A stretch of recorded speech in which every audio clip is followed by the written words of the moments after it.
Chapter 1. Something is amiss. Water Blue Star. Scorpion City. Lonting Hotel. What is this? Mubai awoke, feeling as though the sky had collapsed upon him. He found himself lying on a bed. Not far away, a stunning woman dressed in a form-fitting black skirt, complemented by a white blouse, a black blazer, and sheer black stockings, sat gracefully on the sofa. Her long hair cascaded like a waterfall down her back, exuding an air of chilling elegance. Adorning her ears were exquisite earrings, and on her left wrist, a delicate silver bracelet. At that moment, she was poised in a black high-heeled shoe, just completing a finishing gesture. Her demeanor appeared remarkably serene, yet upon closer inspection, one could discern a hint of panic in her eyes, her hands trembling slightly. "You're awake," she said calmly, meeting Mubai's gaze as he turned to her. He instinctively responded, still in a daze, struggling to regain his composure. His eyes wandered involuntarily over her figure. This woman before him was undoubtedly among the most extraordinary he had ever encountered. As he observed her, a dull ache resonated in his lower back, and a fiery discomfort spread across his back. Unable to contain himself, he abruptly sat up, hastily clutching the blanket around him, only to discover that his chest was adorned with numerous kiss marks. What on earth? At that moment, the realization struck him like a bolt of lightning. His memories surged back with clarity. If he recalled correctly, the previous night, he had been summoned by a heartbroken friend to a karaoke venue for drinks and singing. After their performance, he had staggered out of the private room to settle the bill. Following that, he had arranged for a designated driver for his friend, and once his friend departed, he planned to hail a cab for himself. However, before he could do so, a beautiful woman, equally unsteady, had collided with him, apologizing profusely while insisting on treating him to a drink. He was unsure if it was due to excessive drinking or sheer lust, but he had unwittingly agreed. One drink led to another, and before he knew it, they had ended up at the hotel. Reflecting on this, Mubai was utterly astonished. Such a melodramatic turn of events had unfolded in his life, something he had never dared to imagine. It was beyond audacity. Although the woman before him was undeniably the most breathtaking he had encountered, her aloof aura ignited a sense of conquest within him. Yet, the thought of potential entanglement made him instinctively wary. He contemplated checking his health upon leaving, or perhaps procuring some form of emergency contraception. The fear that flickered in his eyes did not escape the woman's notice. She observed his trepidation. A glimmer of confusion crossed her features. She could not grasp what this man was afraid of. Was he worried she might cling to him in the future? With this thought, she couldn't help but scrutinize Mubai's handsome visage, reluctantly acknowledging that he was indeed strikingly attractive. Moreover, the faint ache in her body made her realize that this individual possessed remarkable abilities. It seemed not entirely unreasonable to rely on him. Furthermore, she had long suppressed her true self. Since childhood, her parents had imposed numerous expectations upon her, compelling her to conform to their desires and live for the advancement of the family and the conglomerate. All her interests and hobbies had been stripped away, even the prospect of romance was forbidden, and marriage was dictated by her parents. Although she appeared to lead a commendable life on the surface, or at least in the eyes of many, in reality, she felt utterly exhausted. She yearned to laugh freely like other women, to revel in adventures, and to indulge without restraint, yet she found herself utterly incapable of doing so. "Do you lack money?" As her thoughts whirled, Mu Qingsheng suddenly addressed Li Mubai with an unsettling calmness. Li Mubai blinked in astonishment. "What do you mean? You simply need to tell me whether you are in need of money." "Yes, of course I am. I will give you 500,000 each month, starting today, and you will be my man." "What did you just say?" Li Mubai's eyes widened in disbelief. He thought he must be hallucinating. As a martial arts instructor and a part-time writer, his monthly earnings barely exceeded 10,000. Now, a woman was offering him 500,000 a month to be her man. Moreover, this woman was extraordinarily beautiful, exuding an air of aloofness that ignited a desire for conquest within him. Just the sight of her long legs clad in black stockings and high heels made him feel as though he could perish in their presence.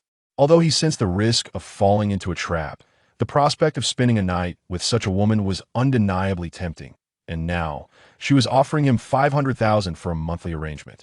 Was this truly a stroke of luck from the heavens? It felt surreal. Unable to contain himself, Li Mubai instinctively pinched his thigh, the sharp pain causing him to grimace. It was real. He was not dreaming. I said, I would give you 500,000 every month, and you would be my man starting today. Are you willing? Mu Qingcheng struggled to suppress the turmoil within her heart and spoke again, her voice low. Upon finishing, her cheeks flushed. She had never anticipated that she would one day dare to engage in such a reckless act. If her parents were to discover this, they might very well break her legs. Yet, amidst her anxiety, she felt an exhilarating rush, a sense of overturning her past. Without hesitation, Li Mubai replied, I am willing. It's absolutely no problem. However, are you not concerned about whether I have a girlfriend or if I am married? This was a situation where he stood to gain immensely, a dream he had never dared to envision even in his wildest fantasies. Only a fool would decline such an offer. Do you? Mu Qingcheng stammered, suddenly flustered, as she had not considered this question. Although it seemed that if he did have a girlfriend, it would make things even more outrageous. However, should this come to light, it would not merely result in her parents punishing her. The entire Mu family would be affected.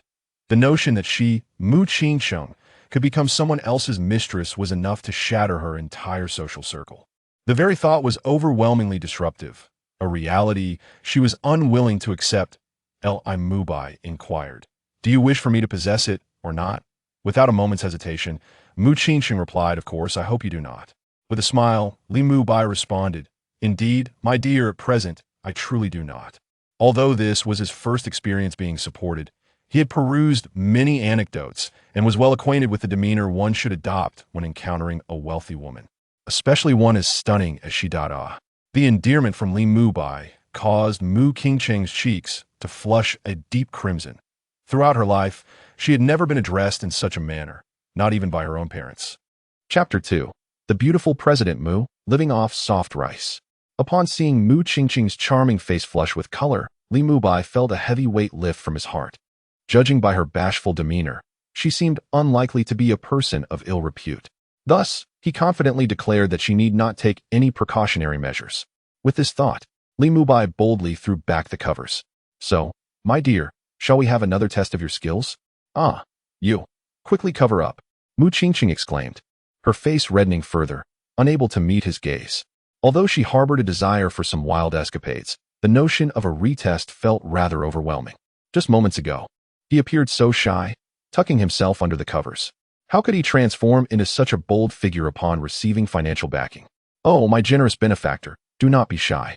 We were both intoxicated yesterday, and I certainly did not provide you with an adequate examination. Today, we must rectify that, shall we? Without hesitation, Li Mubai leaped from the bed, swiftly approaching Mu Qingcheng. He scooped her up in a princess carry, striding toward the bed. Mu Qingcheng. Over an hour later. My dear, may I indulge in a smoke? Li Mubai asked, his arm wrapped around Mu Qingcheng's waist, a playful smile gracing his lips.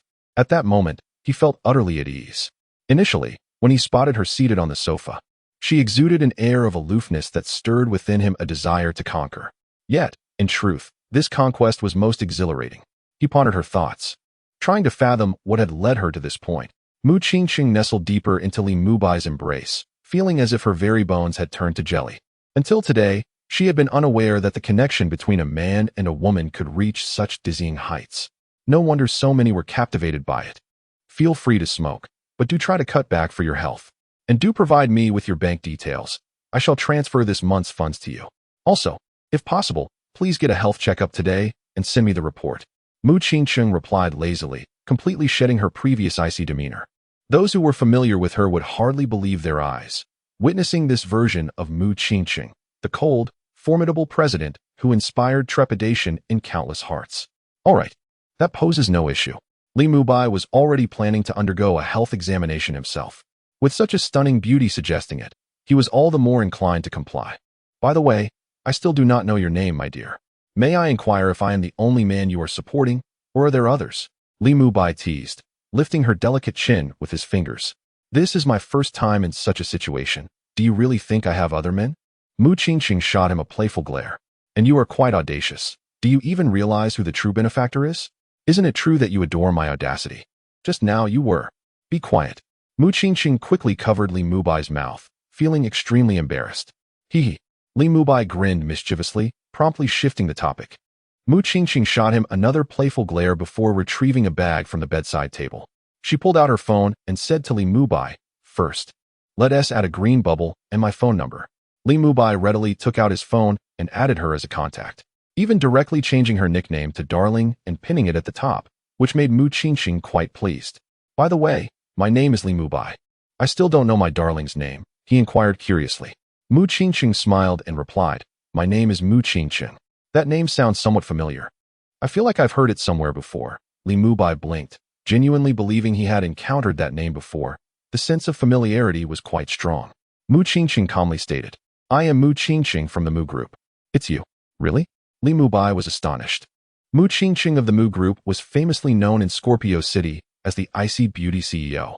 It was said that many young masters and talented youths admired her, all desiring to win her over, yet none succeeded. All met with her cold demeanor. Some even speculated about her orientation, as she had never shown any warmth to those who pursued her. Little did he expect, this stunning beauty had actually been won over by him, Li Mubai. The reality seemed even more surreal to Li Mubai, who couldn't help but search for information about Mu Qingqing online. Upon searching, he confirmed that the breathtaking beauty before him was indeed the ICCEO. It was simply unbelievable. After all, a beauty of her caliber was not supposed to be found at the KTV he visited yesterday, although that KTV was relatively upscale for ordinary folks like them. In Scorpio City, it hardly ranked. It was certainly not a place frequented by the scions of the elite. Yet, Mu Qingqing had come to this locale, and judging by her demeanor yesterday, she had come alone. Such a beautiful CEO drinking and singing in such a small venue was hard for anyone to believe. She was supposed to be the Mu Qingqing of the Mu Group. "It really is you. What is going on?" Li Mubai looked at Mu Qingqing with curiosity, his gaze peculiar. "Is this some kind of substitute storyline? Do the young ladies in your upper-class circle particularly enjoy playing such tricks? Darling, are you looking for me to be someone as stand-in?" He chuckled. "If that's the case, rest assured, I will fulfill my role dutifully, absolutely without overthinking. Purely physical, without emotional entanglement." However, as soon as Li Mubai finished speaking, a sharp pain shot through his waist, causing him to gasp in surprise. The reason behind his predicament lay in the fact that Mu Qingqing had firmly pinched the soft flesh at his waist, twisting it with considerable force. Simultaneously, while she twisted the tender flesh of Li Mubai, Mu Qingqing shot him a furious glare. "What nonsense are you spouting? A substitute? What do you take me, Mu Qingqing, for?" Coughing slightly, Li Mubai quickly admitted his fault. "Fine, it's not what it is. I was wrong. Just stop. It hurts. It really hurts." He readily conceded defeat. "Humph." Mu Qingqing huffed, releasing her grip, and then feigned a threat. "Let me remind you, now that you are aware of my identity, you should understand the influence I wield in Scorpio City. Since you have taken on the role of my man, not only is your body mine, but your heart must also belong to me. If you dare to act recklessly, I will." Her words trailed off as her left hand suddenly formed a scissor shape with her fingers, pinching a certain troublesome area. "Gee." Li Mubai's eyes widened in shock, and his legs instinctively tightened. "Darling, that is absolutely unacceptable." Chapter 3. Manipulating the flow of water. Just say whether you will listen to me or not. At this moment, Mu Qingqing, who had Li Mubai's vital points firmly in her grasp, was exceedingly pleased. Allowing this individual to speak so carelessly, having just belittled her, was intolerable. "Listen, listen. You must listen." Li Mubai, resolutely conceding once more, complied. This was more like it. Observing Li Mubai's capitulation brought great joy to Mu Qingqing. After all, during their recent confrontation, she had been at a disadvantage. Now that she had finally gained the upper hand, her exhilaration was palpable. In her delight, Mu Qingqing added, "By the way, I will send an address and a password to your phone. After your physical examination, move in with me. You need not bring anything. I will arrange for clothes and jewelry tailored to your physique. Of course, if you wish to retrieve some of your belongings, you may organize that yourself. From this day forth, all you need to remember is that you are my man. As long as you do not betray me, everything else is up to you." At this point, she winked at Li Mubai, stating, "If you perform to my satisfaction, I can offer you a salary increase, tenfold, even 20-fold. Li Mubai's eyes widened in astonishment. The allure was overwhelming. 10-fold, 20-fold. Was this not 5 million, 10 million? It was simply outrageous. Just the thought sent shivers down his spine. "Rest assured, I will certainly obey and strive to satisfy you." He quickly pledged his loyalty. "Then I shall await your performance. Mu Qingqing replied with a smirk. Although today's events felt utterly insane, instilling in her a sense of upheaval, she could not deny the genuine joy blooming within her. As for the storm that might ensue should her parents discover this situation, she chose not to dwell on it. At worst, they might remove her from her position. However, her role was not so easily dismissed. Over the years, she had generated substantial profits for the conglomerate, and the board members would certainly not allow her father to act recklessly. Moreover, she had not been idle in her endeavors. She had strategically laid out several contingencies. Having resolved to resist, she could not afford to be indecisive. Rest assured, Li Mubai nodded decisively. I shall take a shower now. You may lie down and relax. As Mu Qingqing attempted to rise, Li Mubai tightened his hold around her waist. No. Let go of me. I can go alone. Mu Qingqing hastily protested, a hint of trepidation in her voice. The prospect of washing up alone, with Li Mubai following, was daunting.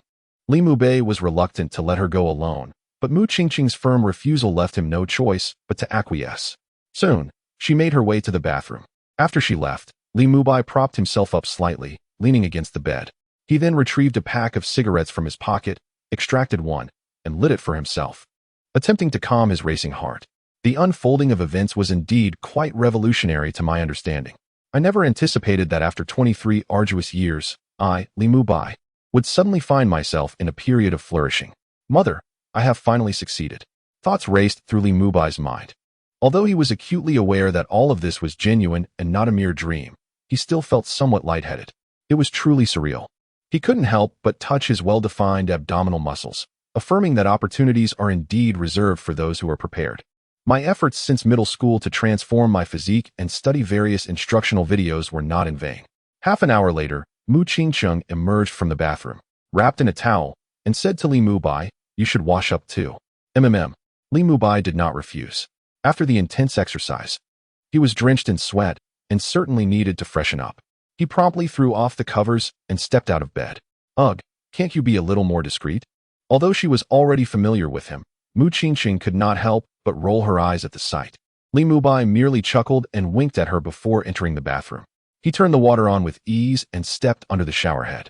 As the water cascaded over him, he experienced an unexpected jolt. In that moment, he bizarrely felt a resonance with the water, as if he had merged with it, giving him an uncanny sensation of being able to manipulate the flow. What was happening? Had he overexerted himself and begun to hallucinate? Li Mubai widened his eyes. The sensation was utterly strange, surreal yet intensely vivid. So powerful was the feeling that he instinctively beckoned the water, waving his right hand. To his astonishment, the water streaming down transformed into a column, propelling itself toward the nearby wall, and rather than dissipating, it continued to flow ceaselessly in that direction. No way. Is this for real? Li Mubai blinked forcefully to ascertain whether he was truly seeing this. Yet, regardless of how many times he blinked, the water column remained. Today was indeed extraordinary. First, a beautiful CEO offers to support me financially, and now it seems I have suddenly developed supernatural abilities. Have I truly turned my fortunes around? Such luck, when it arrives, can be somewhat terrifying. It's too outrageous. Li Mubai was astounded. He had never dared to dream of such possibilities before. He couldn't resist pinching himself once more to affirm his reality. Let that intense pain serve as a reminder that this is no mere dream. How terrifying. It is indeed real. Li Mubai took a deep breath, then withdrew his hand, attempting to directly manipulate the flow of water with his mind. To his astonishment, the water cascading over him obediently shifted away, transforming into a column that sprayed towards the distant wall.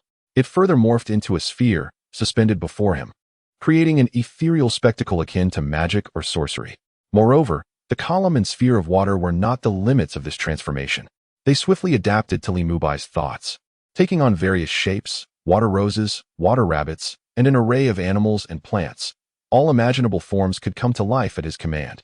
In an even bolder endeavor, Li Mubai attempted to shape the water into a miniature figure of Mu Qingqing, which promptly materialized before him. Chapter 4. The transformation of the Bermuda. President Li Mubai felt as though he had discovered a fascinating new toy, manipulating the flow of water beneath the showerhead with relentless enthusiasm.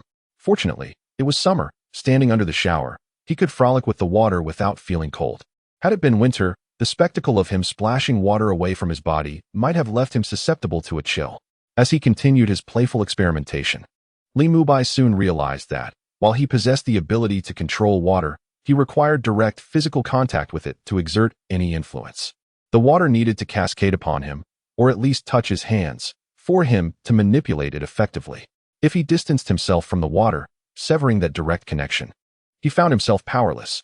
For instance, if he wore slippers and dried them with a tissue, standing on the ground, the water pool beneath him would remain beyond his control due to the barrier created by his footwear.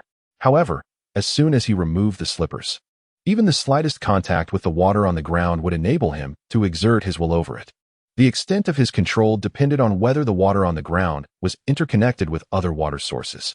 If there was no connection, he could only manipulate the minuscule amount of water his feet touched. Furthermore, if the slippers became wet and made contact with his feet, he could also manipulate the water through the slippers. Was it merely the result of my newly acquired abilities that prevented me from manipulating water from a distance? Or was this the inherent limitation of my power? As these thoughts crossed his mind, Li Mubai furrowed his brow. Although he was elated to have acquired the power over water, the considerable restrictions that accompanied it left him feeling disheartened. Besides, the water must surely serve a purpose beyond mere shape-shifting. Could it be used for offensive actions? To inflict harm? If so, this ability to control water could indeed be formidable. Moreover, did not the human body contain water as well? If I can control the water outside my body, might I also command the water within? With this intriguing notion, Li Mubai's attention shifted inward, more precisely to his own mouth. The human body is composed of approximately 60 to 70% water, most notably within the bloodstream. However, he pondered the potential consequences of recklessly attempting to manipulate blood. He had no desire to find himself in a regrettable predicament due to his rash experimentation. Thus, he decided to first try with the saliva in his mouth. As he focused intently, he soon felt that familiar sensation of controlling water once more. He opened his mouth and expelled a small stream of saliva, which transformed into a water arrow the size of a nail, shooting forth and striking the distant wall. Although it traveled a considerable distance, much like his previous attempts, it failed to inflict any damage upon the wall. Upon colliding with the wall, it shattered into fragments. Regrettably, while it appeared quite formidable, it bore no substantial lethality. Otherwise, merely taking a sip of water would allow me to unleash a torrent that could strike with stealthy precision. Li Mubai sighed with a peculiar expression. Nevertheless, I believe that this ability to manipulate water is undoubtedly more intricate than the mere display I currently exhibit. There is certainly potential for further development. If cultivated properly, it could yield astonishing results. For instance, should I enhance my control over water to the extent of manipulating the moisture present in the atmosphere, I would be capable of summoning cascading streams at will, thus invoking changes in the weather. Contemplating this possibility made Li Mubai's breath quicken slightly. For if such mastery were attained, it would indeed be akin to the legendary ability to command the winds and rain. Suddenly, there was a knock on the bathroom door an hour later. Concurrently, a voice called out from outside, "Li Mubai, are you ready? Why are you taking so long? Are you all right?" It was the voice of Mu Qingcheng, laced with a hint of concern, although she could glimpse vague outlines of Li Mubai through the frosted glass, indicating that he was still beneath the shower. An hour had elapsed without his emergence, which stirred her worry. After all, an hour spent bathing was quite excessive. Initially, while drying her hair and changing clothes, her focus had not been on the bathroom, so she did not sense anything amiss. However, once her hair was dry and her attire changed, Li Mubai's continued absence became a source of unease. "I'm fine," Li Mubai replied with a smile. Having said that, he reluctantly ceased his manipulation of water. The allure of this control over water had proven to be overwhelmingly captivating, causing him to lose track of time. Additionally, he realized that standing beneath the water was not merely about controlling it. The prolonged exposure invigorated him, as if the water were cleansing and revitalizing his very being. He could distinctly perceive an enhancement in his vitality. His skin felt smoother and more refined, akin to having undergone a rejuvenating treatment. Moreover, he noticed that the muscles in his abdomen appeared more toned, and the pain from his earlier exertions had significantly diminished. Even the scars on his back had visibly healed. After a moment, Li Mubai dried himself off, wrapped in a towel, and stepped out of the bathroom. Upon exiting, he noticed that Mu Qingcheng had changed into a different outfit, no longer clad in the form-fitting dress, white shirt, blazer, and black stockings he had seen when he first awoke. Instead, she adorned herself in a silver qipao with a layered collar, its exquisite tailoring accentuating her graceful silhouette. The black edges and decorative buttons of the qipao created a striking contrast, exuding both noble elegance and an appreciation for intricate details. Her hair, no longer cascading loosely, was elegantly pinned up with a hairpin, further highlighting her exquisite and captivating visage. Adorning her ears were a pair of delicate earrings, whose simple yet opulent design added a touch of brilliance to her overall appearance. The earrings glimmered softly under the light, enhancing her extraordinary poise. The bracelet that once adorned her left wrist had been removed and now graced her right hand. Standing there in serene stillness, she effortlessly captivated all eyes. Even Li Mubai found himself swallowing hard, unable to believe that such a stunningly beautiful woman had chosen to pursue him, offering him a generous monthly allowance of 500,000. Chapter 5. You are too bold, what are you staring at? Upon noticing Li Mubai's dazed gaze fixed upon her, Mu Qingqing bestowed him a radiant smile. Admiring a beautiful woman. My dear, you are truly stunning. You've rendered me utterly mesmerized, Li Mubai replied with a smile. Swiftly approaching Mu Qingqing and enveloping her in his embrace, kissing her without hesitation. You. Mu Qingqing's eyes widened. Initially, she intended to push him away, but soon she found herself lost in the enchantment of his kiss. After what felt like an eternity, she finally managed to break free. You are exceedingly bold. Li Mubai merely winked at her, remaining silent. Mu Qingqing shot him a playful glare, followed by a curious examination of his handsome visage and the skin that was now more radiant than before. What is this? I can't help but notice your skin seems remarkably smoother and fairer than earlier, and your features appear even more handsome. As she spoke, she reached out to touch him, and the sensation was undeniably different. Isn't that quite normal? I was suffering from a hangover earlier, clearly not in my best form. After a refreshing shower, I naturally look revitalized. Moreover, my dear, haven't you heard the saying, a person is invigorated by joyful events? As a humble fellow suddenly favored by a stunning beauty like you, it's only natural that I feel elated. This is a fortune that must have taken me several lifetimes to earn. Li Mubai held her waist comfortably, exuding no tension. I'm glad you understand. Mu Qingqing gazed at him with satisfaction, her spirits lifted by his words. Previously, she had regarded men as nothing more than smooth talkers, unworthy of her attention. Yet, hearing Li Mubai express such sentiments made her feel that her investment in allowing him to be her partner was indeed worthwhile. I have prepared an outfit for you. Let us see if it fits. With a shift in conversation, Mu Qingqing led Li Mubai to the bedside. There, on the floor, lay a brand new pair of athletic shoes, while the bed showcased a pair of black casual trousers, a white short-sleeved t-shirt, and gray underwear, all pristine and without tags. Li Mubai was unaware of the cost of these items, but upon handling them, he instantly recognized that their texture and craftsmanship far surpassed anything he had previously worn. Not hesitating, he confidently donned the clothes and shoes. Once dressed, he noticed that they fit him perfectly, enhancing his appearance to one that radiated sunshine, cleanliness, and charm. Mu Qingqing observed him with brightening eyes, unable to resist requesting him to turn around, then remarked, "It seems I made the right choice in selecting this outfit for you. However, if you do not fancy it, you may choose something else at home. Since these sizes suit you well, I shall arrange for a variety of styles to be specially ordered for you later." Indeed. Thank you, my dear. Li Mubai replied with a smile and a nod. He was not particularly picky about clothing. As long as it was purchased by his benefactor, he would be pleased. By the way, this is for you. Suddenly, Mu Qingqing walked over to the bedside table. She opened the drawer and retrieved a watch box, which she then handed to Li Mubai. Instinctively, Li Mubai accepted it and opened the box to reveal a watch inside. It was a timepiece with a golden dial, boasting a comprehensive array of functions, including a perpetual calendar and tourbillon. Although Li Mubai had never been interested in watches and possessed little knowledge about them, he found himself quite enamored with this one at first glance. You truly treat me well, he said to Mu Qingqing with a smile. As long as you remain loyal and faithfully be my man, I guarantee you will lead a very happy life. Mu Qingqing gazed earnestly at Li Mubai, then reached into the box to take out the watch and personally help him put it on. Rest assured, I have promised not to betray you, and I certainly won't. Li Mubai assured without hesitation. As he spoke, he could not help but ask, what brand is this watch? What is its name? It looks quite impressive. How much does it cost? His curiosity was piqued, especially since it was a gift from a wealthy and beautiful woman. He assumed it must be quite expensive. This is the Audemars Piguet Complicated Movement Code 1159. Mu Qingqing winked at him. Oh, well, I'm just a simpleton. I've never heard of it. Li Mubai scratched his head.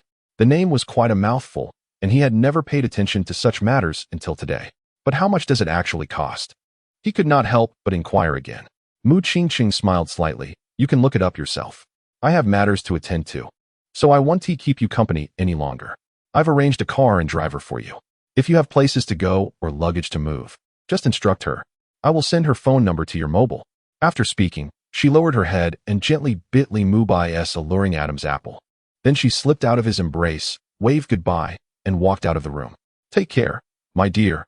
I will miss you," Li Mubai waved back. Seeing her to the door, a competent kept man certainly knew when to cling to his benefactor and when to let go. After all, his benefactor had affairs to manage, and he should behave obediently. Though he had awakened his special abilities and believed he could thrive by developing them, he was not willing to forego this comfortable life. 50,000 a month. Moreover, his benefactor was so stunningly beautiful and alluring. He would be willing even without the monetary reward, let alone with it.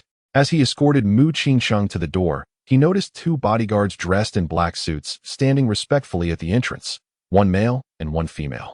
When Li Mubai caught sight of them, they regarded him with scrutinizing eyes. Under the scrutinizing gaze, Li Mubai discerned a glimmer of envy in the eyes of the male bodyguard. This elicited a subtle upward curve of his lips. He was not the least bit surprised by the presence of bodyguards. In fact, it seemed entirely reasonable. He had long thought that someone like Mu Qingsheng, the stunning CEO of the Mu Corporation, could hardly be without protection, nor could she be found alone in a KTV, indulging in song and drink. It was evident now that the bodyguards were covertly ensuring her safety. After Mu Qingsheng departed, she offered Li Mubai a slight nod before saying nothing further, and together with her entourage, she left the scene. Once she was gone, Li Mubai casually shut the door, entered the room, and retrieved his mobile phone. He then took a snapshot of the watch adorning his wrist, eager to ascertain its true worth. Chapter 6. The $1 Million Watch. Upon inspection, Li Mubai could not help but exclaim, "Goodness! Am I seeing this correctly? 1,700,000. Incredible! Is it truly worth such a fortune?" His body trembled with disbelief. He was essentially holding a fifth of a villa in his hands. With that sum, one could purchase 3 or 4 ordinary houses. And in some 3rd or 4th tier cities, it could procure nearly 20 properties. This was utterly outrageous. Ever since a certain actress was exposed, Li Mubai had understood that those within the upper echelons found it remarkably easy to amass wealth. After all, some earn as much as 2,080,000 for a single day's work. Yet, he never anticipated that Mu Qingsheng would casually bestow upon him a watch valued at over 1,700,000. It was truly astonishing. How on earth did these individuals accumulate such wealth? In a state of shock, Li Mubai promptly opened his messaging app and sent a message to Mu Qingsheng. "Darling, you are far too generous to gift me such an expensive watch so nonchalantly. Sending you hearts and hugs." To his surprise, almost immediately after sending the message, he received a reply, "Little wolf cub, be good, and give yourself a pat on the head." Li Mubai blinked in astonishment before continuing, "Sister, your brother misses you. I promise to treat you well tonight." Mu Qingsheng replied, "Naughty brother, you mustn't think too much. Your sister might not withstand it." Inside the elevator, as Mu Qingsheng sent her message, her 2 bodyguards noticed her cheeks flush with a hint of shyness. Their pupils involuntarily contracted. They had been with her for quite some time and were aware that she occasionally displayed her emotions in unfamiliar settings. However, they had never witnessed her displaying such bashfulness towards anyone before. The 2 exchanged glances, recalling the events of the previous day when Mu Qingsheng met Li Mubai. Although they were shocked by the casual intimacy between them, they initially assumed it was merely a fleeting encounter. Yet now, it was evident that Mu Qingsheng was genuinely serious about this relationship, perhaps even intending to support this handsome young man for a while. Their envy was palpable. They simply could not comprehend how Li Mubai had stumbled upon such extraordinary fortune. The reason they knew Li Mubai's name was that they had conducted an overnight investigation into him. As the stunning president of the Mu Group and an incredibly renowned beauty in Tianshui City, many sought to catch her attention. Numerous individuals harbor intentions to assassinate her, kidnap her, scheme against her, or seduce her. As the protective entourage of Mu Qingsheng, it is their duty to scrutinize anyone who seeks to approach her or has already come close. While not an exhaustive investigation, a fundamental inquiry is undoubtedly necessary. Thus, they have come to understand the intricacies of Li Mubai's background quite clearly. Li Mubai is merely an ordinary university graduate. Since middle school, he developed a sudden passion for fitness, sanda, and mixed martial arts, alongside various martial arts forms, continuously challenging his physical limits until graduation, ultimately securing a position as a coach at a martial arts academy. In tandem with his coaching duties, he also dabbles as an unsuccessful web novel author. To the eyes of these professional bodyguards, his martial skills seem like mere flashy displays. While not entirely devoid of prowess, any one of them could effortlessly overpower Li Mubai. For they have emerged from the battlefield, having truly taken lives. Yet, this unremarkable individual, far from the elite suitors vying for Mu Qingqing's affection, has somehow ascended to her bed. Frankly, even now, both of them find this situation surreal. Should this information be disclosed, revealing to those ardent admirers of Mu Qingqing that the most beautiful and powerful CEO of Scorpio City has been taken by an unremarkable fellow, they would undoubtedly go mad. They could never accept that the illustrious Mu Qingqing could be captured by someone so ordinary. Although Li Mubai is indeed quite handsome, the disparity in their social standings is immense.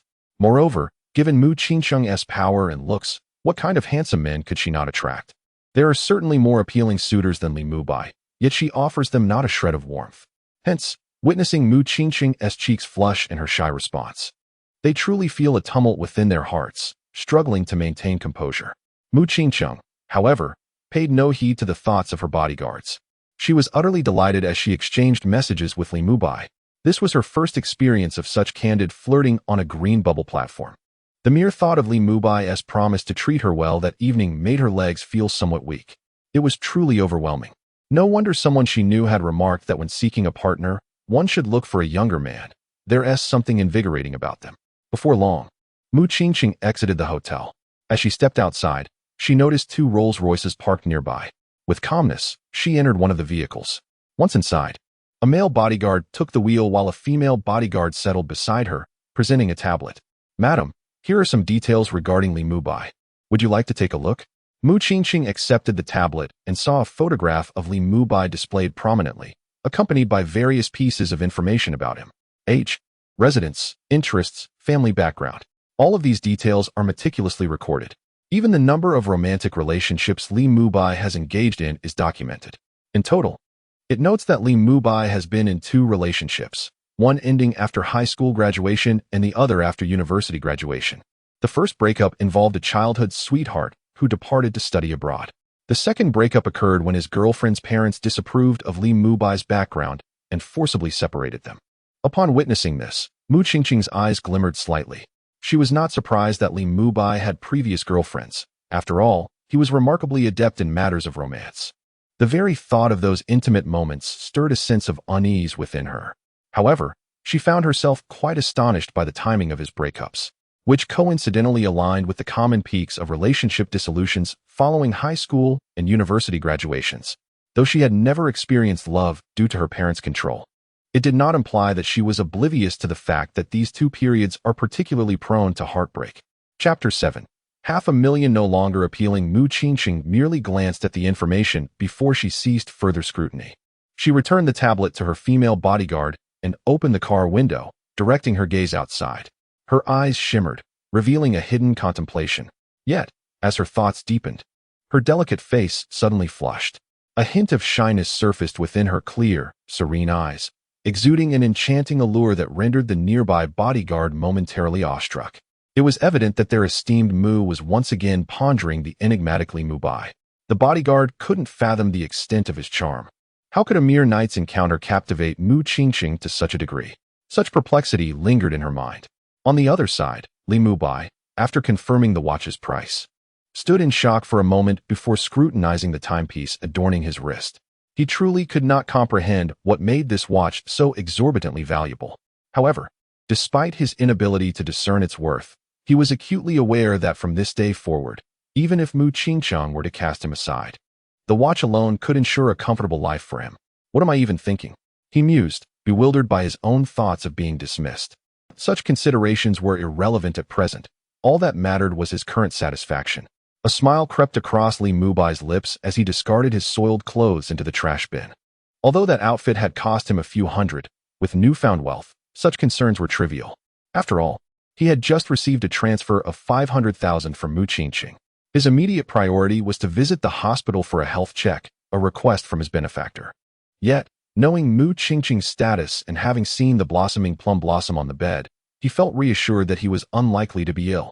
Nevertheless, a health examination would provide peace of mind. Thus, he promptly grabbed his phone and key card before heading out. He rushed to the front desk to check out, which was remarkably swift. Perhaps prior arrangements had been made, as no one came to inspect the room. Without further questions, he completed the checkout process and stepped out of the hotel. As he exited, a striking woman clad in a dark, form-fitting outfit, paired with black athletic pants and combat boots, approached him. Her high ponytail and a few loose strands of hair cascading gently over her forehead added a touch of softness to her otherwise formidable presence. Her bright, profound eyes seemed to pierce into the hearts of others, radiating determination and vigilance, effortlessly conveying her extraordinary nature. She possesses an enviable and perfect physique, standing approximately 1.7 meters tall. Her form is well-proportioned, with smooth and subtle muscle definition that reveals the strength and beauty cultivated through years of training. Her very presence compels an admiring gaze. "Hello, Li Xiao, I am Chu Shi, the driver left for you by President Mu. I will be responsible for your transportation from now on. Please feel free to direct me to any destinations you wish to visit," the woman stated calmly as she approached Li Mubai. Though Li Mubai was aware that Mu Qingcheng had arranged for a driver, he was taken aback to discover that it was a female driver. Moreover, it was evident that her role extended beyond mere chauffeur. She was clearly a bodyguard, and a strikingly beautiful one at that. This realization caused his expression to shift peculiarly, and he hesitated to respond to Chu Shi immediately. Instead, he took out his phone and messaged Mu Qingcheng. "Darling, why did you arrange such a stunning female driver for me? Are you not concerned?" Mu Qingcheng's reply arrived swiftly. "She is indeed quite a sight, but with such beauty, are you not worried about making mistakes? Hehe. Do you think everyone is as easily captivated by you as I am? Chu Shi is no ordinary individual. She is quite formidable. If you harass her, be wary of receiving a beating. Were you not the one who said I could instruct her to do tasks? Is she truly so disobedient that she would threaten to strike me? You can give her orders, but her primary role is to protect you. Among my bodyguards, her skills rank in the top 3. I had to leverage a personal favor to secure her. Is she really that exceptional? It required you to expend a personal favor?" Li Mubai expressed his astonishment, simultaneously glancing at the quietly standing Chu Shi before him. She remained silent, allowing him to continue messaging Mu Qingcheng. "Indeed, she is quite remarkable. She excels in many areas. How did you come to assign such a talented individual to my service? Are you suggesting that my association with you has placed me in imminent danger?" Wicked smile. "JPG, Mubai, are you feigning ignorance? You already know my identity. Surely you understand that being with me may attract the attention of certain individuals. I suddenly feel that 500,000 is not as appealing. Whether appealing or not, you have already agreed. Besides, do not fret too much. With Chu Shi by your side, she can help you navigate many situations. Her presence will deter those who might otherwise act recklessly. Let us hope so. Now, darling, I shall cease our conversation for now. Kisses, JPG. Kisses, JPG." Upon seeing that Mu Qingcheng had also replied with a kiss emoji, a radiant smile blossomed on Li Mubai's face. Although he could not see Mu Qingcheng's expression at that moment, he knew that the usually aloof president was likely displaying a hint of shyness. Just the thought of this caused his breath to quicken slightly. Although it has only just been released, he indeed feels a sense of longing for his affluent benefactor. "Thank you for your assistance." With a smile, Li Mubai replied to Chu Shi, who stood quietly beside him. Chu Shi merely shook her head slightly. She then led Li Mubai towards a nearby vehicle, a Rolls-Royce Phantom. While Li Mubai might not recognize the watch, he immediately identified the car. After all, despite being an ordinary individual, he often indulged in automotive forums and had frequently encountered the Rolls-Royce Phantom, a vehicle renowned as a preferred choice for protagonists in novels. Once he settled into the car, Chu Shi took her place at the driver's seat and inquired, "Young Master Li, where shall we head next?" "First, let us visit the nearby hospital. I need to undergo a physical examination," Li Mubai replied calmly. "Understood, young Master Li." Chu Shi responded before starting the engine and driving away from the location. Chapter 8. You have surprisingly become a sugar baby. Barely had the car departed from the hotel when Li Mubai's phone rang. Casting a glance at the caller ID, he casually answered the call. Immediately, a voice resonated from the other end. "Old Bai, what are you up to?" It was a man's voice, somewhat hoarse. This was Shizaheo, the friend who had shared drinks and karaoke with Li Mubai the previous night. "What's going on in the car? Did you miss your father so soon after just one night apart?" Li Mubai smiled as he replied. "Shut up, you son of a gun," came the playful retort from Shizaheo. After a brief pause, he continued, "Old Bai, You settled the bill yesterday, right? How much did you spend? I'll transfer you the money now. I promised to treat you, but it turned out you bore the expense. Lee Mubai chuckled. Oh, so you just remembered? But let's forget about the transfer. After all, I witnessed quite the spectacle yesterday. Someone was singing and crying with a microphone in hand. I recorded the whole thing. Just imagine. If I were to send it to a certain someone's sister, would it not shatter her perception of her brother? The other end gasped, No. Dad, I was wrong. Please don't send it. Lee Mubai teased. Well, that depends on how someone behaves next. Shizaheo lamented, Old Bai, you are truly merciless. My friend just got dumped and you're twisting the knife. Lee Mubai retorted, Whose fault is it for being so spineless? It was just a breakup due to infidelity.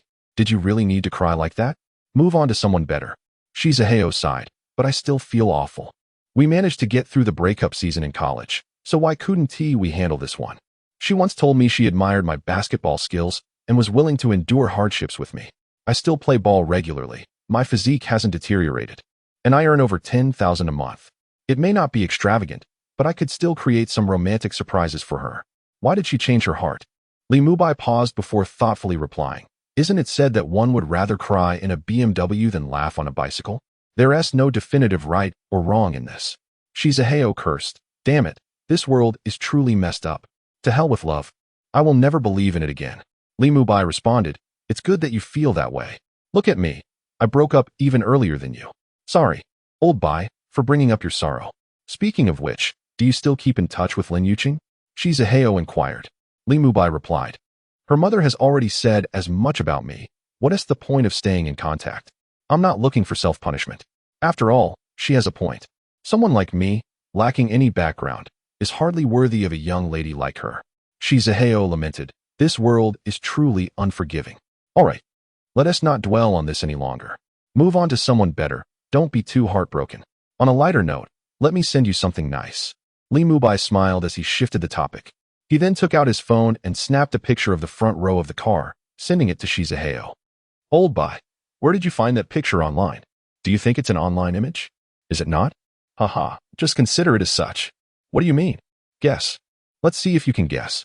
Dad, just tell me what's going on. Are you really sitting in that car right now? That emblem belongs to Rolls-Royce. Doesn't it? And this central console, why does it seem so familiar?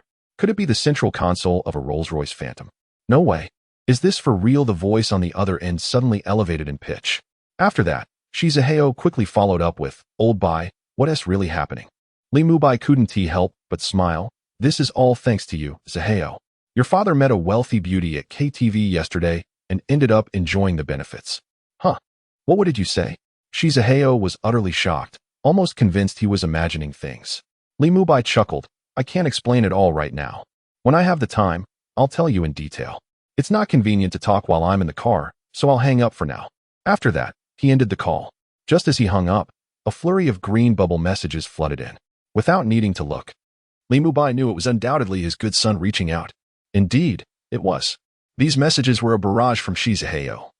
Fueled by his overwhelming curiosity about what Lee Mubai had just revealed, Lee Mubai didn't respond, allowing his son to remain curious for the time being. This shock would likely serve to temporarily suppress Shizaheo's painful feelings from his recent heartbreak.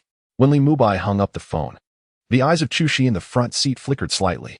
She had also reviewed Lee Mubai's background. His unabashed bragging about enjoying a comfortable life in the car with his friend piqued her curiosity. Most people would shy away from sharing such matters, deeming it embarrassing. Of course, living off Muqiqing's fortune was certainly not something to be ashamed of. Should this information leak, countless would envy and resent him. Logically, such affairs should be kept under wraps initially. This ostentatious display of pride was somewhat imprudent. Nevertheless, she merely glanced, choosing to remain silent while continuing to drive. The car soon arrived at the hospital. There was no need for Lee Mubai to register. Chushi guided him through the VIP passage. Lee Mubai paid no mind to how she managed it, simply following her into the examination room for various health checks. Once the test results were ready, Lee Mubai sent a photo of the report to Muqiqing, even though he was uncertain about her intentions for obtaining it. Muqiqing replied, Thank you for your hard work. Tonight, I'll treat you to a grand dinner. Okay.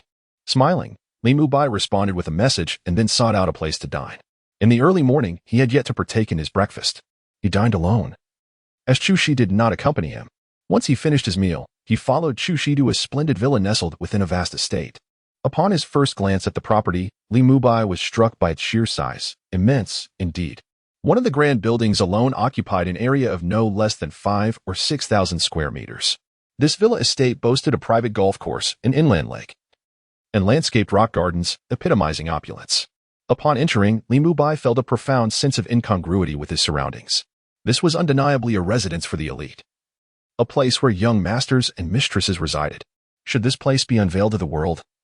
One could only imagine the throngs of long-lost servants rushing forth to claim their kin. Such extravagant villas are rarely depicted even in the most lavish of dramas. Chapter 9. Not seeing my fierce side that is indeed somewhat exaggerated, Li Mubai couldn't help but exclaim. As long as Li Xiao stays close to President Mu, none of this matters. Moreover, this is the first time President Mu has allowed someone of the opposite sex to reside in her home. Even President Mu's brother has never stayed here. Upon hearing Li Mubai's sentiments, Chu Shi smiled and remarked to him. Oh, Li Mubai nodded. Although he felt a tinge of curiosity about the fact that Mu Qicheng had a brother, he refrained from pressing further. Such matters could wait until the evening when he could inquire directly from Mu Qicheng. There was no need to question Chu Shi, the bodyguard, at this moment. After all, there are some things that she might not divulge, regardless of his inquiries. Sir, as the two conversed, someone approached them and greeted Li Mubai with a smile. It was an Andy. Throughout the villa, besides Aunt Wu, there were several other maids. All of them exhibited profound respect upon seeing Li Mubai, clearly having received prior instructions. After Aunt Wu acknowledged Li Mubai, she promptly began to show him around the villa. Once they had completed the tour, Li Mubai dismissed her. He then ventured into a particular bedroom. Upon entering, he was immediately enveloped by a familiar fragrance, the same scent he had detected on Mu Qicheng. This bedroom belonged to her. And it would also be his in the future, as Aunt Wu had not assigned him any other room. It was evident that this arrangement had been orchestrated by Mu Qicheng herself. Darling, our bedroom is rather spacious. Li Mubai lay on the bed and sent a message to Mu Qicheng, accompanied by a handsome selfie of himself reclining on the bed.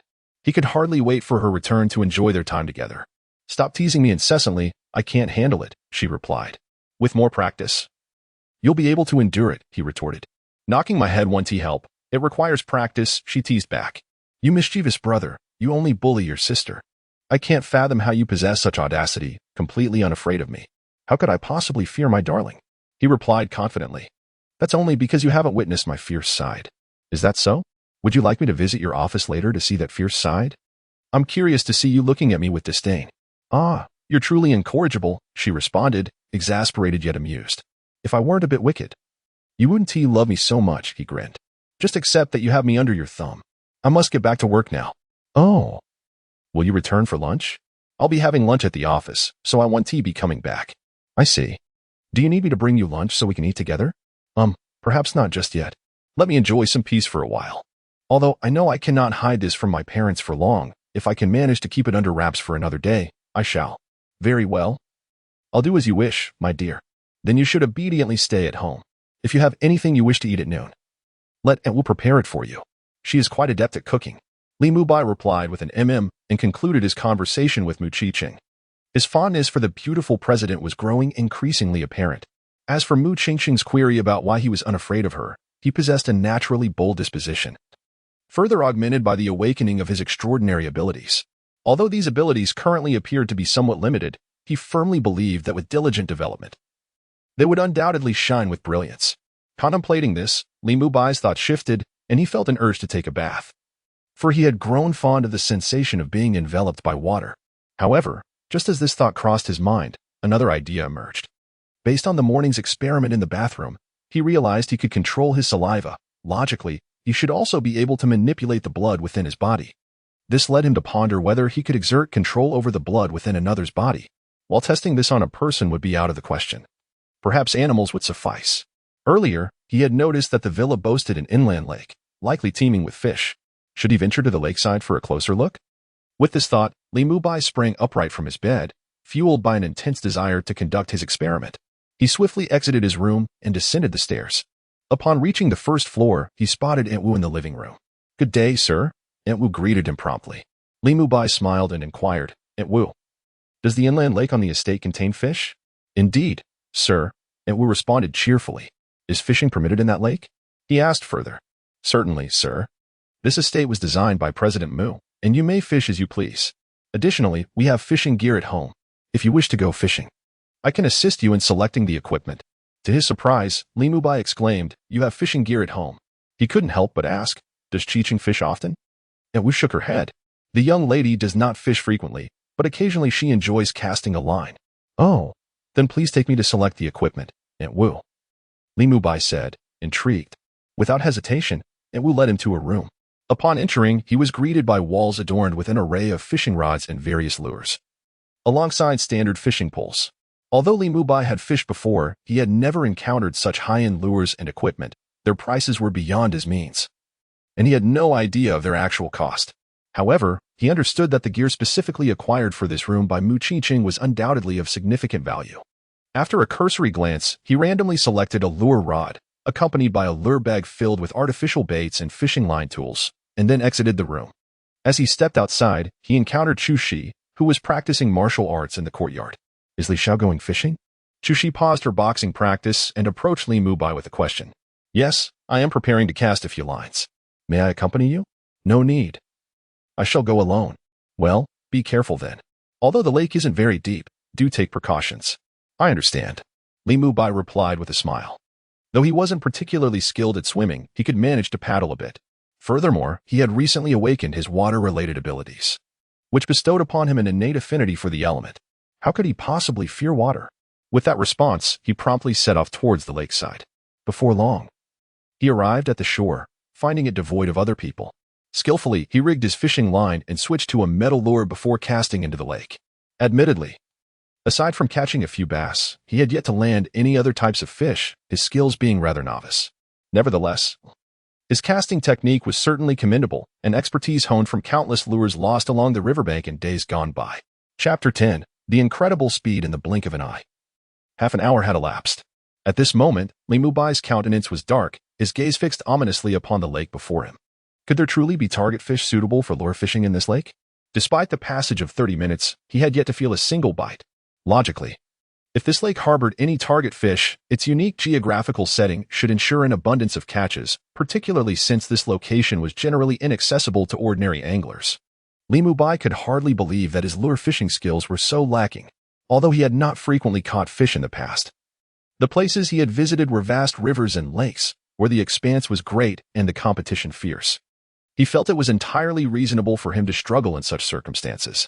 Yet, in this seemingly private setting, the fact that he had not even managed to hook a single fish was becoming increasingly intolerable.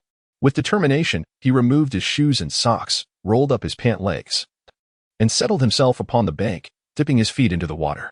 The instant his feet touched the water, a wondrous resonance with the element surged through him once more. At that moment of communion, he distinctly sensed that he could perceive everything within a 100-meter radius of the water. In that heightened awareness, he vividly saw an abundance of fish beneath the surface: crucian carp, bass, perch, catfish, redtails, goldfish, carp, grass carp. While some of these species were not suitable for lure fishing, the number of those that were was astonishingly high, as was their sheer quantity.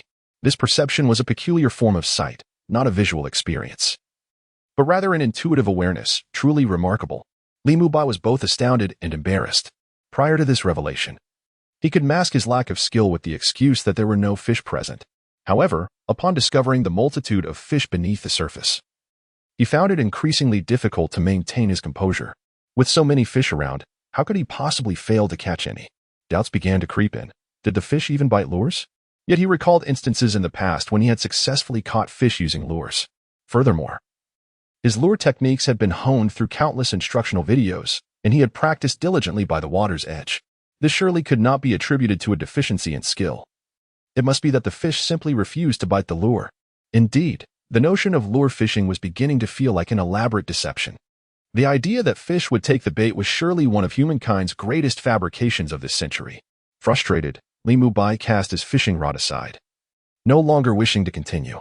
Given the current circumstances, there was little point in persisting. With the rod discarded, his attention swiftly returned to the lively fish swimming beneath the surface. At that moment, an overwhelming desire surged within him, a longing to immerse himself in the water. His entire being quivered slightly, driven by this intense yearning. Observing this, Li Mubai retrieved his phone from his pocket, placing it beside the fishing rod. Then, without hesitation, he plunged into the water, fully clothed. The water swiftly enveloped his body. As it submerged him, an exhilarating sensation washed over him once more. As if he resonated with the entire lake, he could perceive the myriad of creatures swimming beneath the surface with remarkable clarity. Simultaneously, he became acutely aware that he did not require air to breathe. Immersed in the water, he experienced no hint of breathlessness. This was, indeed, quite extraordinary. Mubai was astounded. Although he had previously discovered his ability to manipulate water, whether under the shower or in the bathtub, the complete immersion in the lake without any impairment to his vision or breathing was truly astonishing. Mubai's eyes sparkled with excitement. Instinctively, he began to maneuver and glide through the water. During this process, he felt no sense of constraint or resistance. It was effortlessly liberating. After a brief period of fluid movement, he suddenly propelled himself off the lake bed. He surged upward with remarkable speed. As he raced through the water, it felt as though the liquid had transformed into wings, propelling him forward. His speed beneath the surface far surpassed that on land, and he found himself accelerating even more. Faster than an ordinary automobile. Soon, he outpaced numerous fish. Incredible! The thrill of the experience left Mubai increasingly astonished, yet exhilarated. For it signified the potential for great fortune. The ability to traverse the water at such speed, coupled with the clarity of vision, suggested that he could uncover treasures hidden beneath the surface, treasures that elude the average person, or perhaps even catch fish with his bare hands. As this thought crossed his mind, Mubai's gaze fixated on a sizable fish, weighing around 5 to 6 pounds, darting past him. "Come here," he exclaimed, reaching out toward the fish in the water. To his amazement, a stream of water coalesced into a hand that grasped the fish and brought it to him, where it was secured within his left hand. Mubai's eyes gleamed with fervor, and he could not suppress the smile that curved his lips. Although he was already well off due to his relationship with Mu Chi-ching, no one would ever complain about having too much wealth. Even if he no longer needed to rely on fishing for income, acquiring another skill was undeniably valuable. Most importantly, this newfound ability hinted at the prospect of searching for treasure submerged in the water, a vast abundance indeed. As his thoughts whirled, Mubai focused on the fish in his hand. His primary purpose for visiting the lake was not merely to fish, but to test whether he could manipulate the water within living beings. With that intention, he directed his attention to the fish, eager to experiment with controlling the water within its body. This attempt, immediately, Mubai was astonished to discover that the fish in his hand was visibly shriveling, despite being submerged in water. It appeared as though it had been air-dried for an extended period. It was terrifying. Mubai felt a chill run down his spine, his eyes involuntarily widening. This situation was indeed rather alarming. If the water within the fish could be extracted in such a manner, what might happen if the same were applied to a human? Wouldn't it instantaneously turn a person into a desiccated corpse? Thankfully, he had refrained from experimenting on himself. The risks were evidently substantial. However, while the sudden extraction of moisture led to such a result, what if it were done gradually? Mubai's thoughts began to wander. As his mind drifted, he noticed a sudden vacuum forming in the water before him. He had managed to control and extract the water surrounding the fish. Chapter 11. Walking on water. As Mubai attempted to separate the water surrounding the fish, he also endeavored to detach the water around his left hand, even striving to dry the fabric of his sleeve. To his astonishment, he witnessed the moisture on his left sleeve evaporate entirely. Remarkable! Although this was the outcome he had envisioned, the realization that he could render his sleeve dry while submerged in the lake water filled him with exhilaration. In his excitement, he discarded the deflated bait he had been holding and set about drying all of his garments. With a mere thought, he accomplished this effortlessly.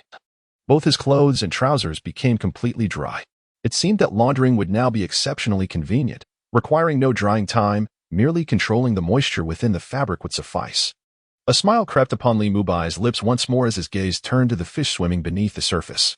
He manipulated the water currents, playfully toying with the fish, drawing them closer to him while regulating the moisture within their bodies. He became increasingly familiar with his newfound ability to control water, transitioning from forcefully extracting water to delicately managing the blood within the fish, allowing it to seep out and form clots that floated in the water. He even managed to reintegrate these clots back into the fish's bodies. He felt as though he had transformed into a fervent researcher, engrossed in a series of experiments. After over an hour of this delightful endeavor, he finally ceased his activities, stepping out of the water, one deliberate step at a time. Indeed, he ascended gradually. With each step, the water buoyed him, lifting his body higher and higher. He traversed from the depths of the lake directly to the surface. In no time, he found himself standing atop the water. Astonishingly, neither his hair nor his clothing bore any trace of dampness. making it hard to believe he had just emerged from the water. The sensation was utterly exhilarating. Li Mubai's spirit soared. Although he had conducted numerous experiments over the past hour, experiencing the sensation of standing on water was a first for him. This was an extraordinary moment, evoking childhood dreams inspired by films. He recalled watching martial arts movies where masters elegantly skimmed across the water's surface, an image of sheer grace that was impossible not to admire. Yet, he understood that such feats were mere fantasy, confined to the realm of cinema. Now, however, he stood firmly on the water, surpassing the skills depicted in typical martial arts films, akin to the ethereal prowess of a legendary swordsman in a fantasy epic. In that moment, he felt an overwhelming urge to exclaim his exhilaration, to shout in pure delight. In the midst of Li Mubai's turbulent thoughts, a distant villa balcony came into view. There, an astronomical telescope stood, operated by an expressionless 18-year-old girl, resembling a porcelain doll, who was intently gazing into the distance. She adjusted the telescope's angle repeatedly, and soon it was directed towards the lake. Upon setting her sights there, an expression of astonishment flickered in her eyes, prompting her to blink instinctively.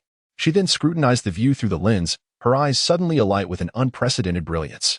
She fixated on the image within the telescope, observing a figure stepping out of the water, making its way to the shore, before donning shoes and socks, and walking away with a fishing rod in hand. Yanwei, what are you looking at? Can you let your sister have a look too? Just as she was adjusting the telescope to follow the figure, a cheerful voice broke the silence beside her. It belonged to a strikingly beautiful woman, clad in white sportswear, approximately 26 or 27 years of age, who approached her. As she spoke, she cast her gaze towards the direction the girl was observing. From her vantage point, she discerned a figure walking by the lakeside, though the distance rendered the individual's features indistinct. However, her curiosity piqued. Who could that person be?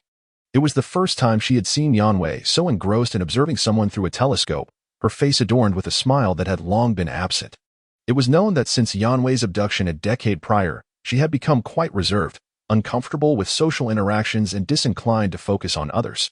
She preferred drawing, stargazing, and admiring various landscapes. This newfound fascination with a single individual was a remarkable revelation.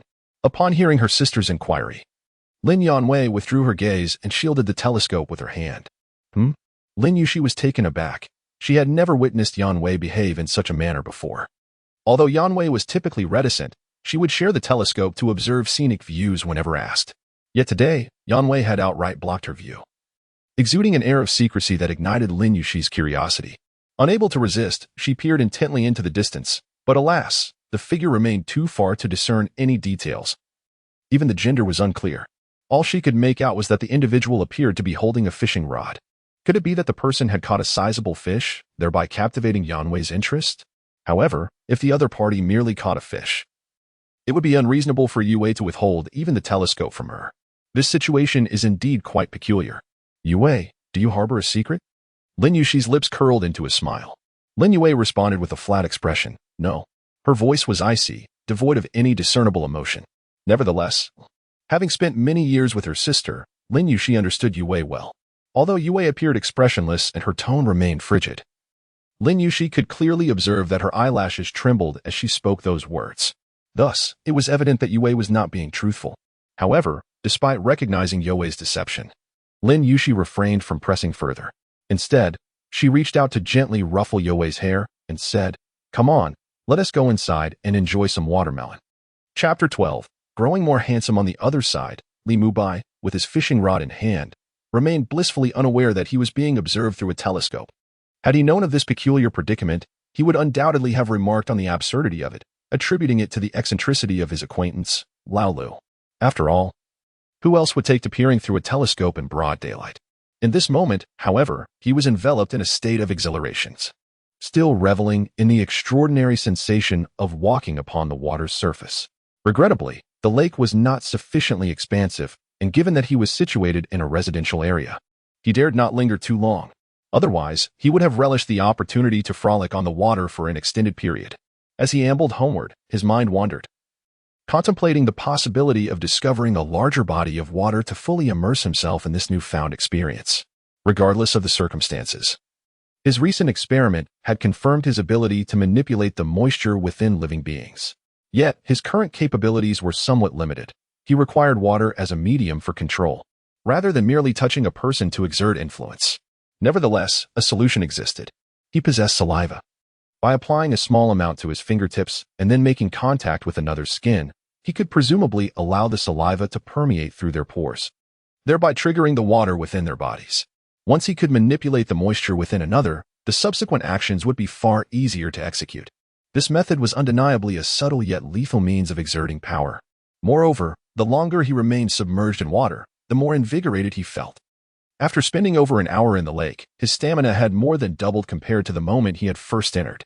His muscles, too, had grown significantly more robust. Lost in contemplation, he soon returned to the villa.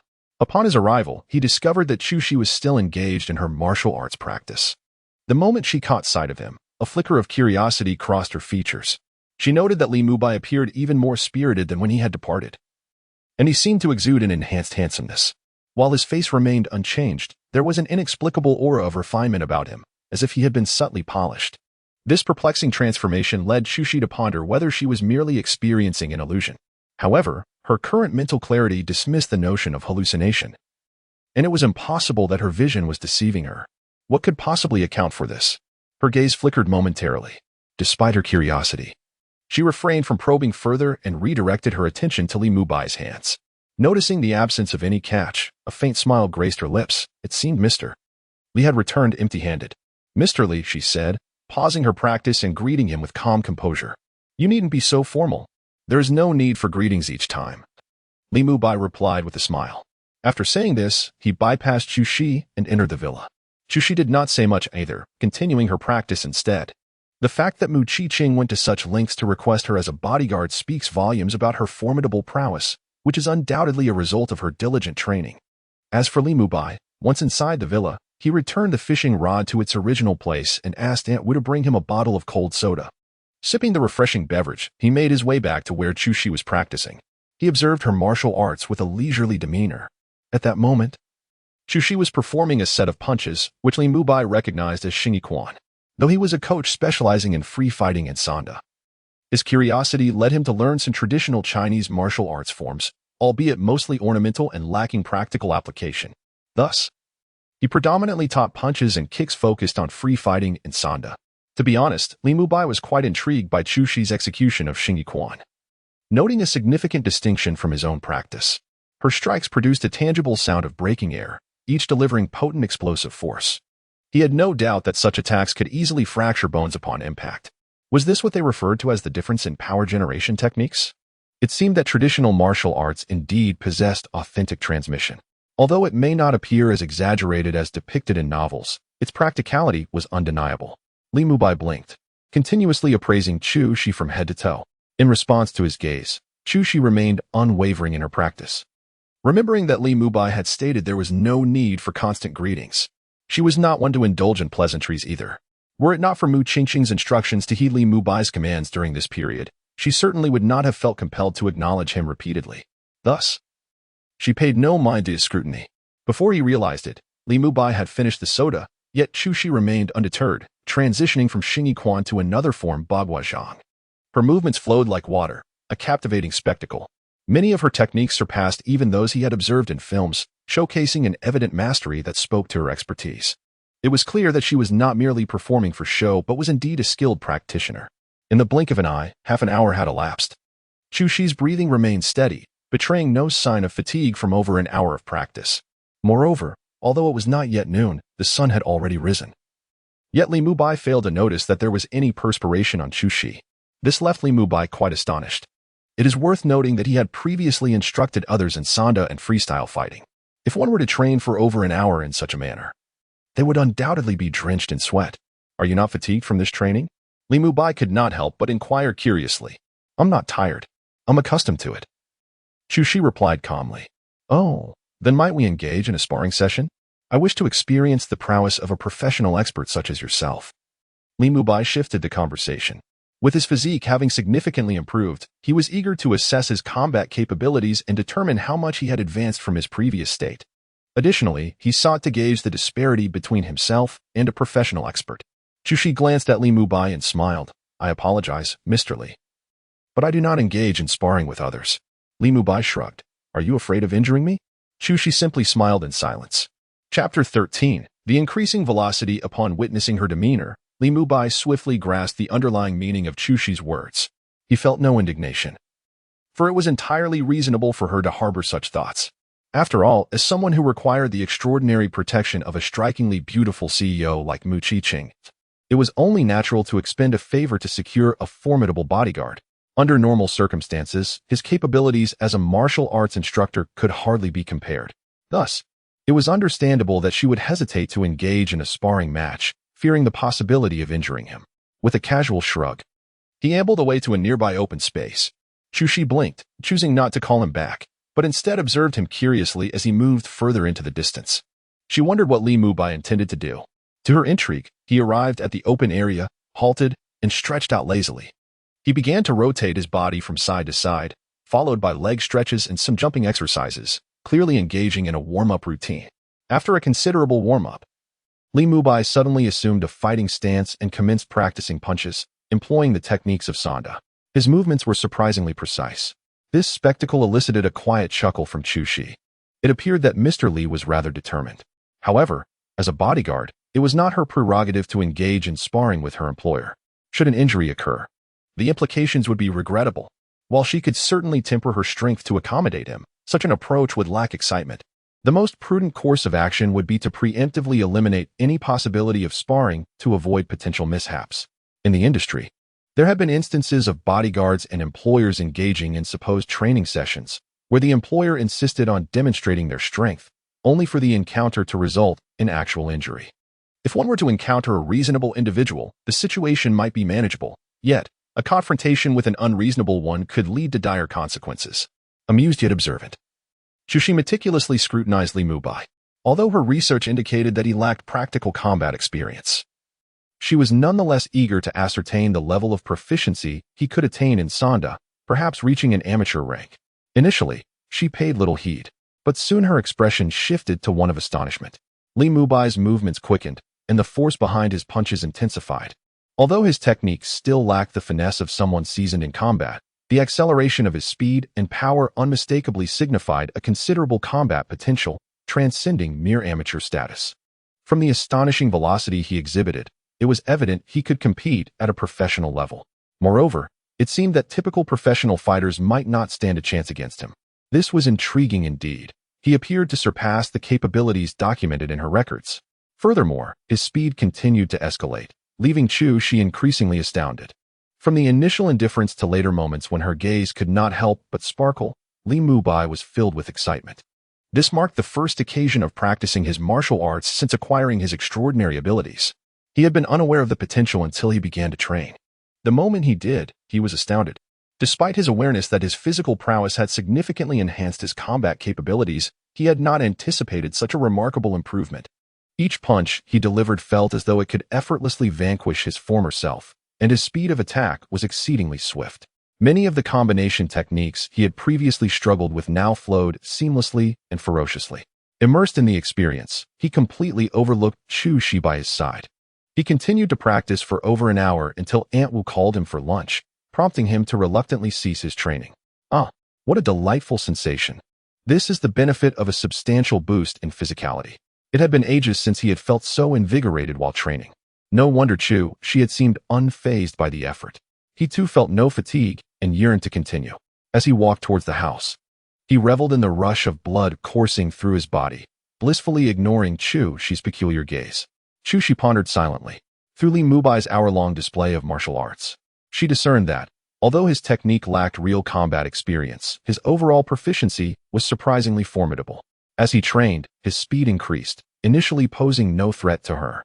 However, the velocity and power he exhibited later became a cause for concern, stirring her interest in his abilities and igniting a desire to engage with him. Nevertheless, having previously declined his invitation and adhering to her professional ethics, she restrained her curiosity. As a bodyguard, she recognized that some boundaries must not be crossed merely out of intrigue. Thus, she merely cast a curious glance at Li Mubai before following him into the villa.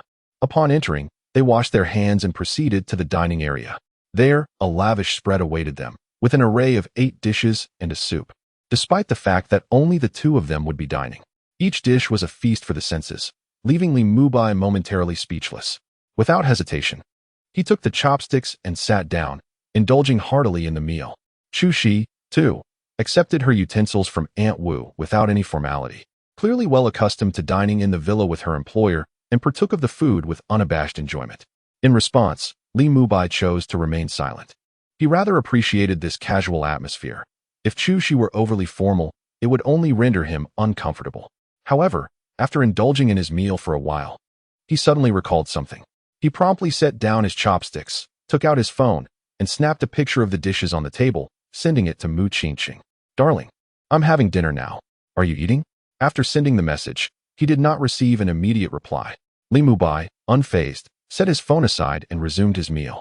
Less than 2 minutes later, his phone vibrated, signaling a new message. He quickly picked it up and unlocked the screen. "Mu Qingqing, I haven't eaten yet." "Li Mubai, are you that busy? It's already mealtime. Haven't you finished work?" "Mu Qingqing, I've clocked out, but I still have some matters to attend to. So I haven't gone to eat yet." Chapter 14. Who is that person? Li Mubai continued to send messages. Is it really necessary to work so hard? A person is like iron, and food is like steel.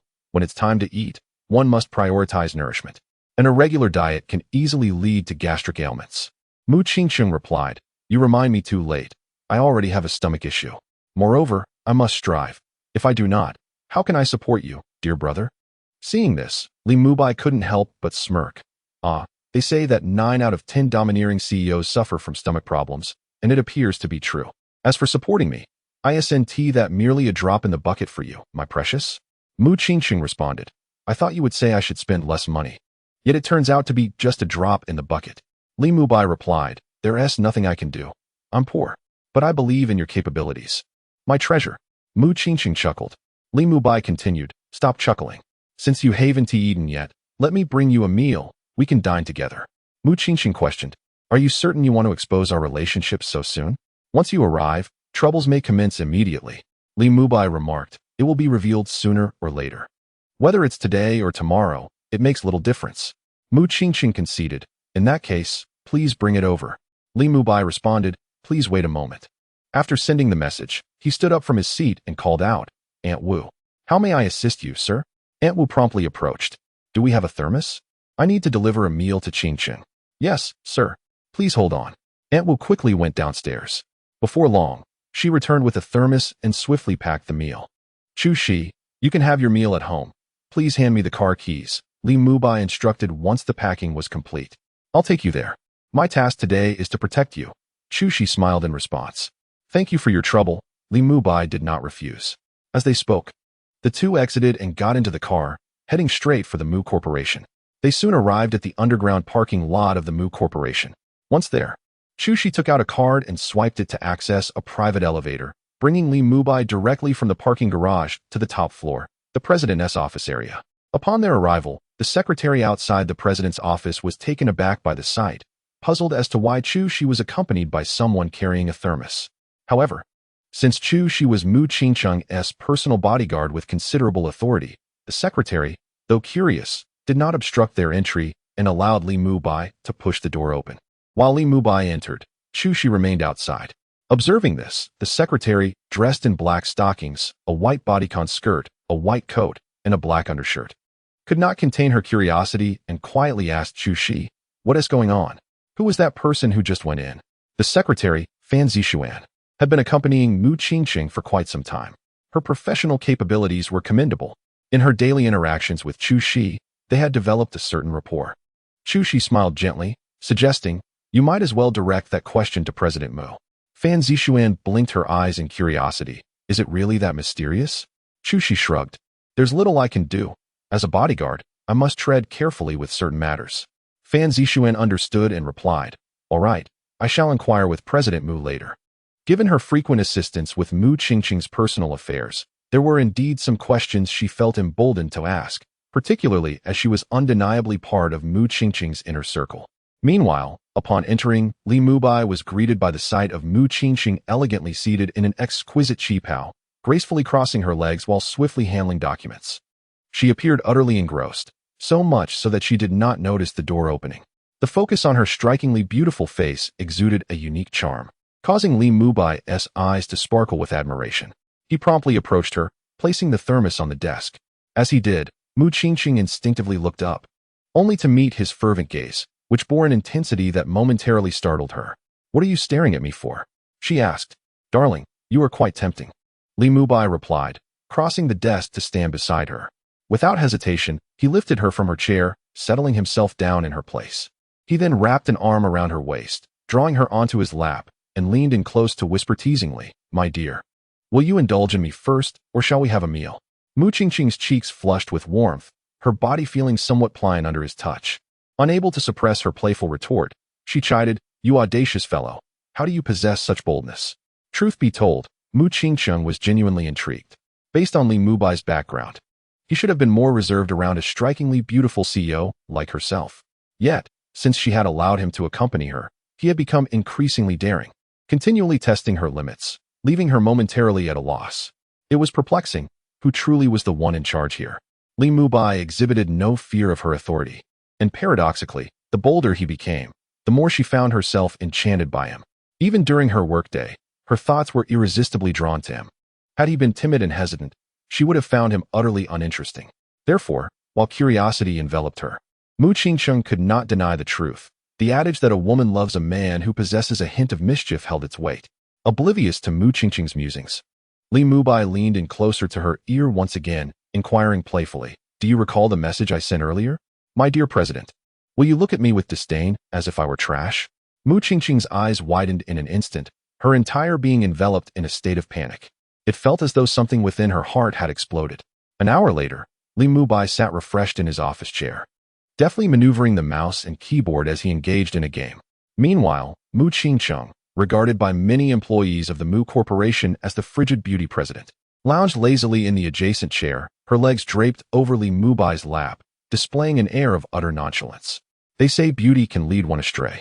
I once doubted this notion, but now I find it to be true. Brother, you are truly a stumbling block on my path to productivity. Is that darling happy right now? Can I possibly say otherwise? Mu Qingqing cast a playful glare at Li Mubai, slightly shifting her legs, which had grown somewhat numb. Chapter 15. This melon is too large, of course not, Li Mubai replied with a commanding demeanor. Mu Qingqing shot him a glance and then retracted her legs, stating, "You may continue playing your game. I have documents to attend to." With that, she retrieved a stack of papers from the side and settled next to Li Mubai, immersing herself in her work. Her expression quickly regained its focus, prompting Li Mubai to steal glances at her several times. The willpower of the financial backer was indeed formidable. However, he merely indulged in a few fleeting looks before redirecting his attention to the computer screen, deftly maneuvering his game character. It must be said that the fluidity of this beautiful CEO's computer far surpassed that of his previous gaming setup, significantly enhancing his gaming prowess. As the two worked harmoniously on their respective tasks, a sudden knock interrupted the tranquility. "Come in," Mu Qingqing replied calmly without lifting her gaze. The door swung open to reveal Fan Zixuan entering with a file in her arms. "What is it?" Mu Qingqing inquired, her gaze steady upon Fan Zixuan. "CEO Mu, this document requires your signature," Fan Zixuan said, hastily approaching and presenting the file. As she handed over the document, she couldn't help but glance at Li Mubai, who was engrossed in his game. A tempest of thoughts surged within her. Earlier, when Li Mubai had entered with the thermos, she had sensed that his connection with the CEO was anything but ordinary. After all, Chushi would never have permitted him to enter the CEO's office alone with the thermos and remain there for over an hour. Yet, she could not have anticipated the scene that unfolded before her. The CEO's workspace had been usurped by Li Mubai, who was not only occupying her office, but was also playing a game on her computer. Although the Muse Group boasted exceptionally high internet speeds and impressive computer specifications, Li Mubai was undoubtedly the first person to engage in gaming on the CEO's device. She found it hard to believe her eyes and was filled with curiosity about this individual who enjoyed such extraordinary treatment from the CEO. Was he perhaps her boyfriend? Could he be the scion of a powerful family? However, she had encountered many young elites from prominent families and could not recall ever having seen him before. He did not evoke any sense of familiarity. Moreover, prior to today, the CEO had never disclosed any information about having a boyfriend. Raised under strict parental guidance, the CEO had never even experienced romantic relationships. How could she suddenly have a boyfriend? Could it be a clandestine romance?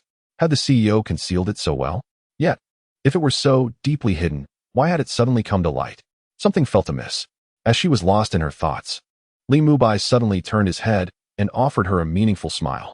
This smile took Fan Zixuan by surprise, prompting her to quickly avert her gaze from him. Her heart raced uncontrollably. How handsome! My heavens, this man is stunning. His eyes seemed to crackle with electricity. In that moment, she began to grasp why President Mu would allow this individual to occupy his designated spot for gaming. His looks are almost unfair, especially those captivating eyes. Aren't they the legendary peach blossom eyes? It is said that they can convey deep emotions even towards a mere dog. Previously, she had dismissed such notions as ludicrous, but now it seemed entirely true. Moreover, this man possessed not only a soulful gaze and striking features, but he also exuded a peculiar aura that felt almost fluid, capable of embracing everything, making one instinctively drawn to him. It was utterly bewildering. Just as she was coming to her senses, Mu Qingqing's voice suddenly resonated in the air. Along with her words, a signed document was handed back to Fan Zixuan. "Ah, I'm sorry, President Mu." Fan Zixuan's cheeks flushed crimson, flustered. Having served as Mu Qingqing's secretary for quite some time and known her since their student days, she found herself unusually out of sorts in the presence of Mu Qingqing today. "It's quite all right. My Mubai is exceptionally handsome, so it's only natural to be captivated." Mu Qingqing replied with a smile. "Wait." Fan Zixuan looked at Mu Qingqing with a hint of suspicion. "My Mubai? What does that mean?" Surely she must have misheard. "This is my boyfriend, Li Mubai," Mu Qingqing stated calmly. Afterward, she introduced Li Mubai. "Mubai, this is my secretary and assistant, Fan Zixuan. You two should add each other as friends. In the future, if you need to reach me and are unable to, you can contact her. Furthermore, should you have any matters to attend to, feel free to approach her." Upon hearing this, Li Mubai promptly took out his phone and opened the contact card for the green bubble. While Fan Zixuan was still processing the shocking news, she hurriedly pulled out her phone to scan Li Mubai's green bubble contact card. Not only did they add each other as friends, but they also exchanged phone numbers. Having completed this exchange, she did not linger in the office any longer. Grabbing the documents, she exited and kindly closed the door behind her. As soon as the door clicked shut, Fan Zixuan could not help but slap her own mouth in disbelief. She felt overwhelmed by the magnitude of today's revelations and was filled with a desire to gossip. She understood that once this information leaked, it would undoubtedly cause a stir among countless individuals, especially those in the company who admired President Mu or idolized him. They would certainly struggle to believe that President Mu would treat someone with such kindness. She wondered what sort of person that handsome man truly was. Blinking in astonishment, Fan Zixuan swiftly departed the scene to deliver the signed documents before returning to her desk to find Chu Shi. At this moment, Chu Shi sat at her desk. Engrossed in her computer, Fan Zixuan inquired directly in a hushed tone, "Chu Shi, do you know the true identity of Li Mubai? Didn't President Mu tell you?" Chu Shi smiled. Fan Zixuan shook her head. She only mentioned that he is her boyfriend, but didn't elaborate on his specific identity. "I am genuinely curious about when President Mu started dating. Although Li Mubai is undeniably handsome, with those captivating peach blossom eyes, it is quite astonishing considering that up until today, there were no signs of her being in a relationship. The sudden revelation of a boyfriend is indeed surprising. I truly wish to know how they met. Have they known each other for a long time, or is this a recent acquaintance? However, if it is the latter, isn't this progression a tad too swift? President Mu doesn't strike me as someone who would hastily establish a relationship. She approaches every situation with meticulous strategy." Chapter 16. Countless individuals were taken aback, exclaiming, "This cannot be real." As she spoke, Fan Zixuan's gaze remained fixed on Chu Shi, seeking a definitive answer from her. Chu Shi merely smiled faintly. "I maintain my stance. If you wish to know, you may inquire with President Mu. Should he be inclined to share, you shall learn. If he chooses to remain silent, then I, too, cannot divulge anything." Sighing in resignation, Fan Zixuan felt a profound sense of frustration. She understood that this was Chu Shi's principle, yet the sensation of having a tantalizing piece of information just out of reach was unbearable. She truly could not comprehend how. After merely one night without seeing President Mu, a new boyfriend had suddenly appeared at his side. In the president's office, after Fan Zixuan exited, Li Mubai resumed his gaming, while Mu Qingqing continued to attend to her documents. They each maintained their own space, undisturbed by the other. Neither Li Mubai nor Mu Qingqing found their activities tedious. Li Mubai was engrossed in his game, while Mu Qingqing was deeply immersed in her work. This arrangement persisted until the afternoon when the workday drew to a close. Mu Qingqing had initially intended to work late, Darling, it's time to clock out. Li Mubai suddenly leaned closer to Mu Qingsheng, wrapping his arm around her waist. Despite spending the entire afternoon on the computer, he felt no boredom. However, it was time to leave, and thus they must. This. Mu Qingsheng hesitated. Obey. It's time to leave. Li Mubai decisively reached out, snatching the documents from her hands. Very well, Mu Qingsheng acquiesced with a resigned nod. Upon witnessing her compliance, Li Mubai grinned widely and planted a passionate kiss on her lips, leaving Mu Qingsheng breathless and her cheeks aflame. After what felt like an eternity, Mu Qingsheng finally shot him a playful glare and asked, "What would you like to eat?" "I can arrange it." Li Mubai shook his head, replying, "I prefer not to be confined to arrangements. Let's go shopping and eat whatever we fancy." Shopping? Mu Qingsheng blinked in surprise. She realized she had never shopped with a male companion before, as she had never been in a relationship. Thus, the prospect sparked a flicker of anticipation within her. "Let us go?" Noticing Mu Qingsheng's evident interest, Li Mubai took her hand, grasped the cleaned thermos nearby, intertwined their fingers, and exited the office together. As they stepped outside, Fan Zixuan, who was engaged in conversation with Chu Shi, suddenly widened her eyes in disbelief, casting her gaze upon the intertwined fingers of Mu Qingsheng and Li Mubai. Although she had already received the news from Mu Qingsheng that Li Mubai was indeed her boyfriend, she had not anticipated that Mu Qingsheng would so openly display their affection. This could lead to significant repercussions. Fan Zixuan could hardly fathom the storm that would ensue should this information spread. Amid her astonished gaze, Mu Qingsheng noticed yet chose to disregard it. With a calm glance, she averted her eyes and proceeded forward alongside Li Mubai. Observing this, Chu Shi promptly followed suit. In response to her demeanor, Li Mubai casually handed the thermos he held to Chu Shi.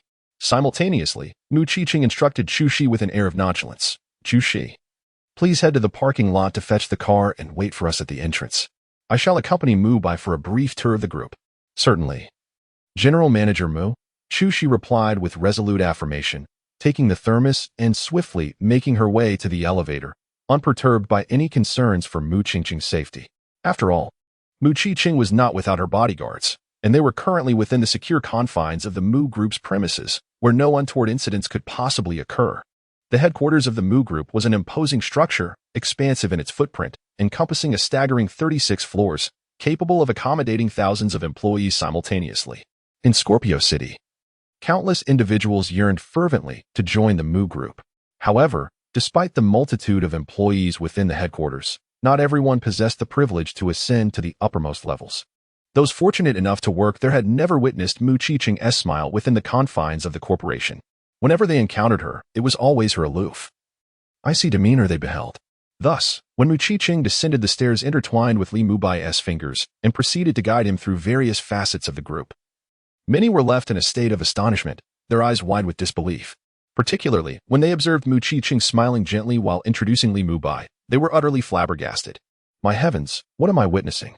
This is utterly preposterous. It feels as though I am dreaming. Surely this must be a dream. I cannot believe I am seeing the general manager entwined with a man radiating such warmth and kindness. This cannot be real. It must be an illusion. Can anyone tell me who this man is and how he has managed to hold the general manager's hand? Is this the general manager's boyfriend? Has the general manager truly found a partner? Who is this remarkable individual capable of winning her heart? Oh no, I am heartbroken. My goddess has been swept away." As disbelief reverberated among the crowd, tumultuous waves of emotion surged within them.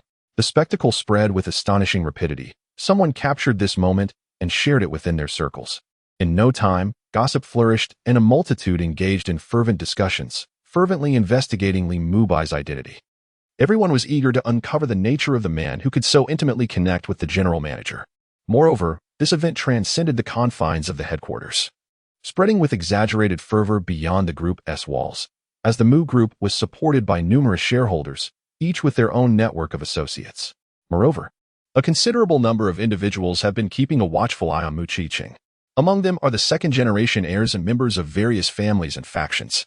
In this city of Scorpio, countless young aristocrats aspire to conquer the icy beauty of Mu Qingsheng, the formidable president. They yearn to claim this elusive flower atop a lofty peak. However, those who have pursued her in the past have invariably met with failure. These gentlemen possess their own network of informants. Consequently, when Mu Qingqing suddenly intertwined her fingers with a man and made a grand entrance within the corporate realm. It was impossible for them to remain indifferent. Thus, it was not long before many became aware of this development. Upon learning of the situation, their expressions turned grim. The sound of shattering echoed through the air. It remains unknown how many items were destroyed or how many women, who clung to these young masters, were abruptly dismissed. Li Mubai, however, remained oblivious to these events. He merely wore a smile as he accompanied Mu Qingqing, traversing through the Mu Corporation, allowing her to assert her dominance. Chapter 17. Seal him off. Brother, there is no turning back for you now. As they walked, Mu Qingqing suddenly leaned closer to Li Mubai and whispered in his ear. What do you mean? Li Mubai asked, bewildered. Mu Qingqing replied, the Mu Group is not solely my dominion. It comprises numerous other factions and informants. Given our movements within the company, it is only a matter of time before our actions reach their ears. Therefore, prepare yourself for the tempest that is to come. Earning that 500,000 is not as effortless as you might imagine. Li Mubai blinked in surprise. Sister, you must remember to increase the payment. Are you not afraid? Mu Qingqing's eyes sparkled momentarily. Although she had previously broached such topics with Li Mubai, witnessing his unwavering resolve in the face of no retreat astonished her. With wealth and the opportunity to court a charming heiress, what is there to fear? Li Mubai declared without hesitation. Bah, what kind of words are those? Have you forgotten who the true benefactor is? Mu Qingqing playfully chided him, her cheeks flushed.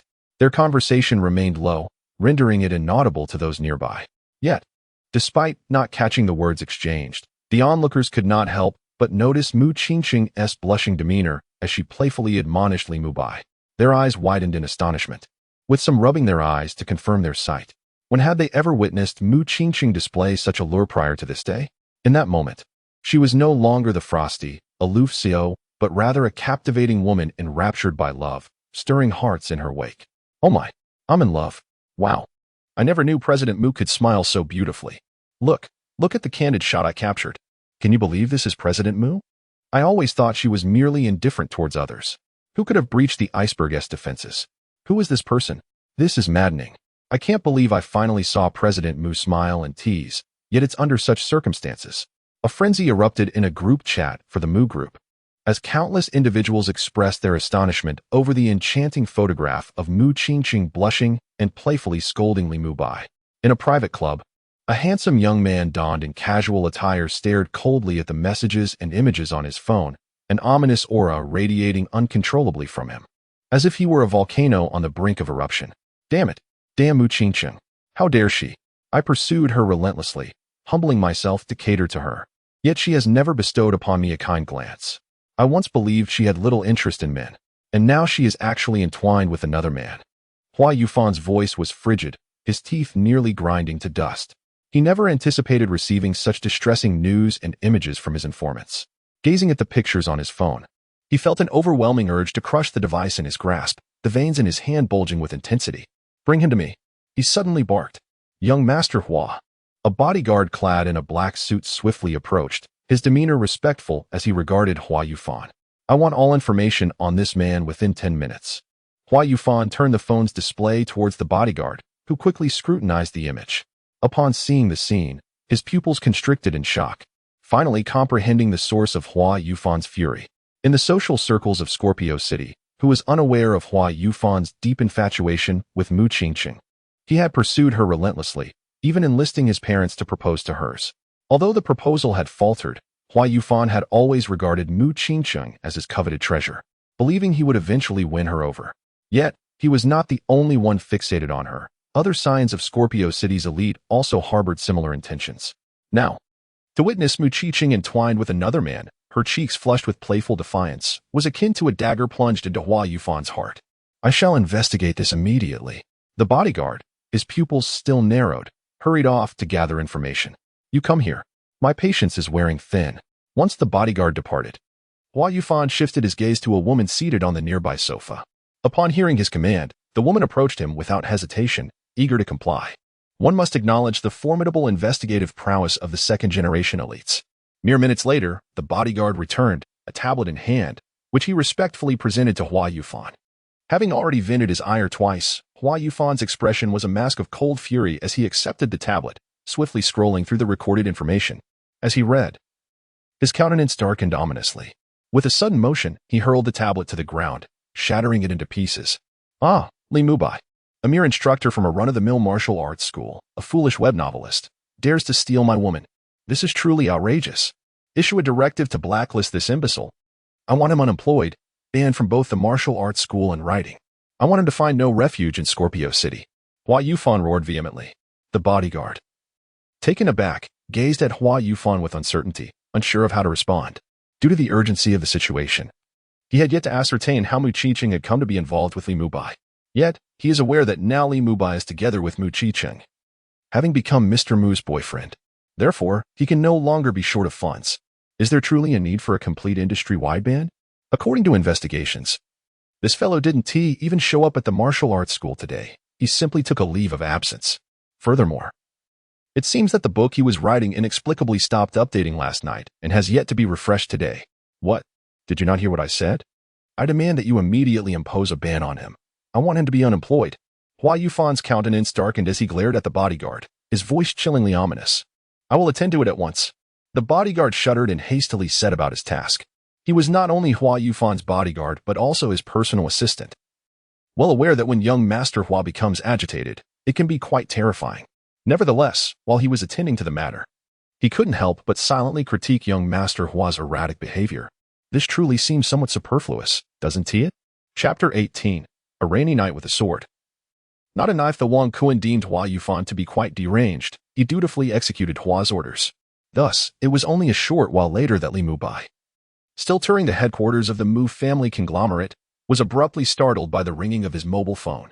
Upon glancing at the screen, he saw it was a call from Sister Chin, the proprietress of the martial arts school where he was currently employed.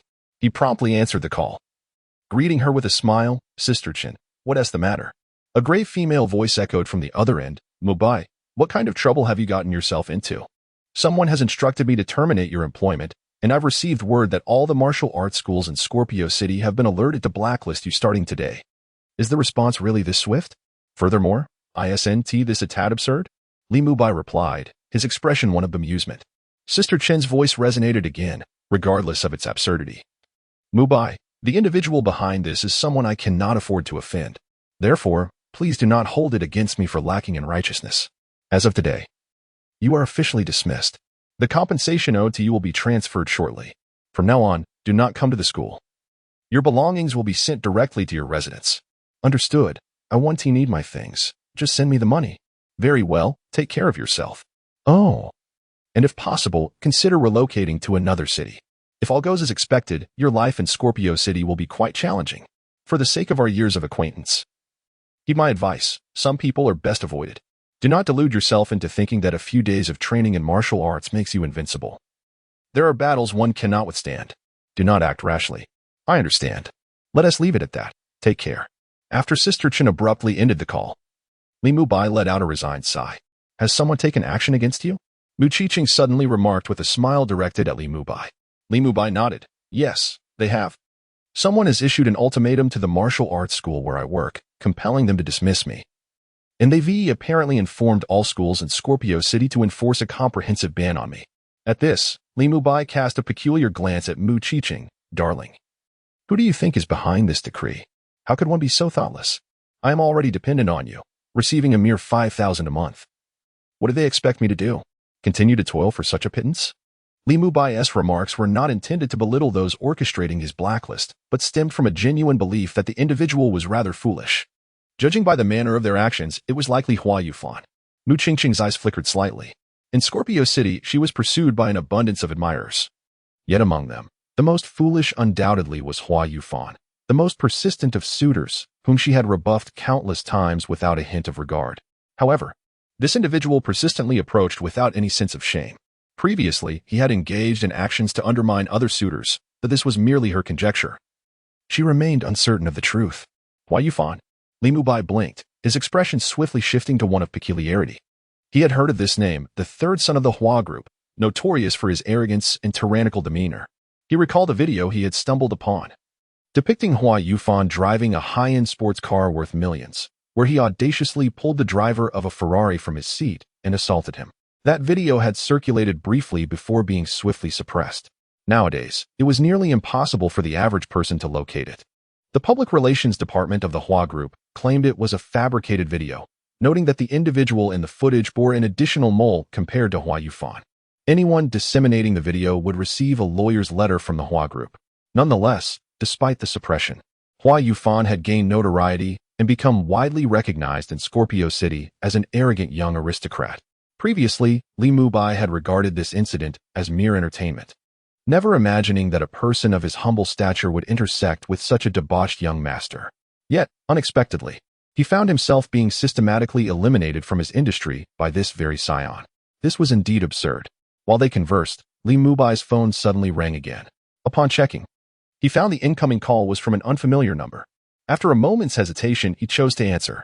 In the past, he would never have entertained calls from unknown numbers unless they rang 2 or 3 times, given the prevalence of harassing and scam calls in this era. If it were a familiar person or someone with business to discuss, they would likely call back if the first attempt failed. Conversely, telemarketers and scammers rarely called repeatedly. They were aware that a disconnection indicated a lack of interest from the recipient. However, having just been banned, he was eager to discern whether anyone was reaching out with news or perhaps even threats. Thus, he opted to take the call. As soon as he answered, an unfamiliar male voice emerged. Is this the one who wields a sword but not a knife on a rainy night? Although Li Mubai could not recognize the voice, the moniker was familiar, as it belonged to his pseudonymous account for writing novels. Yes, it is. Who are you? He inquired, perplexed. I am an editor from the BOLO novel website, The Great Night. Your novel has been flagged for violations and has been removed from the site. Please return your manuscript fee promptly. What on earth? Are you joking? What regulations have I violated? Your book frequently escalates in intensity. You must acknowledge it as a violation. I did not. Do not slander me. Furthermore, even if it did escalate, what does that have to do with returning the manuscript fee? I certainly did not plagiarize. Furthermore, you claim to be a great knight, while I assert that I am the father of the great knight. You, on a rainy night, wielding a sword instead of a knife. I am not jesting with you. You can log into your author backend and check the short messages from the site. In any case, please refund the manuscript fee promptly. If you fail to do so, brace yourself for a lawyer's letter from the website. Additionally, as of today, your account on the website has been banned and your identification number has been locked. You can forget about continuing to write books in the future. How dare you? You must be foolish. I demand a refund. I am writing on a profit-sharing basis, not a buyout. The website has profited as well. Yet you expect me to return the manuscript fee? Do you take me for a fool? Li Mubai erupted with curses, bombarding with messages. Regardless of whether he is indeed a great knight, he chose to unleash his wrath first. A mere lawyer's letter is not enough to intimidate him. This is not a court summons. Besides, he has become accustomed to a life of ease and is unafraid of legal battles. Worst case scenario. They could all drag it out. He truly does not believe that the world of online literature is so grim. Chapter 19. Eliminate him. With a telegram dispatched, Li Mubai abruptly hung up the phone, not waiting for a response. Has the website where you publish your works also conspired to silence you? Mu Qiqing inquired. Her brow furrowed as she cast a cold glance at Li Mubai. This chill was not directed at him, but rather at those orchestrating his suppression. Indeed. It appears to be the case, Li Mubai remarked, simultaneously accessing his author account on his mobile device. To his dismay, he discovered that his book had been banned and removed from the platform. Furthermore, he had received a message from the site, demanding a swift return of his royalties, or he would face legal action. I shall make a call to investigate who has instigated this industry-wide ban and assist you in lifting it. Even though you may not require the funds at this moment, as my partner, you must not be subjected to such unfair treatment, Mu Qiqing declared. Retrieving her phone and dialing a number to ascertain the source of the ban against Mubai and to facilitate its removal. Understood, came the prompt reply from the other end. And without further ado, Mu Qiqing ended the call. As soon as she hung up, Li Mubai embraced her waist and kissed her in front of numerous onlookers, leaving them utterly astonished. Many hastily retrieved their phones to capture this extraordinary moment, with some even recording video, all visibly exhilarated. Additionally, they gleaned from Li Mubai's recent telegram that Mu Qiqing's boyfriend was an author whose work had been banned. However, due to the distance and their inability to eavesdrop on the entirety of the conversation, they remained largely oblivious to the complete narrative. Meanwhile, in the same establishment, Hua Yufan, who had just learned of Li Mubai's ban, was still catching his breath when he received further news and images from his informants. Upon viewing the pictures, his eyes blazed crimson with fury. In a fit of rage, he smashed his phone against the ground, shattering it into pieces. I want him dead. I swear. I will make Li Mubai pay with his life. Hua Yufan roared, his indignation palpable. He had believed that after issuing the order for Li Mubai's suppression, the latter would surely regret his association with Mu Qingqing and exhibit some trepidation. Instead, how dare he kiss Mu Qingqing in front of so many witnesses? Such an act was a blatant provocation. In a further display of his anger, he not only destroyed his phone but also stomped on the remnants.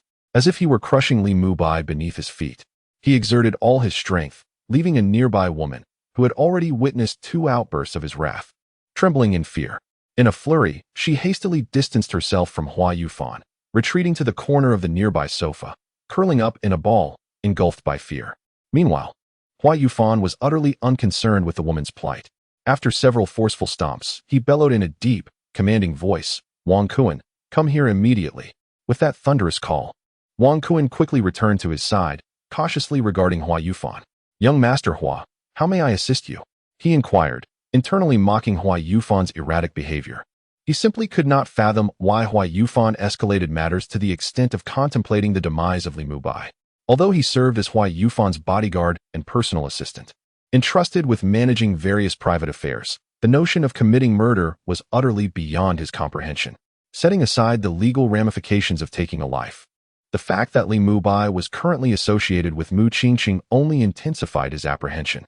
Should an attempt be made on Li Mubai's life at this crucial juncture, one could only imagine the chaos that would ensue, particularly from Mu Qingqing's wrath. Whether the Hua Corporation could withstand such a storm was uncertain, but Wang Kuan was acutely aware that he, as the bodyguard and assistant, would not be able to bear the consequences. Find someone to eliminate Li Mubai at once. Hua Yufan roared. Perhaps that is not necessary, young Master Hua, Wang Kuan stammered, his complexion paling as he grasped the gravity of the request. His heart sank at that moment, prompting him to hastily offer a placating suggestion. Are you seeking to be dismissed by me? I instructed you to make arrangements. And you dare to retort? Hua Yufan's voice thundered once more. I give you half an hour. I want to see a video of Li Mubai's lifeless body in that time frame. Wang Kuan's expression darkened, caught in a quandary as he struggled to respond to this madman's demands. While he often indulged Hua Yufan in his power games, this was far beyond the pale. After all, Hua Yufan was indeed the 3rd young master of the Hua Corporation, wealthy and influential. However, the notion of murder, especially with such an urgent deadline, felt like a fevered dream. Did he truly believe the elite security team of Mu Qingqing would be so easily outmaneuvered? The security forces in Scorpio City were well aware that Mu Qingqing's bodyguards were exceptionally skilled, often overpowering several professional bodyguards in combat, particularly the infamous trio known for their formidable prowess. Young master, please remain calm. Perhaps a drink will soothe your temper. In a moment of exasperation, Wang Kuan retrieved a glass from the nearby coffee table, pouring a drink for Hua Yufan and offering it to him. Smash! The glass flew from Wang Kuan's hand as Hua Yufan struck it away, shattering it upon impact with the floor. What do you mean by this? I ordered you to arrange for Li Mubai's demise, and you suggest I drink instead. Are you even serious about your job? Hua Yufan glared menacingly at Wang Kuan. If looks could kill, Wang Kuan would have been reduced to mere fragments. In that moment, Hua Yufan could hardly comprehend that Wang Kuan, who normally obeyed his every command, would dare to disregard him so brazenly. Not only did he fail to execute the command promptly, but he also insisted that he first drink to calm his nerves. Given his current state of fury, how could he possibly think of drinking? He has already reached his limit. All he desires now is to witness Li Mubai's downfall. Wang Kuan, with a bitter smile, glanced at Hua Yufan, whose face was contorted in distress. Hua Sha, under ordinary circumstances, I would undoubtedly assist you at the first opportunity. However, regarding this matter, I truly cannot comply. This involves taking a life, and should it come to light, the consequences would be dire. Hua Sha, you have a promising future ahead. There is no need to jeopardize it for a mere commoner. It is simply not worth it. If you genuinely despise him, we possess ample means to deal with him, to suppress him. There is no necessity to resort to murder. Furthermore, Hua Sha, it is not my intention to dampen your spirits while elevating another's. You have witnessed the formidable strength of Mu Qingqing's bodyguard team. In our past encounters, we were consistently overpowered. Chapter 20. You were actually upset at this point. Wang Kun cautiously glanced at Hua Yufan. There had been an occasion when Hua Yufan relentlessly pursued Mu Qingcheng, who, preoccupied with her own matters, had no desire to engage with him. In a moment of audacity, Hua Yufan had commanded his subordinates to intercept Mu Qingcheng, and they, dutifully obeying, had acted to obstruct her path. However, it was not long before Mu Qingcheng's bodyguards intervened, swiftly overpowering and assaulting them. Even Hua Yufan himself was not spared from their wrath, enduring a severe beating that rendered him a laughingstock within their circle for quite some time. Although that incident had faded into the past, no one dared to broach the subject in Hua Yufan's presence, and he had subconsciously chosen to forget his disgraceful history. Yet, the memory lingered, and it was not something that could simply be erased by will alone. Hua Yufan's pupils constricted suddenly, as the recollection of his past misdeeds came flooding back, causing his body to tremble involuntarily.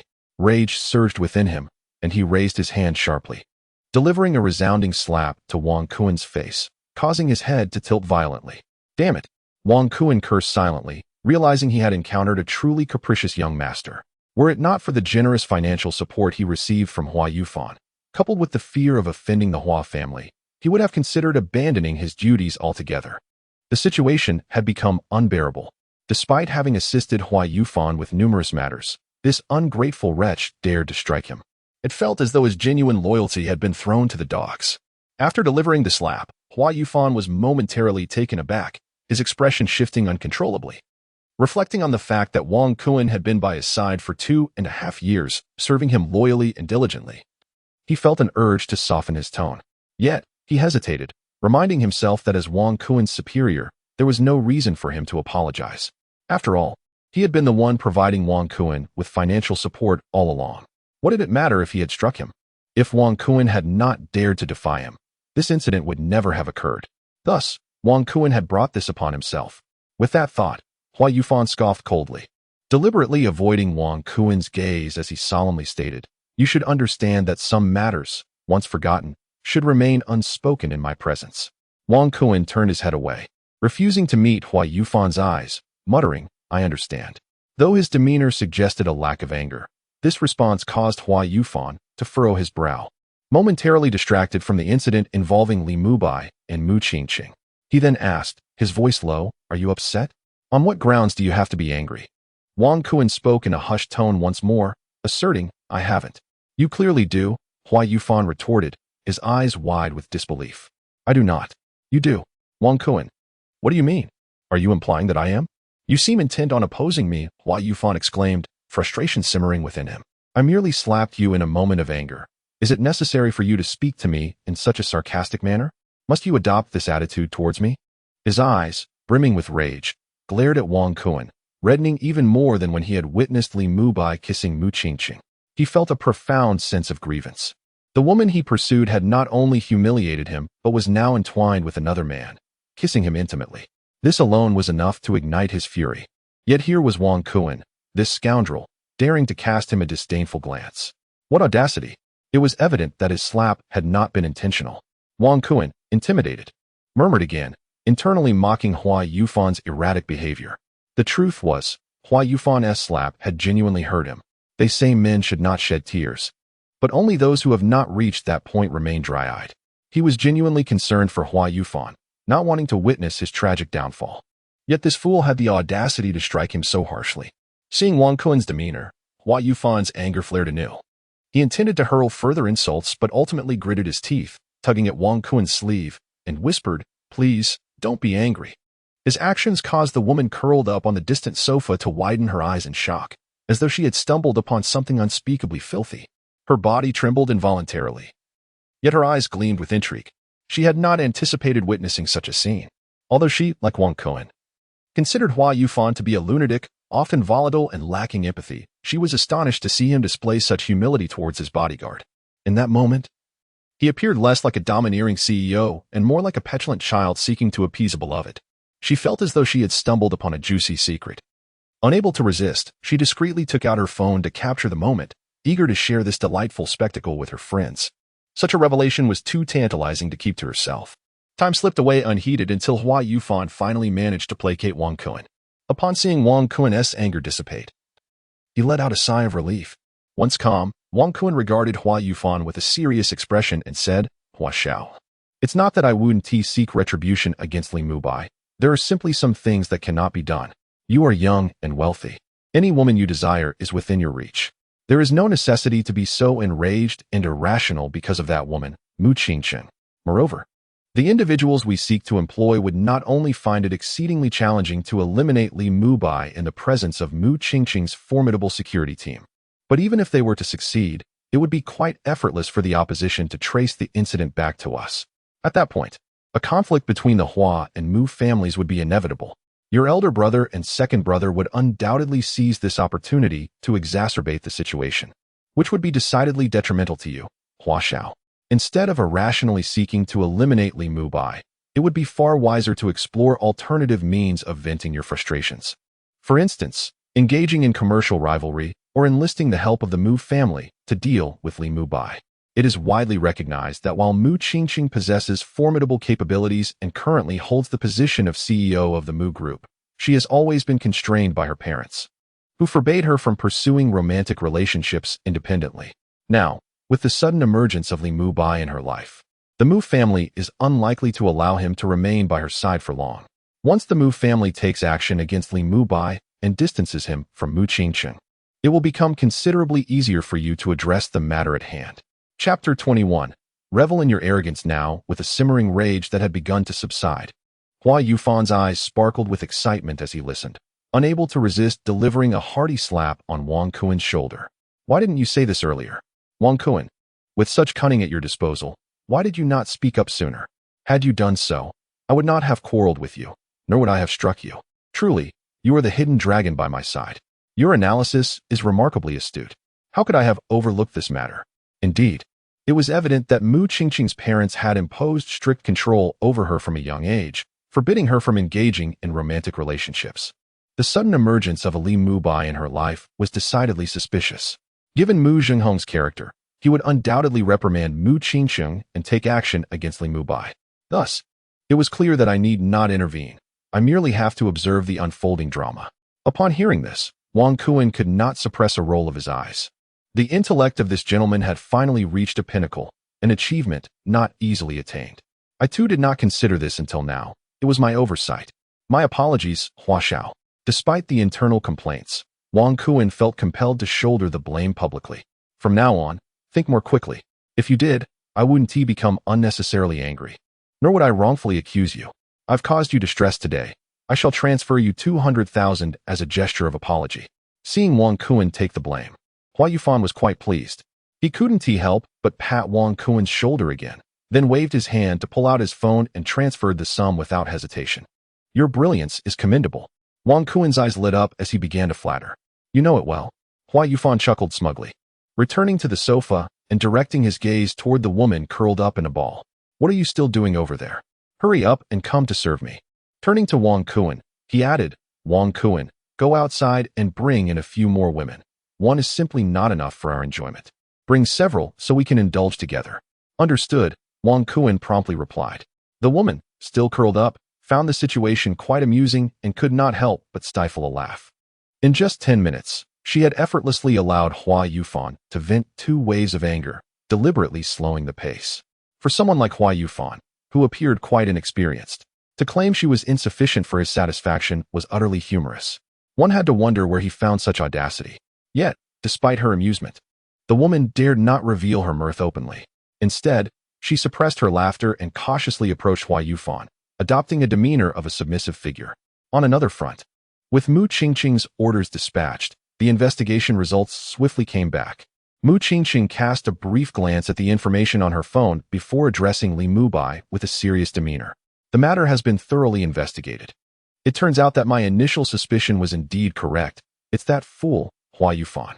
Li Mubai blinked in surprise. Yes, it's him. I have already lifted the restrictions for you. If all goes well, they will call you again shortly. Mu Qingqing nodded.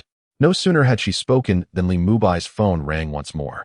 Upon checking, he saw that it was a call from Sister Chun, so he answered without hesitation. However, there was a moment of silence on the other end before Sister Chun spoke with a hint of astonishment. Mubai, you have truly astonished me. What on earth have you done? First, Someone from the Hua family contacted me to have you dismissed. And now someone from the Mu family is urging me to retract your termination. Furthermore, the industry-wide ban on you has also been lifted. Li Mubai responded calmly. I haven't done anything. Sister Chen chuckled bitterly. You call this doing nothing, Mubai? You must be jesting. Regardless of the situation, congratulations are in order. You've managed to escape unscathed for now. Just be cautious, as this whole affair is beyond my understanding. Li Mubai acknowledged her words. Understood. So, will you be returning to work? Sister Chen shifted the topic. Without hesitation, Li Mubai replied. Why would I want to return when I've finally secured several months' worth of compensation from you? I'm not foolish. You rascal. Sister Chen couldn't help but laugh and scold him lightly. However, her tone soon turned serious again. Nonetheless, I must apologize for the trouble caused. Since you are unwilling to come back, let it be. Rest assured that you will receive what is rightfully yours. All right, I'll hang up now. When you have time, do come by for tea. The dojo will always welcome you back. I will, Li Mubai said, ending the call without further pleasantries. You're really not going back to work, are you? Mu Qingqing asked, a playful smile gracing her lips. Li Mubai shook his head. Haven't I already said? I'm living off the generosity of others now. Why would I return to work? From now on, I intend to live a carefree life. Mu Qingqing blinked playfully. Do you truly believe you can continue to live off me? What if I suddenly lose interest in you? Li Mubai leaned closer to her ear, a smirk playing on his lips. Would you really be so cruel to such a disobedient brother? Mu Qingqing's cheeks flushed crimson as she shot him a playful glare, her resolve wavering. She could never bring herself to be unkind to him. Go ahead and be cocky now, brother, but if I ever tire of you, you won't have a shoulder to cry on. By then, I should have earned quite a bit from you, so I won't be worried. Such confidence. Confidence is essential, he replied with a grin. At times, I find myself yearning to delve into the depths of your heart to uncover the source of your audacity and courage. There exists an intriguing uniqueness about you. Mu Qingqing is not merely feigning sentimentality. She genuinely perceives that Li Mubai is unlike anyone else. The confidence he exudes is profoundly infectious, making her acutely aware that this self-assurance emanates from the very core of his being, rather than being a fade. This piques her curiosity regarding the origin of Li Mubai's unwavering confidence. Regrettably, Li Mubai remains oblivious to her musings. Had he been aware, he would have conveyed that should one awaken extraordinary abilities, they too would inevitably embody the same level of confidence as he does.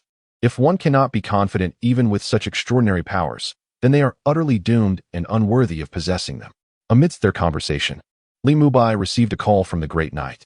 Upon answering, he disregarded the other party's words and, taking the initiative, sent a telegram before promptly ending the call.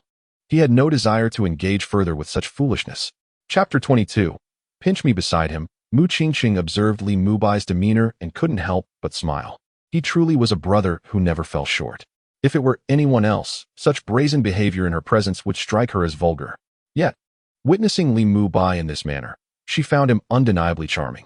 In fact, the more she gazed at him, the more handsome he appeared, even more so than during their morning encounter. What are you staring at so intently? Have I completely captivated you? Li Mubai chuckled after ending the call, noticing Mu Qingqing's unwavering gaze upon him. Of course not, she playfully retorted, then added, Come on, let us continue our tour. As she spoke, she grasped his hand and led him onward. The pair lingered at the Moose Group for quite some time before finally exiting. Upon their departure, the entire headquarters was abuzz with the news of Mu Qingqing's relationship, leaving no one unaware of her having a boyfriend. Consequently, as soon as they stepped outside, Mu Qingqing's phone began to ring. However, she merely glanced at the caller ID before promptly ending the call and turning off her phone. What is going on? Who called? Why didn't you answer? Li Mubai inquired, curiosity evident in his tone. My father, she replied candidly, and he is undoubtedly calling to reprimand me. She was not misrepresenting her father's character. She understood his temperament well. At that moment, the only reason for his call would be to scold her. Is your father really that fierce? Does he disapprove of you having a boyfriend? Li Mubai blinked in surprise.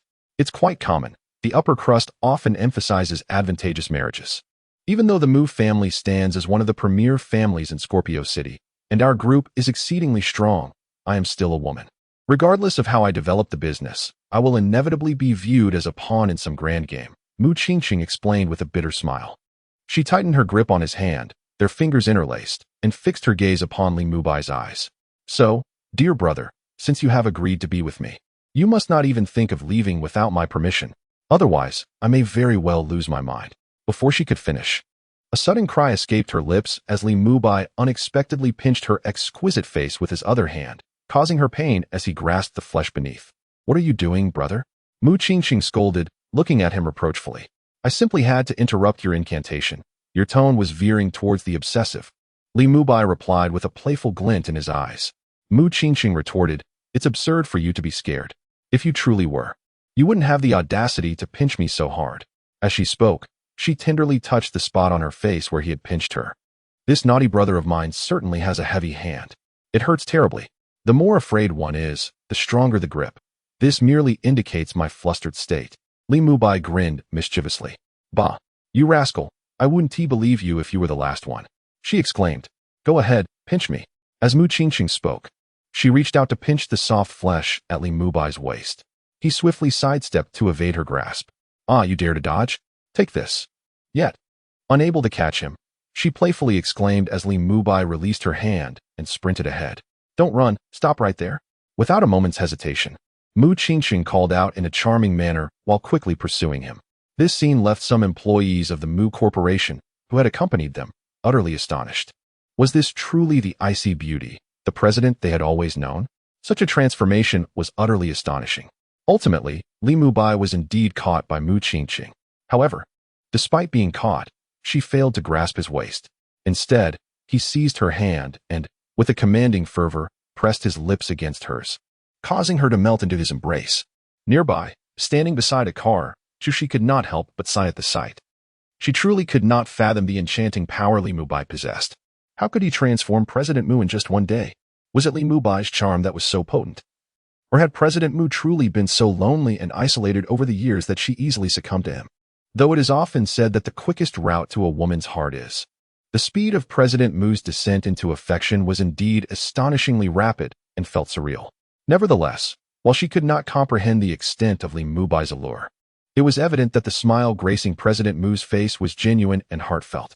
At this moment, she was truly happy, a smile that had not graced her features since she had been with Mu Qingqing. After sharing a tender kiss, Li Mubai and Mu Qingqing approached Chu Shi and entered the car. President, are we returning to the villa? Chu Shi inquired as she took her place in the driver's seat and started the engine. Let's go to Shi Street, Li Mubai interjected. All right, we'll follow Li Mubai's suggestion, Mu Qingqing confirmed. Oh, Chu Shi replied, steering the vehicle towards Shi Street. Although she felt that such a place was not suitable for Mu Qingqing, who typically frequented upscale venues, Shi Street was merely a bustling food street favored by ordinary folk. Yet, since both Li Mubai and President Mu expressed their desire to go, she, as their protector, obediently drove on. Chu Shi did not drive all the way into Shi Street, but rather stopped on the periphery. Once she halted, Li Mubai took Mu Qingqing's hand and ventured inside. The area was adorned with numerous lanterns, featuring ancient-style architecture and bustling with people. Some donned modern attire, while others were clad in traditional Hanfu and historical costumes. Many individuals are here, taking selfies and indulging in culinary delights. Among them are locals and a few foreigners.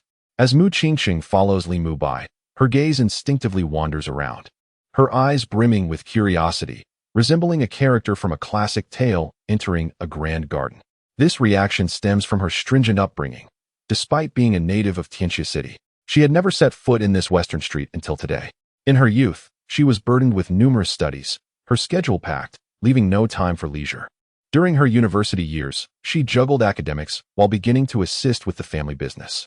Upon graduation, she immersed herself in the corporation, perpetually occupied. Her occasional rebelliousness led her to seek solace in inconspicuous karaoke bars for a bit of singing and drinking. Although she has close friends, they are all from her social circle and would never accompany her to such a place. Chapter 23. The Anger of Mu Dong in a Certain Sense. Mu Qingqing appeared to have a fulfilling life since childhood, having amassed a wealth of knowledge. Yet, in reality, she was indeed quite pitiful and profoundly lonely. It was at the moment she encountered Li Mubai that a crucial string within her snapped completely, leading her to choose to support him, allowing him to live off her. She was weary of her monotonous existence, utterly exhausted, and yearned to rebel. Have you never been to a place like this before? Your eyes are positively glowing, Li Mubai remarked with a playful smile as he noticed the change in Mu Qingqing's expression. No, I haven't. Mu Qingsheng replied without hesitation, affirming her inexperience. Though she had heard others speak of the West Street, this was indeed her first visit. As a local of Scorpio City, it's rather tragic that you have never set foot on West Street. What kind of difficult life have you endured? Have you been kept in confinement? Li Mubai teased, gently pinching her delicate face. This time, he was careful, ensuring that she felt warmth rather than pain. Perhaps that's true. Since childhood, I have been burdened with an overwhelming academic schedule, constantly learning. Later, in university, I juggled my studies with managing company affairs, and eventually, I became fully devoted to the company. While I wouldn't say I had no time for leisure, when I did find some free moments, I would occasionally attend gatherings within my social circle, though those occasions were few and far between. Places like this, I have never been brought to, Mu Qingsheng's side, candidly sharing her circumstances. Having chosen to make Li Mubai her partner, she was unwilling to conceal her truths, even if his initial interest was sparked by financial motives. She believed that a mere monetary bond could not sustain their relationship. At times, genuine emotional connections were essential. Deep down, she longed for someone to converse with meaningfully. However, within her social circle, genuine connections were unattainable, fraught with deceit and treachery. One misstep in opening up might lead to betrayal. That does sound somewhat tragic, Li Mubai said, affectionately pinching her elegant nose. Although he recognized that someone of Mu Qingsheng's relatively young age, who had risen to the position of a beautiful CEO in a large corporation, must have undergone an elite education beyond the comprehension of ordinary people, he was still taken aback by the extent of her struggles. Tragic might be a stretch. Perhaps heavily regulated is more fitting, Mu Qingsheng replied. Suddenly, she winked at Li Mubai and added, but now that I'm rebelling, it's quite exhilarating. Is that so? Then tell me, if your parents were to meet me, would they be furious? I'm rather frightened. Li Mubai feigned a dramatic expression, resting his head on Mu Qingsheng's shoulder, embodying a playful charm. Huh, she laughed. Mu Qingsheng couldn't help but burst into laughter. She truly did not anticipate that Li Mubai would suddenly act so playfully. Her laughter attracted the attention of several passers-by, who couldn't help but glance in her direction. Although no one recognized her, her beauty was undeniably striking. She was exceptionally lovely, and her smile was like a garden in full bloom, akin to a celestial maiden descending to earth. This left some onlookers utterly mesmerized. Where did such a stunning girl come from? Is she a celebrity? This beauty is simply too enchanting. Her smile is captivating, and I feel as if I have fallen in love. Who is that man leaning on her shoulder? How can a man lean so comfortably against a woman? Goodness, this is utterly enviable. In this day and age, can even a soft-hearted man win the affections of a stunning beauty? Many, while dumbfounded, could not resist the pangs of envy directed at Li Mubai, who rested his head on Mu Qingsheng's shoulder. They wished they could take his place.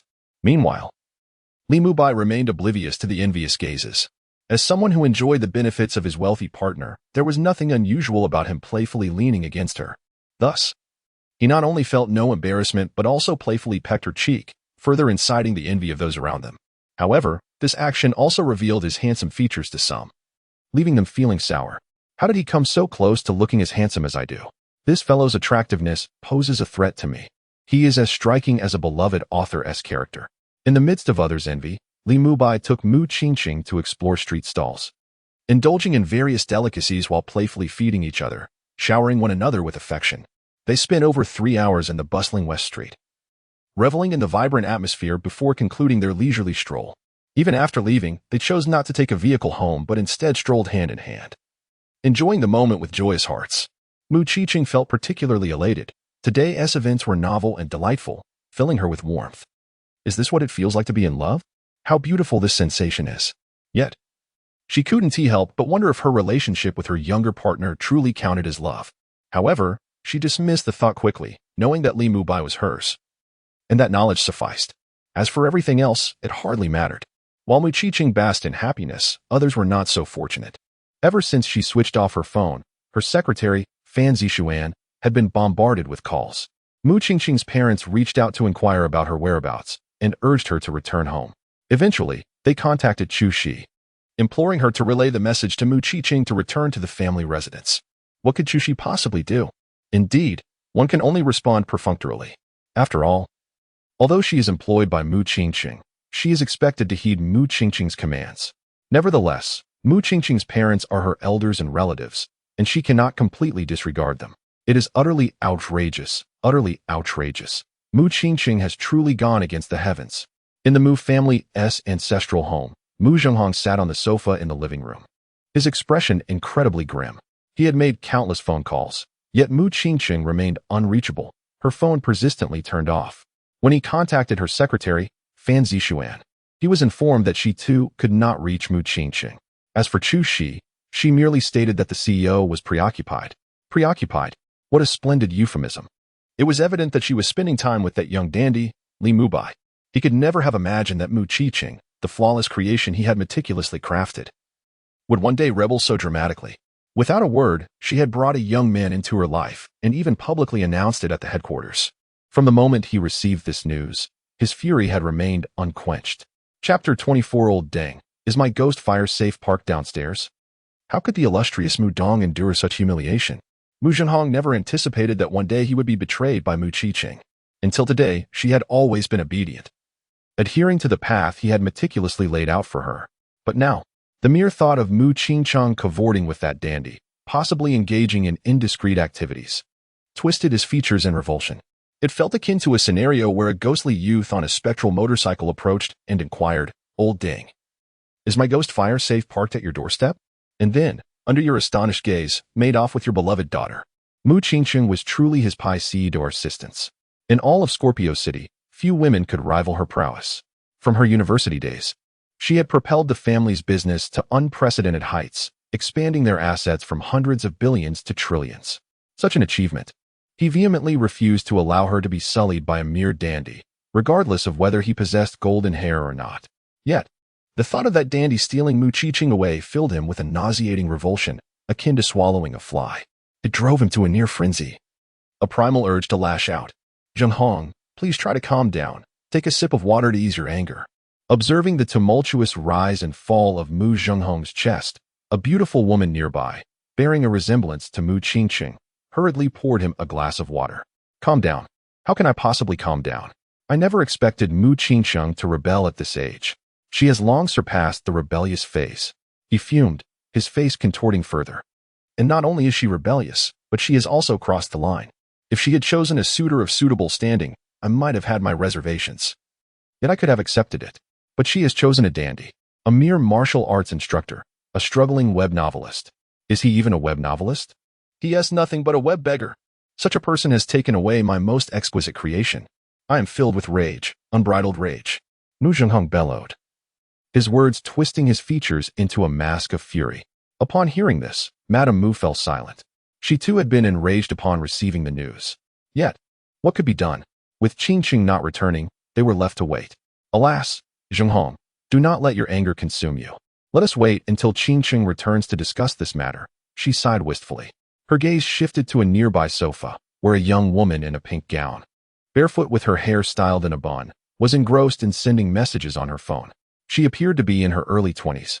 Casting furtive glances toward Mu Zhenghong as she typed, her eyes meeting Madame Mu's gaze at that precise moment.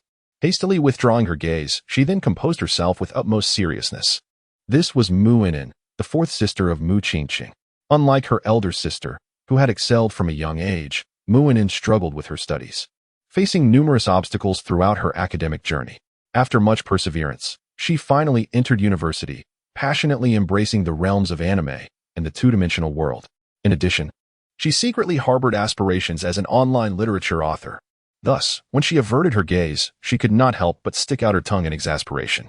To her surprise, the workaholic eldest sister, who seemed to have her entire fate orchestrated by their father, suddenly displayed an unexpected rebellious streak. Currently, she was fervently sending messages in a group chat. This was a trio chat, aptly named the Lovable Trio. Innocent and adorable young girl. Dad is so unreasonable. He criticized my elder sister, and now he is dragging me into this. He actually called online authors beggars. How am I a beggar? I diligently write, earning my pocket money through my own efforts. Joyous and carefree Mu Ursheo. Sis, don't be angry. Dad is just going wild, spouting nonsense. Just let him say what he wants. Ignore him. You mustn't reveal to him that you write as well. If you do, you'll be in serious trouble. Smart and clever Mei Xian. Exactly. Fourth sister, you must tread carefully and not expose yourself. It's been a while since Dad last disciplined you. And if you dare to reveal your secret, I'm certain he will unleash his wrath upon you. Innocent and adorable young girl. I'm not foolish. How could I possibly expose myself? I've hidden it quite well. Smart and clever Mei Xian. That's good. That's good. By the way, the guy my sister is seeing, Li Mubai, is truly handsome. How did he end up with my sister? Has he lost his mind? With such looks? How could he be captured by my formidable sister? And he openly flaunts their relationship at the company headquarters. He must be fearless. Doesn't he realize that many ambitious second-generation heirs are vying for my sister's attention? These fellows used to fight amongst themselves, and now he has become their target. Innocent and adorable young girl. How else would they get together? It's pure lust. Although my sister seems like a tyrant to us, one cannot deny that she is exceptionally beautiful, tall, with an alluring figure and an air of elegance. She is renowned as the icy beauty CEO, igniting the desire to conquer in men. If I were a man, unaware of her true nature, I would surely be tempted to win her over. Alas, these suitors are oblivious to her fierce side. When my sister unleashes her wrath, it is more painful than when Dad does, and I've felt her punishment firsthand.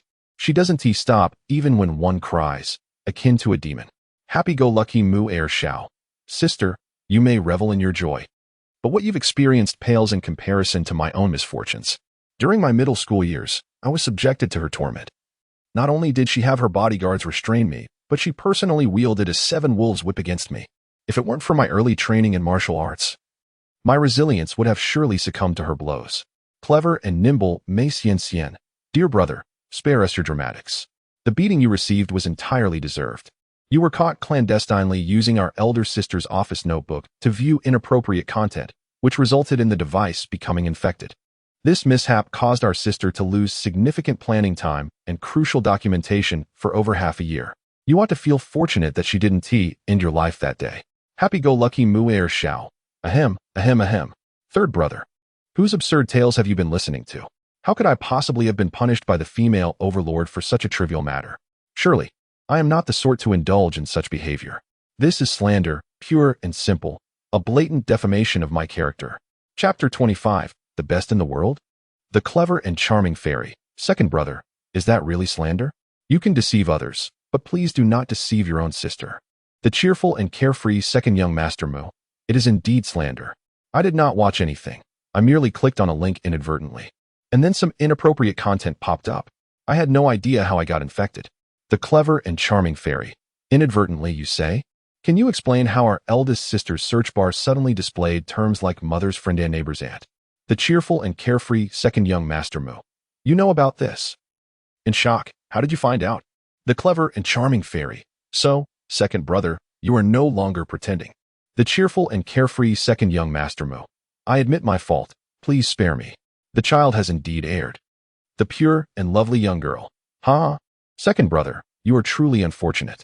Moreover, if you wish for me not to disclose this incident, what should you do? You understand. Mischievous smile. The cheerful and carefree second young master Mu. Oh dear, sister, given how miserable I already am, you still wish to take advantage of my plight. Am I not still your beloved second brother? Are we not still the best in the world? The pure and lovely young girl. That depends on your sincerity. Second brother, if your sincerity is sufficient, we shall indeed remain the best in the world. The cheerful and carefree second young master Mu. You. Coughs blood. In the villa's living room, upon reading her second brother's messages, Muinin could not suppress the smile that crept upon her lips.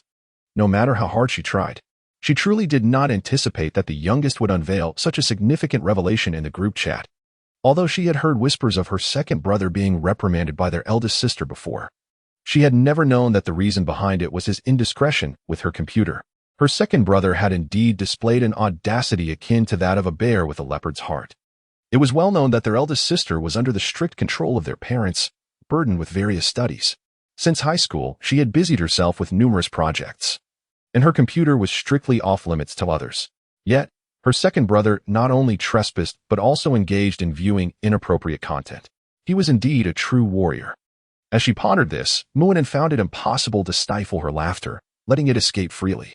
However, her mirth caught the attention of Mu Zhenghong, who was already seething with anger. His piercing gaze directed at her sent a chill down her spine. What? Do you find your father's anger amusing?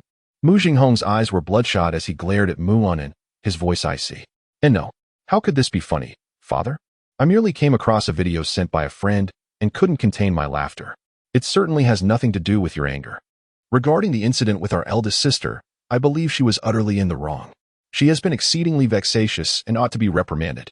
Father, when she returns, you should make her kneel and write a 10,000-word repentance.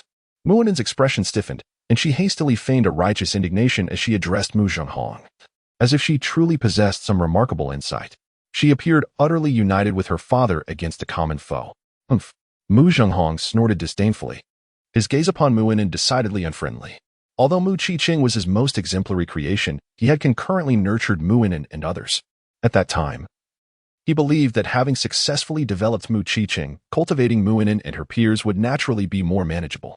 However, the outcome proved otherwise, each one more inept than the last. While one could argue they were learning, they ultimately failed to grasp anything. Their contributions to the family affairs were not only negligible but also resulted in considerable trouble. Furthermore, he had invested money to support Mu Inen and her companions in their entrepreneurial endeavors, which culminated in dismal failures and substantial losses. Due to these overwhelming financial setbacks, he ultimately chose to abandon them.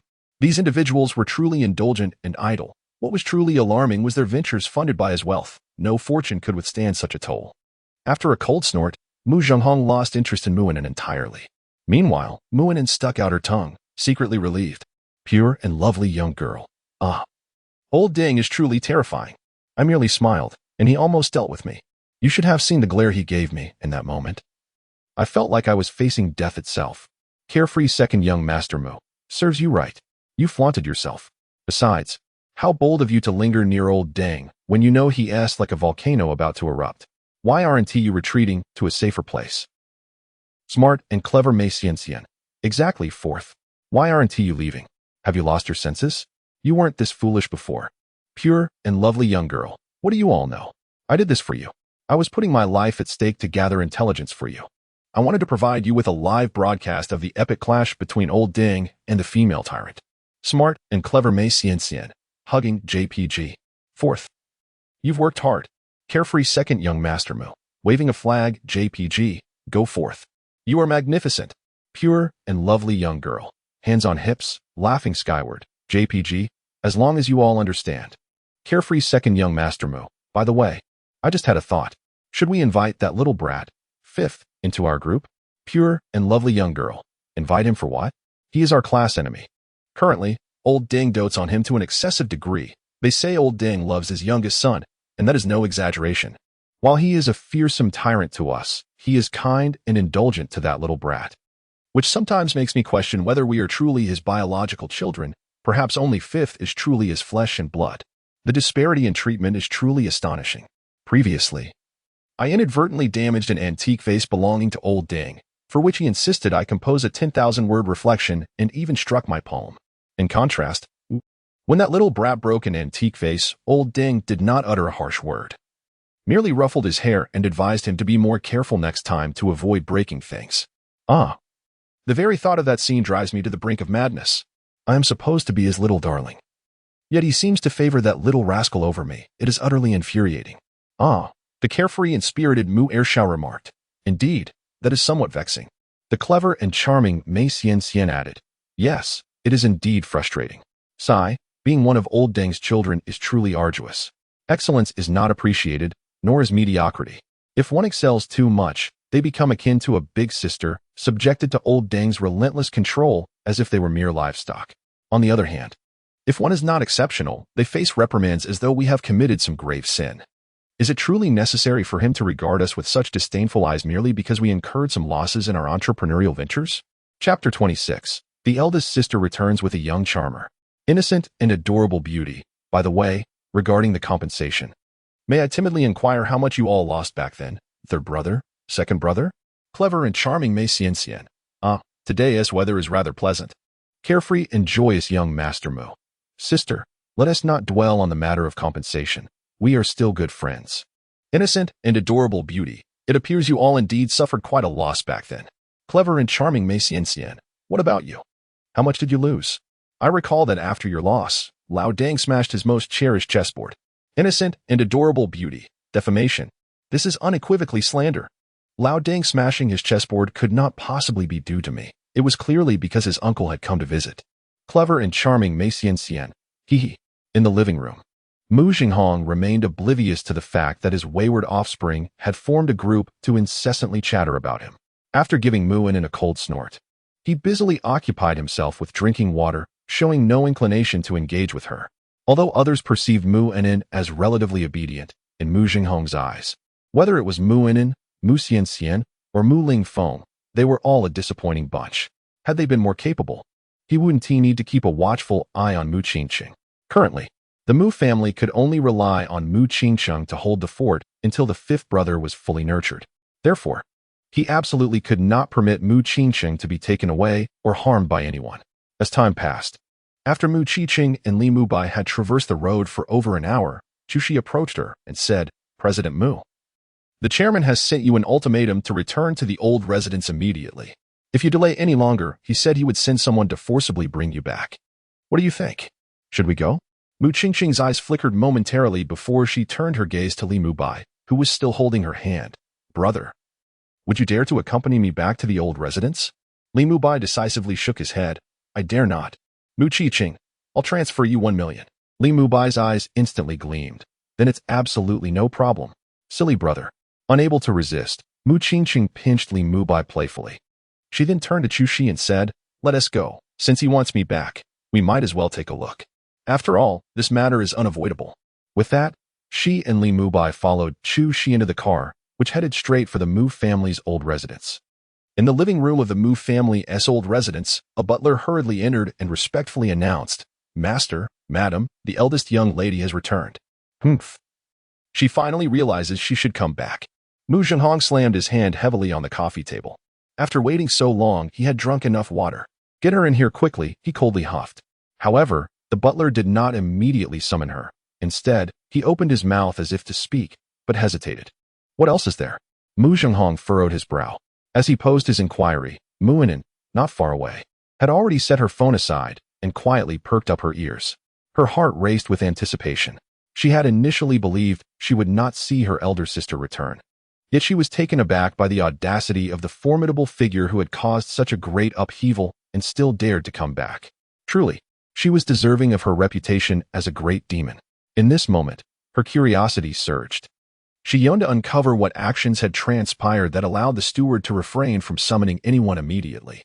"Speak plainly, do not dawdle," Mu Zhenhong admonished sternly. "Yes." The steward nodded earnestly and, with great caution, continued, "Master, not only has the young lady returned on her own, but she has also brought that individual back with her." As the steward of the Mu family estate, he was acutely aware of the reasons behind the master's ire and was informed of Li Mubai's circumstances. Thus, upon learning that the young lady had returned with Li Mubai, he was genuinely taken aback. With a resounding clap, Mu Zhenhong slammed his palm onto the coffee table and abruptly rose from his seat. "What did you say? You mean that rebellious daughter has brought that pretty boy back with her? What is she attempting to do? What is her intention?" Mu Zhenhong was nearly driven to madness by anger, scarcely able to believe his ears. This was a blatant provocation, an unequivocal challenge.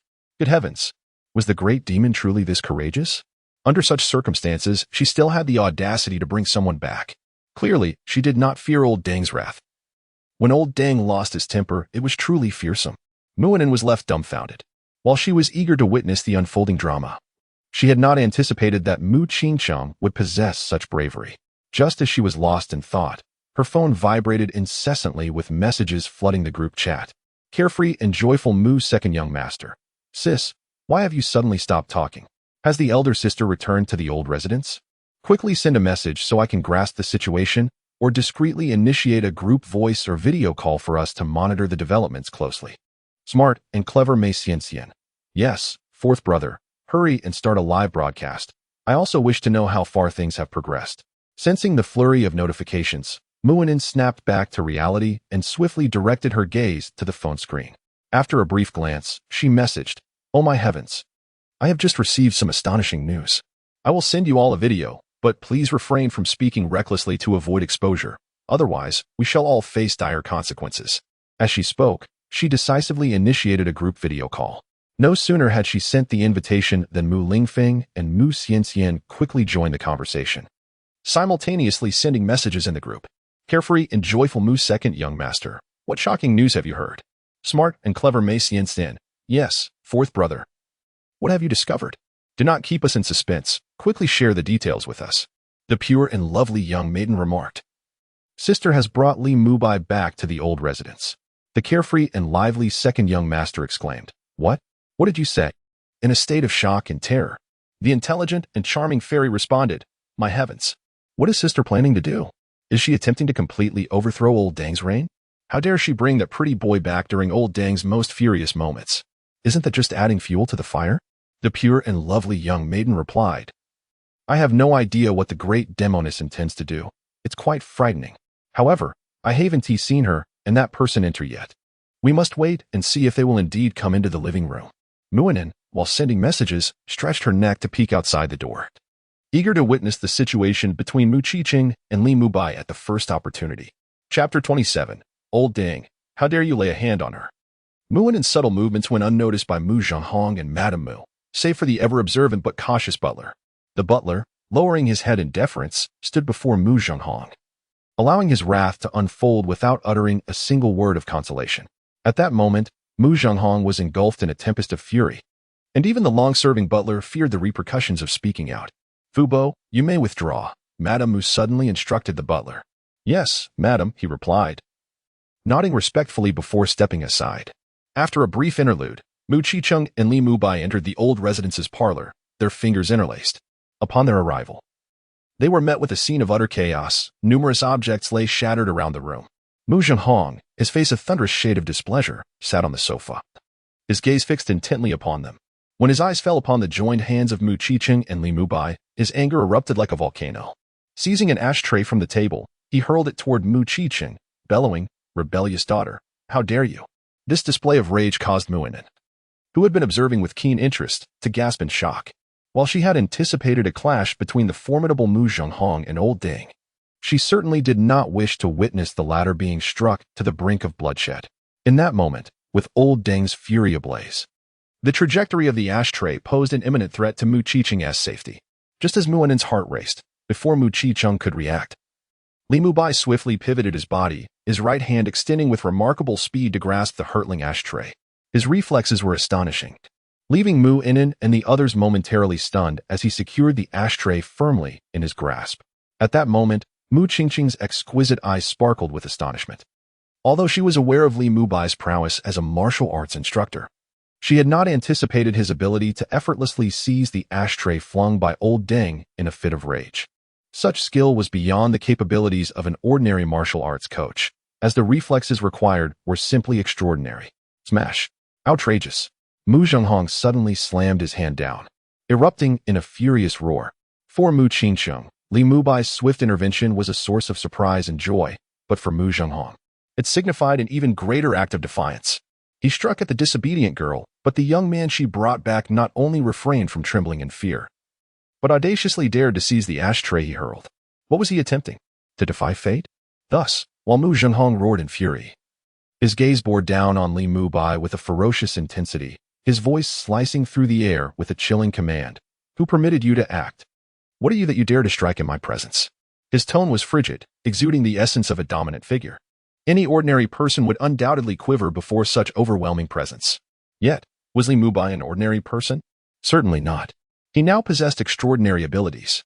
In the past, prior to acquiring such powers, he would have been anxious and apprehensive before the formidable Mu family. However, in the face of Mu Zhenghong's wrath, he merely smiled and said, Old Deng, do not be angry. I am your daughter's boyfriend, your future son-in-law. We are family now. What did you say? Mu Zhenghong bellowed in disbelief, unable to grasp the words that had just escaped his lips. His eyes turned crimson with rage. Not only was Mu Zhenghong incredulous, but those around him were equally stunned. Whether it was Madame Mu, the butler, or Muinen and Mu Qiqing, they all gazed at Li Mubai in utter astonishment. Among them, the most shocked was undoubtedly Muinen. In her state of disbelief, she instinctively pinched her thigh hard enough to bruise her fair skin. The intense pain made her grimace.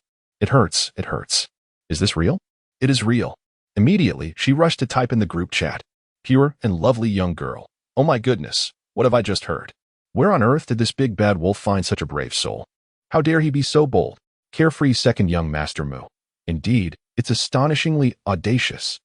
While we privately refer to our father as Old Ding in the chat, this Li Mubai dares to call him that to his face. Haha. Though I'm not Old Ding, I can certainly empathize with his feelings. This is reminiscent of the ghostly fire girl, the DJVU of her waiting downstairs. Clever and pretty fairy Xian. Yes, yes, yes, that sense of DJVU is incredibly strong, huh? Who would have thought that our father, who previously had the eldest sister under his thumb, would one day be confronted so boldly and addressed directly as Old Ding? Fourth brother. Quickly turn the camera towards Li Mubai and let me see if he has dyed his hair blonde. If he has, the drama will be even more exhilarating. Seeing this, Muinen decisively adjusted the camera towards Li Mubai, stealthily capturing the scene. Her movements were surreptitious and exceedingly cautious.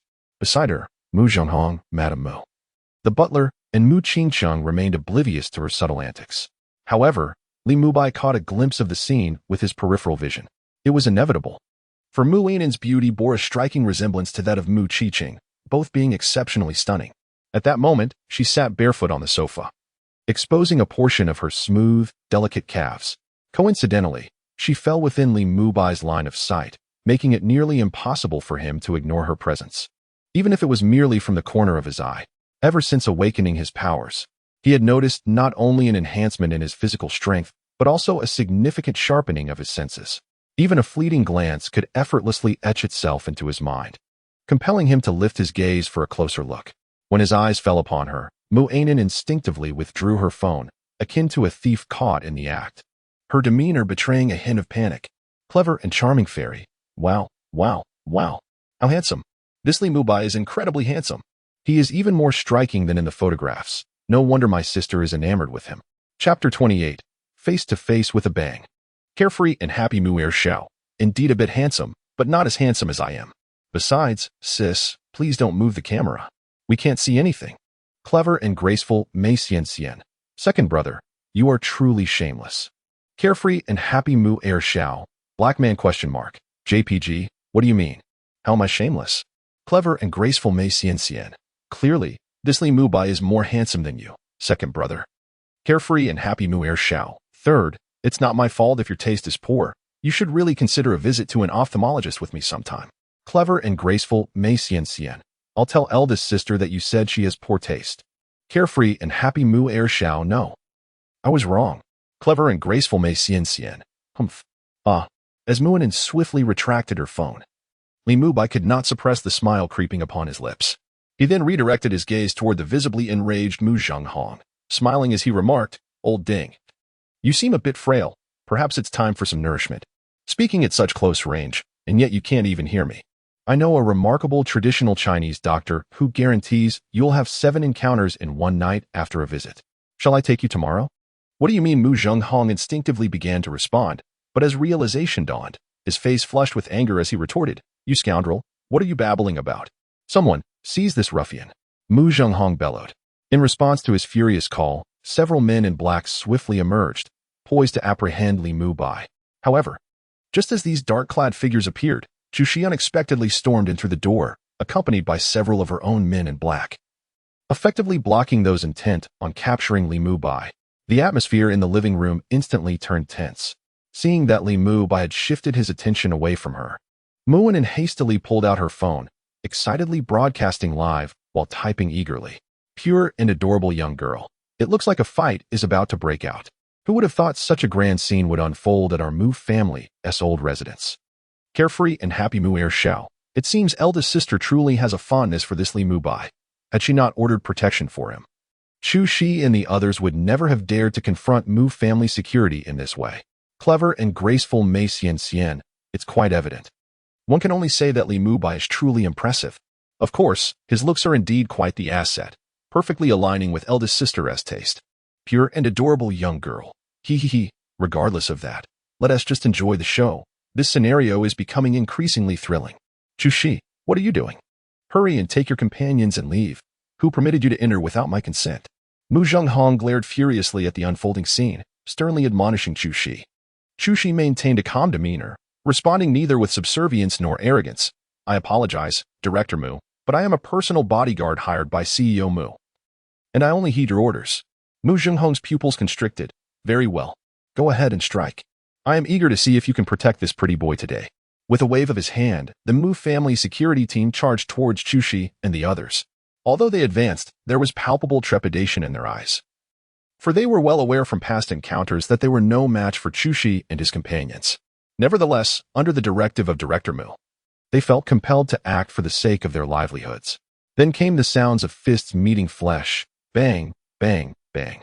However, it was not long before the Mu family security personnel were decisively defeated by Chushi and his team, with each of them overpowering multiple attackers, much to Li Mubai's astonishment. Unable to contain himself, he turned to Murong Cheng, who still held his hand, and exclaimed, "Darling, your bodyguards are truly formidable." Murong Cheng smiled sweetly. After all, I invested considerable effort in hiring these experts. It is only natural they are impressive. She then leaned closer to Li Mubai and whispered, "Honestly, brother, I never anticipated your audacity to confront my father so boldly and call him old ding to his face. Aren't you afraid I might not be able to protect you?" Li Mubai leaned in as well, murmuring, "I have faith that my darling will surely protect me." Their intimate exchange did not escape the notice of Mu Zhenghong and the others in the living room. Witnessing this scene, Mu Zhenghong's breath quickened, and he felt a wave of dizziness wash over him. Everything had turned upside down, truly upside down. His body swayed, threatening to topple. Seeing this, Madame Mu hurriedly reached out to steady him. "Zhenghong, are you all right? Please, have a seat." As she spoke, she assisted him in sitting down. Innocent and adorable young girl. Wow, wow, wow. This is incredibly thrilling. Second brother, third brother, did you see? Although I knew the big bad wolf appeared obedient in front of old Deng, I never expected him to be so ruthlessly assertive behind the scenes. Yet, I could never have imagined that one day he'd be so audacious in front of old Deng, so close and lethal. Old Deng is already so furious, and he is still flirting with Li Mubai. Do you think old Deng might faint from anger? Carefree and joyful second young Master Mu. Don't worry, it's nothing serious. I've seen old Deng in this state before. Smart and clever fairy Xian. You've seen this before? Have you also backstabbed old Deng in the past? The carefree and lively Master Mu remarked. No, how could I ever betray him? It is merely that his heart lacks the capacity to endure. He generously funded my entrepreneurial endeavors, yet when losses mounted, he could not withstand the pressure. The pure and charming young lady inquired, Surely not, second brother. Just how much did you cause old Deng to lose? I suffered losses before, yet I have never seen old Deng react in such a manner. You couldn't have incurred an outrageously large sum, could you? The clever and enchanting Miss Xian echoed her curiosity. Master Mu coughed, ahem. Let's not delve too deeply into this matter. Meanwhile, in the living room, the black-clad assailants who had charged towards Chu Shi and the others lay defeated upon the ground, each sporting bruises and injuries. In stark contrast, Chu Shi and her companions emerged unscathed. The disparity in strength was indeed remarkable. Chapter 29. The Power of Filial Piety. Upon witnessing the fallen security personnel of the Mu family in the living room, Mu Qiqing ceased her intimate exchange with Li Mubai. She then took his hand and seated herself gracefully on a nearby sofa, directing her gaze towards Mu Zhenghong, who was being attended to by Madame Mu. With remarkable composure, she spoke, "Father, are you all right?" Mu Zhenghong glared furiously at Mu Qiqing, his eyes ablaze with anger. "How dare you call me father? Do not refer to me as such. I have no daughter like you." Unfazed, Mu Qiqing shrugged nonchalantly. "If I do not call you father, what should I call you? Should I adopt the informal titles used by my younger sister, Xian, and Ling Feng when they speak of you in private, such as old Deng? I did not. She slanders me. Father, my elder sister is defaming me. Do not believe her." Muinen, who had been observing the scene, was taken aback by the sudden escalation of conflict and hastily protested her innocence. Just as she denied the accusation, her phone chimed with 2 incoming voices. "Father, I too have never called you old Deng. My elder sister is indeed slandering me," said Mu Lingfeng. "I am in agreement. I have never referred to you as such either," added Mu Xianxian. In a state of panic, Mu Inen, along with Mu Lingfeng and Mu Xianxian, found themselves in a troubling predicament. Their expressions darkened as they realized that Mu Qiqing had unexpectedly embroiled them in this turmoil. The situation was dire, and it was evident that Mu Zhenghong was infuriated by the chaos. "How audacious you are! You wretched children! You are actually in the video," Mu Zhenghong bellowed, his fury palpable. It was better for Mu Lingfeng and Mu Xianxin to remain silent. Once they spoke, Mu Zhenghong comprehended their intentions immediately. These children were clearly indulging in the spectacle, watching the drama unfold. What manner of troublesome offspring had he produced? Their father was seething with rage. And instead of providing comfort, they chose to spectate the unfolding chaos in unison. "Kneel before me," Mu Zhenghong shouted at Muinen, his voice thunderous. With a thud, Muinen sprang from the sofa, clasped her ears, and knelt upon the ground, tears streaming down her face as she pitifully confessed her wrongdoings, resembling a weeping pear blossom, evoking sympathy from all. Her actions were executed with remarkable familiarity, clearly indicating that she had knelt before him on numerous occasions. Witnessing this, Li Mubai couldn't help but twitch at the corners of his mouth, glancing between Muinen and Mu Qiqing. They were both strikingly beautiful, with a hint of resemblance. Yet their courage appeared to be worlds apart. "What are you staring at?" Mu Qiqing leaned closer to Li Mubai, her voice a soft whisper. "Is this your sister?" he inquired. "Yes, my fourth sister, Muinen," she replied with a calm demeanor. "It seems her courage pales in comparison to yours," he remarked. "That is only natural. No one in this household dares to defy old Deng," Mu Qiqing responded. Li Mubai expressed his astonishment. "You truly refer to him in such a manner as well?" Mu Qiqing's lips curled slightly as she remarked, "This is merely a private address. I cannot dare to do so publicly, fearing it might provoke him entirely." "I haven't witnessed your reluctance," came the reply. "That is merely your oversight. I am not as audacious as you might believe. After all, I have always been under the strict supervision of old Deng." "Oh," Li Mubai responded, tightening his grasp on Mu Qiqing's hand. The intimate scene between Li Mubai and Mu Qiqing did not escape the notice of Mu Zhenghong. Yet, at that moment, he was too preoccupied to reprimand them, for he understood that he could not exert control over these two. Better to tackle softer targets first. "Silence. You are mistaken. The fault lies with me. How did I end up with such troublesome children? The elder disobeys, and the younger follows suit. Do you all wish to drive me to my grave?"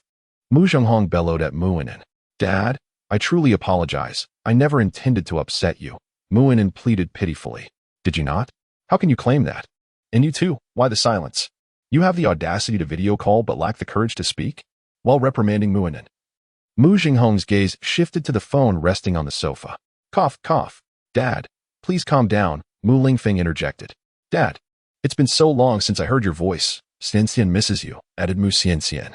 "Stop with the jesting and the flattery. I give you half an hour. Return immediately and kneel before me." Without hesitation, Mu Lingfeng replied, Hey, Dad, can you hear me? The signal here suddenly, it's poor, hello." He spoke while abruptly disconnecting the video call. The other was even more ruthless. Mu Xianxian hung up without uttering a word. Half an hour to return home and kneel? Absurd. Did old Deng think them foolish?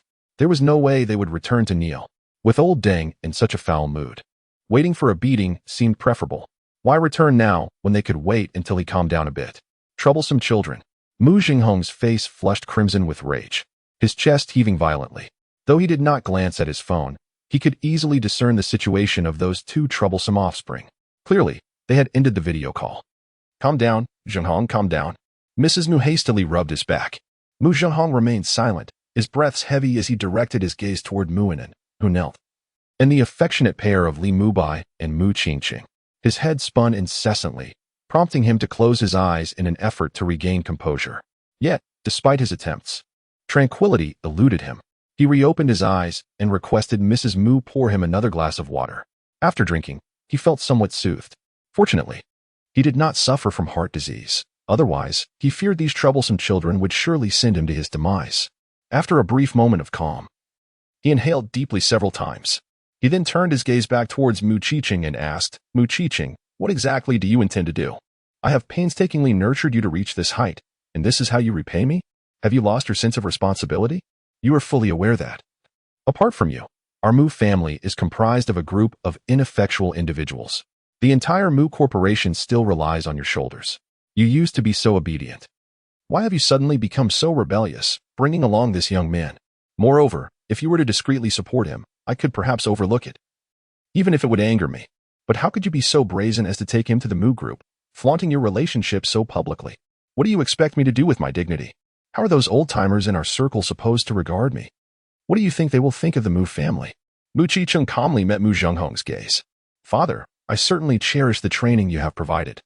But I am a human being, not a machine.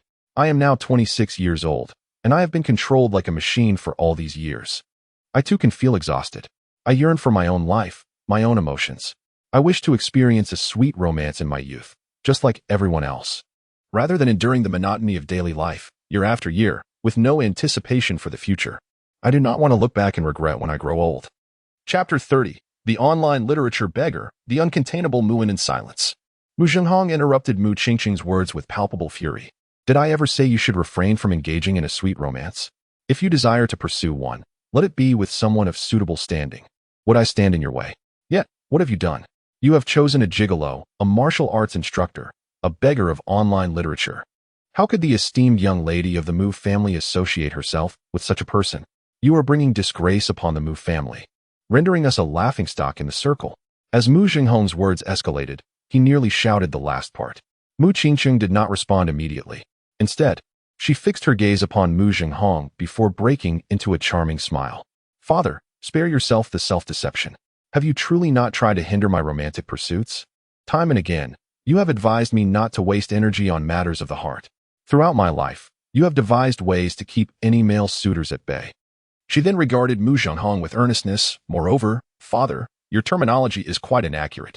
Mubai is an author, not a beggar. He earns his living through his own skills and talents. I admire his creativity. I am in awe of him. You, talent? Utter nonsense. The anger that Mu Zhenghong had managed to suppress surged forth once more. Hey, old ding, you can say what you wish, but do not launch personal attacks. What makes you think I lack talent? I, too, have thousands of followers and my novels have amassed over 1 million views. Li Mubai could no longer contain his retort against Mu Zhenghong. Be silent. Do you dare speak again? Mu Zhenghong glared at Li Mubai with fury. Old dang, you are unreasonable. We are all human, born equal. How can you belittle me while forbidding my response? Li Mubai's eyes widened in disbelief. Get out, Mu Zhenghong bellowed. Clearly unwilling to engage in this matter with Li Mubai, I will not leave. I have my beloved in my arms. Why should I depart? Besides, old dang, I advise you to be prudent and treat me kindly. If you continue this way, beware that I may take it upon myself to discipline your granddaughter and grandson in the future.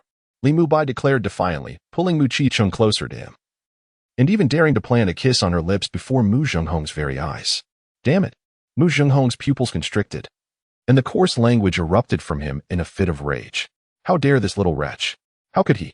How could he possibly dare to embrace my perfect creation and kiss her in my presence? At that moment, Mu Zhenghong's mind felt as though it were deprived of oxygen. His vision blurred, and he struggled to breathe, teetering on the brink of fainting. Just as he was about to succumb, Li Mubai suddenly released Mu Qingqing and swiftly approached Mu Zhenghong. He wrapped one arm around Mu Zhenghong while pinching his philtrum with the other. Old dang, do not faint. You must pull yourself together. His actions left Mu Unin, who was kneeling nearby, as well as Madame Mu and Mu Qingqing, wide-eyed in astonishment, as if they had encountered a ghost. Marvelous. This is truly remarkable. It is nothing short of a stunning spectacle. My heavens, what is this madness? Where on earth did this great demon find such a person? Kneeling on the ground, Mu Unin was utterly shocked, staring blankly at Li Mubai, her heart silently screaming. At this moment, she also felt a pang of regret for Mu Lingfeng and Mu Xianxian, lamenting that they had ended their video call and missed the live performance. Had they been present, their expressions would have been equally spectacular. The scene before her was genuinely hilarious. Get lost, just get lost. Mu Zhenghong, who was on the verge of fainting, was jolted back to consciousness by Li Mubai's antics. As he regained his senses, he was consumed by fury and immediately began to shove Li Mubai. However, the hand that rested on his shoulder felt like an iron clamp, holding him tightly. Simultaneously, the thumb pressing against his acupoint caused him immense pain. In that instant, his condition was decidedly peculiar. Anger surged within him, his brain felt starved of oxygen, and he was on the brink of fainting. Yet the sharp pain at his acupoint forced him to remain alert. Old dang, your state is quite alarming. Do not struggle. Calm down. For someone of your age, where does such temper come from? If it weren't for my heightened senses, which are far beyond the ordinary, you might have already fainted, Li Mubai earnestly advised Mu Zhenghong. Mu Zhenghong's face darkened, and he could no longer contain his rage, shouting, I said get lost. Why are you so stubborn, old dang? Do you think I would harm you given my relationship with your daughter? Li Mubai's eyes widened, as if deeply wounded by Mu Zhenghong's words. You. Mu Zhenghong trembled in anger. Suddenly, a burst of laughter erupted from the side, drawing the attention of everyone in the living room.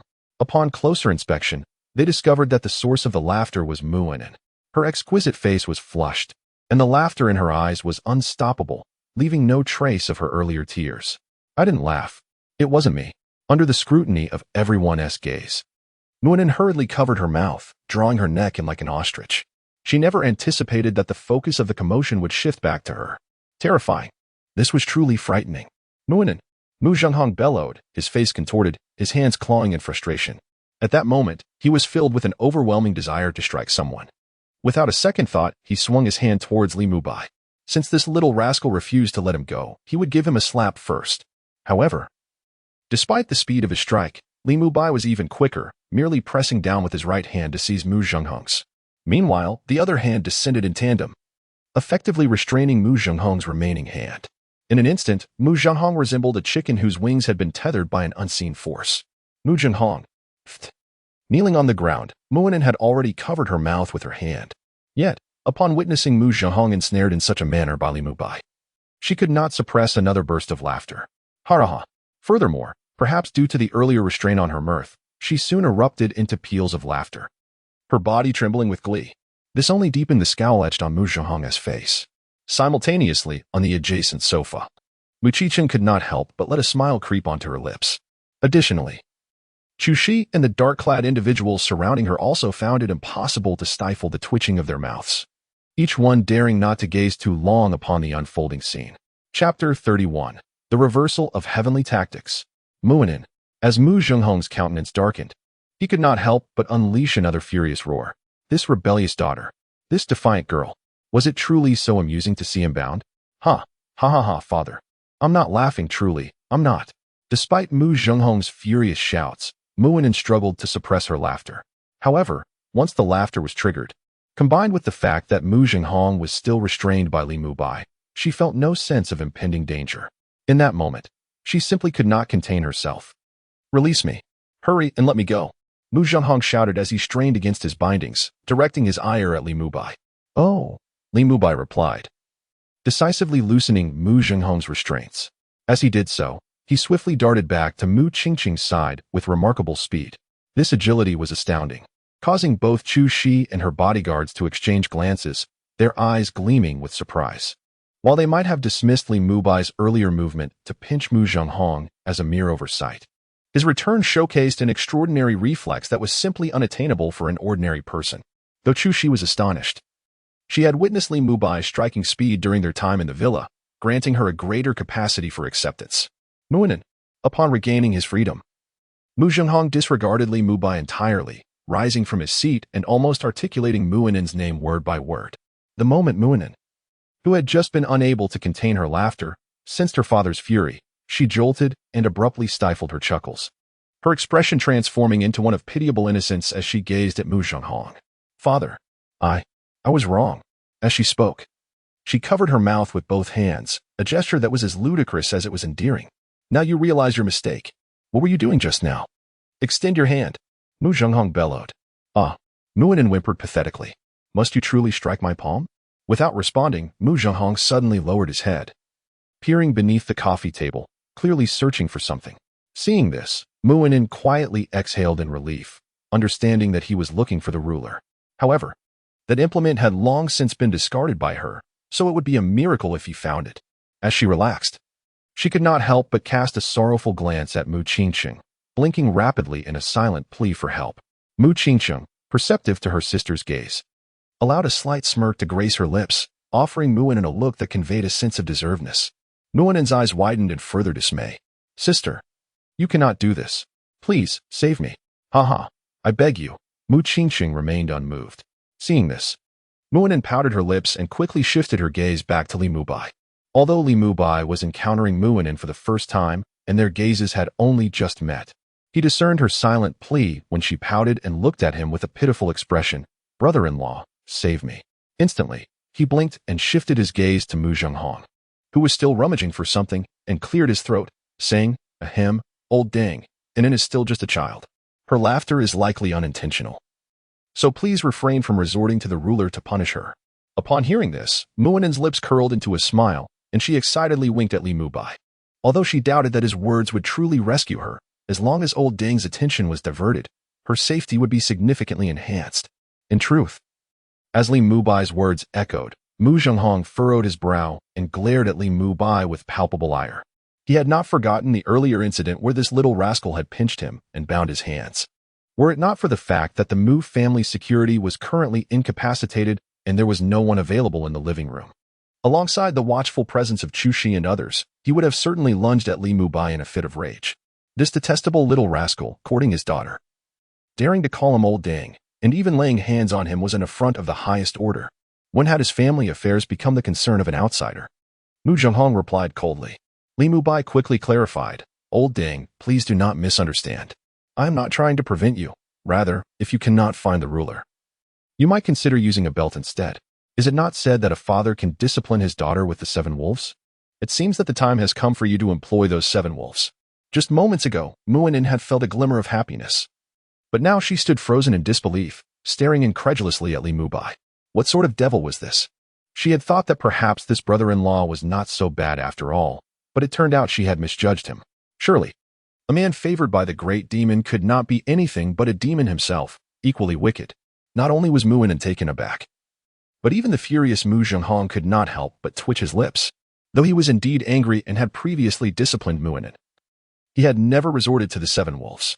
He shot a cold glare at Li Mubai, abandoning the search for the ruler, and returned to his seat, fixating his icy gaze on Li Mubai and Mu Qiqing without uttering a word.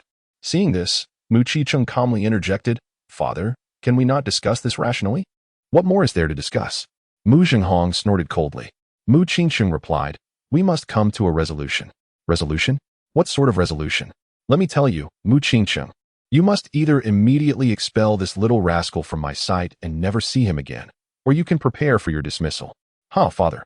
You cannot possibly believe that the Mu family is still under your unilateral control, Mu Qiqing replied with a non-committal smile. Even if you consent to my resignation, the other shareholders would not agree. Moreover, my stake in Mu Corporation is substantial. With my shares, along with those of Mu Unin, Mu Lingfeng, and Mu Xianxian, as well as the other shareholders, it would not be impossible to unseat you from the position of chairman. Therefore, if you insist on being unreasonable, then there is truly nothing left for us to discuss. Since that is the case, I shall not disturb you and Mother's rest any longer. I will take Mubai home." With that, Mu Qiqing stood up, taking Li Mubai's hand. Unreasonable?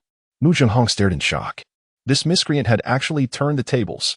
Chapter 32. The fall so swiftly. Wait. Stop right there.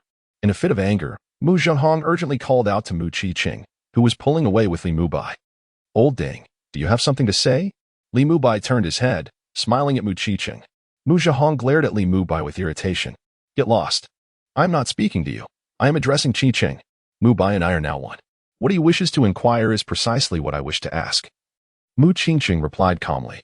"You," Mu Zhenghong seethed, glaring at Mu Qiqing.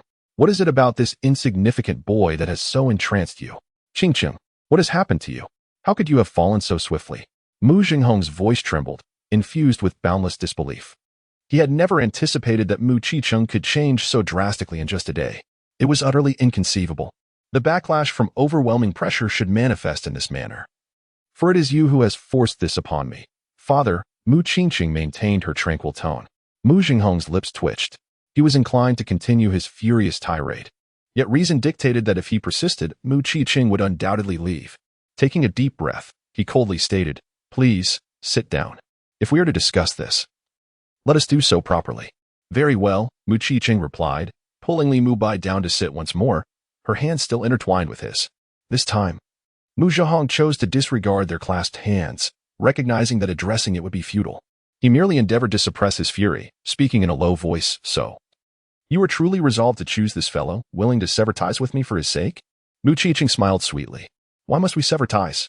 "Father, throughout my life, I have always heeded your words, compromising countless times for you. Can you not compromise just once for me? If you accept Mubai, I shall still be your obedient daughter, your perfect creation, capable of upholding your honor and bringing you glory."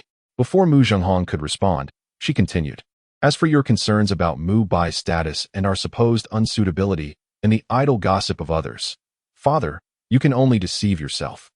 Given the current influence of the Mu family in Scorpio City, supported by the benefits I have generated for our family over the years, who would dare utter a word of gossip? Your anger stems solely from the fact that I have challenged your authority. That is the crux of the matter. As she finished speaking, Mu Zhenghong opened his mouth, eager to counter her arguments. Yet, gazing into Mu Qingqing's remarkably serene eyes, he fell silent. 4. Mu Qingqing was entirely correct. In truth, the notion of becoming a laughingstock or facing idle chatter was entirely surmountable. With the Mu family's current power, they could quell any dissent. More importantly, it was indeed his authority that had been challenged, and so swiftly, so thoroughly, that he found it impossible to accept. After a prolonged silence, he suddenly cast his gaze upon the black-clad figure still lying on the ground, as well as Chu Shi and the bodyguards behind her. He then spoke in a low voice, "You all may leave first." As soon as his words were uttered, the fallen figures swiftly rose to their feet, bowing respectfully to Mu Zhenghong before supporting one another as they exited. Despite their severe injuries, they were not incapacitated to the point of being unable to stand. In fact, they did not require assistance to leave, as Chu Shi and her companions had not inflicted fatal blows. Nevertheless, appearances had to be maintained.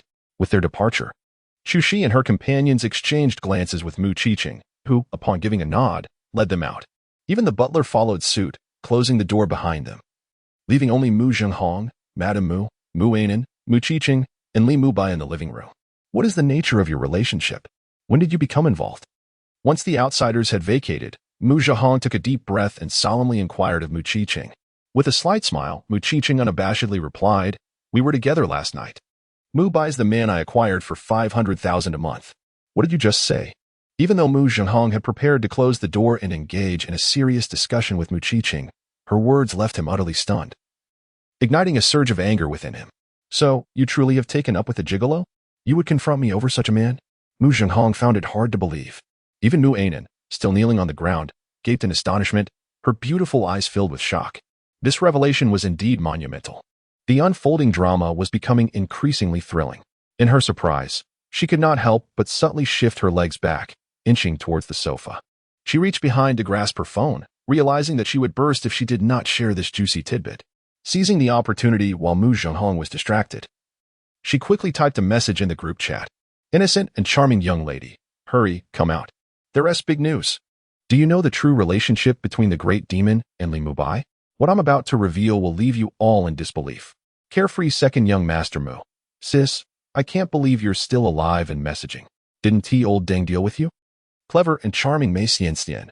Has old Deng gotten into it with Li Mubai again, leaving him no time to handle you? Innocent and charming Mei Xianxian. Let us put those questions aside for now and focus on what I need to tell you. Carefree second young master Mu. All right? Then tell us, what is the relationship between Li Mubai and our elder sister? Clever and charming Mei Xianxian. Yes, do hurry and share. Eating melon, curious, JPG. The innocent and adorable young girl declared. Listen closely, everyone. Hee. They are in a relationship of financial support. Li Mubai is actually the kept man of the great demon, receiving a staggering 50,000 per month. The clever and charming Mei Xianxian exclaimed. What? What did you just say? The carefree and lively Mu Ershao responded. No way. Is that true? Little sister, don't fool your brother and sister. The innocent and adorable young girl replied. Why would I deceive you? This is what the great demon just confessed to Lao Dang. Furthermore, if you don't believe me, I can send you a video to continue the live broadcast. I just wonder if you would dare to join the video chat. The carefree and lively Mu Ershao replied. Of course I will join. With such a juicy piece of gossip, it would be unbearable not to witness it live. The clever and charming Mei Xianxian added, exactly. Hurry and start the live stream. However, when you do, make sure to mute all external sounds. We don't want to draw Lao Dang's attention. The innocent and adorable young girl agreed. All right, no problem. With that, Muanan once again invited Mu Lingfeng and Mei Xianxian to join the video chat. Chapter 33. Money earned through ability. At the moment when Muanan acted, she believed no one nearby was observing her movements. However, Li Mubai, who was seated beside Mu Qingqing, did indeed witness her furtive actions. Noticing this, a faint smile crept onto his lips. This younger sister of Mu Qingqing was rather intriguing. Even while kneeling, she dared to engage in covert maneuvers.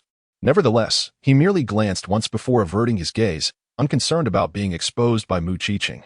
After all, it was an undeniable fact. He was Mu Qingqing's kept man, pampered for 500,000 a month. It was money earned through his physical allure and capabilities, and he felt no shame in it whatsoever, in stark contrast to the astonishment of those around them and Li Mubai's indifference. Mu Qiqing responded gravely to Mu Zhenghong's words, although it is true that I spent $500,000 each month to keep Mubai by my side. Regardless of how I acquired him, he is now my man, my first and, I hope, my only man in the future. Since he is mine, it is only natural that I protect him. Absurd. Mu Qiqing, you are truly absurd. The expression on Mu Zhenghong's face was nothing short of spectacular. He could hardly believe that Mu Qiqing would utter such statements. Initially, he thought Li Mubai was merely a naive pretty boy. But to discover their relationship was one of a kept man was simply outrageous. Mu Qiqing smiled and declared, whether absurd or not, this is now an established fact that cannot be altered. Therefore, father, what you need to do now is not chastise me but learn to accept this reality. Mu Zhenghong's face darkened. He found himself being lectured by his own daughter. Old dang, I believe Qiqing is correct. What was meant to happen between us has already transpired. Who knows, your grandchildren may already be on their way. Rather than continue to struggle and resist, it would be wiser to lie back and accept it. Li Mubai suddenly chimed in, grinning at Mu Zhenghong. As he spoke, he produced a pack of cigarettes from his pocket. Come, old dang. Have a smoke to calm your nerves. With that, he tossed a cigarette onto the coffee table before Mu Zhenghong. Mu Zhenghong's expression grew even darker, and he shot a glare at Li Mubai. Yet, he felt an overwhelming agitation and a strong desire to smoke. After glancing at the cigarette, he picked it up and placed it between his lips. Observing this, Li Mubai swiftly approached him, producing a lighter to ignite the cigarette. Are you truly unafraid of me? Your relationship has been completely exposed by Qiqing. Are you so certain she will always protect you? Do you not fear that I will settle the score with you later? Mu Zhenghong inhaled deeply, furrowing his brow as he spoke to Li Mubai, a hint of curiosity in his tone. Previously, I was unaware of the intricate relationship between Li Mubai and Mu Qiqing, but now that the truth has come to light, I find myself genuinely intrigued. What audacity does Li Mubai possess to not only address him as old dang, but also to continuously provoke him? Such boldness is truly remarkable. Even the former Mu Qiqing would never have dared to display such courage in his presence. Li Mubai did not respond immediately. Instead, he turned his gaze towards Mu Qiqing and said, My dear, would you mind if I indulged in a cigarette? Go ahead, Mu Qiqing replied with a charming smile, eager to hear what Li Mubai had to say. Observing her reaction, Li Mubai wasted no time. He retrieved a cigarette from the pack, flicked his wrist, and sent it soaring into the air. The cigarette spun and twirled gracefully, tracing intricate circles in the atmosphere.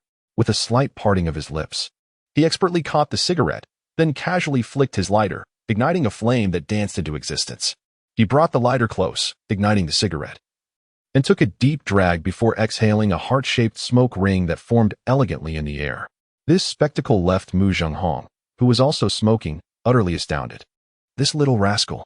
His body trembled slightly, as he had never anticipated that Li Mubai could perform such a display while smoking. Meanwhile, not far away, Muinen's eyes sparkled with excitement. Innocent and lovely girl.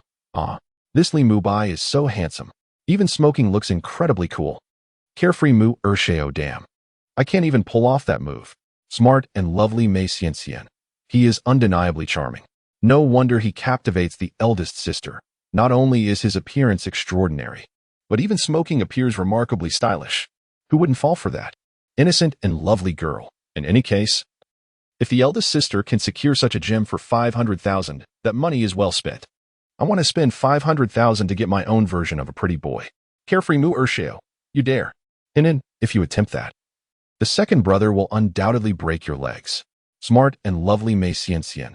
Fourth brother, don't follow the eldest sister's example. The waters here are too deep. You won't be able to navigate them.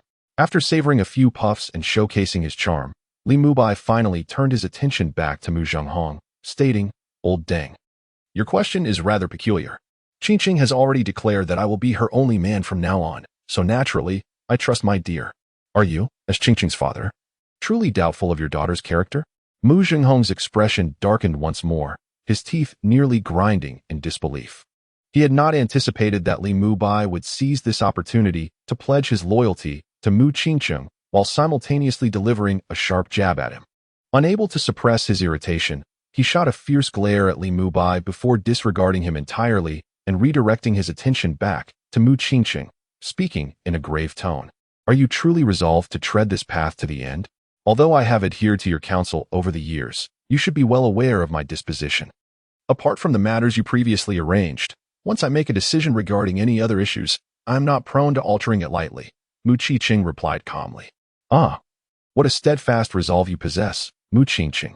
Since you have chosen this path on your own, I sincerely hope you shall not harbor regrets in the future. I am eager to see how long you and that insignificant fellow can truly remain together, Mu Zhenghong remarked, casting a lingering gaze at Mu Qiqing before emitting a cold snort.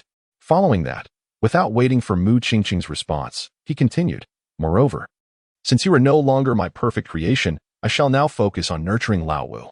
From this day forth, you must transfer 10% of your shares to his name. Otherwise, I will never permit your union. At the utterance of these words, whether it was Muinen, Li Mubai, or those on the other end of the phone, Mu Lingfeng and Mu Xianxian, they all felt their pupils constrict and turned their gazes towards Mu Qiqing, eager to hear her response. 10% of the shares may seem insignificant numerically, yet within the context of the Mu Corporation, it amounts to a considerable sum. Chapter 34. An absolute masterstroke as a conglomerate worth hundreds of billions. A mere 10% of shares translates to an astounding fortune. It is inconceivable for an ordinary individual to relinquish such wealth. Moreover, should Mu Qiqing's shares diminish by 10%, her influence within the group would significantly wane. Consequently, uniting other shareholders to counterbalance Mu Zhenghong would become a formidable challenge. Thus, when glancing towards Mu Qiqing, all eyes were fixed upon her, eager to discern her response. Even Li Mubai was captivated, hardly blinking. Very well. I shall sign the equity transfer agreement shortly. Under the intense scrutiny of the crowd, Mu Qiqing displayed no hesitation, resolutely opting to agree. This revelation caused the pupils of Mu Unin, Mu Lingfeng, Mu Xianxian, and Mu Zhenghong to constrict in disbelief. They were utterly astonished that Mu Qiqing could act to such an extent. Mu Qiqing, you truly are my remarkable daughter. I never anticipated that one day you would forsake your intellect for the sake of personal affection, Mu Zhenghong seethed, grinding his teeth in fury. Although reclaiming 10% of the shares from Mu Qiqing for his fifth son provided him with some leverage against her, it could not erase the fact that she had always been his masterpiece. The thought that this exquisite creation would challenge him for another man was a piercing pain in his heart. Isn't this what you desired, father? Mu Qiqing responded with a smile, then, with utmost seriousness, added, furthermore, father, now that our terms are settled, I hope you and Mubai can maintain a cordial relationship. Refrain from calling him a petty wretch. He is not a trifling character, but my man, and I will not tolerate any insults directed at him. Humph. You'll have your moment of sorrow, Mu Zhenghong retorted coldly. Yet, despite his lack of acknowledgement, his silence indicated a reluctant acceptance. There's no need for you to worry about that, father, Mu Qiqing stated calmly. With that, she beckoned to Li Mubai. He promptly approached her side and wrapped his arm around her waist. Truth be told, Li Mubai was utterly astonished. Although he sensed that Mu Qiqing's feelings for him were extraordinary, he had never imagined she would sacrifice 10% of her shares, relinquishing hundreds of billions in wealth for him. Did that mean he was worth hundreds of billions? This was the first time he realized his own value. Witnessing this, Mu Zhenghong felt a renewed pang of anguish. He stood up, smoking a cigarette, and turned to ascend the stairs, seeking solace away from sight. Following his lead, Madame Mu glanced at Mu Qiqing, shook her head in disapproval, and hastily followed her husband. Once they vanished from Li Mubai and the others' view, Muinen sprang to her feet, rubbing her aching knees, her gaze ablaze with intensity as she looked toward Mu Qiqing and Li Mubai. Such a revelation was somewhat transformative for Muinen. It was the first time she realized that her elder sister, the formidable and workaholic Demonis, known for her icy demeanor towards foes, would one day squander a fortune of billions for the sake of a man. Not only could she scarcely believe it, but she was also certain that if such news were to circulate within their social circle, it would undoubtedly stir a tempest in the upper echelons of Scorpio City. Those individuals would be equally incredulous at the thought of Mu Qiqing behaving in such a manner. What are you staring at? Haven't you had your fill of gossip? Mu Qiqing suddenly turned her gaze towards Muinen, a smirk playing on her lips. Ah, I'm not looking, not eavesdropping. Muinen hastily shook her head in denial. Is that so? Mu Qiqing raised an eyebrow, unimpressed, and beckoned Muinen closer. Hand me your phone. This. Muinen's pupils dilated, instinctively retreating. Give it to me. Mu Qiqing's voice remained calm. Yet, it was this very tranquility that made Muinen shudder involuntarily. Reluctantly, she approached her sister, cautiously extending her phone. The movement was slow, as if she wished to retract her hand, but ultimately, she shut her eyes and surrendered the device. Mu Qiqing casually caught the phone and glanced at the screen. As she did, Li Mubai also leaned in to see. The screen displayed a chat interface featuring a green bubble belonging to a group named the Loving Trio. A notification indicated a video call had been disconnected, while the usernames of the 3 participants were visible. Upon seeing this, Li Mubai couldn't help but blink in astonishment, especially as Mu Qiqing scrolled through the messages. He felt his lips twitch in disbelief. Indeed, as Mu Qiqing had claimed, they were privately referring to Mu Zhenghong as Old Deng. Moreover, upon witnessing the impending clash between Mu Zhenghong and Mu Qiqing, they were excitedly messaging one another. Truly, filial piety was formidable. Mu Qiqing glanced briefly at the conversation before decisively archiving the content and sending it to a friend. After completing this task, she returned the phone to Mu Inen and remarked lightly, "You all are truly something. I've saved your chat records. So if you don't want Old Deng to find out, be more obedient in the future, understood?" "Yes, yes. Don't worry, dear sister. We will certainly be on our best behavior. We are firmly on your side." Mu Inen nodded vigorously. "Isn't she a demoness?" Li Mubai interjected from the side. "Ah, what demoness? Brother-in-law, you must be mistaken." Mu Inen looked at Li Mubai with a pitiful expression. "Brother-in-law, are you thirsty? Would you like me to pour you a glass of water? Or perhaps your shoulders are sore. I could give you a massage." At that moment, Mu Inen's not-so-bright mind was racing faster than ever before. She believed that pleading for mercy from the Dark Lord would undoubtedly prove futile. However, the Dark Lord was willing to lavish billions for Li Mubai, indicating his deference to him. Thus, winning Li Mubai's favor would surely allow her to avert disaster. Feeling a bit parched, Li Mubai smiled and replied, "Please wait a moment. I shall fetch some water." Mu Inen hurriedly trotted off to get the water. Soon, she returned with a cup in hand, obediently presenting it to Li Mubai. "Darling, your sister is quite obedient," Li Mubai remarked with a smile, taking a sip from the cup while addressing Mu Qiqing. "When she is not being mischievous, she really is quite well behaved." Mu Qiqing nodded, casually caressing Mu Inen's exquisite face and playfully pinching it. Mu Inen's body stiffened, yet she dared not resist in the slightest, offering a sweet, innocent smile as she gazed at Mu Qiqing. Chapter 35. A great incident has occurred. We are doomed. Mubai, I am weary. Let us go. Accompany me to sleep. After pinching Mu Inen's delicate face, Mu Qiqing released her grip and addressed Li Mubai. "Are we not returning?" Li Mubai inquired, somewhat astonished. Mu Qiqing smiled, saying, "Since Old Deng has consented to our union, there is no need to go back. We shall stay here tonight and return tomorrow." With that, she took Li Mubai's hand and proceeded towards her room. Though she possessed her own private villa, the ancestral residence also had a room reserved exclusively for her. Watching the two depart, Mu Inen could not help but exhale in relief.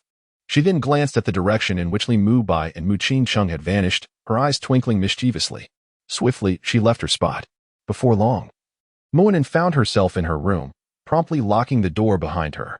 As soon as she secured it, she eagerly flung herself onto her bed and began to send messages. "Innocent and adorable young lady. We are doomed. We are doomed. Second brother. Third brother. We are finished. Smart and charming fairy. Did you really show your phone to the eldest sister? Shivering JPG. Carefree second young master Mo. Table flip. Friendship boat capsizing JPG. Sis, why are you so obedient? The eldest sister told you to pass the phone, and you didn't even think to run away? Or at that moment, couldn't you have cleared the chat group instantaneously? Innocent and adorable young lady. I dared not. Smart and charming fairy. So pathetic. Carefree second young master Mu. What did the eldest sister say after she looked at your phone? Did she not give you a proper scolding? Innocent and adorable young lady. Thankfully, I was clever. I promptly flattered my brother-in-law, and the great demon merely pinched my face gently before letting me off the hook, without any force. Hands on hips, smug JPG. Carefree second young master Mu. You possess such intelligence. Are you truly my sister? Innocent and adorable young lady. Second brother, what are you saying? I am, after all, a university student, quite astute. Thank you very much. Smart and charming fairy. Did the eldest sister not say anything else?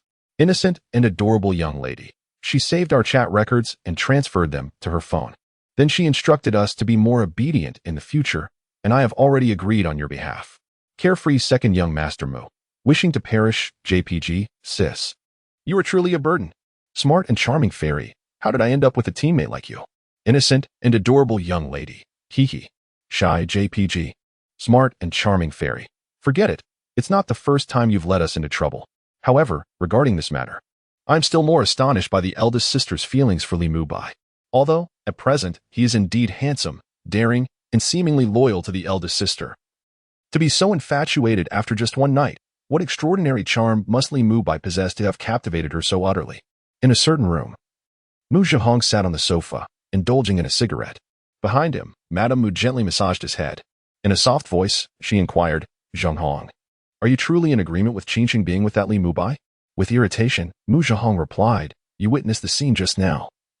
What choice do I have if I oppose it? This rebellious daughter has made it abundantly clear that she is resolutely determined to pursue this path. She is even willing to relinquish 10% of her shares. How can I possibly stop her?" Madame Mu sighed with a hint of melancholy. Daughters grow up and leave home. However, over the years, Qingqing has indeed faced considerable hardships. It is time for you to let go. In a solemn tone, Mu Zhihong retorted, "Do you also believe I have been overly harsh with her?" Madame Mu responded, "I understand that initially, you merely wish to nurture her, to provide the best for your beloved daughter. Yet, to speak candidly, your desire for control has become rather excessive.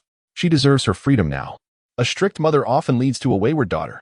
If I had not been so stringent with her, how could she have achieved such remarkable accomplishments? Just observe. Without my guidance, she is bound to stumble significantly. That Li Mubai clearly does not appear to be a good person. Knowing full well that he is merely a kept man, he dares to be so brazen in front of me, calling me old ding, devoid of any decorum. In just one day, that rebellious girl has already been so easily ensnared by him. I shudder to think how much more he will manipulate her in the future." Madame Mu hesitated, acknowledging, "His audacity is indeed somewhat astonishing. I must admit, it is unprecedented. Among individuals of his age within our circle, even those from families akin to ours would not dare to behave so. Yet, he boldly does." Mu Zhihong scoffed, who knows whether he is truly courageous or merely foolish. Blissfully unaware of the risks? Do not be upset. After all, you have acquiesced. If you are unwilling, then focus on nurturing Xiao Wu. You previously mentioned his exceptional talents, even surpassing Qingqing's potential, worthy of cultivation. Since Qingqing has become disobedient, invest your efforts into Xiao Wu, and let Qingqing regret her choices." Madame Mu smiled reassuringly. When Xiao Wu was mentioned, a smile instinctively graced her face. He was their youngest son, displaying remarkable intelligence from a young age, having skipped several grades. To call him a prodigy would not be an exaggeration. Upon hearing these words, Mu Zhihong did not respond immediately.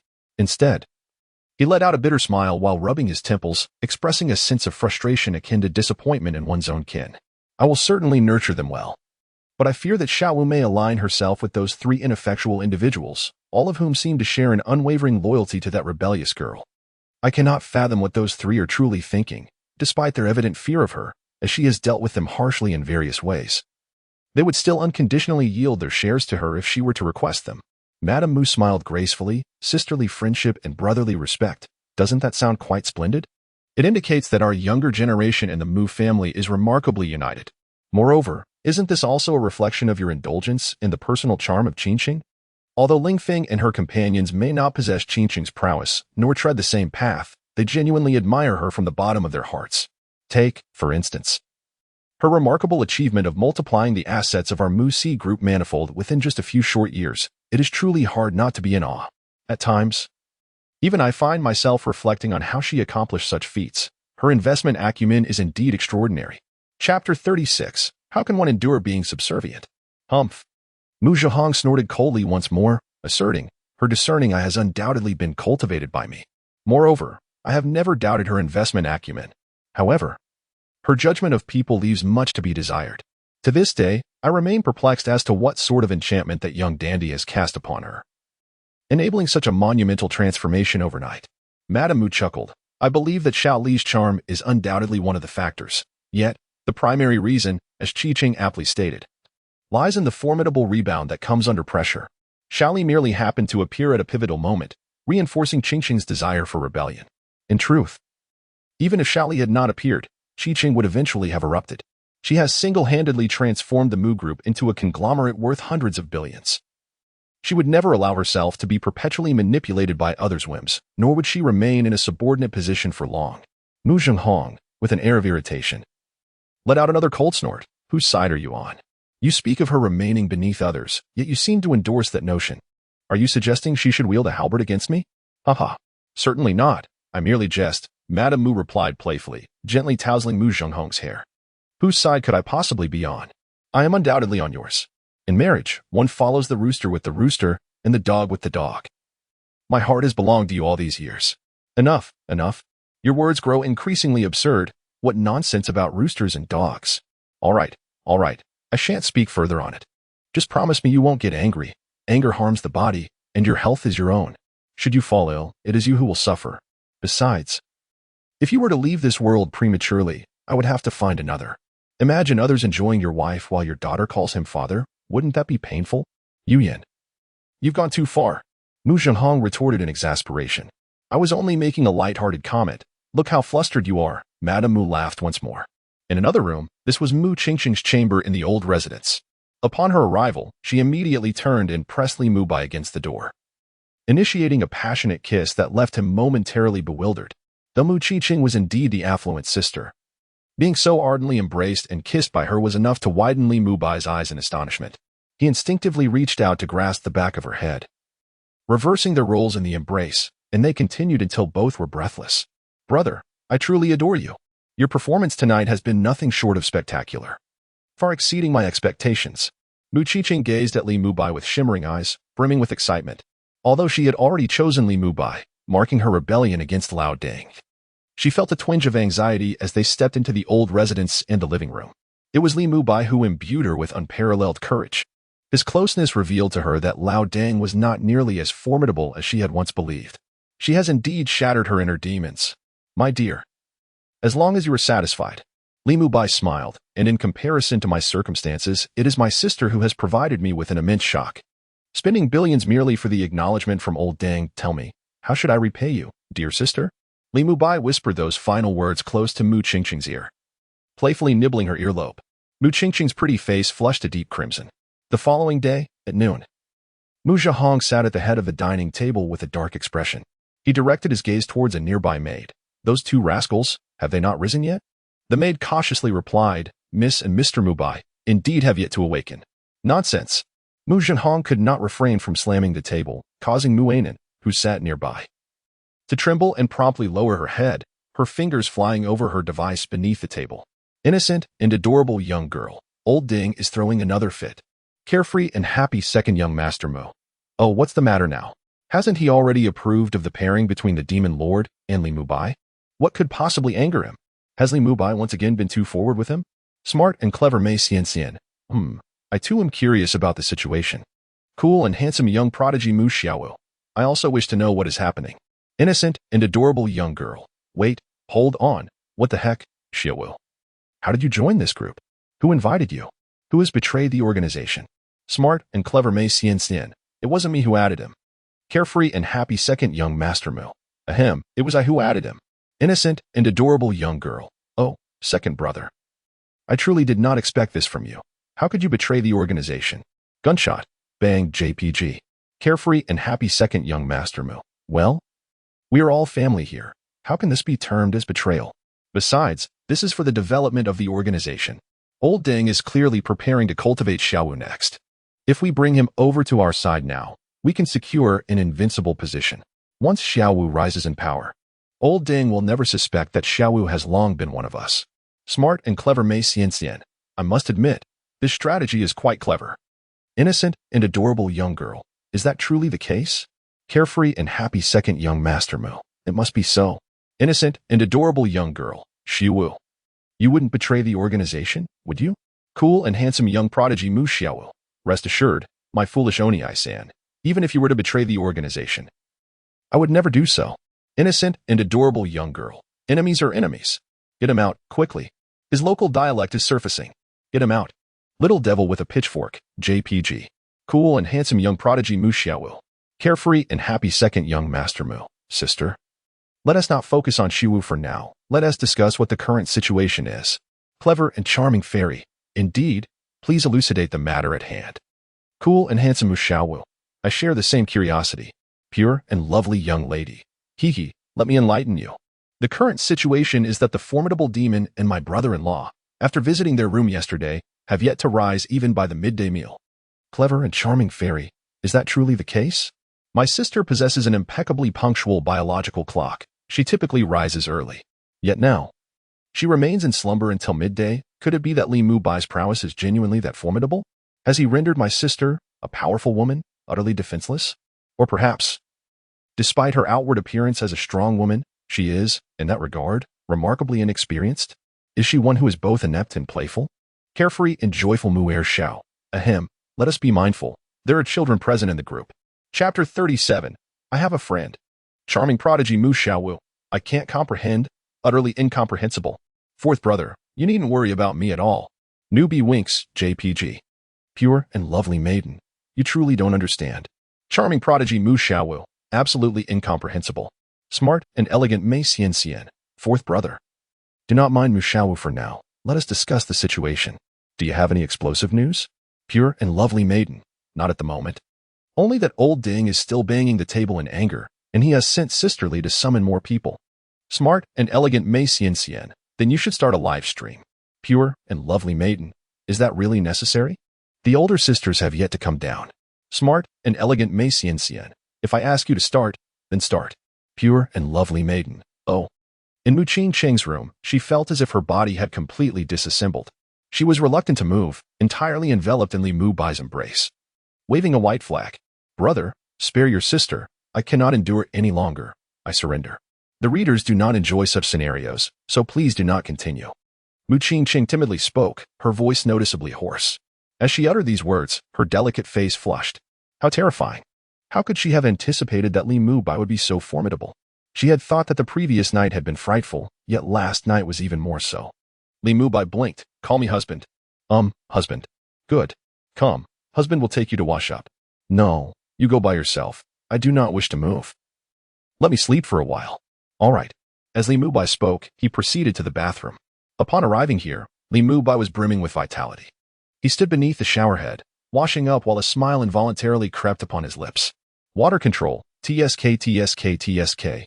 What exceptional water control. It must be further developed.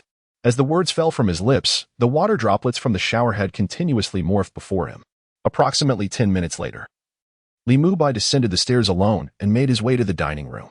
Upon entering, he observed Mu Zhenghong, Madame Mu, and Muinen seated at the dining table. Nearby, several maids donned in maid outfits were attending to them. These maids were youthful and radiant, many of whom would be regarded as goddesses in public. Those who could serve as maids in the Mu family's ancestral residence possessed impressive educational backgrounds. Their compensation was not something ordinary individuals could compare to. Brother-in-law, come sit. Upon noticing Li Mubai's entrance, Muinen's eyes lit up. She promptly set aside her phone and greeted him, gesturing for him to sit beside her. Li Mubai did not decline and sat down next to her. Humph. Mu Zhenghong, witnessing this, could not help but let out a cold snort, simultaneously casting a fierce glare at Muinen startled. Muinen instinctively shrank her neck and leaned closer to Li Mubai. Old Ding, why do you have to glare so fiercely? It's broad daylight. You're scaring the child. Li Mubai promptly defended his sister-in-law. Are you even aware that it's midday? Who sleeps until this late? If I hadn't sent someone to wake you, would you have slept through lunch? Mu Zhenghong reprimanded sternly.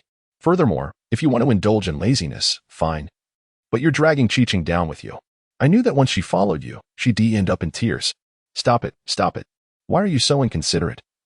Old Dang, do you think I want to be getting up at this hour? I'm only thinking of the Mu family, hoping you'll soon hold your grandchildren. Li Mubai continued, you don't even appreciate my efforts and instead criticize me. You have no idea how much discomfort I've endured in my back. As he spoke, he reached back to massage his waist, feigning great pain. You. Mu Zhenghong glared at Li Mubai with a ferocious look. This fellow was truly infuriating. Beside them, Muinen blinked, unable to suppress her smile. Her brother-in-law was quite impressive. With just a few words, he could provoke old Dang into a rage. The most astonishing part was that he didn't fear old Dang at all, boldly speaking his mind. She couldn't help but admire him. Haha, Xiaoli. You've indeed worked hard. It's time for you to replenish your strength. Suddenly, Madame Mu chimed in with a smile, gesturing to the maid that it was time to serve the meal. A maid stepped forward and lifted the lid from the table, revealing an array of sumptuous dishes. Li Mubai's eyes lit up at the sight. Scrambled eggs with chives, stir-fried kidney, yam with black fungus, steamed oysters with ginger and scallions, chestnut chicken stew, pigeon soup. Who prepared these dishes? He inquired, his eyes sparkling, while Mu Zhenghong wore a gloomy expression. Before the lid was removed, He had no idea that such nourishing dishes were laid out before him. I had them made, Madame Mu replied with a smile. You. Mu Zhenghong couldn't help but shoot a glare at Madame Mu. She, however, remained unfazed, picking up her chopsticks to serve her husband a piece of kidney. Come, dear. Eat more. This was all prepared for you. I don't need any. Mu Zhenghong, who had been furious just moments ago, suddenly flushed crimson. How can you say that? Look at Shaoli and then at yourself. You truly need to replenish. Madame Mu winked playfully. Mu Zhenghong shot a menacing glare at Li Mubai. That damned fellow. Li Mubai was at a loss for words, bewildered as to why he was being dragged into this situation. With genuine concern, he addressed Mu Zhenghong, old dang. I do know a highly skilled traditional Chinese medicine doctor. He possesses a royal ancient prescription. If you trust me, I can take you to see him later. I guarantee that after just one visit, you'll be vigorous and energetic, capable of 7 times in a night. Is it truly that remarkable? Mu Zhenghong exclaimed. Ahem. I certainly do not require it. Realizing his mistake, Mu Zhenghong quickly sought to amend his statement. I assure you, it is indeed extraordinary. He seldom offers his services. And only because I once saved him unexpectedly did he agree to assist. Li Mubai replied earnestly. Mu Zhenghong, his gaze slightly evasive, remarked, Well, ahem. Let me clarify, I am not exaggerating in the slightest. However, I do have a friend who is experiencing some health issues. Perhaps you could accompany me to consult with him shortly, so I may discern whether he is indeed a charlatan. Yes, I understand. You are certainly not exaggerating. Li Mubai smiled, revealing his pearly whites. As a martial arts instructor, he was well aware of the ailments that afflict many middle-aged individuals. He knew this would pique the old man's interest. Brother-in-law, where is my sister? Why has Tishi come down with you? Muinen inquired softly of Li Mubai. Ah. She is unable to rise just yet. She needs a bit more rest, Li Mubai replied gently. Ah, brother-in-law, that seems rather ruthless, Muinen exclaimed, her eyes widening in surprise. Chapter 38. Astonishing news, Muinen. Is it true that you cannot keep your mouth shut even during meals? How can you, a young lady, dare to utter such words? Before Li Mubai could respond, Mu Zhenghong could no longer contain his displeasure and scolded Muinen with a stern expression. Instinctively, Muinen shrank her neck and leaned closer to Li Mubai, for she had come to a realization. When old Deng was enraged, no one could shield her. Except for this seemingly insignificant brother-in-law before her. She had witnessed this truth firsthand. Observing her demeanor, Mu Zhenghong was rendered speechless. He contemplated continuing to reprimand Muinen but quickly dismissed the idea, recalling the possibility of Li Mubai retorting once more. If he were to quarrel with Li Mubai, he would certainly not take him to see the old Chinese doctor later. After casting one last glare at Muinen, he lost interest in further admonishing her. Muinen blinked in response, mentally praising her own cleverness. Indeed, only her brother-in-law could protect her. She had finally discovered a method to deal with old Deng. Consequently, Muinen extended her chopsticks and offered Li Mubai a piece of kidney dish. Here, brother-in-law, you should replenish your strength. This scene caused Li Mubai to widen his eyes in surprise. His younger sister-in-law was serving him kidney dish to bolster his health. Goodness, what an unexpected turn of events. Meanwhile, Mu Zhenghong's expression darkened once more, yet he felt too fatigued to admonish Muinen for her frivolous behavior and instead focused on his own meal, relishing the dishes selected by Madame Mu.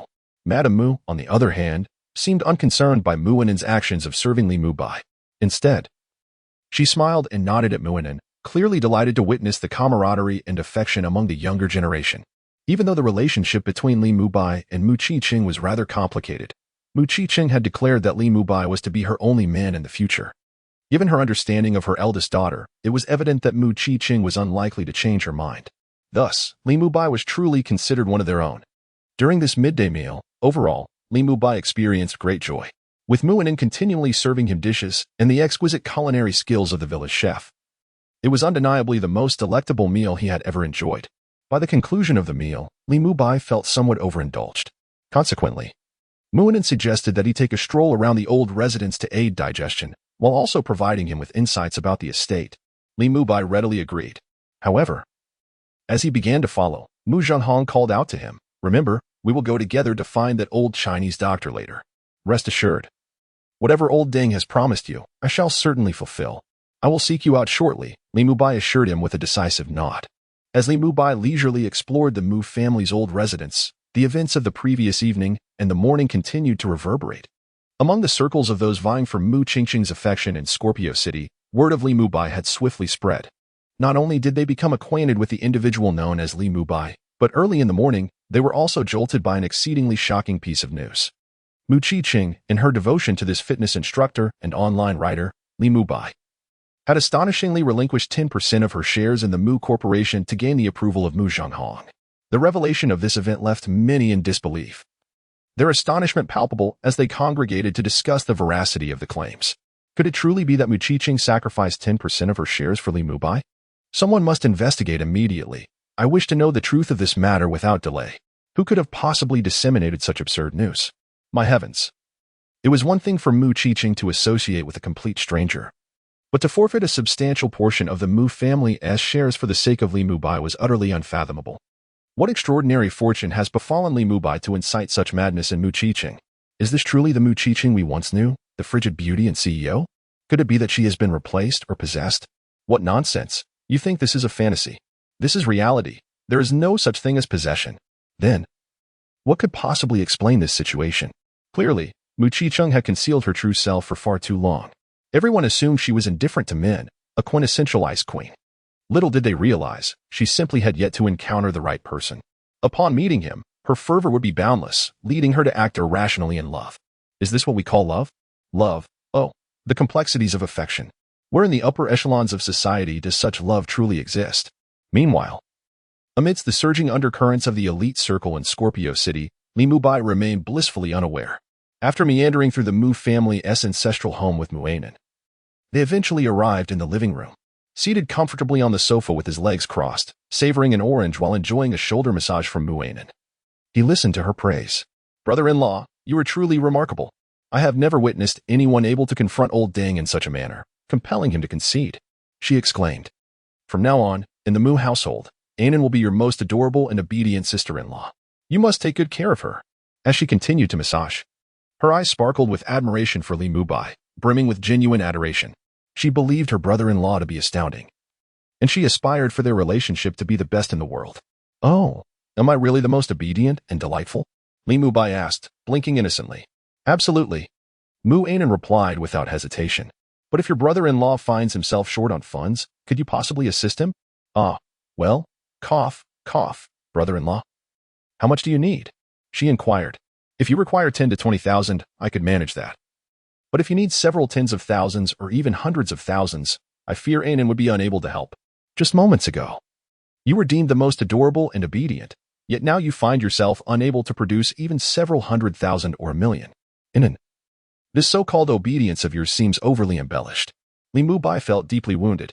Mu Anan coughed lightly, then, with a tone of considerable grievance and pitiable demeanor, remarked, Brother-in-law, I too wish to be like my elder sister, effortlessly waving my hand to bestow upon you hundreds of thousands or even millions.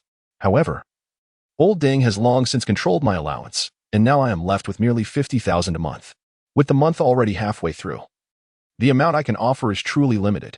You, a fourth young lady of $1 trillion conglomerate, can survive on just 50,000 a month? Is old Deng that stringent with you? Li Mubai's eyes widened in disbelief. Although in the past, he would have considered 50,000 a month the sum only attainable in dreams, the individual before him was Mu Anan. Such a situation seemed entirely incongruous. Chapter 39 Was Mu Qiqing truly as ruthless and fierce as you say? Are you certain you are not teasing me? Li Mubai found it hard to believe Mu Anan's words. With a pitiful expression, Mu Anan insisted, I promise I am not deceiving you, brother-in-law. Are you sure you are the biological child of old Deng? Or perhaps he favors his son over his daughter? Li Mubai's expression turned peculiar. Mu Anan shook her head, asserting he does not seem to harbor any preference for sons over daughters. He treats all his offspring equally. In the past, I actually received quite a generous allowance. However, Mu Anan felt a bit awkward as she trailed off, her gaze evasive. However, what? Li Mubai's curiosity was piqued. Did you not see the chat messages on my phone yesterday? Old Deng previously provided me with some funds to start a business, but I incurred significant losses, not just once or twice, but many times over. Eventually, he became utterly disappointed and abandoned me, even reducing my allowance. Speaking of this makes me feel quite resentful towards old Deng. I never wished to venture into entrepreneurship. He insisted I do so, and even compelled me to engage in group affairs.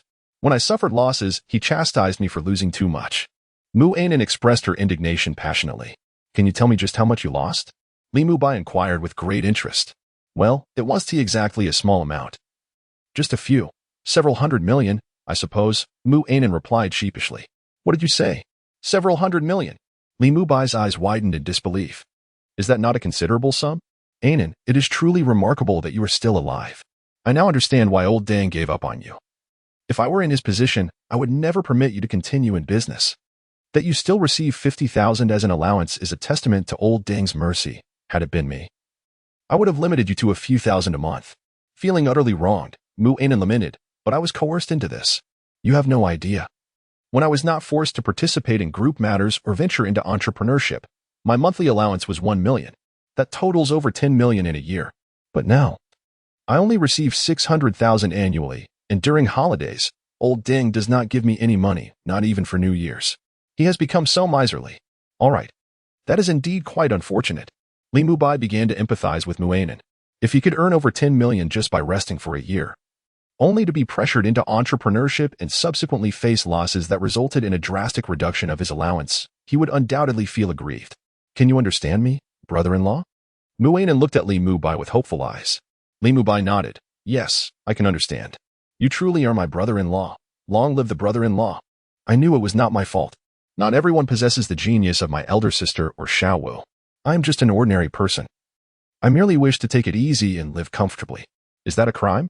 As Mu Anan continued to express her grievances, her head drooped in despair. All right, cheer up. Consider this. You still have 50,000 a month, which is quite a substantial amount. Better than most people, Li Mubai said with a comforting smile. Besides, you have your brother-in-law to look after you now. Surely, that will ensure a better life for you. Is that so? Mu Anan's eyes sparkled. Then, brother-in-law, could you lend me some money? Li Mubai promptly covered his wallet, earnestly replying, Anan, one must learn to earn their own money and not constantly rely on others for financial support. Such behavior is deemed unethical. Mu Anan gazed at Li Mubai with wide eyes, astonished at his audacity. How could this brother-in-law speak such words without a hint of embarrassment? Was he not, after all, relying on his elder sister's financial support? After an extended conversation in the living room, undisturbed by anyone, even the maids who caught sight of them dared not approach. They merely observed from a distance. Following the events of last night and today's noon, the maids had become acutely aware that offending Li Mubai was unwise, especially considering he dared to call the master by his name, an audacity that left them in awe. Moreover, Li Mubai was the partner of the eldest young lady, who had previously been perceived as a stern, ice-cold beauty with a ruthless demeanor. Half an hour later, Li Mubai entered Mu Qingqing's room. Finding her still in a deep slumber, unable to resist, he leaned down and pressed a gentle kiss on her lips, softly nudging her awake. Darling, are you still not up? Mu Qingqing opened her eyes slightly, still drowsy, and shook her head. I don't want to get up yet. Let me sleep a bit more. Li Mubai chuckled. Then I shall be going out with Lao Dang. You rest at home. I will send someone to bring you some food shortly. Have a bite before continuing your slumber. Mu Qingqing instinctively opened her eyes wider, her sleepiness dissipating as she looked at him with a puzzled expression. You're going out with my father? Yes, I'm taking him to see an old Chinese doctor. Ah, you really know an old Chinese doctor? Mu Qingqing exclaimed in surprise. Indeed, he did know a reputable one. Well then, you should go along, and I'll have Chu Shi continue to accompany you. All right, Li Mubai nodded. Though he felt Chu Shi's presence was more of a distraction during his training, he decided to acquiesce to the arrangements made by his benefactor. Then, he leaned in for another kiss on Mu Qingqing's lips, teasingly saying, Sleep well, conserve your energy, for tonight your husband shall test your knowledge. Ah, let us call it a truce for today. That one tea do. I must ensure that my darling's investments yield returns. It's already worth it, especially valuable. Mu Qingqing eagerly nodded in agreement. Where else could one encounter the commanding presence of an ice-cold beauty?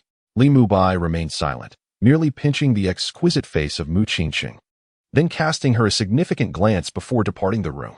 Left behind, Mu Qingqing's heart raced, her legs crossed. That little adversary. Truly inhuman. How could one possibly endure such a thing? Upon leaving the room, Li Mubai wasted no time and promptly sought out a maid to inquire about Mu Zhenghong's current whereabouts. He found him in the back garden, where he was engaged in painting alongside Madame Mu. Madame Mu was the artist, while Mu Zhenghong assumed the role of the model. Observing this man, who had appeared yesterday with an expression of indignation, embodying the demeanor of a family patriarch, now reduced to a mere ornament in the garden, listlessly posed and manipulated by Madame Mu, Li Mubai felt a sense of astonishment. Chapter 40. A windfall of 10 million thus. While astonished, Li Mubai refrained from interrupting immediately. He merely sought a shaded spot and requested a maid to fetch him a bottle of iced beverage. Sipping leisurely, he observed the scene with great composure. It was only when Mu Zhenghong, striking various poses, suddenly caught sight of Li Mubai that his eyes gleamed with realization. Resolutely, he turned to Madame Mu and declared, "Ruyan, I have matters to attend to. I shall not be painting with you any longer. I must first deal with this rascal." As he spoke, Mu Zhenghong strode purposefully towards Li Mubai, who was hidden in the corner, enjoying his drink. "Come on, rascal, let us seek out that esteemed old Chinese physician you mentioned. Old Deng, could you not address me as your good son-in-law? Referring to me as little beggar or rascal is rather uncouth, don't you think? But you call me Old Deng." Mu Zhenghong shot a glare at Li Mubai. "That is different," Li Mubai retorted, shaking his head vigorously. "It is indeed different. I call you Old Deng. You may refer to me as Little Deng or Qing Deng. Little Red would suffice." Mu Zhenghong rolled his eyes, at a loss for words. "Will you go or not? If you lack a proper title, I shall not budge." Li Mubai was resolute, appearing as though he would firmly root himself in the chair. "You truly are unyielding." Showing no sign of submission whatsoever, Mu Zhenghong lamented, feeling utterly vexed to be so thoroughly bested by a young man. The fact that this fellow claimed to be a son-in-law yet exhibited none of the humility associated with such a role was infuriating. "Because I am not afraid of you." Li Mubai shrugged nonchalantly. Mu Zhenghong scrutinized him deeply before saying, "Very well, shall I call you Li Mubai then? That will suffice, albeit reluctantly. Shall we proceed?" This time, Li Mubai remained silent, merely extending his right hand towards Mu Zhenghong. "What do you mean?" Mu Zhenghong inquired, puzzled. "Old Deng, are you truly prepared to offer me nothing at all and expect me to accompany you to find that formidable old physician? Are you charging me for the directions?" Mu Zhenghong's eyes widened in disbelief. "How peculiar. As a businessman, Old Deng, you should be accustomed to such matters." Mu Zhenghong replied irritably. "While I may be familiar with such dealings, given our relationship, how can you dare to ask for compensation? Why should I feel embarrassed? In order to gain your approval, Qingcheng has offered me 10% of the shares, which amounts to hundreds of billions. Having received such a fortune, is it not reasonable for me to request a small favor in return?" "Ah, what a reasonable request. So you prefer to conduct business in a transactional manner, do you? I shall see how long you can maintain this approach." Mu Zhenghong scoffed before asking, "How much do you desire?" "Old Deng, you may decide. Whether it be a bank transfer or the green bubbles," Li Mubai smiled. "Very well," Mu Zhenghong huffed, then promptly dialed a number on his phone. "Transfer 10 million to Li Mubai's account." He did not specify which card it was. However, as soon as he finished speaking, Li Mubai soon noticed a text alert from his bank on his phone. It informed him that 10 million had been deposited. "How generous, Old Deng." Li Mubai's eyes sparkled with excitement. Although he intended to request some benefits from Old Deng, he never expected such a substantial amount. It seems that the father of the IC CEO is quite formidable himself. "Can we leave now?" Mu Zhenghong scoffed. "Of course we can. Please." Li Mubai made a gesture inviting him to proceed. Mu Zhenghong strode forward, his mood somewhat elevated, although he was irked by this brat's financial antics. Witnessing Li Mubai's astonishment and humble demeanor made him feel that the money was well spent. At least it had compelled this rascal to concede. Before long, the two boarded a luxurious Maybach, with Chu Shi at the wheel. Both Mu Zhenghong and Li Mubai settled into the back seat. During their journey, a convoy followed them, which was part of the Mu family's security team. "Old Deng, are you certain you wish to bring so many people along to see the traditional Chinese medicine practitioner?" Li Mubai inquired with a curious expression as he glanced at the trailing vehicles in the rearview mirror. Mu Zhenghong hesitated, then his expression shifted. He promptly took out his phone and made a call. "Only the covert guards are permitted to follow," he instructed before hanging up. Just as he ended the call, the vehicles trailing behind ceased to follow. "With the covert guards present, Old Deng, your entourage is truly impressive. It elicits envy." Li Mubai remarked with genuine admiration. "What do you have to be envious of?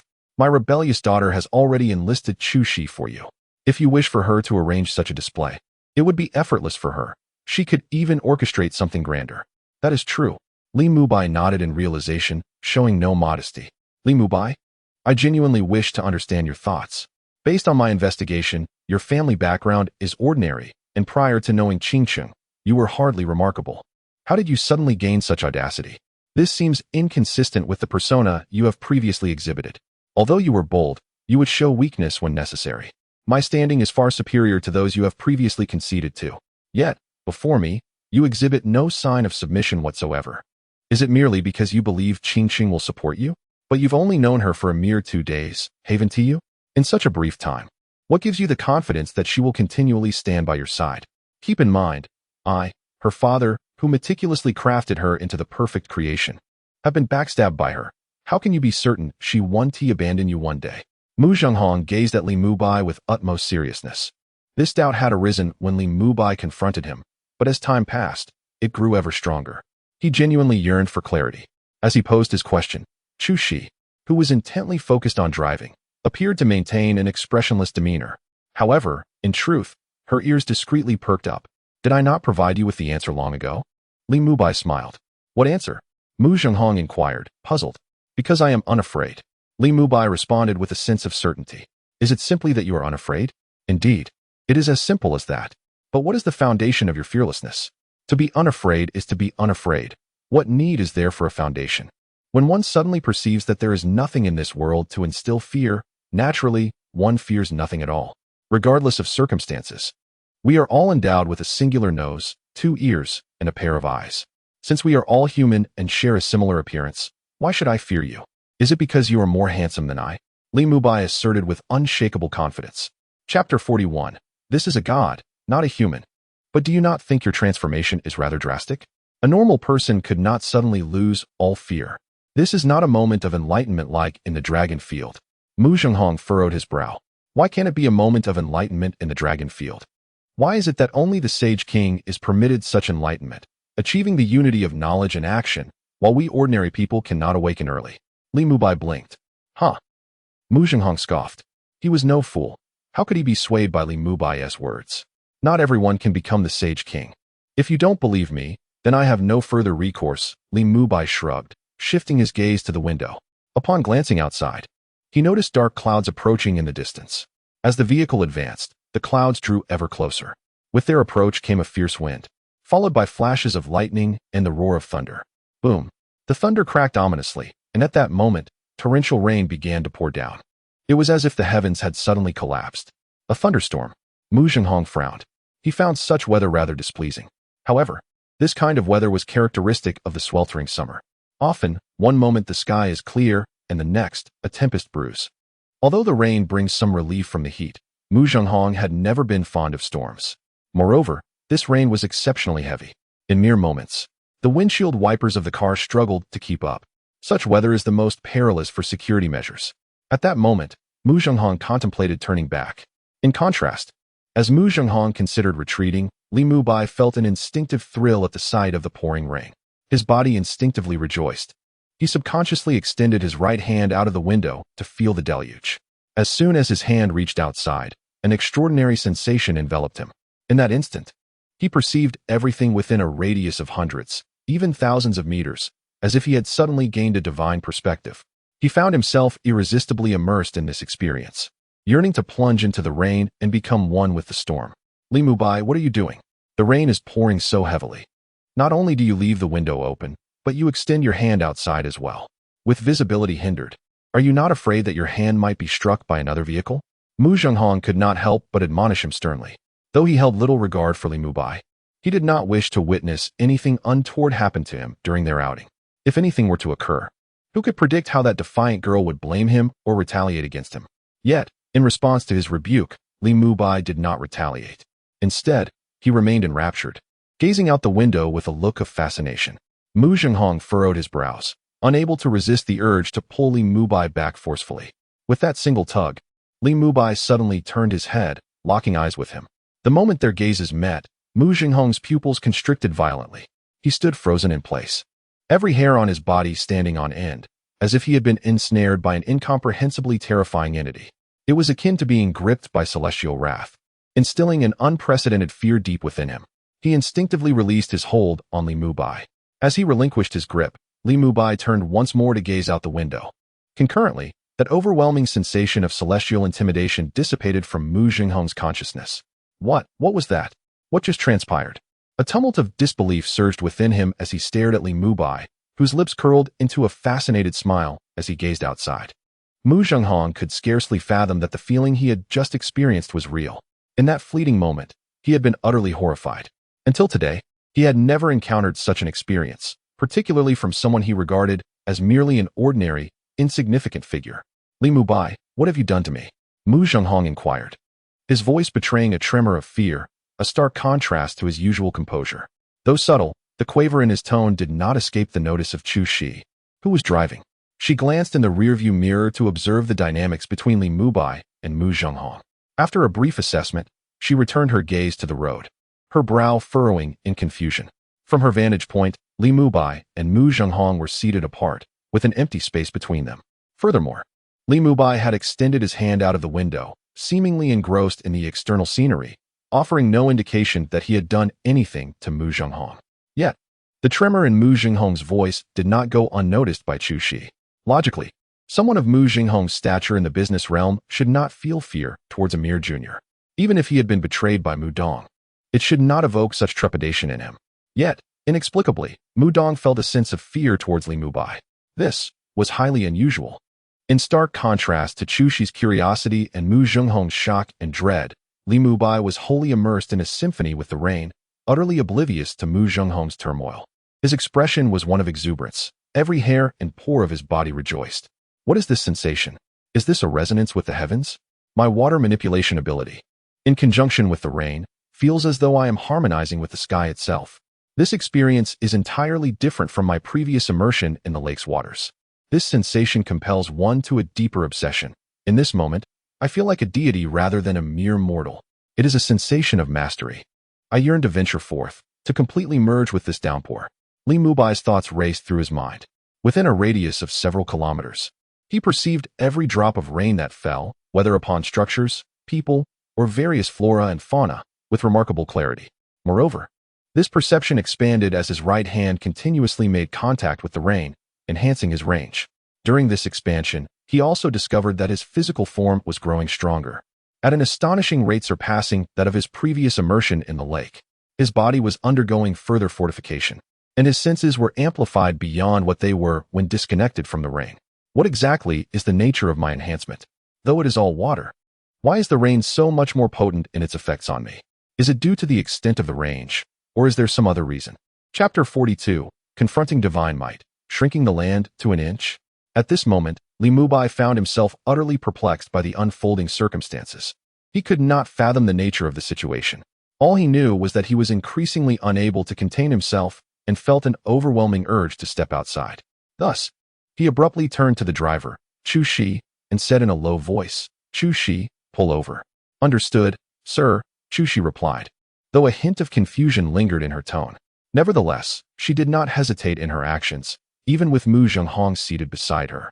In terms of status, Mu Zhenghong far surpassed Li Mubai. However, it remained true that Chu Shi took orders from Mu Qingqing, who had instructed her to accompany Li Mubai.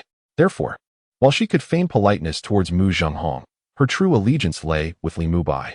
"Chu Shi, I'm sending you a location. Take Lao Deng there first, and I will join you shortly," Li Mubai stated decisively as Chu Shi brought the vehicle to a stop.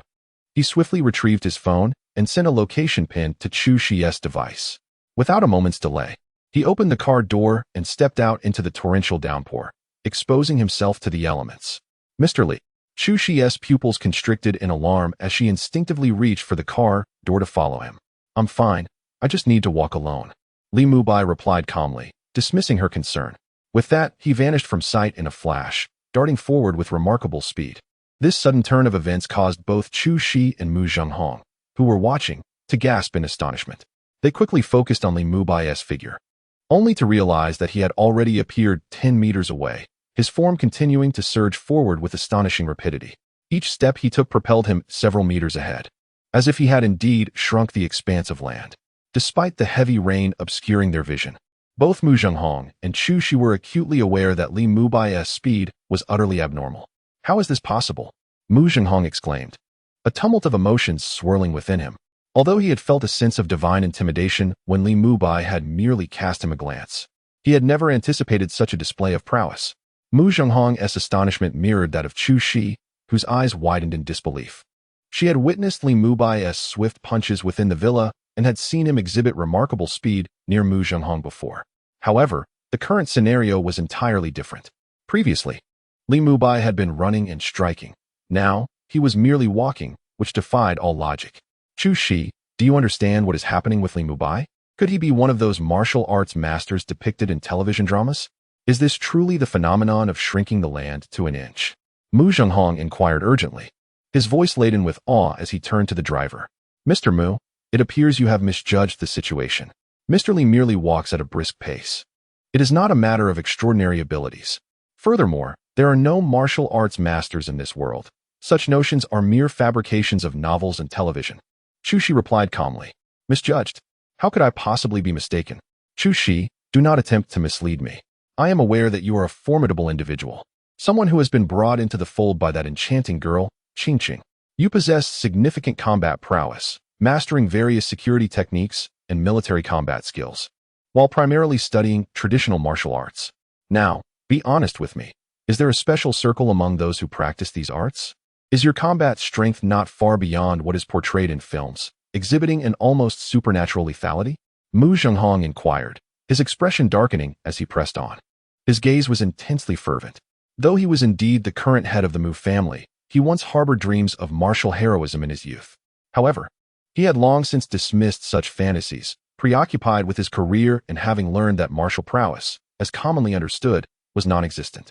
With age, these dreams had faded. Yet now, before him stood a living embodiment of what he had thought mere myth, displaying abilities that suggested otherwise. It was difficult for his long-dormant heart not to rekindle its fervor. Chu Shi sighed and shook her head. Mr. Mu, you are overthinking this. There truly is no such thing as martial arts in this world. Moreover, traditional martial arts are not significantly superior to military combat techniques. They are nowhere near as formidable as depicted in films. Regardless of training, we are all but mere mortals, incapable of withstanding a bullet. Her words were imbued with sincerity, for she spoke the truth. Despite her ability to subdue several professional bodyguards, there was nothing extraordinary about her capabilities. She could not replicate feats like Li Mubai's ability to cover vast distances in a single stride. As she spoke, she found herself glancing ahead, hoping to catch a glimpse of Li Mubai, only to realize he had already vanished into the rain, leaving her uncertain of his whereabouts. Is there truly a need for such secrecy? I have undeniably witnessed Li Mubai's extraordinary abilities, yet you insist there are no supernatural means, Mu Zhenghong frowned, unconvinced by Chu Shi's assertions. I assure you, Mr. Mu, you are mistaken, Chu Shi replied, maintaining her composure. After a brief pause, she added, if there is nothing more, I shall resume driving. With that, she started the car. Observing her, Mu Zhenghong gazed intently at Chu Shi before retrieving his phone and dialing a number. Please save all surveillance footage from the street where I currently am, particularly the videos that capture the vehicle's location after it has come to a stop. Send them to my phone immediately. After stating this, he abruptly ended the call. Naturally, Chu Shi heard his instructions. However, though she was aware, she chose not to respond, simply continuing to drive obediently. It was Mu Zhenghong who could not restrain himself from addressing Chu Shi once more. I will soon be able to view the surveillance footage. Chu Shi, do you truly not intend to provide me with a thorough account of the situation? Without turning her head, Chu Shi replied, Mr. Mu, I assure you that I am speaking the truth. If you do not believe me, then I truly cannot help it. In any case, I did not witness Mr. Li moving in an instant. After all, the rain outside is exceptionally heavy, and he was merely walking quickly. You must be mistaken. Mistaken? Mu Zhenghong ground his teeth in frustration, truly believing he was deluding himself. Moreover, even if he were slightly disoriented, he could not possibly be experiencing hallucinations. He was certain that the scene he had just witnessed was undeniably real. Chapter 43 Resonating with the rain, the means of the divine as he gritted his teeth. Mu Zhenghong wore a look of bewilderment. He finally comprehended why Li Mubai exuded such immense confidence. This fellow was, astonishingly, a legendary martial arts master, the kind that only exists in novels and television.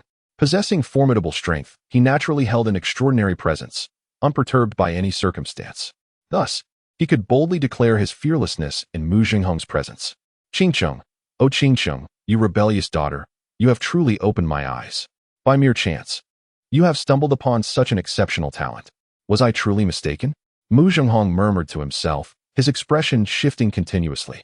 Despite knowing that Mu Qingqing was resolutely determined to follow Li Mubai and was willing to transfer 10% of her shares to Xiao Wu, His hostility towards Li Mubai had diminished significantly. In fact, he had begun to find a sense of acceptance. He understood clearly that, as Mu Qingcheng had stated, the matter had become a foregone conclusion. Continuing to resist would only lead to discord between him and Mu Qingcheng, allowing others in their circle to revel in their misfortune and seize the opportunity for their own gain. Yet, he never anticipated that this individual, whom he deemed merely reckless and lacking in substance, harbored such incredible abilities. Li Mubai, oblivious to Mu Zhenghong's astonishment at his martial prowess, immersed himself completely in the rain after departing from the vehicle. Initially, with just one hand wet from the rain, he felt a profound connection to the universe. He could perceive a radius of 1,000 meters, or even several thousand, in the downpour. However, once he fully integrated himself into the rain, that sensation of resonance with nature became even more pronounced. It was as if, within the rain, he could reach any destination he desired with a single step, resonating with the water that enveloped him. Instinctively, he took a step forward and found himself 10 meters away in an instant. Each subsequent step he took felt akin to teleportation. This was the mastery of water. He had become one with the water, transforming himself into a part of it. Yet, he pondered, why had he not experienced such a sensation while in the lake? Although he had been able to run swiftly and walk upon the surface, he could not perform this teleportation-like feat. As Li Mubai progressed, he rapidly contemplated the situation. Unable to contain his curiosity, he looked up. In the next moment, his figure flickered, vanishing from sight once again, only to reappear 50 meters away. Moreover, as soon as he appeared in place, his figure continued to vanish. 100 meters, several hundred meters, a kilometer away. Each time he materialized, he was enveloped in a veil of mist, obscuring both his visage and form, rendering him utterly indistinguishable. This was a precaution to prevent being captured by others. Although the rain fell in torrents, reducing visibility to a minimum, he had no desire to become the center of attention. How exhilarating! This sensation is truly divine. This feels akin to wielding godlike powers. Furthermore, as I am continuously drenched in the rain, my body strengthens with every passing moment. The rate of enhancement exceeds that of soaking in a bathtub or a lake. Additionally, it feels as if something within me is on the verge of breaking free, as if a profound transformation is imminent. Yet, I am still on the cusp, just a fraction away. The more Li Mubai traversed through the rain, the more exhilarated he became. His mind raced at an extraordinary pace. The surrounding rain surged in response to his movements. Though he did not consciously manipulate the water, he clearly sensed that his control over it had significantly intensified. Suddenly, as he walked, his brow furrowed, and he vanished once again from sight. At the Scorpion River, beneath the Cross River No. 1 bridge, the rain fell relentlessly. The river surged tumultuously, exacerbated by upstream cities releasing water and the sudden downpour in Scorpion City. Consequently, the river's surface flowed with unprecedented ferocity. At that moment, beneath the bridge, a young man sat on a fishing box, sheltered by an umbrella and clad in a raincoat, engaged in fishing while live-streaming. Wow, my friends, the rain today is quite intense. It feels as if the heavens have burst forth, pouring water without restraint. Thankfully, I am beneath the bridge, equipped with an umbrella and raincoat. Otherwise, I would surely be in trouble. In other locations, my umbrella would undoubtedly be inadequate against such a deluge. Let me show you the situation ahead. This rain is truly remarkable. It's the heaviest downpour I've witnessed in recent months. As he spoke, the young man turned his phone's camera towards the distance. There, on the water's surface, trees, dislodged from their origins, were swept downstream at a rapid pace. One could hardly embrace a single tree with both arms. Their sheer size was awe-inspiring. Indeed, this rain is exceptionally heavy, exclaimed a viewer. Streamer, are you out of your mind? With rain this intense, why aren't you leaving? At this rate, the water level will rise swiftly, and you might not be able to stay where you are for long. Indeed, host, you should hasten to flee. It is often said that the greater the tempest, the more valuable the catch. However, the ferocity of this river's current is undeniably daunting. Alas, the weather has become increasingly frightening, as summer invariably brings with it the threat of flooding in various locales. Wait, host, could you zoom in a bit? It appears there is someone atop that tree that has been swept away. Quickly, host, focus the camera closer. It truly seems there is a person. There is indeed someone on that tree. I see it too. There is genuinely someone up there. Who could have been carried off by the floodwaters? Surely it cannot be merely an inflatable doll or some discarded clothing. No, it is indeed a person. That is unmistakably a human being. As the young man directed the camera towards the distant river, A flurry of comments flooded his live stream. Initially, viewers lamented the heavy rainfall, but soon, a keen observer pointed out an anomaly. What? Someone is there? The young man, startled, swiftly zoomed in to focus on the tree being rapidly carried downstream. Upon closer inspection, he was astounded to confirm that, indeed, there was someone on that tree. Chapter 44. There are people in the river. Lo and behold, there truly are individuals in the water, and not merely one, but indeed two. As the young angler zoomed in with his camera, the sight of the massive tree sent his pupils constricting in shock. He quickly retrieved a second backup phone from his pocket and, without hesitation, dialed for help. Although he harbored doubts about whether the authorities would arrive in time to rescue the two, he could conceive of no alternative course of action amidst such dire circumstances. Despite being a streamer dedicated to fishing, often utilizing a rubber boat to reach the central pillars beneath bridges for lure fishing, the treacherous situation at hand rendered any such attempt to save them utterly futile. Not only would he likely fail to rescue the individuals, but he might also lose his own life. The current was simply too ferocious. Indeed, there are two people. What on earth are they doing on that tree in the river? Where did they come from? Is there any hope for their rescue? Given the violent flow, it is uncertain how long they can cling to the tree. Moreover, holding on may not guarantee safety. The river is fraught with peril, and any moment's lapse could lead to collisions with unseen obstacles. If memory serves, there are indeed coordinate boats anchored in the lower left section of this stretch of water. With the tree being swept downstream, could it collide with one of those boats? This is dangerous, indeed. Yes, I recall now, there are coordinate boats in this area. With the raging waters crashing against the tree and potentially striking a coordinate boat, the likelihood of fatality is alarmingly high. I remember a case from last year or the year before, where a swimmer with a companion was swept downstream by a sudden release of water from the dam, colliding with a coordinate boat and becoming ensnared, leading to their demise right there. I cannot fathom the rationale behind the fishing authorities placing coordinate boats in the river. It serves no benefit and poses significant danger. As the viewers in the live stream witnessed the alarming proximity of the situation on the tree, a wave of frantic comments flooded the screen. The consensus was that the two individuals atop the tree were in grave peril. In truth, as their focus intensified, it became evident that the situation was deteriorating further. The more they wished for a different outcome, the more perilous it appeared to become. Despite the heavy rainfall obscuring their view of the individuals on the tree, they could clearly observe the tree being violently swept towards an anchored coordinate boat. Should a collision occur, the risk of them plunging into the water or being fatally struck by the boat was ominously high. Many viewers gasped in horror, unable to bear the sight. The faster the tree approached the coordinate boat, the more fraught with tension the atmosphere became. Even the young man streaming from the shore felt his scalp tingle in dread, unable to look away. Wait, look. What is that? Suddenly, there's another person by the riverbank. It seems that, quite suddenly, an additional person has emerged. My goodness, could it be a ghost? How could someone appear out of nowhere? Is this a water ghost? Although I have long heard tales of numerous deaths at the #1 bridge in Scorpio City, with people leaping into the river each year, seeing a water ghost so clearly is a first for me. Could it truly be a water ghost? This figure appears to be enveloped in a mist, as if obscured by a digital mosaic. I can barely discern its outline, making it even more indistinct than those two figures shrouded by the rain. This must be a water ghost seeking a substitute for death. Look, look. The water ghost is reaching out towards the person in the tree. Goodness, it has seized those two individuals from the tree, and in an instant, they vanished from sight. Ah, a water ghost, a water ghost. Is this for real? Old hey, you must be honest. Are you orchestrating some sort of theatrical effect here with AI trickery? The barrage of comments in the live stream has become even more frenzied than before, with everyone furiously typing away. Meanwhile, the young angler on the bank feels a chill run down his spine, his body shuddering involuntarily. He too witnessed the bizarre scene unfolding on the river, where indeed, an enigmatic figure cloaked in mist appeared.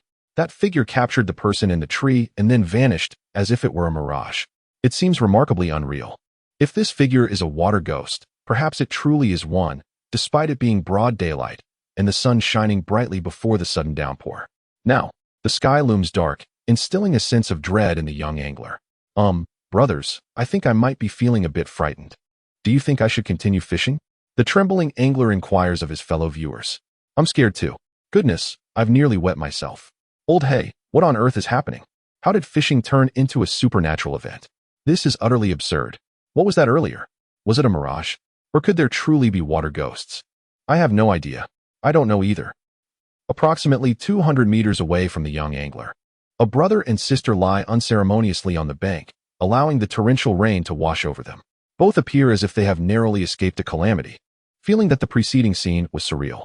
Moments ago, they were clinging to a large tree in the river, wide-eyed as it threatened to collide with their boat. Yet, in the next instant, they were seized by a figure entirely shrouded in mist, who whisked them away from the water's surface, only to reappear in their current location. As that person appeared before them, they were rendered utterly speechless, vanishing without a trace. They were left in a state of confusion, unable to discern whether the figure was male or female, human or ghost. Xiangyi, am I dreaming? Have we truly survived? Hua Yiqin gazed in astonishment at the figure of Hua Xiangyi lying beside him. Indeed, we have survived, Hua Xiangyi affirmed, her heart still trembling with trepidation. Then, Xiangyi, what on earth just happened? How did I suddenly find myself here, having run from the riverbank? What was that entity that seized us? A water ghost? A river deity? Or something else entirely? Hua Yiqin inquired, his voice laced with shock. Ah, another new year has arrived. Happy New Year. Wishing my brothers and sisters good health, prosperity, and the fulfillment of all their wishes. Chapter 45. A glimpse of the divine, yet so surreal. Hua Xiangyi smiled bitterly, expressing her confusion. I truly cannot fathom what has transpired. It is, in essence, shrouded in mystery and utterly surreal. All I can assert is that we have indeed encountered extraordinary fortune. Hua Yiqin nodded in agreement. Indeed, regardless of the nature of our unknown benefactor, we have undeniably been fortunate this time. For a moment, I genuinely believed our demise was imminent. Moreover, with a tone laden with remorse, he continued, Xiangyi, I am deeply sorry.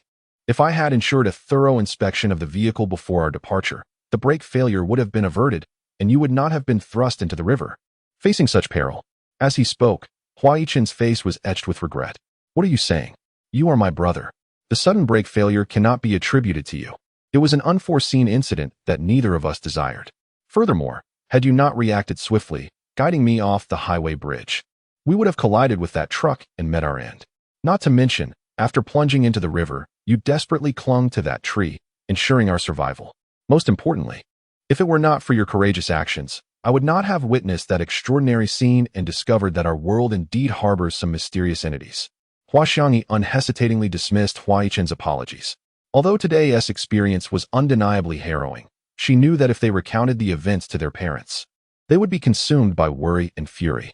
Nonetheless, this incident had left her with a profound sense of wonder. After lying on the ground and conversing for a while, the two gradually regained their strength and assisted each other to their feet. As soon as they stood, Hua Xiangyi declared, Brother, upon our return, I am determined to purchase a smartwatch. I shall no longer wear ordinary bracelets.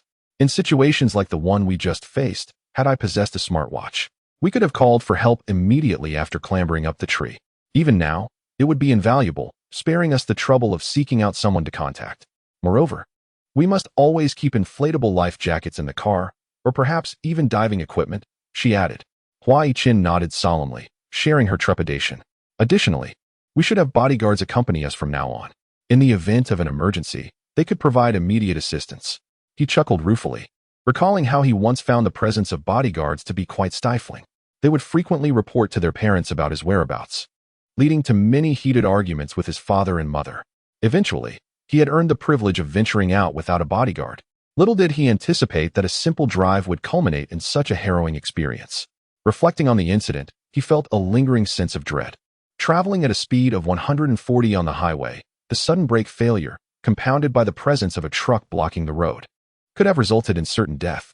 Instinctively, he had swerved the steering wheel to the right, bracing himself for the worst. Unexpectedly, they spiraled off the highway bridge and plummeted into the river below. Of course, had they merely fallen into the water, their peril would not have been so grave. For both he and Xiangyi were proficient swimmers. Unfortunately, the river they fell into was experiencing a surge due to the upstream release of water. The current was exceedingly turbulent. Though they could swim, they had never encountered such ferocious waters before, lacking any experience in such conditions. Fortunately, they fortuitously came across a large tree being swept downstream by the force of the river. Without hesitation, he urged Xiangyi to grasp the tree, and they successfully climbed onto it. As they floated along with the current, they created the scene witnessed by the young fishermen in the livestream. It could be said that their journey was a juxtaposition of fortune and danger, ultimately favoring them with luck. Just as they were on the brink of despair, they encountered an extraordinary entity that, in a flash, rescued them. Indeed, the presence of a bodyguard was now deemed necessary. Waxiangi no longer harbored her previous resistance towards this notion. Moreover, brother, do you think our car's sudden brake failure could be linked to foul play? Waxiangi abruptly shifted the conversation, solemnly inquiring of Huai-chun. This, I cannot say for certain, Huai-chun replied, his pupils narrowing with uncertainty. Rest assured, once we return, I will thoroughly investigate this matter. If it is indeed deliberate, I shall not let the perpetrator go unpunished. As he spoke, a glint of cold light flickered in his eyes. Today's events were undeniably perilous. If it were simply a mechanical failure leading to danger, it would be one thing. However, if it were connected to human interference, then the shadowy figure behind it truly deserved retribution. Well, that is reassuring. Also, brother, please have someone investigate the section of the river where we were rescued, to see if there are any witnesses or surveillance footage that might have captured our situation. I am eager to know who it was that saved me, whether they are human or something else entirely. Waxiangi's eyes sparkled with curiosity. If they were human, she wished to express her gratitude and learn more about them. If they were some sort of supernatural being, then offerings and reverence would certainly be in order. Meanwhile, several hundred meters away from Waxiangi and Huai-chun, atop a 36-story residential building, Mubai stood at the edge of the rooftop, leisurely observing the location where they were situated. The one who had just performed the rescue was none other than Mubai himself. At this moment, a smile crept upon his lips, unable to be contained. Is this akin to performing a miracle? Before acquiring my powers, I never imagined that one day I would be able to manifest such divine prowess before others. He chuckled to himself. The more he pondered, the more difficult it became to suppress his grin. The exhilaration from that moment was truly delightful. Despite being several hundred meters away from Waxiangi and Huai-chun, and with the torrential rain pouring down, darkening the skies above, he reveled in the satisfaction of his actions. The scope of perception is exceedingly limited. Yet, in truth, Mubai, with merely his eyes, can distinctly perceive the alluring fragrance of Huaxiangi and Huai-chun. My senses have been increasingly heightened, and this enhancement shows no signs of abating. Given the current trajectory of this augmentation, it is almost unfathomable to contemplate the extraordinary extent to which my senses may eventually evolve. Moreover, this pertains solely to the five senses when the rain falls. Despite their distance of hundreds of meters, they appear to walk right before me. I can discern the details of their attire, their facial features, and even the pores and fine hairs on their skin, all rendered visible through the rain. Such perception is irresistibly intoxicating and indeed profoundly exhilarating. Chapter 46. Increasingly exaggerated as thoughts swirled in his mind, Mubai stood atop the building, continuously attuned to his surroundings. He could perceive cars speeding through the rain, observe streams of water cascading into the underground passage, and even glimpse the mice scurrying within that subterranean realm. Areas previously invisible to the naked eye were now laid bare before him, an astonishing transformation. It was akin to possessing a divine perspective. Regrettably, this heightened awareness only manifested during rainfall. Were it possible to maintain such perception in dry conditions, he would truly be akin to a deity, he mused with a sigh. In the next moment, with a mere thought, water began to coalesce before him, reshaping itself into a sort of liquid. As the blade gripped in his hand, Mubai slashed at the empty air before him. Instantly, the sword shattered and, bizarrely, elongated and expanded, delivering a powerful strike that carved a vacuum in the space ahead. Should any anime enthusiasts have witnessed this spectacle, their eyes would surely widen in awe, for it resembled the legendary magic blade of 1,000 edges. Following this powerful blow, another thought surged through him, and the long sword morphed back to its original form. Scatter, waters of the 9 heavens, he intoned softly. As he spoke, his right hand flicked, causing the sword to disintegrate. In its place, a multitude of slender swords formed from water surged forth from the void behind him, launching themselves into the air. The scene was nothing short of extravagant. Ha ha ha. Mubai could not contain his laughter. Though the slender swords quickly dissolved into the water without leaving a trace in the void, the display was undeniably exhilarating. Amidst his laughter, Mubai vanished from his original position, only to reappear upon the tumultuous surface of the river. Here, he stood calmly, unaffected by the roiling waters that surged beneath him. Alas, he wore casual pants and a t-shirt. Had he donned traditional attire complemented by flowing hair, he would have appeared even more striking. With a blink, he clenched his right hand, summoning a blade made of water, resembling the snow-drinking Madblade. Gripping it with both hands, he swung fiercely at the river's surface, unleashing a formidable wave of blade energy that extended 40 meters. Upon striking the water, it parted dramatically, creating a vacuum several meters wide. He let out a peculiar laugh reminiscent of a master in command. However, it must be noted that both the blade energy and the river's parting were illusions, mere manifestations controlled by the water itself. While the true might of his attack was less formidable than it seemed, the spectacle was undeniably extravagant. Moreover, there are indeed individuals who have fallen victim to such assaults. Once ensnared in that vacuum, the moment the river resumes its flow, it would undoubtedly lead to dire consequences. After executing a decisive slash, Li Mubai, with unwavering enthusiasm, relentlessly struck at the river's surface before him. Each stroke unleashed a formidable blade of 40, 60, or even 100 meters, parting the waters with astonishing ease, seemingly tireless. Yet, is Li Mubai truly devoid of fatigue? In reality, he does experience weariness.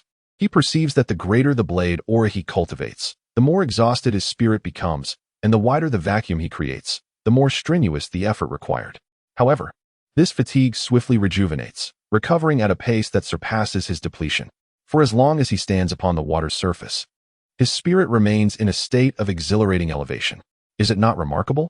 Am I truly capable of manipulating the water indefinitely while standing on its surface? Is there no semblance of the mental exhaustion typical of those with supernatural abilities? In the blink of an eye, half an hour had elapsed. Li Mubai had been engaged in this endeavor for quite a while, yet he remained remarkably spirited, leaving him perplexed by this phenomenon. He could not fathom the essence of his current state. Unable to contain his curiosity, he raised his right hand for a closer inspection. He then recalled a method from his previous writings and formed a Taoist seal with both hands, uttering the incantation, Neza, the third prince, great deity of the three altars. Vanquisher of demons, heed my command. In prior attempts, this invocation had yielded no discernible change. Yet now, almost instantaneously upon the utterance of his incantation, a figure materialized before him, Neza, brandishing a fiery spear, adorned with the cosmic circle, draped in the celestial silk, and standing upon the wind and fire wheels. As soon as he appeared, Neza, with the fiery spear in hand, charged forward. As the spear cleaved the river's surface, the waters parted with an astonishing force, surpassing even the prior 100-meter blade aura. Should this spectacle be witnessed by others, they would undoubtedly be left in awe, for even though this Neza was composed of water, he was a replica inspired by a film. His attire made it immediately apparent that this was Neza. Following Neza's attack, Li Mubai swiftly recited another incantation, Great Sage. Equal to heaven, Sun Wukong of Flower Fruit Mountain, Vanquisher of demons, heed my command. In an instant, Neza vanished, replaced by the Great Sage. Adorned with a phoenix-wing crown of purple gold, clad in golden chainmail, donning lotus silk boots, and wielding the Rui Jingu Bang, the Great Sage soared into the air, his golden staff poised to strike down upon the river's surface. A deafening roar erupted as the waters parted violently, surging skyward in colossal waves. Li Mubai had, building upon his previous efforts, further manipulated the river, creating even more extravagant effects. To claim that such an assault lacked potency would be utterly implausible. As colossal waves surged skyward, even the mightiest of vessels would be upended. However, in comparison to the formidable assaults of the true Great Sage, such phenomena scarcely warrant consideration.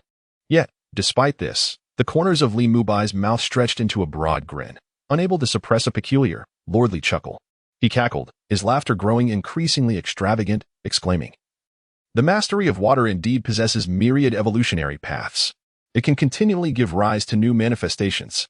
Furthermore, amidst this torrential downpour, with the enhancement of my senses, both the range and volume of my water manipulation have markedly increased. The water has now taken on an inherently offensive quality." Meanwhile, as Li Mubai reveled in his control over water, another scene unfolded in an inconspicuous alley.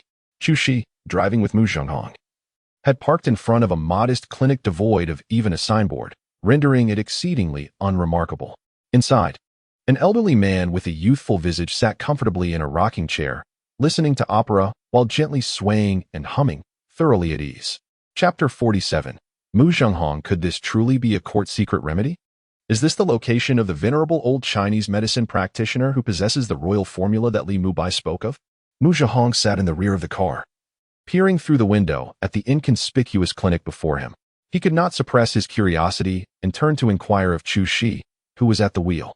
His brows furrowed slightly, and a sense of doubt gnawed at him. Although it is often said that great talents hide in plain sight, how could a genuine master of such a formidable court secret remedy possibly reside in a place like this? Such individuals should effortlessly amass wealth. For a remedy capable of facilitating 7 encounters in a single night would undoubtedly hold immense commercial value. Creating a multi-billion-dollar enterprise from such a formula would pose no challenge at all. One could only imagine the throngs of people, lamenting and clamoring to procure such a miraculous elixir. Mr. Li Mubai indeed provided me with this address, Chu Shi affirmed. It is quite strange, indeed, Mu Zhenghong mused, perplexed. Had it been in accordance with his previous disposition, he would have turned away upon encountering such an unremarkable clinic, utterly disbelieving that any master could be found within.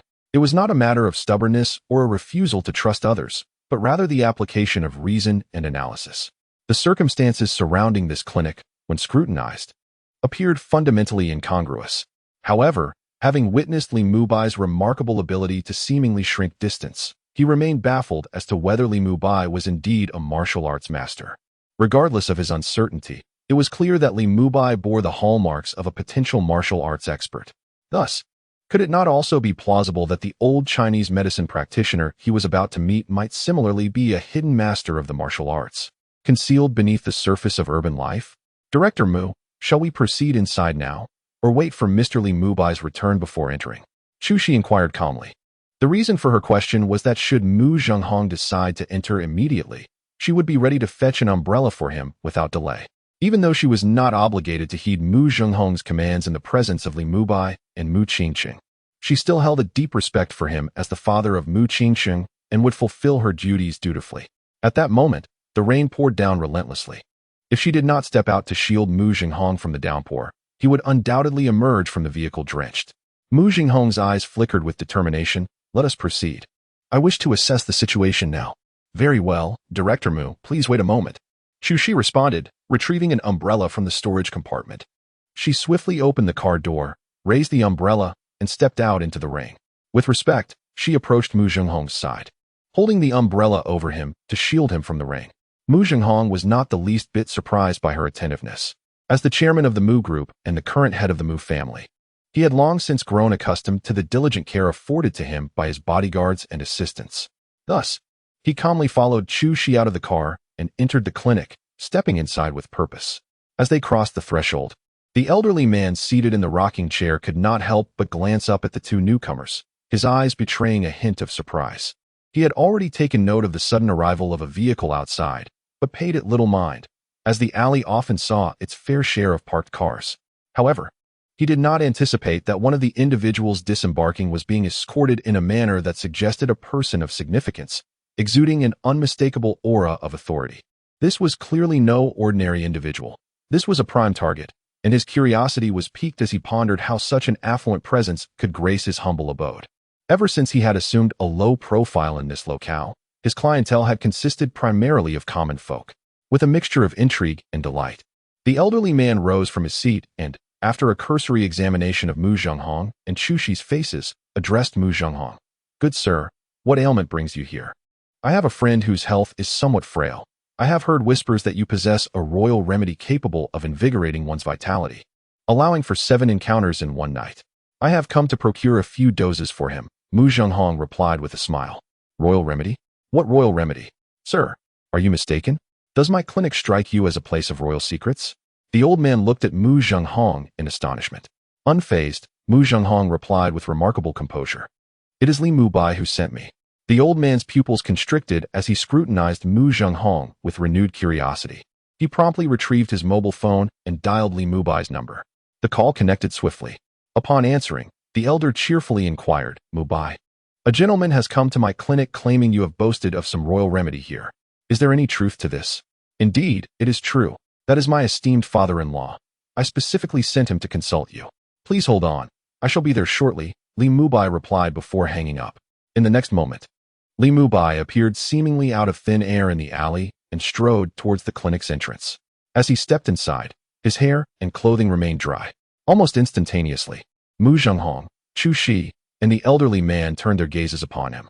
Upon seeing Li Mubai, Mu Zhenghong instinctively narrowed his eyes, while Chu Shi discreetly observed Li Mubai's hands.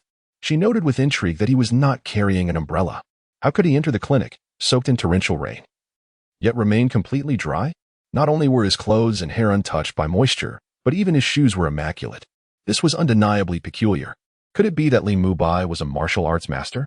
Had his internal energy reached a terrifying level, allowing him to evaporate the moisture from his body? Or had he attained the ability to shield himself with a protective barrier? Surely this could not be, for it defied the laws of nature. I had never truly believed that there existed martial arts masters in this world. How could one suddenly emerge out of nowhere? At this moment, a tempest of astonishment surged within Chu Shi's heart.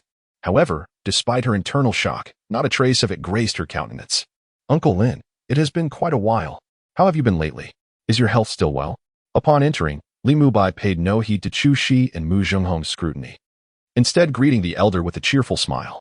The elder responded with a warm chuckle. Indeed, it has been some time since we last met. You, young man, never come to dine with me. As for my health, I have been quite well recently. From their conversation, it was evident that their friendship was far from ordinary. Otherwise, the elder would not have specifically invited Li Mubai to his home for a meal. Chapter 48. You have become a freeloader. ISNT, there been quite a lot happening recently. That's why I haven't come. Li Mubai replied with a smile, feeling no embarrassment whatsoever. Oh, you rascal. The elder sighed and shook his head. However, he did not dwell on this matter for long. Instead, he shifted the conversation, expressing his confusion towards Li Mubai. How is it that you suddenly have a father-in-law? Is he truly your father-in-law? After speaking, he instinctively cast a glance at Mu Zhenghong beside him. He did not lower his voice intentionally while asking. Yes, indeed, he is my esteemed father-in-law, Li Mubai nodded. Following this declaration, he winked at Mu Zhenghong beside him. ISNT, that right, old dang? Mu Zhenghong's brows twitched. He was inclined to refute, but upon considering that Li Mubai might be the legendary martial arts master, and with Mu Qiqing's complete acknowledgement of him, he realized that any rebuttal would be futile. He merely snorted coldly, disinterested in responding to Li Mubai. Nonetheless, this silence, in a way, was tantamount to acquiescence. Ah, it appears to be true. You lad have indeed become a freeloader. How about that prescription I gave you earlier? Wasn't it exceptional? The elder patted Li Mubai on the shoulder. Having practiced medicine for a lifetime, he had encountered numerous people and events, his insight vastly surpassing that of an ordinary person. He could easily discern Mu Zhenghong's current state. Moreover, with just a slight shift in thought, he could also perceive the circumstances surrounding Li Mubai and Mu Zhenghong. It was evident that, from the imposing aura exuding from Mu Zhenghong, along with the entourage of bodyguards and his attire, he was undeniably a super-wealthy individual. The daughter of a wealthy man, if blessed with beauty, naturally becomes a paragon of affluence and elegance. Being associated with such a paragon certainly classified Li Mubai as a freeloader. Furthermore, the fact that Li Mubai addressed the man before him as Old Ding clearly indicated that he had a firm grip on the affections of the latter's daughter. It was entirely understandable for this middle-aged man to be reluctant to acknowledge such a relationship. Were he in the same position, seeing his daughter eloped with a young man, he would undoubtedly feel a surge of indignation. However, if that young man were Li Mubai, he would be more accommodating. Regrettably, his daughter was already married, and his granddaughter was of a similar age to Li Mubai. He had contemplated orchestrating a match between his granddaughter and Li Mubai, but that was merely a distant thought. Given the extraordinary background of his son-in-law, it was improbable that Li Mubai would consent. Thus, he refrained from making any rash attempts at matchmaking. Instead, he planned to entice his granddaughter to Scorpio City at the end of the month, hoping she might meet Li Mubai and see if there was any mutual attraction. Little did he expect that before he could implement this plan, it had already met an untimely demise. He has taken the medicine you prescribed? As soon as the elder's words fell, Mu Zhenghong's pupils involuntarily constricted, and a fervent glint appeared in his gaze as he looked at the elder. Although he harbored a dislike for the association between Li Mubai and Mu Qiqing, he could not deny the formidable strength that Li Mubai possessed, which he had witnessed firsthand. In just a single night, the daughter of the IC Beauty CEO found herself utterly captivated by Li Mubai, and the following day she remained in bed until the afternoon, having been thoroughly exhausted from their escapades. This phenomenon is somewhat extraordinary. Thus, to claim that one does not envy such prowess would be a blatant falsehood. If one were not envious, they would not have followed Li Mubai to consult the old traditional medicine practitioner. Under these circumstances, upon hearing the old healer mention that Li Mubai had consumed some kind of medicine, his anticipation for the so-called secret remedy grew immensely. Indeed, he had previously prescribed a concoction for Mubai, the elder readily admitted with a smile. Therefore, the assertion that it could enable a person to engage in intimacy 7 times in a single night, with vigor akin to that of a dragon or a tiger, must hold some truth, right? Mu Zhenghong inquired with a serious demeanor. The elder replied, that is not entirely accurate. While the medicine can indeed allow one to experience such feats, the effects ultimately depend on the individual's constitution and the compatibility with the medicine. Mubai excels because of his extraordinary talent, combined with a lifelong dedication to conditioning his body. After taking the medicine, he naturally maximizes its effects. As for you, given your middle age, achieving the same vigor as Mubai is improbable. However, while you may not reach Mubai's level, restoring you to peak condition for over half an hour is certainly feasible. Over half an hour. Mu Zhenghong's eyes sparkled with excitement, his mouth dry with anticipation. In his youth, he indulged recklessly, lacking restraint, and now, at his current age, he found himself somewhat lacking in strength. Though he had tried various medications in the past, none had proved effective, let alone for a duration exceeding half an hour. If the elder's prescription could indeed allow him to achieve such results, it would undoubtedly be a remarkable remedy. Indeed, that is possible. However, in addition to taking the medicine, you will also need to undergo acupuncture treatment from me. Merely relying on the medicine alone will not fully unleash its potential, the elder affirmed with a nod. Old sir, since you possess such formidable remedies and medical expertise, why do you remain in this small locale? I wonder if you would be interested in joining my Mu family group. We could partner to establish a pharmaceutical company, allowing your expertise to flourish and benefit humanity, Mu Zhenghong proposed earnestly to the elder. The elder smiled wryly and shook his head. I appreciate your kind offer, but collaboration on development is not something I wish to pursue. Why is that? Mu Zhenghong asked with a slight frown. Do you not desire to see this secret formula gain widespread recognition? If this remedy were to be refined into pills for sale, it would undoubtedly secure your name in history. The elder spoke earnestly. It is not that I am unwilling to promote this medicinal formula, but rather that each individual's constitution varies. The secret recipe I possess must be adjusted according to the unique physical condition of each person. Moreover, and most importantly, it requires my distinctive acupuncture technique. It is not merely a matter of concocting pills that can be replicated easily. What a pity, Mu Zhenghong sighed, truly feeling the weight of the loss. Old Ding, do not lament so. There is an abundance of wealth to be gained in this world. The Mu Group has already ascended to a colossal enterprise worth hundreds of billions. There is no need to amass every last coin. Furthermore, your primary purpose in coming here is to seek treatment, not to pursue commercial opportunities, Li Mubai interjected with a smile, unable to contain his amusement at Mu Zhenghong's despondency. What do you know? Mu Zhenghong shot a glare at Li Mubai, irritated. Without managing a household, one cannot truly comprehend the value of essentials.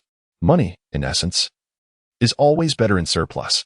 Not to mention, such a miraculous remedy, if wielded properly, could serve as a powerful tool for expanding one's network.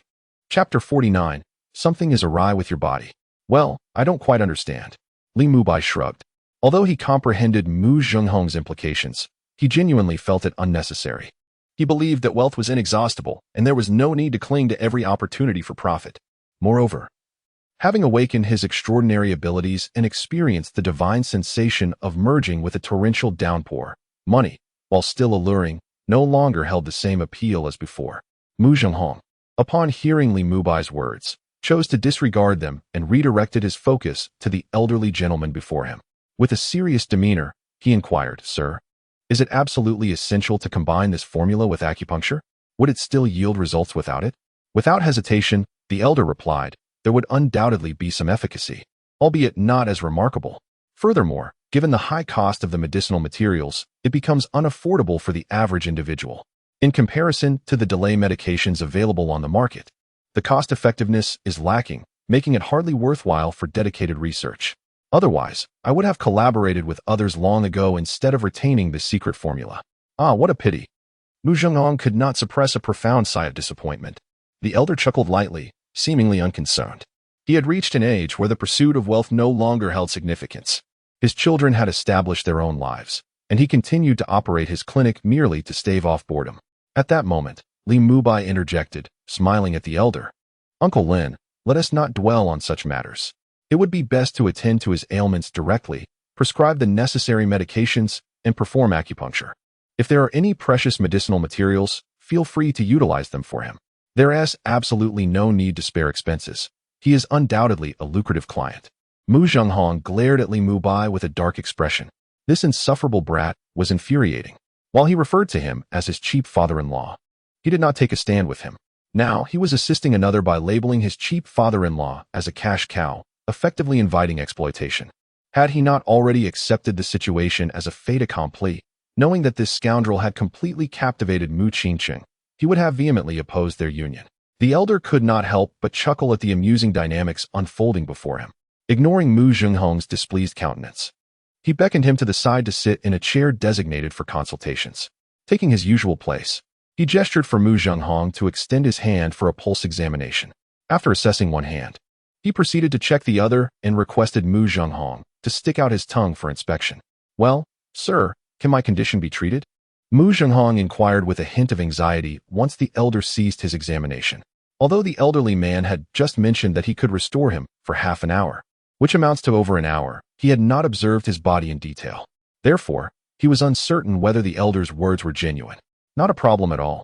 I will first prescribe a remedy for you, and later, I shall assist you with acupuncture," the elder replied with a warm smile. "Oh, I appreciate your trouble, sir." Mu Zhenghong exhaled in relief, expressing his gratitude. "It is no trouble." The elder shook his head and then turned his gaze towards Li Mubai. "Mubai, since you have made the rare trip here, let me check your pulse as well. Judging by your complexion, your vigor seems rather excessive." As he spoke the last words, the elder's expression turned solemn.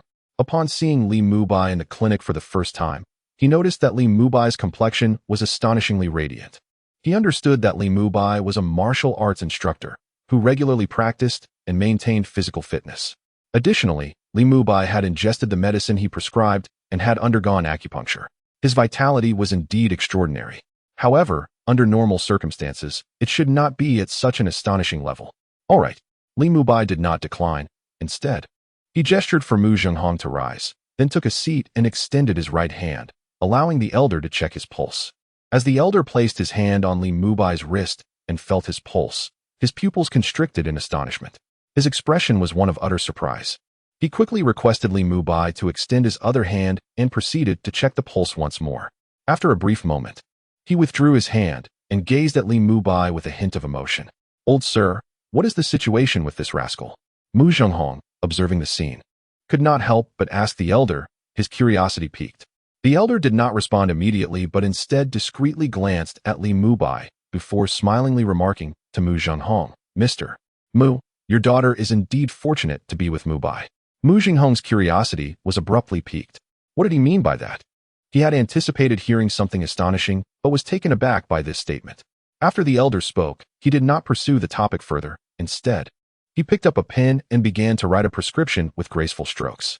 Before long, he completed the prescription and approached the herbal cabinet, diligently selecting herbs. In a short while, he gathered a substantial amount and quickly wrapped it up. In total, he prepared 7 doses of traditional medicine. "Mr. Mu, once you take these herbs home, have someone boil them in 3 bowls of water until only 1 bowl remains. Drink 1 bowl daily for 7 days. Additionally, you must abstain during these 7 days. After a week, return to me for acupuncture, and I assure you, you will be vigorous and robust, easily enduring for over half an hour." After packaging the medicine, the elder handed the bundle to Mu Zhenghong while cheerfully explaining. 7 days before returning for acupuncture?" Mu Zhenghong queried, puzzled. "Are we not doing it now?" The elder smiled as he clarified, "I will provide you with an acupuncture session now, but you will need to come back for another session after 7 days. "Oh," Mu Zhenghong replied, enlightened. "Mr. Mu, next, you shall accompany me to the treatment room for acupuncture," the elderly man said, as he lifted a curtain within the clinic and stepped inside. Observing this, Mu Zhenghong did not hesitate and swiftly followed. This left Li Mubai and Chu Shi standing still. Neither chose to follow. Li Mubai was aware that Mu Zhenghong would need to disrobe for the procedure, and he had no interest in witnessing a man undress. Chu Shi, albeit uncertain of the specifics, had a vague intuition that such a scenario would unfold, which deterred her from following. Moreover, at this moment, Chu Shi's curiosity about Li Mubai outweighed her interest in pursuing Mu Zhenghong. She had numerous inquiries she wished to pose to Li Mubai. Chapter 50, Mu Qingqing. What a tremendous loss, what a tremendous loss.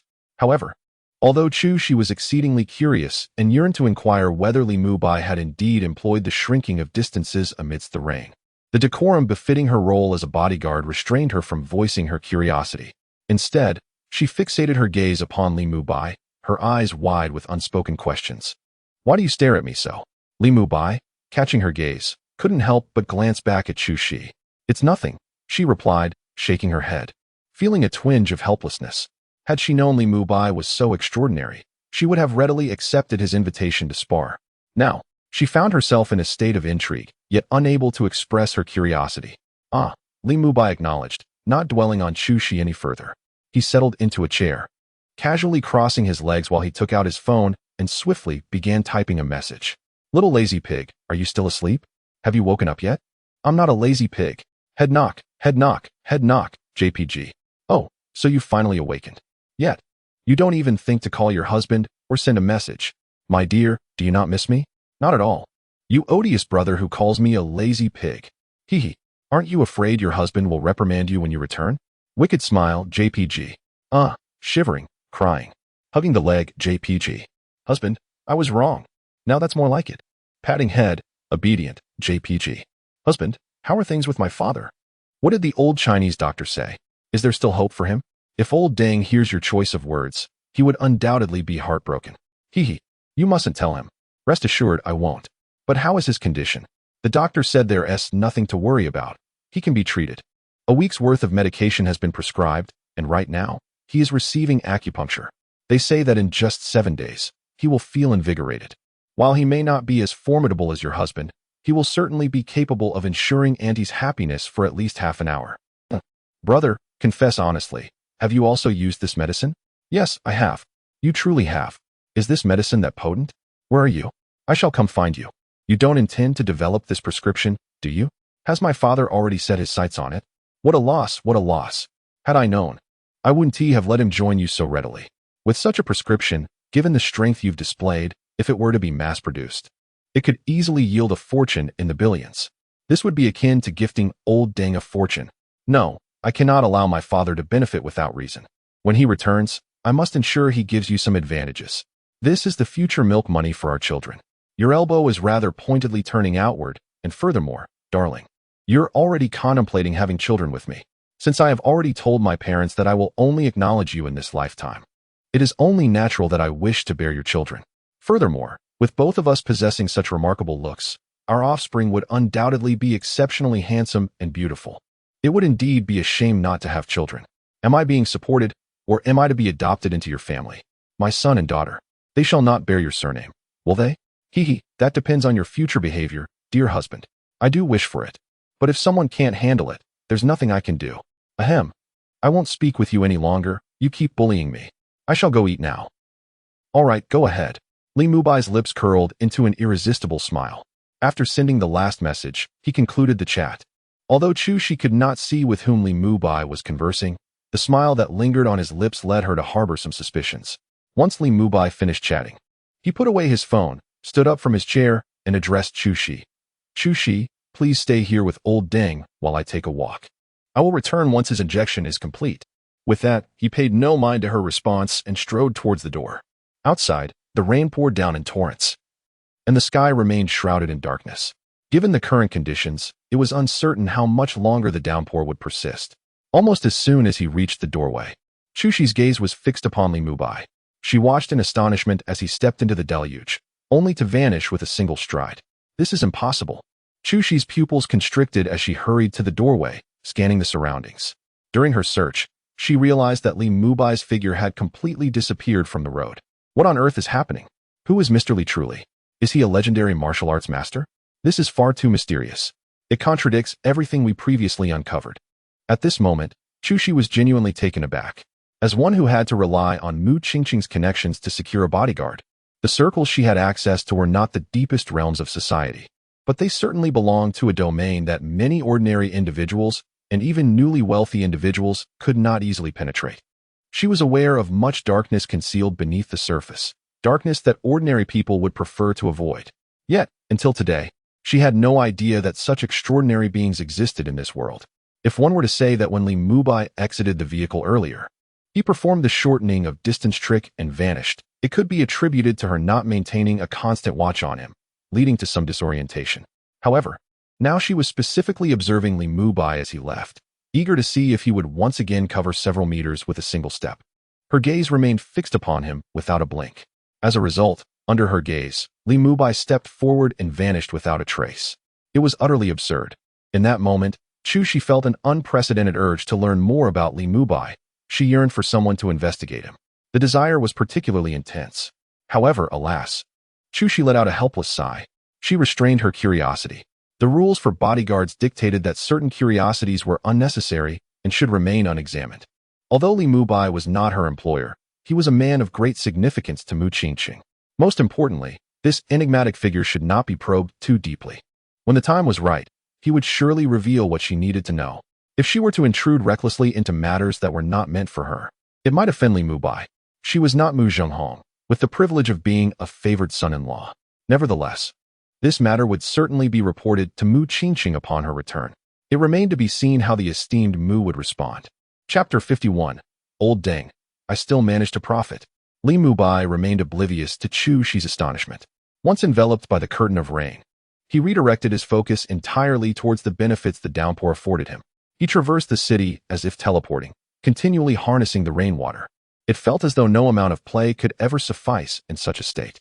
Until, half an hour later, when the rain began to taper off, hinting at a cessation. The ominous clouds started to dissipate, and the sun began to re-emerge on the horizon, heralding the end of the sudden storm. This was a clear sign that the torrential rain was subsiding, making way for the sun's return. Such is the peculiar weather of Scorpio City in summer. It can be bewildering. One moment, the sky is a pristine blue, and the next, it could be overwhelmed by a sudden deluge. Conversely, it may pour heavily one moment, and then revert to clear skies the next. This erratic weather often leaves many residents exasperated, prompting them to carry umbrellas even on seemingly sunny days.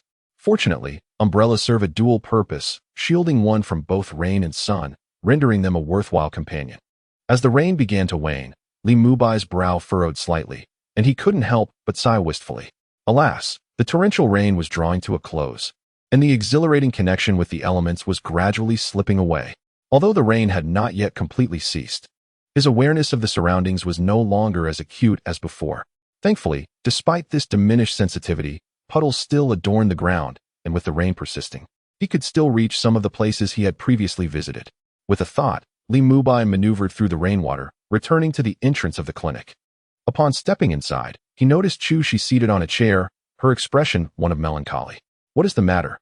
Li Mubai inquired, unable to quell his curiosity. "You're back," Shi exclaimed, quickly lifting her gaze to meet his, scrutinizing his attire and hair. Upon realizing they remained dry, her pupils constricted. Given the torrential downpour moments ago, it was inconceivable that Li Mubai could emerge unscathed, his clothing and hair untouched. Moreover, a sidelong glance revealed that the rain continued to fall outside, albeit lightly, as it seemed on the verge of cessation. Yet even such a drizzle would surely leave one drenched after strolling through it. "How is it inside? Has old Deng's acupuncture session not concluded yet?" Li Mubai inquired, glancing at his expensive watch on his left wrist. Time had indeed slipped by, and half an hour had elapsed. Based on his prior experiences with acupuncture, he knew that Uncle Lin typically took about 30 minutes. No sooner had he spoken than the curtain at the back of the clinic was drawn aside, revealing the beaming figure of Mu Zhenghong alongside the elderly man. As Mu Zhenghong stepped out, beads of sweat glistened on his forehead. At that moment, he appeared significantly healthier than when he first arrived at the clinic. "So, old Deng, do you feel any effects?" Li Mubai inquired with a smile. "Yes, I certainly do." Mu Zhenghong responded without hesitation, his expression slightly exuberant. Although he had yet to ingest the traditional Chinese medicine, he had already experienced a surge of vitality from the acupuncture alone. Prior to the treatment, he had felt a profound weakness in his kidneys and overall fatigue. However, following the acupuncture, he sensed a remarkable energy coursing through his body. He believed that returning home in his current state would be far superior to his usual condition. Thus, he eagerly anticipated the forthcoming herbal treatment. "As long as you feel something, that's great. Now you must realize I wasn't misleading you," Li Mubai continued, casting a glance at the elderly gentleman. "Indeed, you are fortunate to have been brought here. If it weren't for me, Uncle Lin wouldn't have treated you." "That's correct," the elder affirmed. "Under ordinary circumstances, I would not extend my services in this manner. My clinic primarily addresses common ailments. While I may prescribe remedies for kidney deficiency, I would never provide such a treatment plan, let alone combine it with acupuncture. I'm quite elderly, and each acupuncture session exhausts me. Moreover, such prescriptions tend to attract unwarranted attention, which I find quite bothersome. The elder nodded firmly. I understand and greatly appreciate your assistance, Mr. Lin, Mu Zhenghong expressed with sincerity. As he spoke, he retrieved a checkbook from his pocket and swiftly pinned a significant sum before tearing off the check and presenting it to the elder. This is 10 million. I kindly ask you to accept it. The elder blinked in astonishment. Although he had recognized Mu Zhenghong as a lucrative client upon his arrival, he had not anticipated such a generous offer right away. A 10 million check was indeed a show of formidable means. Nevertheless, he was aware of the Mu Group's reputation and acknowledged the wealth of the individual before him. Thus, with a smile, he accepted the check, saying, I shall not refuse this kindness. Mr. Mu, upon your return, it is imperative that you adhere to my advice and abstain for a week. Do not indulge in anything excessive, even in skilled activities. Rest assured, I shall heed your medical advice, Mu Zhenghong replied, his face flushing slightly. The elder chuckled. In that case, I shall not see you off further. Safe travels, Mr. Mu. Mu Zhenghong nodded but did not leave immediately. Instead, he asked, Mr. Lin, may I have your phone number, or perhaps add you as a friend on WeChat? No problem at all. Just scan my QR code, the elder responded, pulling out his phone and presenting the QR code for Mu Zhenghong to scan. Mu Zhenghong swiftly retrieved his mobile phone and scanned the code to add a friend. Shortly thereafter, their friendship was successfully established. Once the connection was made, a flicker of brilliance ignited in Mu Zhenghong's eyes. Although the elder possessed remarkable medical skills, this alone did not justify the sum of 10 million he had proposed. His primary motive for offering such a generous amount was to forge a friendship with the elder.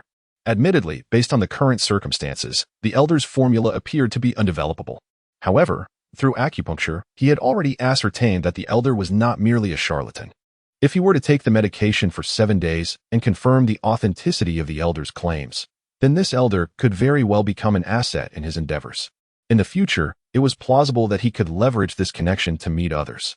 After all, in these times, it is not uncommon for middle-aged individuals to face various challenges. Chapter 52. Inescapable. After adding the elderly man as a friend, Mu Zhenghong exchanged a few more words with him before signaling Li Mubai to depart together. However, Li Mubai chose to remain. He instructed Chu Shi to escort Mu Zhenghong home first. After a moment of hesitation, Chu Shi decided to comply, although Mu Zhenghong was reluctant to leave alone. He opted to depart after glancing at Li Mubai. Before long, only Li Mubai and the elderly man were left in the room. As soon as they had left, the elderly man hurried to the door and closed it behind him, then returned to Li Mubai's side. With a grave expression, he scrutinized Li Mubai and inquired, Mubai, have you recently ingested any special herbs? Indeed, that is the case, Li Mubai replied with a smile and a nod. Is that so? No wonder your physical condition seems rather unusual. It is not merely a result of my prescriptions and acupuncture, the elderly man remarked, his face reflecting a sense of realization. Heaven knows, he had been utterly astonished when he took Li Mubai's pulse. He had clearly discerned that Li Mubai's vitality was exceptionally robust, with an alarming abundance of yang energy. Thus, he had told Mu Zhenghong that his daughter was fortunate to be with Li Mubai, for indeed, it was a stroke of good fortune. However, most individuals would find it impossible to endure Li Mubai's vitality. I, too, fortuitously consumed such herbs, and afterward, I discovered that my physical constitution had improved significantly. Li Mubai spoke gently. He could never reveal to the elderly man that he had awakened extraordinary abilities. Therefore, if the man believed he had ingested herbs, Li Mubai would naturally follow along with that narrative. You are indeed fortunate. It's a relief that your health remains intact. Most people cannot withstand such tonics, the elderly man remarked with a sigh, quickly shifting the topic. Everyone harbors their own secrets, and some matters are best left unspoken. As long as he confirmed that Li Mubai was unharmed, that was sufficient. Curiosity overtook him, and he inquired, what is the relationship between you and Mu Zhenghong from earlier? He should be the chairman of the Mu Corporation, correct? I recall he has 3 daughters. Which of his daughters have you ensnared in your charms that allows you to address him so casually?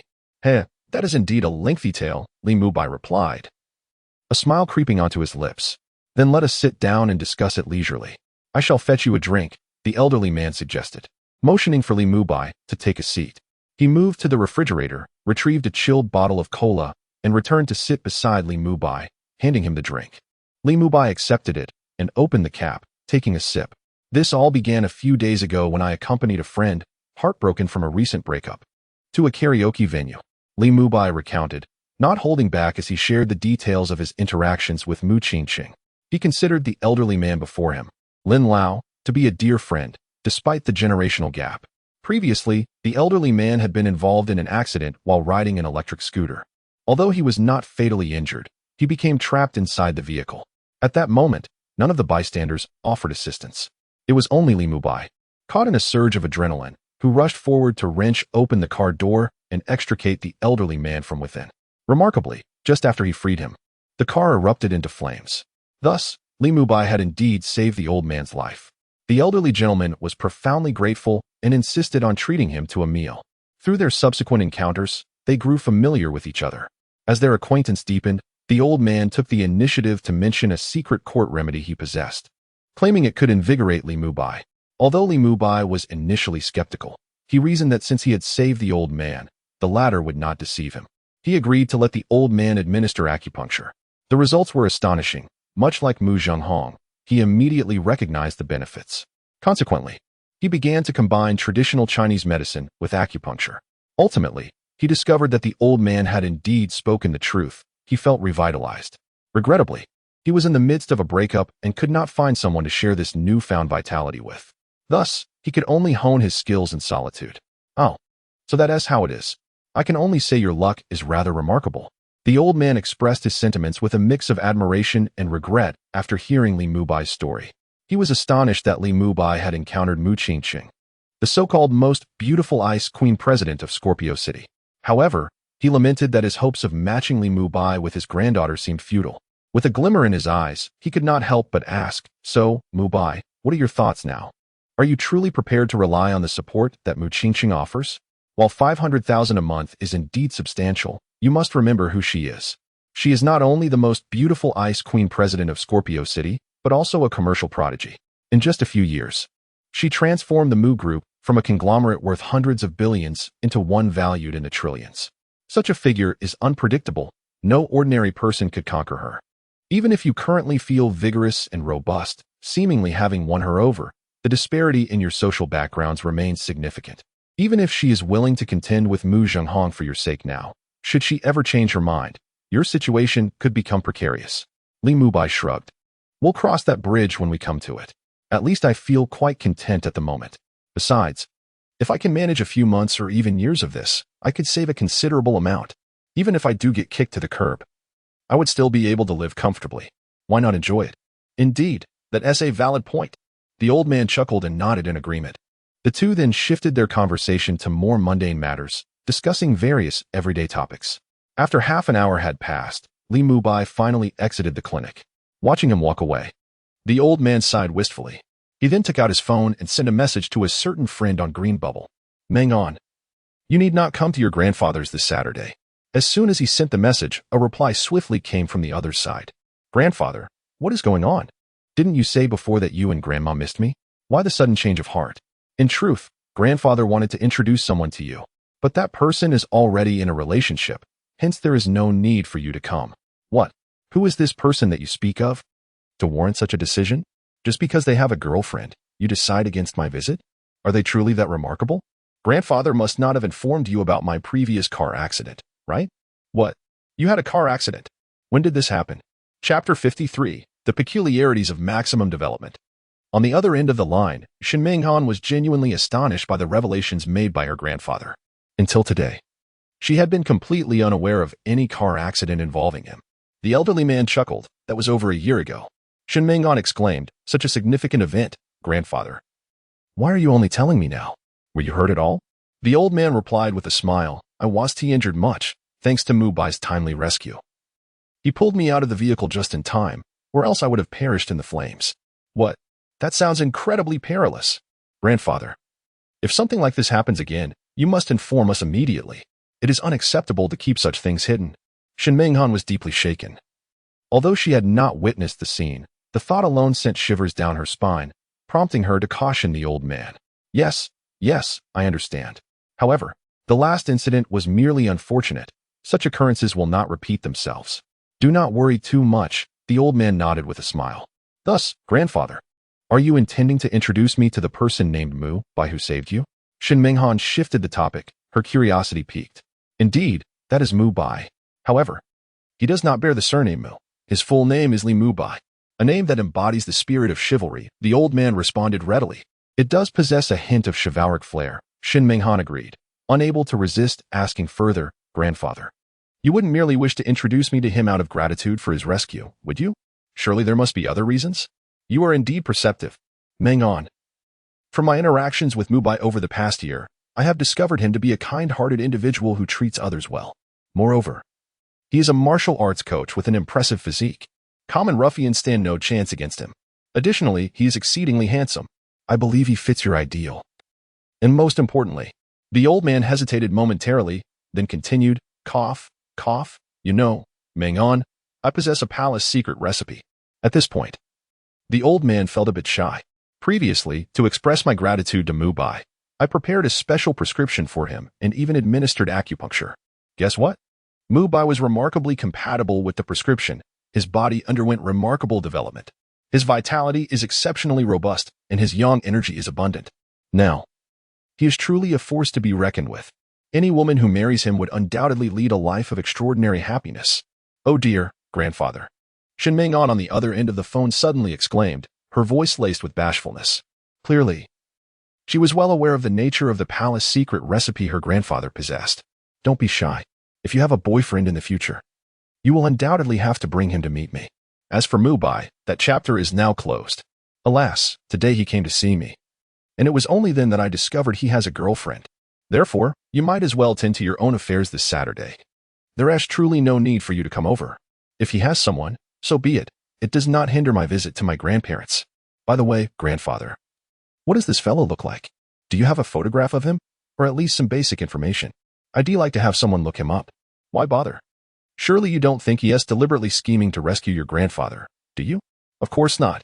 I have complete faith in your judgment, grandfather. I am merely curious. Is that so? Absolutely. Very well, I shall send you a photograph. All right then, grandfather, I'll get back to my affairs for now. We shall see each other on Saturday. Understood. After the elderly man concluded the call, he retrieved a photo of himself with Li Mubai from his phone and sent it to Shin Minghan. Shuiyan City, Law Enforcement Bureau, Office of the Captain of the 3rd Division. Shin Minghan sat before her desk, gazing at the photograph her grandfather had sent her. With just a fleeting glance, her eyes sparkled. Is this Li Mubai? He is indeed rather handsome. Nevertheless, I must investigate his connection with grandfather to ascertain whether it was mere coincidence or an intentional act. As her thoughts raced, she quickly reached out to a contact within her social circle, sending a screenshot of Li Mubai's photograph. Xiao, could you help me look into this person's background? What is going on? Why are you investigating him? He looks quite dashing. Surely he is not a fugitive? And why don't you look him up yourself instead of asking me? This individual is named Li Mubai, and he is not a fugitive. He hails from Scorpio City. According to my grandfather, he saved him a year ago. I wish to determine whether this was a coincidence or a deliberate act. If it was coincidental, he deserves a proper thank you. If it was intentional, then he must be dealt with accordingly. Ah, I see. Very well. I shall commence the investigation immediately and update you shortly. Thank you, I appreciate it. Once I am in Scorpio City this Saturday, I shall treat you to a meal. That sounds delightful. I'll be sure to indulge. Absolutely. Shin Minghan replied, and then ceased sending further messages, redirecting her gaze to the photograph of Li Mubai with her grandfather. She truly did not anticipate that her grandfather would one day entertain thoughts of arranging a match for her. After all, she had often been urged by her parents about marriage at home, considering she was already 27. Yet, she had found little appeal in the suitors her parents had introduced her to previously. Moreover, she had been exceedingly busy with work and lacked the energy to engage in such matters. Only recently had she found a bit of leisure time. Before long, Shin Minghan received a message from Xiao. Xiao, Minghan, the person you asked me to investigate is quite impressive. Shin Minghan, what do you mean? Please elaborate. Li Mubai has become quite a celebrity in our city of Scorpio, though he is renowned primarily within the upper echelons of society. His attire appears rather ordinary, so one might wonder how he is associated with such elite circles. Could he possibly be a low-key second-generation heir from a prominent family? After all, isn't he merely a martial arts instructor? Indeed, he is a martial arts coach, not a discreet heir. Then what is his actual situation? How did he ascend to celebrity status among the upper crust? Your words pique my curiosity. Well, let me put it this way. Have you heard of Mu Qingqing? How could one not have heard of her? She is the renowned Ice Queen CEO of Scorpio City, a name that resonates with many. However, weren't you tasked with investigating Li Mubai? Why have you brought Mu Qingqing into the conversation? Surely he isn't her boyfriend, is he? Chapter 54, A Cataclysmic Flood. I must tell you, this revelation is even more astonishing than the fact that he's Mu Qingqing's boyfriend. According to my investigation, it is highly likely that this Li Mubai is nothing more than a gigolo sought after by Mu Qingqing. What? How can this be possible? While I have never interacted with Mu Qingqing directly, I am well aware that she has countless admirers. Scions of noble families and privileged second-generation heirs abound in their pursuit. Even in our Shuiyun city, there are several individuals equally vying for her affection. With her stature, how could she possibly maintain a gigolo? When I first learned of this news, I was equally taken aback. Yet, I assure you, it is indeed true. And that is not the most shocking part. The most astonishing revelation is that, in order to gain her father Mu Zhenghong's approval for her relationship with Li Mubai, Mu Qingqing relinquished 10% of the Mu Corporation's shares. That amounts to hundreds of billions. How exaggerated. While Li Mubai is undeniably handsome, it is hard to believe that Mu Qingqing would be driven to such madness over him. Does he possess some unknown virtues? Wait, virtues? Suddenly, Shen Ming'an recalled something. Her pupils constricting, and her delicate face blushing uncontrollably. The words her grandfather had shared with her resurfaced in her mind. After consuming the royal formula concocted by her grandfather and receiving his specialized acupuncture, her body had been maximally developed, showcasing extraordinary vitality and vigor. Could it be that her grandfather's royal formula is indeed that formidable, even capable of subduing Mu Qingqing? Shen Ming'an murmured, feeling somewhat hesitant to delve further into this thought. Ming'an, do you know something? Ahem, I do not know. TSK, you're not being honest. It's not that I am being dishonest, but there are certain matters that I find difficult to disclose. In any case, please send me his information first. Also, I appreciate your help in this matter. Once I arrive, let us have a meal together. I must take my leave for now. Sure. I'll send it to you right away. With Xiuxiu's words, Shen Ming'an promptly received a plethora of information. This contained the details regarding Li Mubai. Shen Ming'an immediately began to peruse it, and her expression turned peculiar. According to the displayed information, it is evident that under normal circumstances, Li Mubai would have no intersection with the upper echelons of society, even as a martial arts instructor. However, the martial arts academy he is associated with lacks renown, and there are no second-generation heirs practicing there. Therefore, Shen Ming'an was quite curious about how Li Mubai came to know Mu Qingqing. As this detail was not recorded in the investigation data, this individual is somewhat intriguing, although the information does not reveal how he and Mu Qingqing became acquainted. Their public relationship appeared rather abrupt. It did not carry the semblance of an underground romance but rather suggested a swift connection. However, this rapid acquaintance led to Mu Qingqing's utter infatuation, which seems quite unusual. Shen Ming'an gazed at the profile of Li Mubai, captivated by the striking visage captured in the photograph. Her curiosity about him surged to unprecedented heights. At this moment, she was convinced that Li Mubai's involvement was not a deliberate scheme to rescue her grandfather. It was indeed a serendipitous occurrence. After all, given the identity and background that Li Mubai had exhibited, it was highly improbable that he could be aware of her grandfather's possession of a courtly secret recipe. Meanwhile, after leaving the clinic, Li Mubai strolled leisurely down the street. The rain had ceased, and he no longer felt the exhilarating sensation of traversing 1,000 meters. Aided by the cascading droplets, it seemed that to navigate such distances, rain was a prerequisite. Perhaps his current level of supernatural ability was still insufficient. Sighing inwardly, he pondered when he would achieve the capacity to traverse at will, regardless of the circumstances. However, he soon shifted his thoughts. Although he could no longer traverse, the ground was still saturated with water.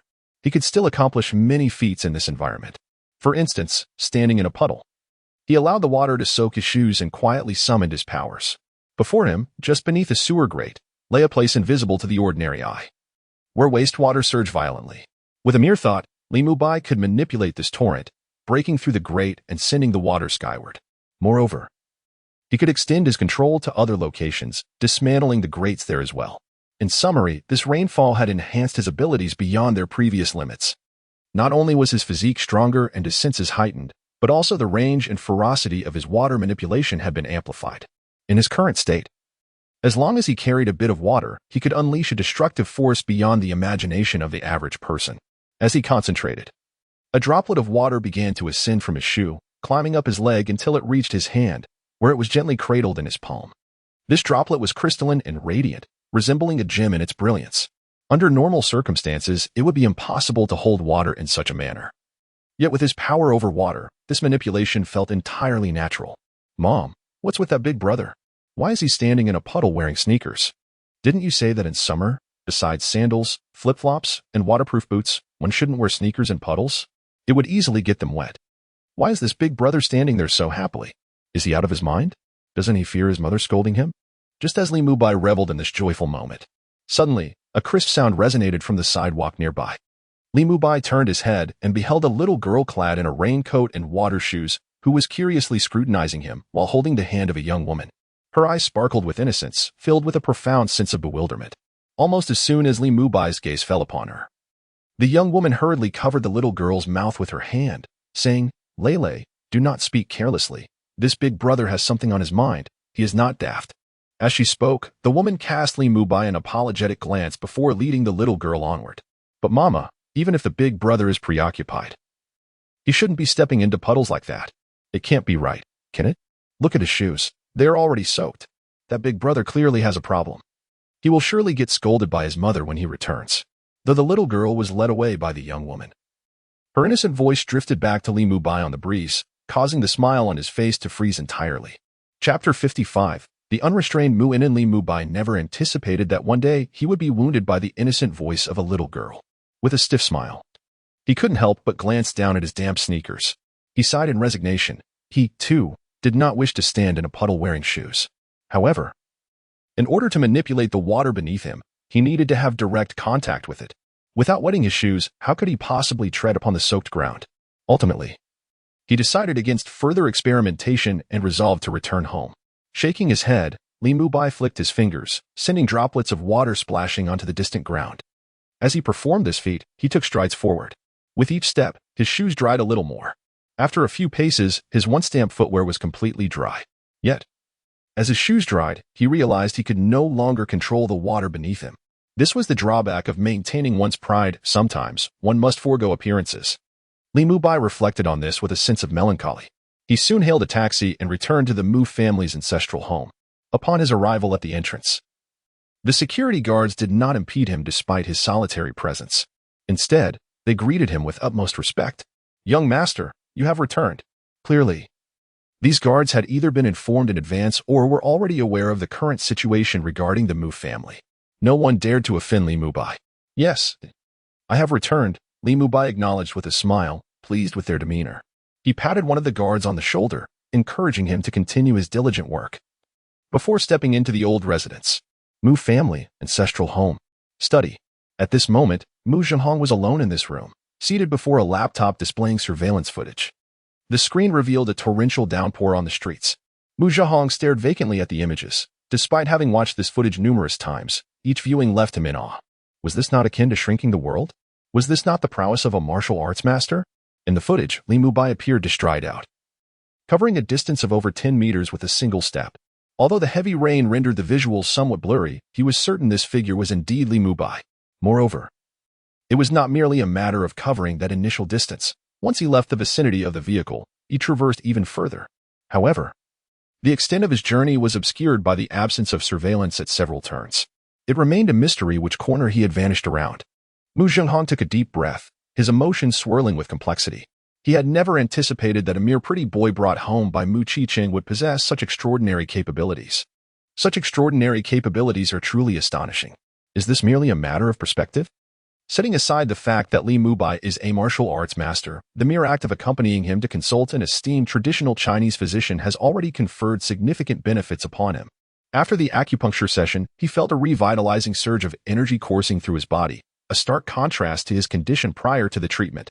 Upon returning home and consuming half a bowl of the medicinal brew, he experienced a comforting warmth in his abdomen, and the usual discomfort in his lower back had dissipated. An exhilarating sensation washed over him. There was no doubt that the medicine was remarkably effective. Given this trajectory, he dared not speculate on the strength he might attain in 7 days. It seemed that his attitude towards this individual would require a transformation. He mused quietly. Subsequently, he ceased his scrutiny of the surveillance footage, rising from his seat and exiting the study. He intended to seek a conversation with Mu Qiqing. As he stepped out of the study, he encountered a bodyguard clad in black stationed at the entrance. Sir, the bodyguard promptly addressed Mu Zhenghong. Have you completed the deletion of the surveillance footage I instructed you to handle? Mu Zhenghong inquired with a grave tone. All has been meticulously erased. I have ensured that even the recordings from the dash cameras have been disposed of. The bodyguard responded with utmost seriousness. Excellent, you may leave. Mu Zhenghong replied with a nod of satisfaction. Yes, sir. The bodyguard did not hesitate and promptly withdrew. Once the bodyguard had departed, Mu Zhenghong took his time strolling towards the living room. Upon arrival, he beheld Muinen, adorned in a violet dress, sprawled on the sofa, clutching a pillow. Her legs bent skyward as she energetically engaged in a game on her phone. The sounds of the game filled the air, awakening the dormant beast within her. Dash Q. Blow Q. Claw Q. Zhuge, what are you doing? My pinnacle, my pinnacle. Why are you stealing my kills? Do you even know how to play? Zhuge. Why are you stealing my kills? Can't you just wait and secure your own? Muinen suddenly erupted in fury, her exquisite features contorted with indignation. Witnessing this scene, Mu Zhenghong instinctively frowned. This useless fourth child, spending her holidays idly at home playing video games, creating such a ruckus, was truly a source of exasperation. Had it not been for the prior decision to involve her in the company and entrepreneurship, which not only jeopardized a crucial business venture, but also incurred losses of billions, he would have long since dispatched her to the office. In the prime of her youth, she chose to recline at home, playing games instead of contributing to the company. What a disgrace to the Mu family. Though she was a woman of striking beauty, she paled in comparison to Mu Qiqing, resembling nothing more than a mere decorative object. Unbeknownst to him, the prospect of marrying off others into the Mu family may invoke disdain for Muinen, or perhaps even lead to her being returned like an unwanted item. Contemplating this unsettling thought, Mu Zhenghong approached Muinen, intending to rouse her from her engagement. As he drew near, she instinctively sensed his presence and glanced towards him, continuing to maneuver her game character while uttering, "Father, there is an empty seat beside you. Why come over here?" Her tone unmistakably conveyed a hint of irritation at being disturbed. She nearly let slip the term old man, but fortunately retained enough composure to restrain herself. Otherwise, such a close confrontation could have invited unwelcome consequences. Mu Zhenghong's brow twitched with tension, and his already darkened visage deepened in shade. Chapter 56. Old Deng. Am I being unreasonable? Mu. Unen. As his complexion darkened, Mu Zhenghong nearly ground his teeth as he bellowed at Muinen, word by word. Muinen was startled by his furious outburst, instinctively gasping in shock. "Dad, what are you doing? Why are you yelling at me? Sit up," Mu Zhenghong shouted. In moments of anger, especially when fueled by prejudice, one becomes irritable towards everything the other does. He was acutely aware that Muinen clearly intended to call him Old Deng. "Oh," Muinen replied pitifully, hastily sitting up. Yet, despite her posture, her fingers continued to deftly manipulate her gaming character. "Can't you temporarily pause this wretched game?" Mu Zhenghong said, his face darkened with displeasure. "You will lose points for being idle." Without a moment's thought, Muinen responded, only to realize her tone had been inappropriate. She quickly added, with a look of innocent appeal, "Dad, if you have something to say, just say it directly. Rest assured, I can multitask. I can hear you just fine." "You can multitask? If you truly could, you wouldn't be distracted in class, reading novels, or playing games, leading to your abysmal academic performance," Mu Zhenghong retorted, his anger palpable. The mere mention of this topic caused his body to tremble slightly. Was Muinen truly incapable of studying? Was it simply that she could not absorb the material? Deep down, he understood that Muinen, apart from lacking the talent of Mu Qiqing, had always been mischievous, never paying attention in class. Whether she was reading a novel or on her way to read one, or playing games, she was perpetually distracted. No matter how he tried to rein her in, it was futile. Each time he attempted to discipline her, she would promise to behave, to improve her grades, and yet, this girl had stumbled through her education, barely scraping by, never truly obedient. How long ago was that, Dad? I'm already a university student. Moreover, I recently graduated. So there's really no need to dwell on this. Muinen protested, feeling utterly wronged. Isn't this just bringing up old grievances? How is that fair? Most importantly, she had been well behaved today, not provoking Old Deng in any way. Surely, it couldn't be because she had served her brother-in-law food this morning and neglected Old Deng that he held a grudge. If that were the case, he would be rather petty. With this thought, Muinen's expression grew even more aggrieved.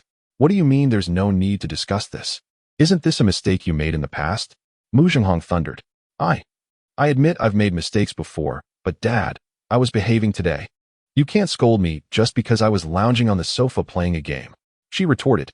Or do you think that because I didn't attend to you immediately, you can find an excuse to berate me? We are all family, after all. I have been living at home lately, and since we see each other so often, exchanging greetings feels rather superficial, devoid of any familial warmth, Muinen lamented, her eyes glistening with a sense of injustice. This overwhelming sense of grievance had affected her ability to control her game character, rendering her actions far from smooth.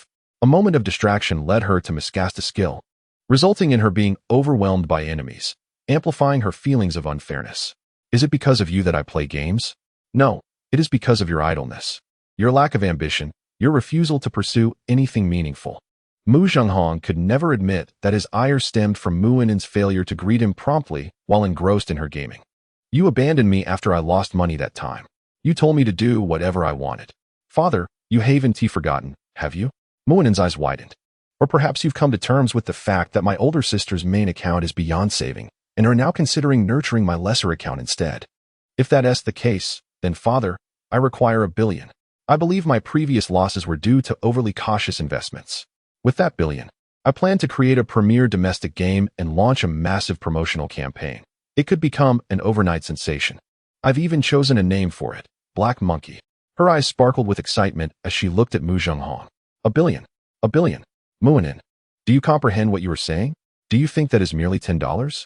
And as for a large-scale promotion, games succeed based on quality, not mere advertising. And Black Monkey, that name is utterly ridiculous. How could it possibly succeed?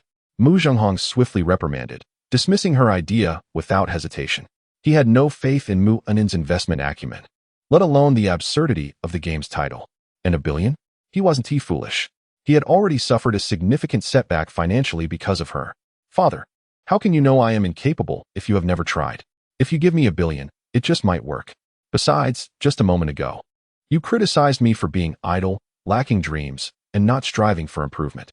Now that I have a dream, you refuse to support it.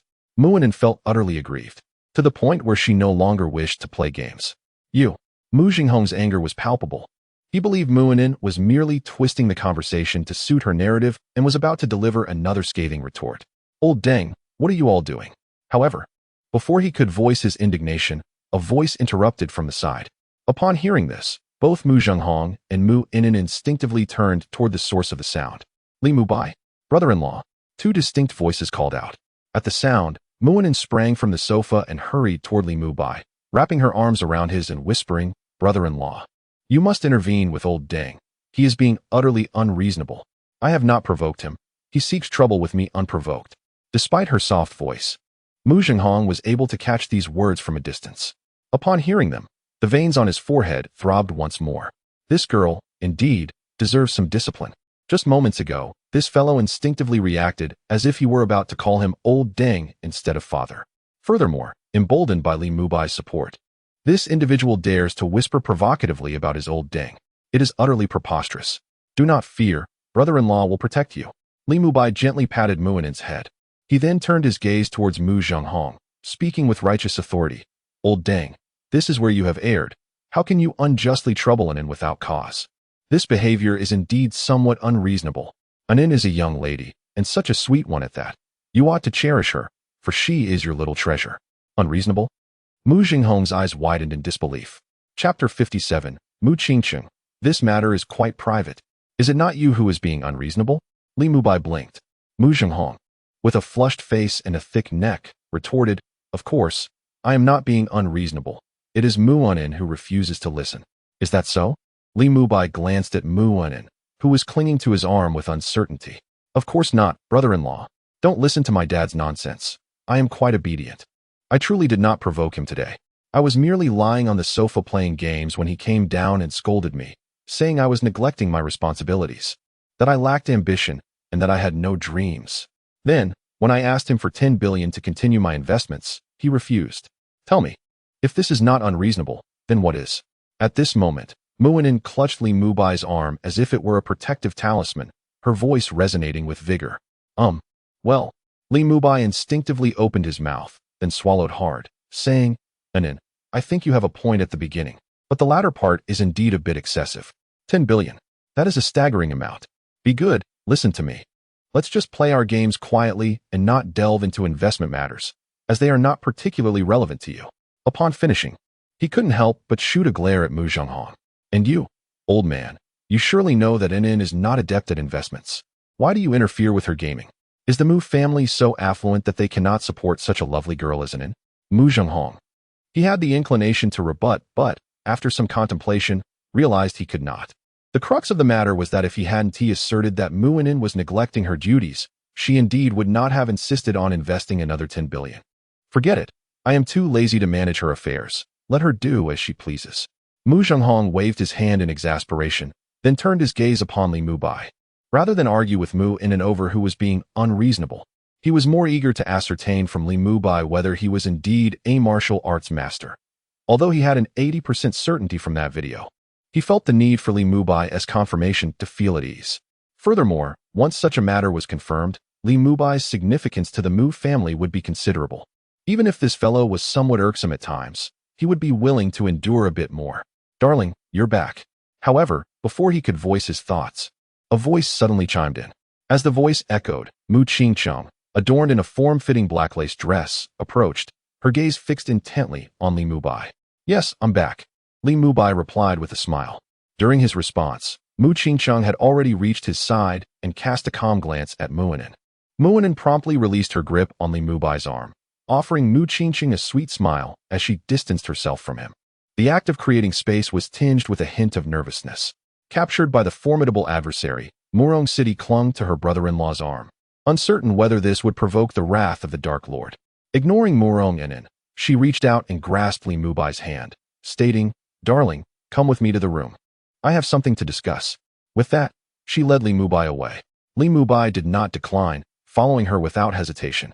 Wait, Murong Zhenghong quickly interjected, calling after them. Father, do you need something? Murong City paused, turning to regard him with a calm demeanor.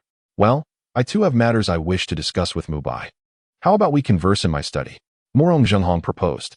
Although Murong City refrained from disclosing the nature of her inquiry into Li Mubai, Murong Zhenghong, being the astute chairman of the Murong group, was well aware that after Chushi returned to the villa with him, she would have certainly reported some details about Li Mubai to Murong City.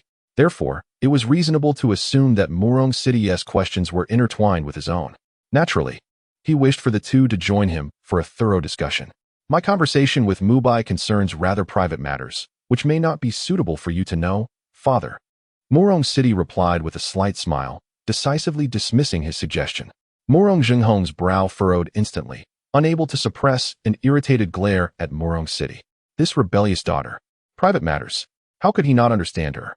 While it might indeed be a private affair, it was also something a father ought to be informed about. Unperturbed by her father's disapproving gaze, Murong City smiled once more and continued to pull Li Mubai along. Disappointed, Murong Zhenghong found himself at a loss for words, watching helplessly as they departed. Meanwhile, Murong Anin, oblivious to the unfolding drama, couldn't help but chuckle at the scene. She relished witnessing the old man being bested, especially after he had previously bullied her. What are you laughing at? Murong Zhenghong's attention was drawn to Murong Anin's laughter. Oh, nothing. My stomach hurts so badly. I can't hold it any longer. I must find a restroom. Murong Anin swiftly denied, clutching her abdomen dramatically as she dashed away at great speed. Her chosen direction, however, was far from the nearest restroom. Murong Zhenghong's expression darkened once more. These two were truly incorrigible. Frustrated, he suppressed his rage and curiosity and made his way toward the garden. On the other side, after Li Mubai followed Murong City away, they soon returned to the bedroom. Upon arriving here, Mu Qingqing wrapped her arms around Li Mubai's neck, pressing her entire being against him, and sweetly inquired, Darling, do you have something you wish to share with me? What is it? Li Mubai gazed at Mu Qingqing with a look of bewilderment. Is it the fact that I love you? My dear, I believe I need not explicitly tell you this. My very essence has long conveyed the answer to you. I could perish in your embrace. Mu Qingqing's cheeks flushed with a rosy hue, and she playfully shot a glance at Li Mubai. You know well that this is not what I intended to ask. You mischievous little brother, you are being quite insincere. TSK. Just moments ago you were my darling, and now you're a cheeky little brother. My love, you are rather fickle. Chapter 58. Mu Anin. This melon is simply insatiable. Who told you to be dishonest? Mu Qingqing huffed delicately, simultaneously retracting a hand that had been draped around Li Mubai's neck, slyly sliding it down to his waist and giving it a firm twist. Ah! Li Mubai cried out in pain. Darling, don't do that. Are you honest or not? Honest, honest, definitely honest. Then tell me, is there something you wish to disclose? Could you offer me a hint? Li Mubai blinked, his face a portrait of bewilderment. If you continue like this, I might grow angry, the kind that cannot be soothed. Oh really? Then let's see if I can soothe you. Let go of me, you rogue. Hee hee. 2 hours later. Mu Qingqing traced circles on Li Mubai's body with her finger. You bad boy, are you truly not going to confess? She asked, her gaze as fluid as water, brimming with curiosity towards him. Just as Mu Zhenghong had mentioned, as soon as Chu Shi returned home with Mu Zhenghong, she sought out Mu Qingqing immediately, recounting the incident involving Li Mubai from a distance of 10 meters. And that was not all. She also shared how, despite being caught in a torrential downpour, Li Mubai had entered the clinic without a single strand of hair or article of clothing being dampened. This revelation left Mu Qingqing utterly astonished and intrigued. Had she not known that Chu Shi would never jest about such matters nor deceive her, she would have surely deemed her a liar. To be frank, she had never anticipated that the man she sought would possess such an air of mystery. Previously, she simply assumed he was audacious, unafraid of her status as a benefactor. Yet now, she realized the depth of his confidence was truly remarkable. The legendary martial arts master, shrinking distances with ease, the aura of power radiating outward. It was utterly unscientific. Even Chu Shi had stated that she had never heard of such a person existing within their circle. Such beings were typically the stuff of fiction. Yet now, one stood right before her. How astonishing. Do you still have the energy to ask? Li Mubai blinked. Of course, I am full of energy. Shall we continue? No. I have already called for dinner once. We cannot continue further. You bad boy, just confess already. I want to know. Your darling wants to know. Your benefactor wants to know. Please tell me. Mu Qingqing's cheeks flushed as she playfully rejected him, shaking his arm in a charming manner. Before Li Mubai, she was increasingly shedding the demeanor of an icy, beautiful CEO. Or perhaps, from the very beginning, she had never succeeded in maintaining that facade in his presence. Of course, if one were to consider her, it was best left unspoken. What do you wish to know? Speak up. How am I to know otherwise? Li Mubai chuckled as he playfully pinched the exquisitely beautiful face of Mu Qingqing, finding her current demeanor utterly adorable. The contrast was striking, igniting a mischievous desire within him. Mu Qingqing shot him a reproachful glance before unhesitatingly declaring, I want to know if you truly can stride 10 meters in the ring. Additionally, are you genuinely a martial arts master? Have you attained the ability to shield yourself with qi? How can that be, dear? Have you lost your senses? Li Mubai exclaimed, his eyes wide with disbelief as he reached out to touch Mu Qingqing's forehead. Not content with merely that, he pressed his forehead against hers, feeling the warmth they shared. No fever, then why such nonsensical talk? He questioned, lifting his gaze in confusion. Suddenly, Li Mubai gasped, for a small hand had once again grasped the soft flesh at his waist. Ah, I am truly angry. You insufferable brother, you unbearable husband.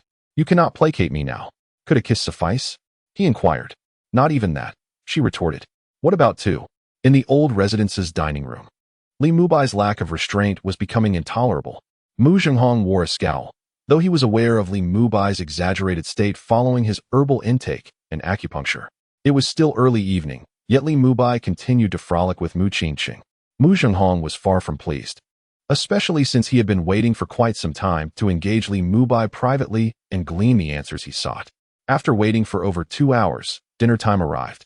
And still, the pair did not appear. This was rather excessive. Could they not emerge first to provide him the answers before resuming their antics? The overwhelming thirst for knowledge remained unquenched, leaving him quite unsettled. Relax, do not dwell on it. Enjoy your meal. If they wish to eat later, the chef can accommodate. Mrs. Mu cheerfully offered, serving Mu Zhenghong some vegetables.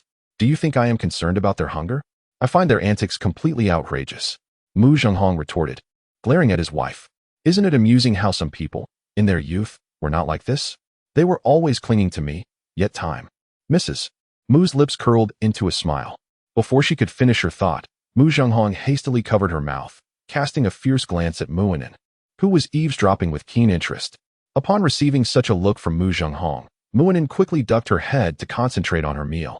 How petty of him, not even allowing her to enjoy the gossip. Yet, how amusing that Mu Zhenghong once behaved in such a manner, She had always assumed he was perpetually serious. As her thoughts wandered, she reflected on the past. Muinen discreetly freed one hand, placing her phone upon her thigh beneath the table, and swiftly began typing with one hand. Innocent and charming young girl. Come out, everyone, come out. There's juicy gossip here. I have juicy gossip to share. Clever and delightful fairy. Oh, juicy gossip? What kind of gossip? Is it about old Deng and Li Mubai again? Carefree and merry young Master Mu. Hee. Old Deng and Li Mubai are clashing again, right? This is truly entertaining. I could watch their battles for 24 hours straight. Cool and handsome prodigy Mu Xiao Wu. Surfing by JPG. What exactly is this gossip? Is it ripe? Innocent and charming young girl. Of course, it's ripe. Clever and delightful fairy. Stop the chit-chat. Just tell us what happened. Carefree and merry young Master Mu. Exactly, sister, get straight to the point. Or better yet, let us start a live broadcast. Eyes sparkling JPG. Grateful for the generous support from the esteemed patron, showering flowers in appreciation. And thanks to the patron for becoming the new #1 supporter, mighty indeed. Additionally, heartfelt thanks to the other siblings who sent encouragement, flowers, and powered this love you all. Chapter 59, Old Deng. She's bugging me. Heartless cotton. Innocent and cute beautiful girl. Hee. There's no way I'm going live. Right now, I'm having a meal with old Deng at the table. If he discovers I'm streaming, I would absolutely meet my demise. Cool and handsome prodigy Mu Xiao Wu. Rest assured, that won't happen. Old Deng is sharp-tongued yet soft-hearted. He wouldn't truly harm you, fourth sister. In fact, he is quite benevolent. Innocent and cute beautiful girl. You class enemy. Do you think I'm like you? Shut your mouth. Get him out of here. Smart and charming Mei Xian. Old Wu is indeed a bit infuriating. Carefree Mu Air Xiao. Vomiting, JPG, Old 3, Old 4. Let us gather a team to take little Wu to our grandfather's place in a few days. It's intolerable how he can utter such insincere words. Innocent and cute beautiful girl. I agree. Smart and charming Mei Xian. I concur as well. Cool and handsome prodigy Mu Xiao Wu. Shivering, a tiny bundle, JPG. Oh no, and also Oni-chan. Little Wu is very obedient. Please spare me. I'm scared. Innocent and cute beautiful girl. Do you think I would believe you're scared? You'd best hide at our grandfather's during summer vacation and not go out. Or else hee. Cool and handsome prodigy Mu Xiao Wu. Smart and charming Mei Xian. Fourth. You should ignore little Wu for now and tell us what's going on. I'm extremely curious. Carefree Mu Air Xiao. Exactly, we should prioritize the gossip. Innocent and cute beautiful girl. Then let us spare little Wu for now. I'll tell you. I just overheard old Deng chatting with Mom. Mom said old Deng used to pester her all day without restraint, and also, old Deng's timing was he. You know what I mean, JPG. Smart and charming Mei Xian. In shock, JPG, are you certain you were eating? How could Dad and Mom discuss such explosive topics at the dinner table? Are you sure this isn't fabrication? Carefree Mu Air Xiao. Right, sis. We must be honest. When there's no gossip, we mustn't make things up. Innocent and cute beautiful girl. Hands on hips, JPG. What did I fabricate? I didn't make anything up. This is truly what I just overheard. Smart and charming Mei Xian. That's rather peculiar. Why would they suddenly discuss this? Old Deng has always been serious during meals, claiming one should not speak of food or sleep. How could he talk about such sensational topics at the dinner table? Carefree Mu Air Xiao. Indeed, this is very uncharacteristic of old Deng. Could it be that old Deng has truly been flustered by Li Mubai? Innocent and cute beautiful girl. This matter is also related to my brother-in-law. Let me tell you. This is how it all unfolded. Mu In swiftly typed, embellishing the story as she recounted the events to Mu Ling Feng and others in the group. As she typed, a mischievous smile adorned her face. At first, a mere smile graced her lips. But soon she could no longer suppress a laugh that resembled the snort of a pig. Muinen, what are you laughing at? Mu Jinghong's thunderous roar suddenly erupted, startling Mu In to the point where she nearly dropped her phone, which clattered to the ground. She hurriedly bent down to retrieve her phone, instinctively concealing it beneath her, before timidly raising her gaze to Mu Jinghong. I wasn't laughing at anything. Yet, as she spoke, her eyes darted away, unable to meet his fierce stare.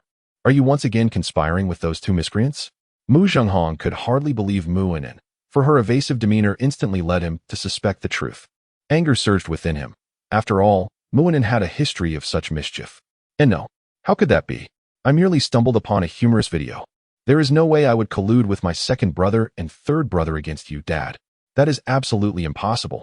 Muinen's pupils dilated in shock, her face paling at the realization that old Deng had uncovered such secrets. She felt as though the world was collapsing around her and hastily shook her head in denial. If she were to admit it, she feared facing the punishment of kneeling once more. Impossible. Do you think I would believe you? Hand over your phone. Mu Zhenghong demanded darkly, extending his hand toward Muinen. She shook her head vigorously, resembling a rattle drum. Give it to me, he insisted, raising his voice. Muinen trembled at the tone, her gaze pitifully shifting toward the elegant figure of Madame Mu seated nearby. What are you staring at? Even if you look at your mother, she cannot help you. Hand over your phone, Mu Zhenghong sneered. The more Muinen resisted, the more it confirmed his suspicions that she had indeed been gossiping about him with those two rascals. Moreover, it was likely that the conversation had taken a rather unsavory turn. The mere thought of her potentially repeating the scathing remarks she had just heard made his scalp tingle with irritation. This rebellious daughter dared to use anything as fodder against him. Was she truly a warm-hearted daughter? No, she was nothing but a heartless schemer. As Muinen realized she could not evade the situation, a sudden idea crossed her mind. With a look of feigned vulnerability, she said to Mu Zhenghong, I have private photos on my phone, the kind where I'm not wearing anything. Are you sure you want to see them? Mu Zhenghong's expression darkened instantly, akin to the bottom of a pot. He had never anticipated that Muinen would resort to such tactics to avoid showing him her phone. Anger surged within him, causing his body to tremble.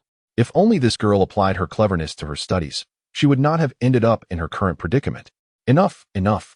After all, Anin is growing up, becoming a young lady with her own privacy. Zhenghong, you should refrain from trying to see her phone. Madame Mu suddenly chimed in with a charming smile, patting Mu Zhenghong's back. But she is talking behind my back. Mu Zhenghong protested, feeling somewhat aggrieved. This is not a significant matter. After all, you have retrieved your medication. I believe that in 7 days, you will be a different person. Let her gossip if she wishes. Madame Mu gently patted Mu Zhenghong's back once more. Ah! Mu Zhenghong's eyes widened, and his face flushed crimson. Medicine? Father, you truly went to consult the old Chinese doctor with my brother-in-law today? Muinen's eyes sparkled.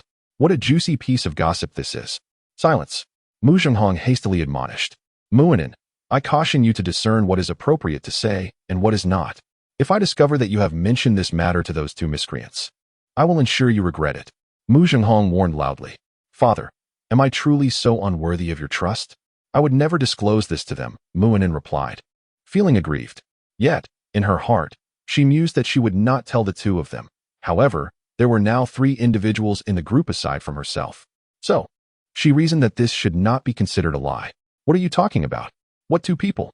Before Mu Zhenghong could respond, the voice of Li Mubai suddenly echoed from the side. There stood Li Mubai and Mu Qingcheng, hand in hand, stepping through the doorway. Chapter 60. The Transformation of Uncle Deng Brother-in-Law. Muinen exclaimed, her eyes sparkling as she sweetly called out to Li Mubai. Had it not been for Mu Qingcheng's presence beside him, she would have undoubtedly rushed over. After all, with her brother-in-law nearby, Uncle Deng could not possibly bully her. Good girl. Li Mubai smiled and nodded at Mu Unin, expressing his satisfaction with his sister-in-law's obedience. He couldn't help but wonder what she had been nourished on, as she radiated vitality every moment. As he nodded, Li Mubai took a seat across from Mu Unin alongside Mu Qingcheng. What were you two discussing just now? He asked, unable to suppress a smile. Nothing. Mu Zhenghong replied without hesitation, casting a discreet warning glance at Muinen. Muinen shrank her neck slightly and blinked at Mu Zhenghong, signaling that she understood. Although she felt secure with Li Mubai at her side, she subconsciously believed it wise not to push Uncle Deng too hard, for fear of repercussions. Seeing Muinen's demeanor, Mu Zhenghong let out a sigh of relief, genuinely worried that this mischievous girl might misbehave again. Open the lids on the other dishes. He instructed the nearby servants in a deep voice. Immediately, a maid stepped forward to unveil several covered dishes, which were set aside specifically for Li Mubai and Mu Qingcheng. Observing this, Li Mubai refrained from pressing further questions and instead served food to Mu Qingcheng, who reciprocated the gesture. The two appeared as a sweet couple, much to Muinen's astonishment as she watched them dine from across the table. Though Muinen had already recognized her brother-in-law as a commendable person capable of balancing Uncle Deng's temperament, witnessing Mu Qingcheng's tender attentiveness in serving him left her feeling somewhat disoriented. It felt surreal, as she had never seen Mu Qingcheng display such warmth towards anyone before, leading her to question if this was truly the ice-cold, stern figure she had always perceived. After the meal had concluded, Mu Zhenghong eagerly approached Li Mubai, saying, "Mubai, can we have a private chat now?" His urgency stemmed from the fear that Mu Qingcheng might whisk Li Mubai away again. He was desperate for answers. "Brother-in-law, you're amazing." Muanin couldn't help but give Li Mubai a thumbs up. She vividly remembered how, just last night upon his arrival, Uncle Deng had referred to him derisively as a little beggar and a digital panhandler. Yet here they were, not long after, addressing him simply as Mubai. This transformation filled her with admiration and a hint of envy. If only she possessed such talent and courage. The way she gazed at Li Mubai was filled with a sparkle akin to that of 1,000 stars. Rather than responding to Mu Zhenghong immediately, Li Mubai turned his attention towards Mu Qiqing. "My dear, do you think I should have a private chat with old Deng?" "Go ahead." Mu Qiqing replied with a gentle smile, squeezing Li Mubai's hand. She was aware of what Mu Zhenghong wished to inquire from Li Mubai. As long as Li Mubai remained by her side, such matters would inevitably arise. Thus, she deemed it unnecessary to avoid the topic. Moreover, she harbored no belief that old Deng could elicit any significant information, as she herself had been unable to do so. "I shall be back shortly," Li Mubai chuckled. Rising to his feet, Mu Zhenghong promptly stood as well, leading Li Mubai out of the dining hall and towards the study. Upon their arrival at the study, Mu Zhenghong promptly closed the door. "Make yourself comfortable," he suggested, taking a seat in a nearby chair. Li Mubai, feeling no constraints, casually sat opposite Mu Zhenghong, crossed his legs, and pulled out a pack of cigarettes, nonchalantly tossing one to Mu Zhenghong. He caught it deftly. As Mu Zhenghong accepted the cigarette, Li Mubai produced another for himself, placing it between his lips before igniting it with a lighter. Mu Zhenghong, too, lit his cigarette. The two men remained silent initially, simply enjoying their smokes. After a few puffs, however, Mu Zhenghong could no longer contain himself and, with a serious expression, turned to Li Mubai. "Mubai, might you reveal your true identity? Am I not simply a web literature beggar?" "Old Deng, you are aware of this, are you not?" Li Mubai replied matter-of-factly. Mu Zhenghong's expression stiffened, a hint of awkwardness creeping in, before he took a deep breath. "I apologize for my words yesterday. I was in the wrong." Old Deng, you didn't even get caught in the rain today. Why do you seem so different upon your return? Have you been possessed?" Li Mubai regarded Mu Zhenghong with a quizzical look. "I apologize, and you seem displeased?" Mu Zhenghong shot a frustrated glare at Li Mubai. "Exactly. This feels right. I was quite unaccustomed to your previous demeanor." Li Mubai sighed in relief. "You." Mu Zhenghong was at a loss for words, inhaling deeply once more before speaking earnestly. "Now that we are somewhat akin to family, Mubai, there is no need for you to feign madness in my presence. I return to my earlier question. What manner of person are you, truly?" Li Mubai sighed. "I am not pretending to be mad. Even if I am not a web literature beggar, I am still a writer, which you must have thoroughly investigated. Oh, by the way, my main occupation is as a martial arts instructor. Writing is merely a side endeavor. Additionally, I am currently a kept man by your daughter, Mu Qiqing. This should be my true vocation for the time being." Li Mubai seemed uncertain as he spoke. Mu Zhenghong furrowed his brow. "You know that is not what I am asking. If not that, then what is it?" Li Mubai, smoking a cigarette, gazed at Mu Zhenghong with a perplexed expression. "Must we meander in circles?" Mu Zhenghong's brow furrowed even deeper. Li Mubai shrugged, genuinely baffled. "Then this, you should comprehend." Mu Zhenghong squinted, then reached into his garment. From within, he produced a remote control. With a casual press of a button, a projection device beside them sprang to life. Almost immediately, an image materialized on the adjacent wall, a surveillance video. It vividly depicted Li Mubai stepping out into the torrential rain, taking 10 strides into the downpour. A scene Mu Zhenghong had scrutinized numerous times before. However, the image was not clear, the figures blurred. As the surveillance footage commenced, Mu Zhenghong's gaze turned fervent as he looked at Li Mubai. "Mubai, be honest with me. Are you the legendary martial arts master?" Chapter 61. The Collapse of Muanin's Worldview, Revised Edition. Old Deng, where did you find this video? This scene looks rather familiar. Li Mubai gazed in astonishment at the image displayed on the wall. Mu Zhenghong shot Li Mubai a glare. "Naturally, it looks familiar. This is just the moment when you abruptly exited the vehicle amidst the torrential rain. Are you implying that this indistinct figure is me? Is this not pixelated? The video you found is inadequate. Couldn't you have procured a clearer one?" Li Mubai's eyes widened. "If it is not you, could it possibly be me? I would very much like to find a clearer video, But given the downpour, do you really think the surveillance could capture anything distinct? Mu Zhenghong replied, somewhat exasperated. He was feeling quite contemplative at this moment. Judging by Li Mubai's response, it seemed he implicitly acknowledged himself to be a martial arts master, capable of covering 10 meters in a single step. Thus, he merely expressed his thoughts and then fixed his gaze intently on Li Mubai, demanding, "Are you truly a martial arts master? Can you genuinely cover 10 meters in one stride?" Li Mubai shrugged nonchalantly. "I can certainly assure you that I am not a martial arts master. However, regarding the 10-meter stride, you have already seen the video, have you not?" Mu Zhenghong was taken aback. "What do you mean by that? You just covered 10 meters, yet you claim not to be a martial arts master? Given the circumstances, would it kill you to admit that you are indeed a martial arts master? Is it necessary for you to speak such blatant falsehoods? I would like to admit it, but I am genuinely not a martial arts master. How can I confess to something that is untrue? Moreover, it is impossible for martial arts masters to exist in this world. You must trust in science." Li Mubai sighed. He was not lying. He truly was not a martial arts master. He was an ability user, aspiring to become a deity. "Old Deng, you summoned me here. It cannot be merely to discuss this. If that is the case, then we have nothing further to converse about, and I shall take my leave." As Li Mubai spoke, he turned to head towards the door. "Wait!" Mu Zhenghong hurriedly called out to Li Mubai. In his excitement, he even stood up from his chair and swiftly chased after him. What a joke! He had waited over 2 hours for Li Mubai to arrive. And now that he had not yet received a definitive answer, how could Li Mubai attempt to leave? "You are not permitted to leave." Mu Zhenghong grasped Li Mubai's hand firmly. "Let go, quickly let go." Li Mubai urgently shook his hand, attempting to free himself from Old Deng's grip. Yet, Old Deng held on tightly. "What are you doing, Old Deng? My preferences lie with women, particularly stunning beauties like your daughter, not with an old man like you. Release me at once." Li Mubai felt a shiver run down his spine. "I will not release you. Unless you clarify things today, you shall not depart," Mu Zhenghong declared resolutely. "Is that so?" Li Mubai's lips curled into a sly smile, and then he raised his voice, calling out, "Someone, come quickly." His voice boomed, for he had already heard someone outside the door. Mu Zhenghong's eyes widened as he hastily covered Li Mubai's mouth. Snap! As he swiftly covered Li Mubai's mouth, the study door was abruptly pushed open. A head peeked in furtively, akin to a thief, and instantly beheld the scene within. A gasp escaped from Muinen's lips. "Sister! Brother-in-law! Old Deng, what are you doing? Release my brother-in-law at once." Muinen's pupils constricted in disbelief at what she witnessed. Instinctively, she retrieved her phone and captured the moment. Initially, after Li Mubai and Mu Zhenghong had departed, she had concocted an excuse to use the restroom, stealthily trailing behind them.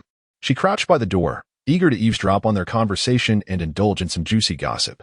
However, the study's soundproofing proved too effective. She heard nothing at first. When she finally caught a glimpse, it appeared her brother-in-law was subtly pleading for help. Tentatively, she opened the door and leaned in, only to be met with a shocking tableau. Old Deng. Old Deng was gripping her brother-in-law's hand with one hand while covering his mouth with the other. Was he advancing upon him?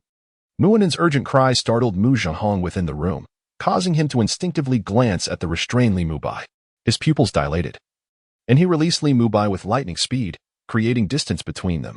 And it's not what you think. Mu Zhenghong spoke nervously to Muinen, the tension palpable in his demeanor. It was the first time he had felt such anxiety before her, fully aware that this rebellious daughter had a penchant for gossip. She was notorious for sharing tales in their social circles. Now, having witnessed such a shocking scene, one could only dread what she might divulge. If she merely recounted it to a couple of acquaintances, it would be manageable, but the thought of her broadcasting it to the family group, or worse, contacting her father, was terrifying. The potential storm that could ensue was beyond his imagination. "All right, I understand. Old Deng, you carry on. I shall take my leave," Muinen replied anxiously, promptly turning to flee. This revelation was too monumental for her to digest alone. She needed to summon others to share in the spectacle. "You fool! Why are you still standing there? Hurry up and chase her. Seize that rebellious girl's phone and delete the photo she took." Mu Zhenghong's pupils contracted as he urgently commanded Li Mubai beside him. "Old Deng, I never expected you to be of such character. I am your daughter's partner. How could you act in this manner?" Yet, Li Mubai did not pursue. He gazed at Mu Zhenghong with profound sorrow. As he distanced himself further from Mu Zhenghong, he crossed his arms defensively. This posture elicited a twitch from Mu Zhenghong's lips, his expression darkening with fury. Unable to suppress his doubts, He pondered the validity of his assumptions. Could it truly be that this individual was a master of martial arts? If he were indeed such a master, how could he not break free from his grasp? Yet, if he were not a martial artist, how could he traverse 10 meters in a single step? Surely he could not be a cultivator. That would be absurd. A martial arts expert who does not even acknowledge his prowess cannot possibly be a practitioner of the arcane arts. Wait a moment, that doesn't add up. He was effortlessly able to subdue me in the living room yesterday. He could have easily escaped my hold just now. Thus, it is highly likely that he is merely feigning ignorance. This fellow is pretending to be oblivious while only revealing half the truth. As Mu Jinghong's thoughts raced, his eyes sparkled with realization, and he was about to speak further to Li Mubai. Yet, before he could utter a word, Li Mubai turned and vanished in an instant. His speed astonishingly swift. Mu Jinghong felt as though he had been struck by a fleeting illusion, the figure before him disappearing entirely. Mu Jinghong exclaimed in disbelief, "And you claim you are not a martial arts master? Can such speed belong to an ordinary person? This insufferable brat is truly infuriating." Espousing the virtues of science while soaring through the air. Chapter 62. Mrs. Mu drives people away. After an extensive revision process, the previous chapter has taken several forms before finally being shaped. For those who read the chapter before 4:39 p.m. on February 6th, a glance is warranted. However, those who read it afterward need not bother. Should any readers find faults within this book, please voice your thoughts. Do not abandon it, as I shall make amendments. I am uncertain whether you prefer an earlier draft or the final revised version. Alas, the protagonist is clearly not a martial arts master. He is destined for a path of divinity. Meanwhile, after leaving the study, Muinen excitedly rushed downstairs. As she ran, she pulled out her phone. Eager to share news in the group chat, she was convinced that this revelation would leave the other 3 members utterly astonished. Just a single image would suffice to render them speechless. However, before she could send her message, she felt a tug at the back of her collar, and her body was uncontrollably propelled into a warm embrace. At the same time, a hand seized her phone, yanking it away with force. Muinen's eyes widened in confusion. "Inen, what were you about to send?" A gentle voice inquired near her ear. "Sister, brother-in-law." Muinen quickly turned her head to face the man behind her, instantly met with Li Mubai's strikingly handsome visage. Her heart raced as she locked eyes with his deeply affectionate, peach blossom-like gaze. "Inen, were you planning to share the photo you just took in the group chat?" Li Mubai asked with a warm smile.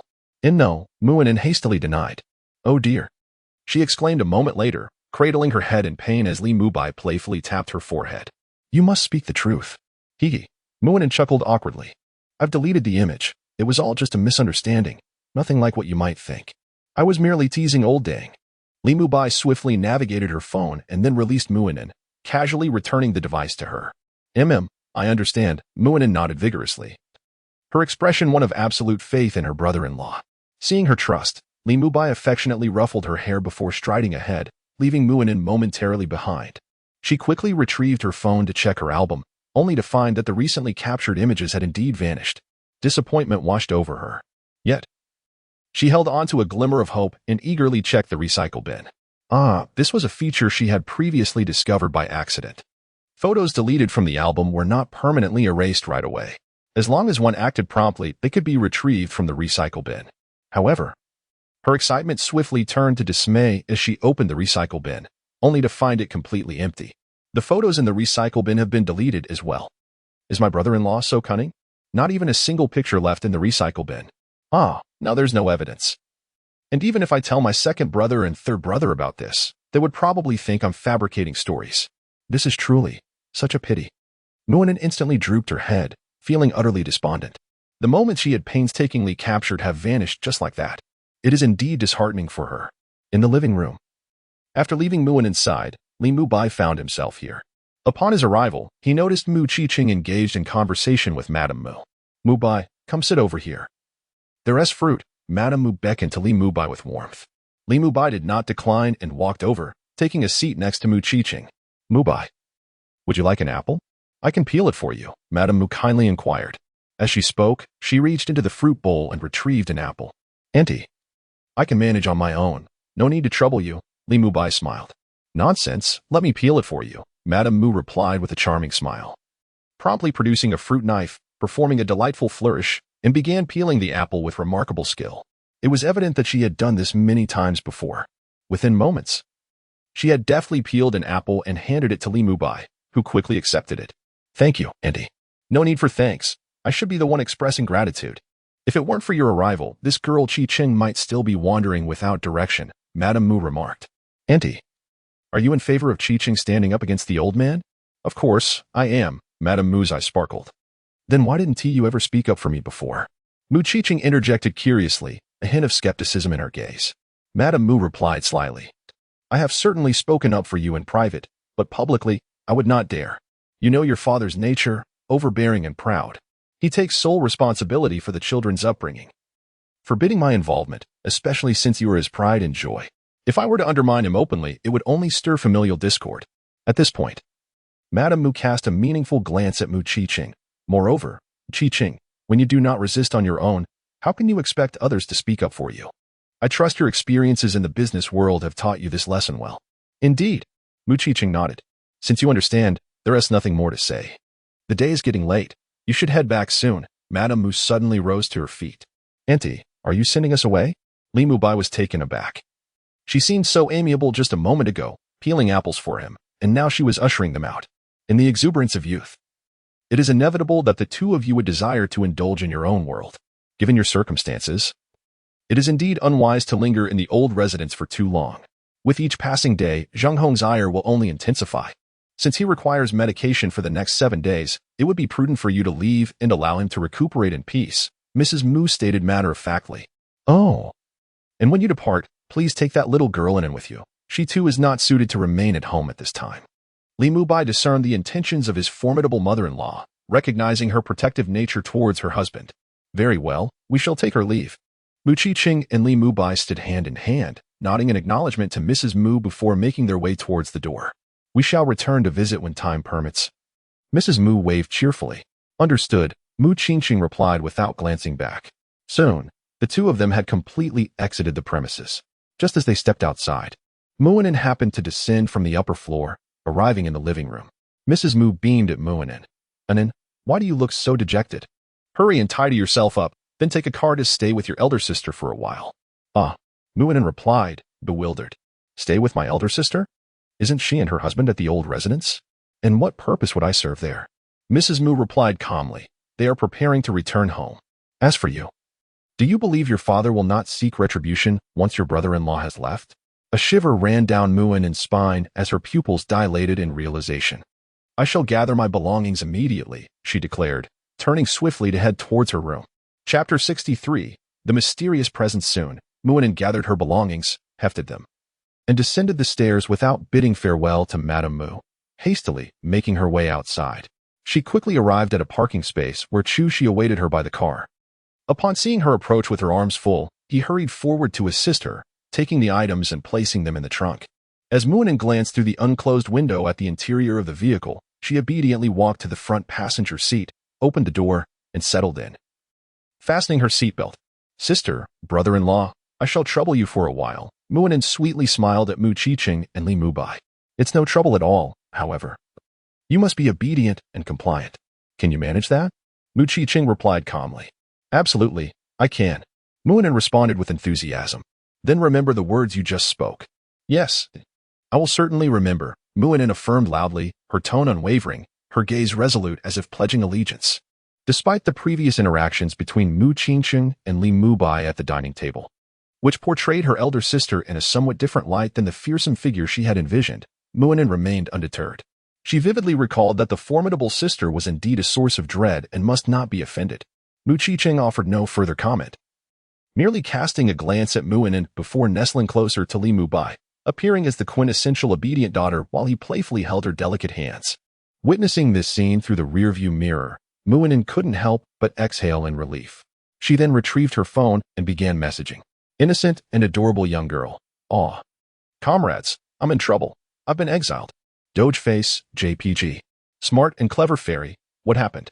Did you provoke Lao Deng again? Where has he sent you? Cool and handsome prodigy Mu Xiaowu. Is Lao Deng really that ruthless? Is this the same Lao Deng I know? Free-spirited young Master Mu'er. TSK, sis, you haven't eaten something you shouldn't have you? Innocent and adorable young girl. Hee hee. I did indeed indulge in a little gossip, but you might not believe it when I tell you.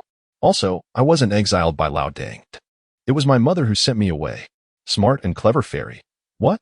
Your mother exiled you. Is that true? How did you anger the empress? Isn't she supposed to stay out of politics? Innocent and adorable young girl. I have no idea. I just had a bit of gossip. And before I could share it with you, I was exiled the moment I stepped outside. Smart and clever fairy. Where did she send you? Free-spirited young Master Muir. I'm equally curious. Innocent and adorable young girl. To the lair of the great demon. I'm currently in the car of the great demon. Cool and handsome prodigy Mushiowil. My condolences. Lighting incense. JPG.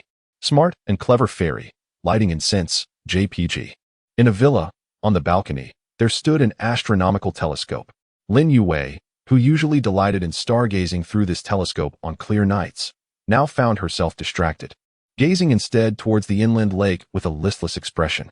What's the matter with you today, Yue? Weren't you excited this morning? Why do you seem so downcast now? Did the rain dampen your spirits? Lin Yushi, carrying a platter of fruits, approached her with an air of curiosity. She too glanced towards the inland lake. Noticing Yue's unwavering focus on that direction, as if something there held her rapt attention, it seemed that whatever she longed to see had not manifested today, casting a shadow over her mood. I'm fine, Lin Yue replied flatly. Really? Are you sure you're all right? Yes, really. All right then, have some fruit, Yushi suggested. Yet, despite her response, Yue remained transfixed on the lake, prompting a resigned shake of Yushi's head and a slight furrow of her brow. At the Shengtian Hotel, in a presidential suite, Hua Xiangyi and Hua Yiqin resided. They sat in the living room, where a tea set was elegantly arranged on the coffee table. Xiangyi was in the midst of preparing tea, her movements fluid and unrestrained, leaving Yiqin momentarily captivated. The process, lifting the lid, placing the tea, pouring water, skimming the foam, hovering, and kneading the leaves, was intricate, yet somehow seemed amiss, lacking a certain grace. Xiangyi, who taught you to brew tea like this? Yiqin could not suppress his curiosity. I learned it from a friend. How about it, brother? Do my moves look particularly impressive? Xiangyi beamed. If grandfather saw you brew tea like this, he might just break your legs, Yiqin retorted. Cough. I certainly wouldn't dare to perform in front of the old man, she replied with a smile. Then, with a flourish, she poured herself and Yiqin a cup of tea. Yiqin took a sip. So, brother, what do you think of my skills? Xiangyi inquired with a grin. Well, although your technique is a bit unorthodox, the tea is surprisingly good, Yiqin acknowledged with a nod of mild surprise. He then reached for a tablet nearby, opened a video, and handed it to Xiangyi. It seems our luck has indeed been favorable. Coincidentally, at the very location where we encountered our incident, someone was live-streaming a fishing session. He captured the moments when we were rescued in their entirety. From the live broadcast, it was evident that the entity that saved us appeared abruptly and vanished just as swiftly. However, akin to our own perception at that moment, this figure was enveloped in rain and mist, rendering even the live footage incapable of clearly revealing its true form. At this juncture, Hua Yiqin was filled with profound emotion. The two of them had indeed faced considerable adversity today, coming perilously close to death. After reaching the shore, lacking a mobile phone, they were compelled to borrow one from a shopkeeper to make a call for assistance. Subsequently, they purchased a new phone, acquired a SIM card, and checked into the current hotel, requesting an investigation into the surveillance footage from the route where their incident occurred. It was only after considerable effort that they finally obtained the video recording they sought. Chapter 64. Old Ding. Where has the smoke gone? And where are the people? What entity ultimately came to our rescue? Upon reflecting on the video, it is evident that our predicament was exceedingly perilous. Had that entity not appeared, our chances of survival would have plummeted to an astounding 99%. Furthermore, the live broadcast revealed that after the entity intervened, it grasped us and then vanished into thin air. Brother, have you thoroughly investigated the distance between the location of the broadcast and where we reappeared? Hua Xiangyi cast a contemplative glance at the video before turning to Hua Yiqin with profound emotion. Hua Yiqin replied without hesitation, I have looked into it. It's over 200 meters apart. Additionally, I have also inquired about our sudden reappearance, but regrettably, that particular spot lacks surveillance cameras. Moreover, I have had others investigate the surrounding areas, yet nothing substantial has come to light. Hua Yiqin's expression turned grave. I see. So, do you think we can locate this entity? Hua Xiangyi's eyes sparkled with hope. Hua Yiqin shook his head. I cannot say. The main issue is the utter lack of leads. However, since it has only been a short while, we may yet have the fortune of uncovering something if we initiate a large-scale inquiry. Indeed, Hua Xiangyi nodded. then abruptly shifted the topic. Have we located the vehicle we were in? It has been recovered. Has it been examined? Was the malfunction due to natural causes or foul play? A glint of cold light flashed in Hua Xiangyi's eyes. It was deliberate. The brakes had been tampered with. Hua Yichen replied solemnly. Deliberate? Does this imply that the massive truck we nearly collided with was also compromised? After all, the two vehicles were traveling side by side at that time. Hua Xiangyi's expression darkened. The recollection of that harrowing moment filled her with trepidation. It had been an exceedingly dangerous situation. Were it not for her brother's adept driving skills and a stroke of luck that allowed their vehicle to spin off the highway, the outcome could have been catastrophic. Whether it had flipped or crashed head-on, the consequences would have been dire, potentially resulting in immediate death.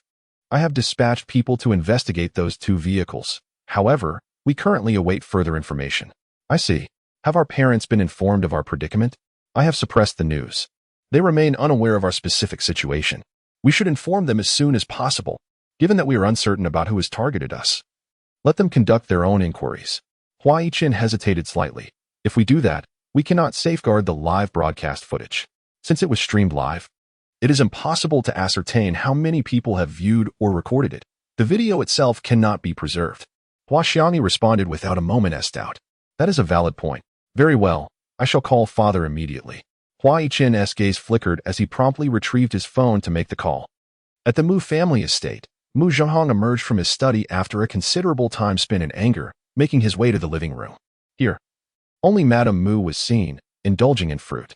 Why are you alone here, Rian? What about Tingqing and the others? Inquired Mu Zhenghong, perplexed. Could it be? A sense of exasperation washed over him at the mere thought.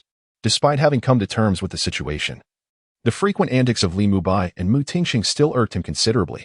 Fear not, they are gone. I have sent them away, Madame Mu replied with a smile. Oh, you sent them away? What was the reason for that? Mu Zhenghong asked, astonished.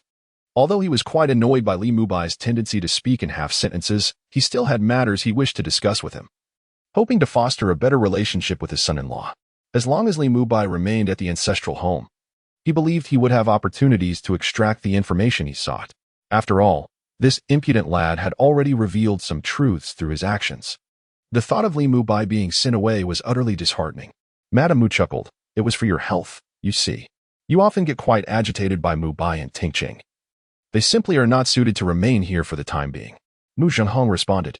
Rian, next time you decide to do something like this, could you please consult me first? Madame Mu looked at him in surprise. What? Are you unhappy that I sent them away? Zhenghong, you haven't become addicted to being confronted by Mubai, have you?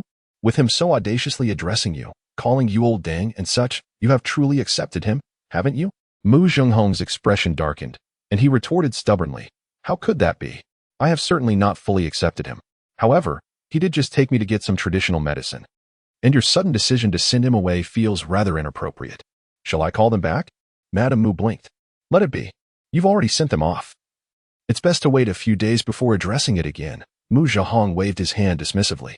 He then glanced aside, asking, Where is Anan, that little schemer? Has she returned to her room to play games again? I sent her away as well, Madame Mu smiled. Oh, you sent her away too? Mu Zhenghong exclaimed in shock. She has also been a source of irritation for you, so I had her accompany Tingqing for a few days to learn some discipline. Madame Mu winked at him. What do you think? Your wife is still quite considerate, having sent away all those who upset you. Mu Zhenghong could only sigh in silence. Meanwhile, at Mu Tingqing's villa, after leaving the ancestral home, Chu Shi drove straight to this location.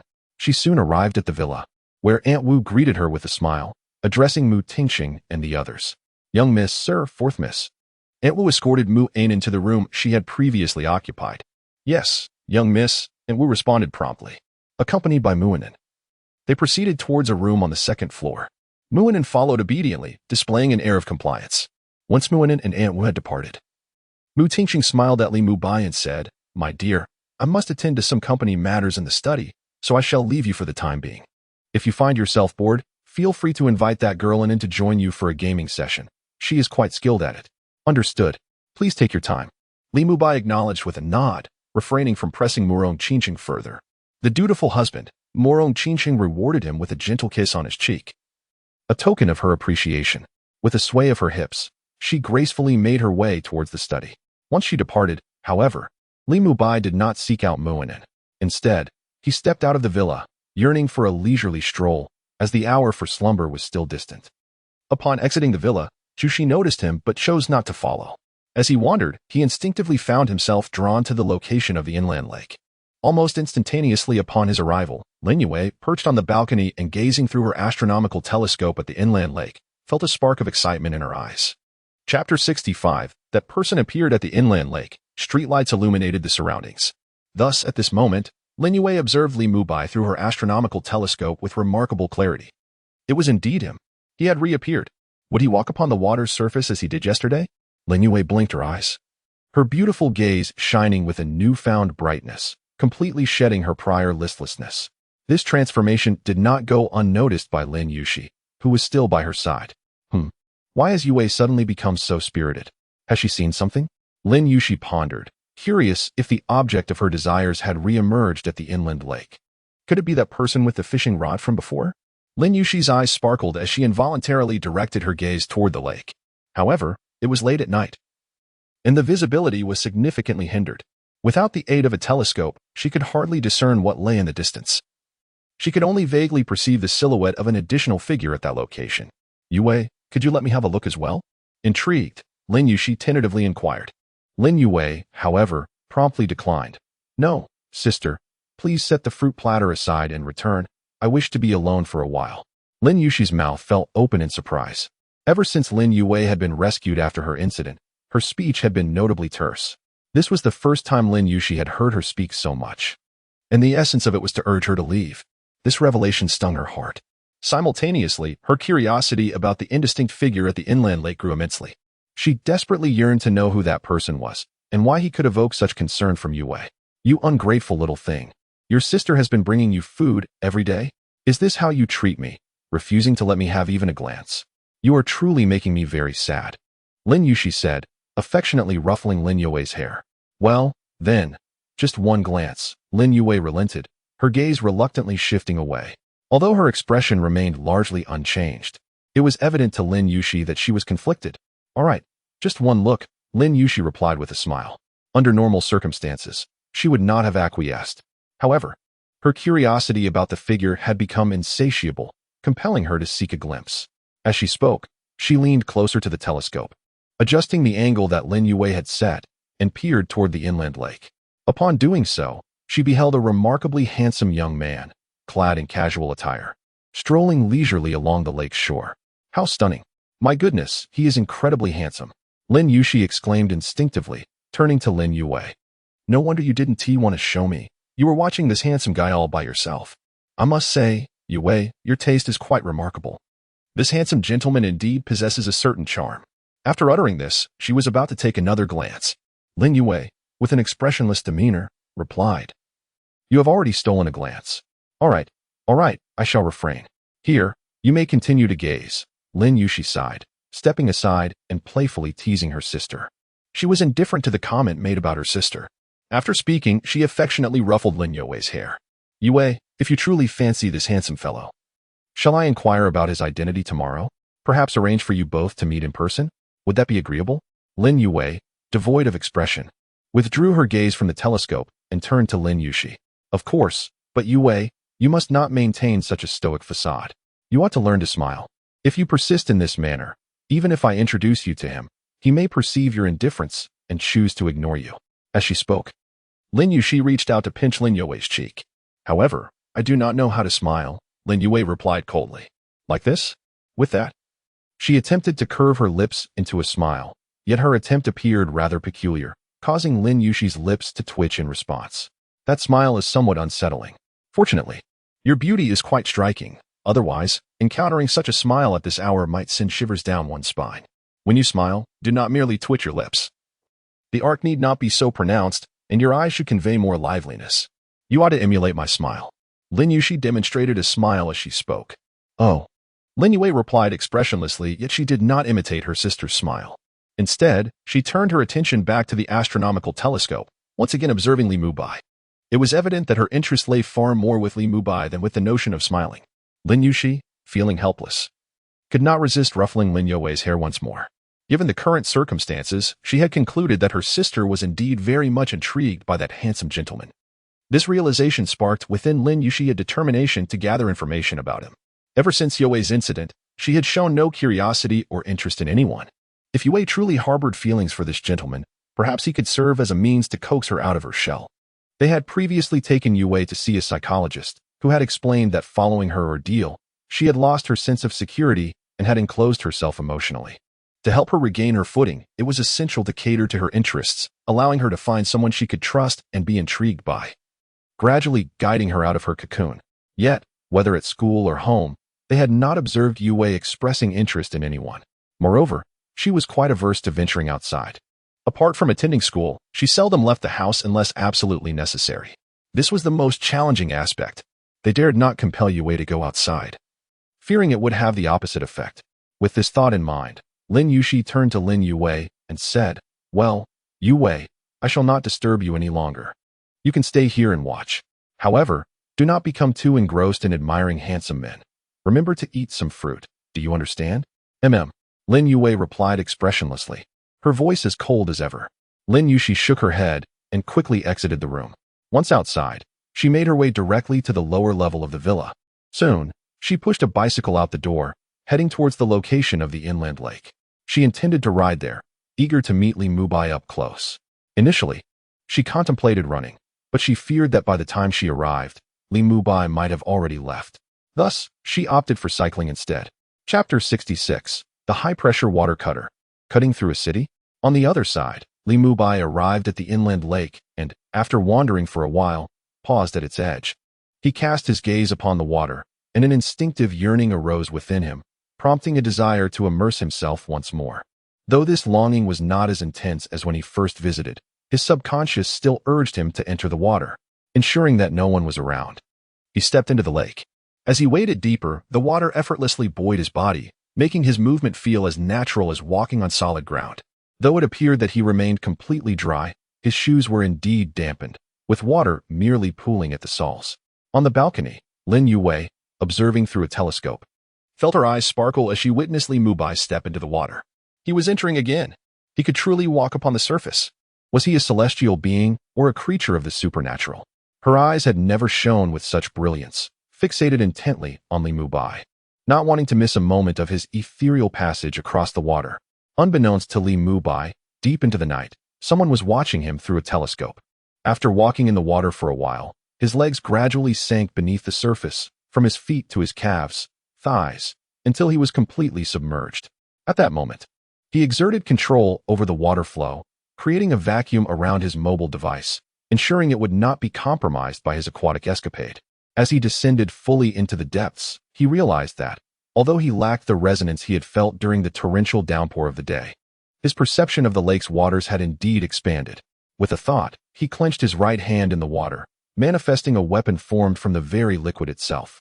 Grasping the ethereal gun with both hands, he thrust it forward, unleashing a torrent of water from its tip. Following this, he deftly maneuvered the weapon beneath the surface, executing a series of fluid motions reminiscent of the 8 Extremes great gun techniques. This display was merely a demonstration of form, lacking true force. The techniques were more for show than substance. After a time of practice, Li Mubai paused, his gaze fixed on the weapon in his hand. Having emerged from the trials of the storm, his command over the water was evidently enhanced. In this state, he felt capable of attempting to compress and pressurize the water to a certain extent. While ordinary water seemed innocuous, its potential was magnified when subjected to compression and pressure. Yet it can also manifest a terrifying destructive power.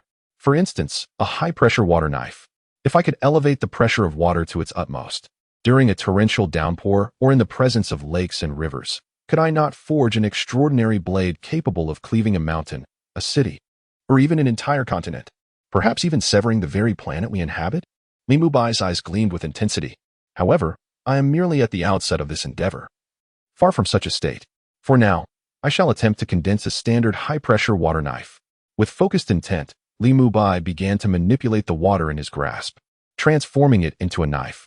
He then proceeded to compress the handle while extracting a substantial volume of water to continuously compress the blade, causing it to vibrate at high speed, except for the handle. Soon enough, a high-pressure water knife materialized. The creation process was somewhat lengthy and unrefined, lacking immediate perfection. Nevertheless, Upon witnessing the formation of the high-pressure water knife, he felt an exhilarating thrill. Gripping the knife, he swung it down towards the water before him, cleaving it effortlessly. Even though the water quickly reformed, he was certain that it had indeed been sliced apart. Unlike merely conjuring a knife or performing a simple cut, this incision was strikingly sharper. Thus, he summoned a stone, roughly the size of a human head, to hover before him. He then wielded the high-pressure water knife and struck it against the stone. To his surprise, a third of the blade embedded itself within the stone without a clean cut. This outcome is somewhat lacking. It clearly did not slice through entirely. I must continue to compress and increase the pressure, enhancing the water's flow. Li Mubai frowned slightly, then resolutely resumed his manipulation of the high-pressure water knife, increasing its vibration frequency. Cough. This vibration is rather intimidating.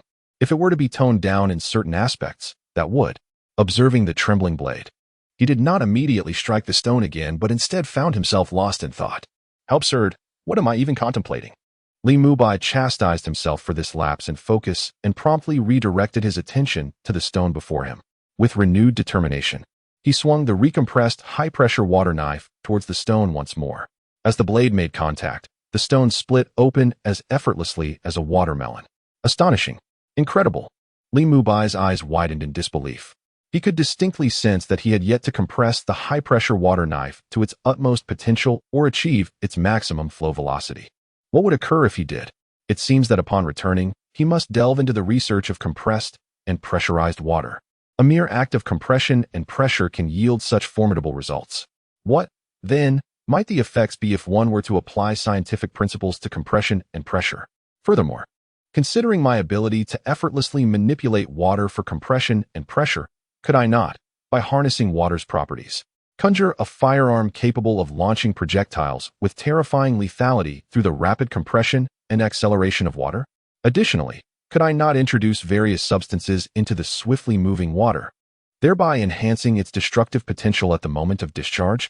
As this notion crossed his mind, Li Mubai felt his pupils constrict, his expression tinged with exhilaration. Modern weaponry, particularly firearms, is a coveted possession for many men, yet most are unqualified to own such instruments. However, if he could devise a modern firearm using water as its core component, compressing and accelerating the water within, and then unleashing a sudden attack through deft manipulation, he could undoubtedly produce a level of lethality akin to that of contemporary firearms, perhaps even surpassing them. After all, as long as he stood immersed in water, he could command it on a grand scale. Chapter 67. The heads emerging from the lake in the dead of night as his thoughts swirled. Li Mubai swiftly quelled his fanciful musings. He instead concentrated on the high-pressure water knife he grasped, commanding it to expand and grow in size. Before long, a water knife measuring over 10 meters in length materialized. With a deft motion, Li Mubai wielded this formidable instrument, cleaving through the surface of the lake with a powerful stroke. With a resounding splash, the water was forcefully parted, creating a 10-meter-long gash upon the lake's surface. The speed of the action was astonishing, and the mark vanished almost instantaneously. Yet, even in that fleeting moment, Lin Yue, who had been observing the inland lake through her telescope from the balcony, caught sight of the spectacle. What on earth is that? Lin Yue's eyes widened in disbelief. Moreover, the individual had been submerged for several minutes now. Instinctively, she raised her left wrist to check the time on her sports watch. Meanwhile, beneath the surface, Li Mubai remained oblivious to the scrutiny of the observer. After conjuring the 10-meter-long water knife, he soon began to wield it with increasing fervor, slicing left and right in the water. Unfortunate fish, unsuspecting of the water-controlling presence lurking below, fell victim to the water knife's swift onslaught, cleaved mercilessly in two. The speed was so great that the fish maintained its swimming posture even as it was severed, only to split apart a moment later. The power of this technique was indeed formidable. As expected, the manipulation of water must be perpetually refined. Furthermore, the enhancement I receive from bathing in rainwater is truly remarkable. Such feats would have been impossible before. Though I could control water to catch fish, I could never have produced a high-pressure water knife of this magnitude. My control was simply insufficient at that time. Witnessing the misfortune of the fish, Li Mubai couldn't help but let out a sigh of lament. He continued to wield the high-pressure water knife, reveling in its capabilities beneath the surface. Where could he be? Where did he vanish to? As time passed, Lin Yushi had already arrived at the inland lake on her bicycle. Surpassing the location of Li Mubai, she had observed through the telescope. She estimated that in just a few minutes, he shouldn't have strayed too far. However, in reality, she had circled nearly half the lake without sighting him. Now, she had stopped her bicycle at the water's edge, her brow furrowed in disappointment. After hastily making her way, she had anticipated reaching this spot only to find him absent. In her confusion, she couldn't help but glance back toward her villa, then promptly activated her smartwatch to call someone. As she dialed, on the balcony, Lin Yue was utilizing her astronomical telescope to observe the lake's condition when she felt her wristwatch vibrate. Instinctively, she raised her hand to glance at the incoming call. With a stoic expression, she answered. Before she could utter a greeting, a voice emanated from the smartwatch. Yue, quickly look to your 12 o'clock. I'm here. Upon hearing this, Lin Yue subconsciously adjusted the telescope's angle towards the indicated direction and immediately spotted Lin Yushi sitting by the lakeside on her bicycle, waving enthusiastically. Yue, can you see me? The excited voice rang out from the watch. Lin Yue replied, her face impassive. I see you. Then quickly tell me. Which way did that handsome guy go? Yue, you wouldn't be reluctant to tell me, would you? I came to find him for you. You wanted to meet him offline, right? If I get acquainted with him, I can naturally assist you in meeting him. He went back. Lin Yushi's eyes filled with skepticism, unable to believe her sister's words, which seemed laced with guilt. Well, he went back. All right, I understand now. Lin Yushi sighed and ended the call. After hanging up, her gaze flickered. My sister has truly become infatuated with that mysterious handsome guy. She has even lied to deceive me for him. Given her situation, if she truly knew him, it seems quite plausible she would step forward. With this thought, Lin Yushi pedaled her bicycle forward, preparing to ride around the inland lake, hoping to encounter Li Mubai. Just as she had cycled a few meters, she instinctively turned her head to glance at the inland lake. The lake, illuminated by lights at night, was still quite beautiful. However, that fleeting glance made her pupils constrict sharply. In the very center of the lake, a head was slowly emerging from the water. Following it were the back of the head, the shoulders, and the upper body. It was none other than Li Mubai. He was silently ascending from the water. Step by step, without making a sound, his back turned towards Lin Yushi. A ghost. Almost instantaneously, as her pupils contracted, Lin Yushi involuntarily screamed. The sight was terrifying. Anyone witnessing a head gradually rising from the lake at night would undoubtedly be horrified. This was not mere fright. With her scream, Lin Yushi frantically pedaled the bicycle's pedals, reaching an incredible speed. The adrenaline surged within her like never before, propelling her bicycle forward like an arrow released from a bow. Someone else there. In the midst of the lake, Li Mubai had waded out to a considerable extent when he heard a scream. Unable to suppress his curiosity, he turned to the source of the sound and beheld Lin Yushi racing on her bicycle. At that moment, Li Mubai blinked, and with a flicker of thought, the water around him transformed into mist, shrouding his form and obscuring his features. With this veil of fog enveloping him, he calmly began to walk towards the shore, displaying no signs of tension despite being seen. After all, it was late at night, even with the lights on the bank. It was improbable for her to discern his true visage from such a distance. Moreover, the mist he conjured would render his appearance virtually indistinguishable. In stark contrast to his composure, Lin Yushi, furiously pedaling her bicycle, could not resist glancing back at the inland lake after a while, eager to ascertain whether the ghost was still there, whether it was pursuing her. Upon looking back, she was met with a sight that sent chills down her spine. The figure was cloaked in mist, stepping serenely upon the water's surface, advancing towards the shore. This scene left her pale with fear. What else could it be but a ghost? Only a specter could emerge from the water at such an hour, walking upon its surface in such a manner. A human could never accomplish such a feat with a surge of adrenaline. She pedaled even harder, desperate to escape. Chapter 68. Mu Qingqing. Have I been wronged? Although Lin Yushi was terrified by the sudden emergence of Li Mubai from the lake, Lin Yue, who was observing the scene through a telescope on the balcony, found her curiosity piqued even further. She had previously witnessed Li Mubai walking on water and had just seen him gradually sink beneath the surface. But she had never seen him rise from the water in such a manner. The mist that enveloped him rendered his appearance inscrutable even through her telescope. How extraordinary! Is he truly human, or something else entirely? Lin Yue blinked, watching intently as Li Mubai disappeared from her view. Having circled the inland lake, which spanned 4 kilometers, Lin Yushi returned to the villa in a breathless 7 minutes, rushing to Lin Yue's room. Typically, this journey would take her at least 15 minutes. Upon arrival, she excitedly urged her sister, who was still engrossed in her observations of the lake, to stop. Lin Yushi's face remained pale, her heart racing wildly. Had someone checked her fitness watch, they would have seen her heart rate had soared to 190. The earlier scene had been utterly terrifying. As she spoke, she dashed to Lin Youwei's side and grasped her hand, intent on pulling her away. Lin Yushi was uncertain whether her sister had witnessed the frightening event. Sister, what is wrong? Lin Yuwei asked, her expression unchanged yet her eyes betraying concern. Yuwei, did you see anything just now? Lin Yushi inquired, pulling her sister into the room where they sat on the bed, still shaken. Lin Yuwei paused momentarily, then, observing Lin Yushi's pallid complexion, replied flatly. I saw someone walk out of the water. You truly saw it. Lin Yushi exclaimed in shock. Yuwei promised never to look at the inland lake again. No, we must move, immediately. This villa is no longer safe. Let's return to the old house. There are more people there, and we haven't visited Grandma in days. It would be the perfect opportunity to spend time with her.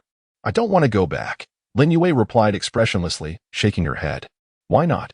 Yuwei, weren't you frightened by what you witnessed? Lin Yushi looked at her sister in disbelief. The scene had terrified her, and she couldn't fathom why her sister seemed unfazed. Had Yuwei's emotional detachment dulled even her fear? I'm not afraid. Why is that? However, it is a filthy thing. It is not a filthy thing. It is a person. A person? Lin Yushi was taken aback and instinctively retorted. How could that possibly be a person? That thing emerged little by little from the water, slowly stepping onto the surface, and it was shrouded in a layer of mist. It cannot be anything but a filthy thing. It is a person. I saw him enter the water. You saw him enter the water? Wait, are you saying that person is the handsome guy I saw earlier? Lin Yushi suddenly thought of a possibility, gazing in shock at Lin Yuwei. Yes, Lin Yuwei replied coolly. It really is him. How can this be possible? But if it is him, then it means you have been observing the inland lake because you had seen him enter the water before. You know he is extraordinary, which is why you have been so focused on the lake.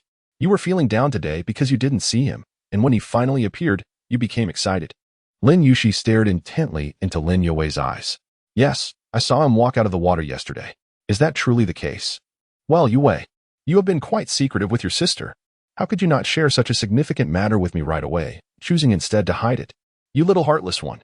Lin Yushi playfully poked Lin Youwei's forehead, half angry and half amused.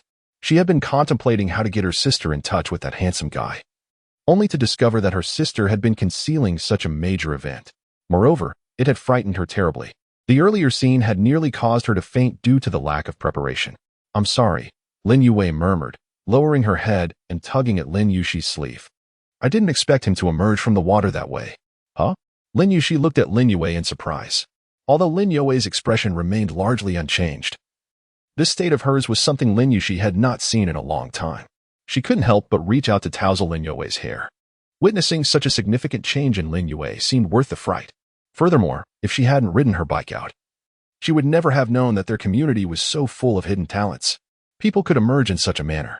At that moment, she felt both gratified and increasingly curious about the person who had walked out of the water. She was eager to investigate the identity of that individual. Meanwhile, after leaving the inland lake, Li Mubai returned to the villa. In the yard, he spotted Chushi practicing martial arts.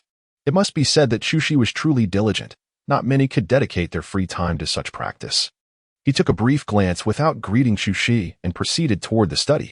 Soon, he arrived at the study. Upon reaching the destination, he knocked gently on the door and then pushed it open. There, he beheld Mu Chi-ching seated gracefully in her office chair, a notebook before her as she swiftly managed a flurry of emails. Observing this, Li Mubai approached and stood behind Mu Chi-ching, his hand resting on her shoulder as he offered a gentle squeeze. Little brother, what brings you here? Have you grown weary of gaming within it? She inquired with a smile, glancing back at him. Li Mubai replied with a grin. There are a few matters that require my dear baby's assistance. What matters? Mu Chi-ching asked, her surprise evident. Li Mubai continued, is there surveillance at the inland lake of the villa? Indeed, Mu Chi-ching nodded. Then please instruct Chushi to delete the surveillance footage from yesterday until today. You could simply have Chushi handle that. There is no need to involve me. This villa was developed by our Mu group, and the property management is also under our purview. Chushi has the authority to execute that, she explained. Moreover, I am quite curious, little brother, why do you wish to erase the surveillance footage? You're not planning to take a dip in the lake, are you? Mu Chi-ching said, her eyes sparkling as she gazed at Li Mubai, a playful smile on her lips. If that were the case, and someone were to witness it, my dear benefactor would be at a loss. Li Mubai spoke softly. Do you recall the question you posed to me yesterday? The matter of the martial arts masters? Are you finally prepared to divulge that information? Mu Qingqing blinked in anticipation. Li Mubai gently pinched her exquisite cheek. Once you have Chu Shi retrieve the footage, all will be revealed. Chapter 69. Muinen. Who is the real Ying monster? Well, I shall have Chu Shi retrieve the video immediately. Mu Qingqing's eyes sparkled with excitement. Without further ado, she set aside her emails and picked up her phone from the nearby table, dialing Chu Shi's number. The call was quickly connected. President Mu? Chu Shi's voice was tinged with confusion, as she had just seen Li Mubai enter the villa. Logically, President Mu should be with him at this hour, and there ought to be nothing for her, as a bodyguard, to attend to. Chu Shi, you must go and retrieve all the surveillance footage from the inland lake immediately, and erase any existing traces of it, Mu Qingqing commanded without hesitation. Understood, President Mu. Please hold on. Chu Shi acknowledged before hanging up and swiftly departing in her car. On the other side, after Mu Qingqing ended the call, Li Mubai spun the chair around, positioning Mu Qingqing to face him. He then pulled her into his embrace, resting his head against her neck and chuckling. Darling, you are truly wonderful to me. I treat you well, yet you remain so elusive. You didn't answer my questions yesterday. Mu Qingqing chided him with a playful glare, then curiously inquired, what suddenly prompts you to tell me now? It isn't that I am suddenly inclined to tell you. Rather, your question was indeed misguided. I am not a martial arts master, Li Mubai replied. Huh, then what is it you intend to reveal? Mu Qingqing was taken aback and felt a pang of disappointment. Allow me to keep a bit of suspense. You shall know once the video is retrieved, he teased. Could you not share it now? If I divulged it now, it would lose its element of surprise. Surprise? Is it truly that mysterious? Mu Qingqing was astonished. Although she had tacitly accepted Li Mubai as a martial arts master despite his denials the previous day, hearing him assert otherwise now left her perplexed. She could not comprehend how he could deny being a martial arts expert and still have something to astonish her. Well then, let's wait a little longer, Li Mubai smiled. Chu Shi's efficiency was undeniably impressive. She did not keep Mu Qingqing waiting for long before arriving at the study door with a portable hard drive, knocking gently. After a brief moment, she entered the room. Upon entering, she found Mu Qingqing seated on Li Mubai's lap, comfortably held in his embrace. Chu Shi was not surprised by this. She merely cast a complex glance at Li Mubai before addressing Mu Qingqing. President Mu, I have transferred the surveillance footage onto this portable hard drive. The original surveillance hard drive has been destroyed, she reported. Thank you for your hard work. You may take a rest now, Mu Qingqing replied with a smile, accepting the hard drive from Chu Shi's hands. Chu Shi merely smiled faintly before gracefully exiting the study, gently closing the door behind her. Dear brother, hurry and connect the external hard drive to the computer. I must see what you were up to at the inland lake.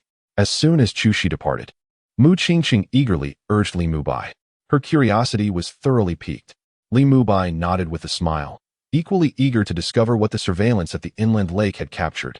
On his first day there, although he had plunged into the water immediately, he had been observant, noting that he couldn't see any cameras from his position.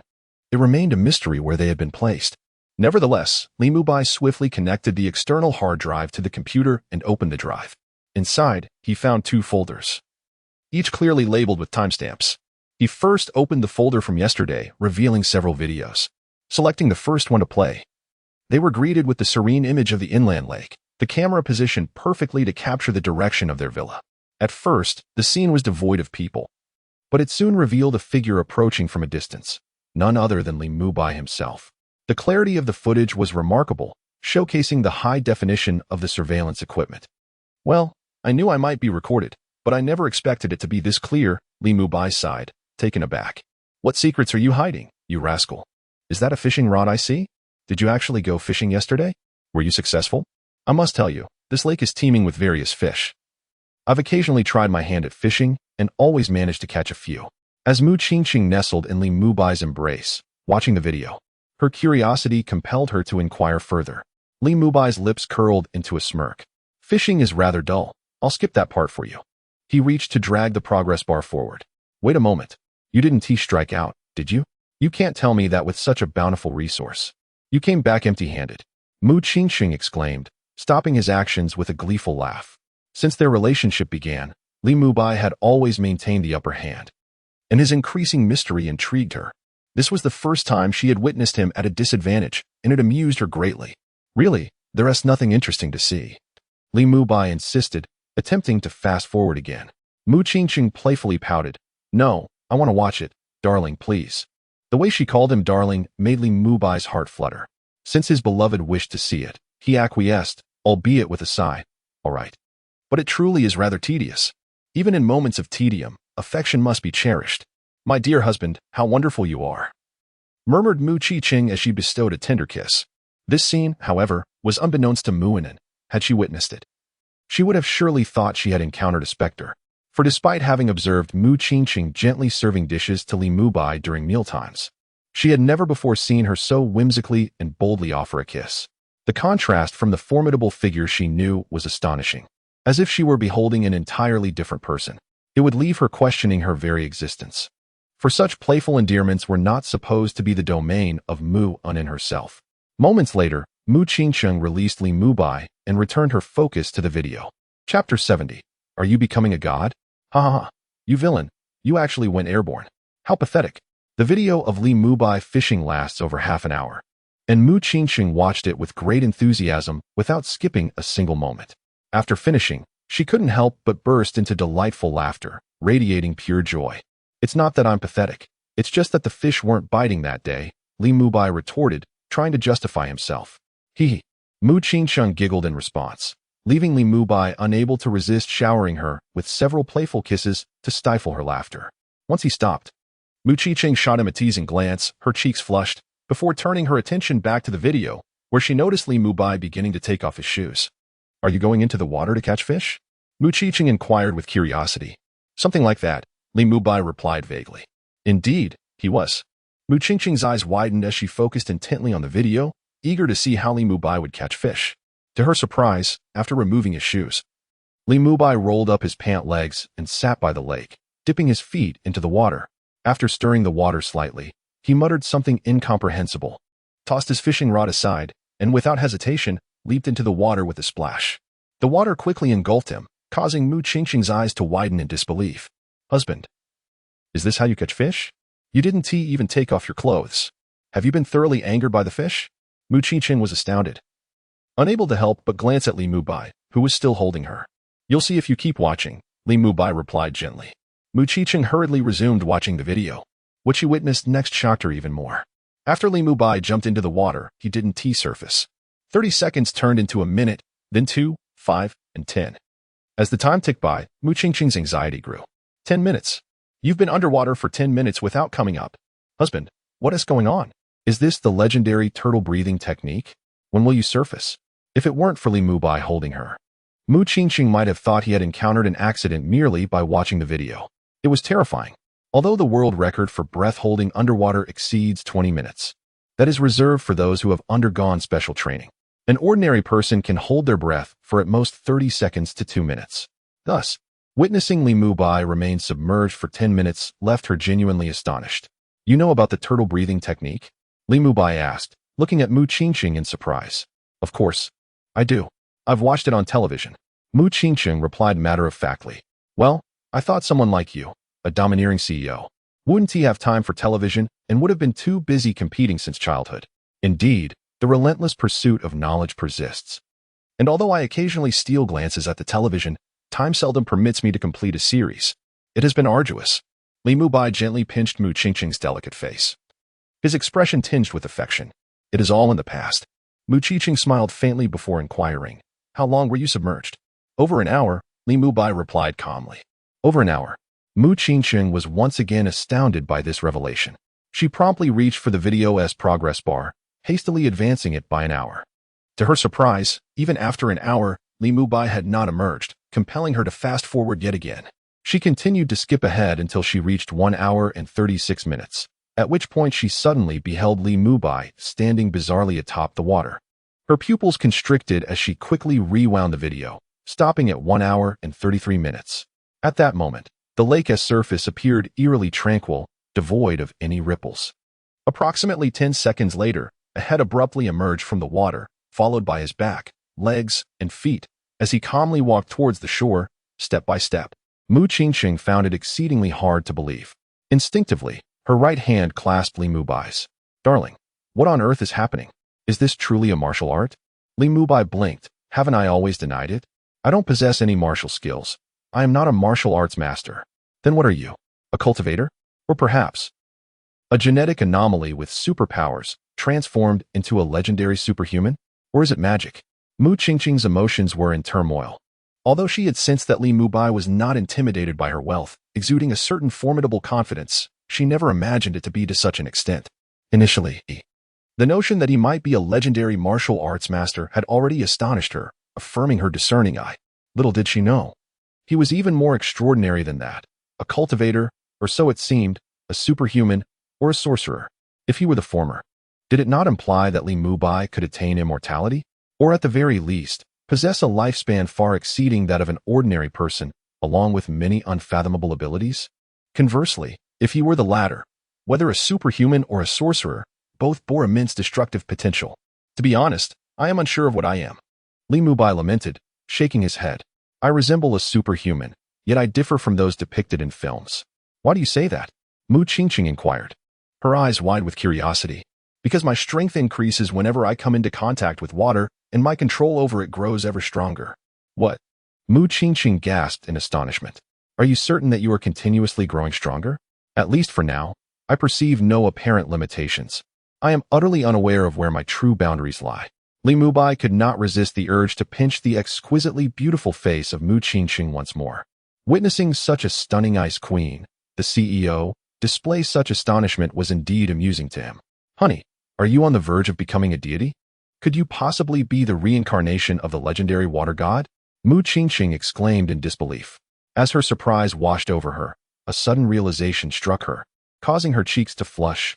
"Ah, you mischievous little brother. Now I understand why I often feel so off-kilter. It turns out it was your doing." "What are you saying?" "I don't understand." Li Mubai blinked innocently at Mu Qingqing. "You're still deceiving me." Mu Qingqing huffed playfully, skillfully grasping the flesh at Li Mubai's waist and giving it a twist. "Oh dear." Chapter 71. "Are you teaching me how to act, woman?"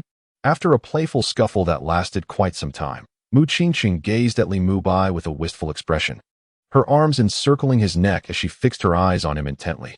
"You know, dear brother, I suddenly feel incredibly fortunate. I managed to support a future deity for merely 500,000. Ha. I truly am remarkable." As she spoke, her laughter rang out, bright and unrestrained. "Well, now you know, woman. You've stumbled upon a great fortune, haven't you? From now on, behave yourself, all right?" Li Mubai teased, gently pinching her nose. "Of course. I'll be obedient, darling. Just wait, I shall hand over my black card to you. A future deity for just 500,000 a month is far too undervalued. The price must rise, it absolutely must. If there is anything you wish to purchase, don't hesitate. I shall cover it all." "Are you instructing this deity on how to conduct affairs? Wow, how domineering of you.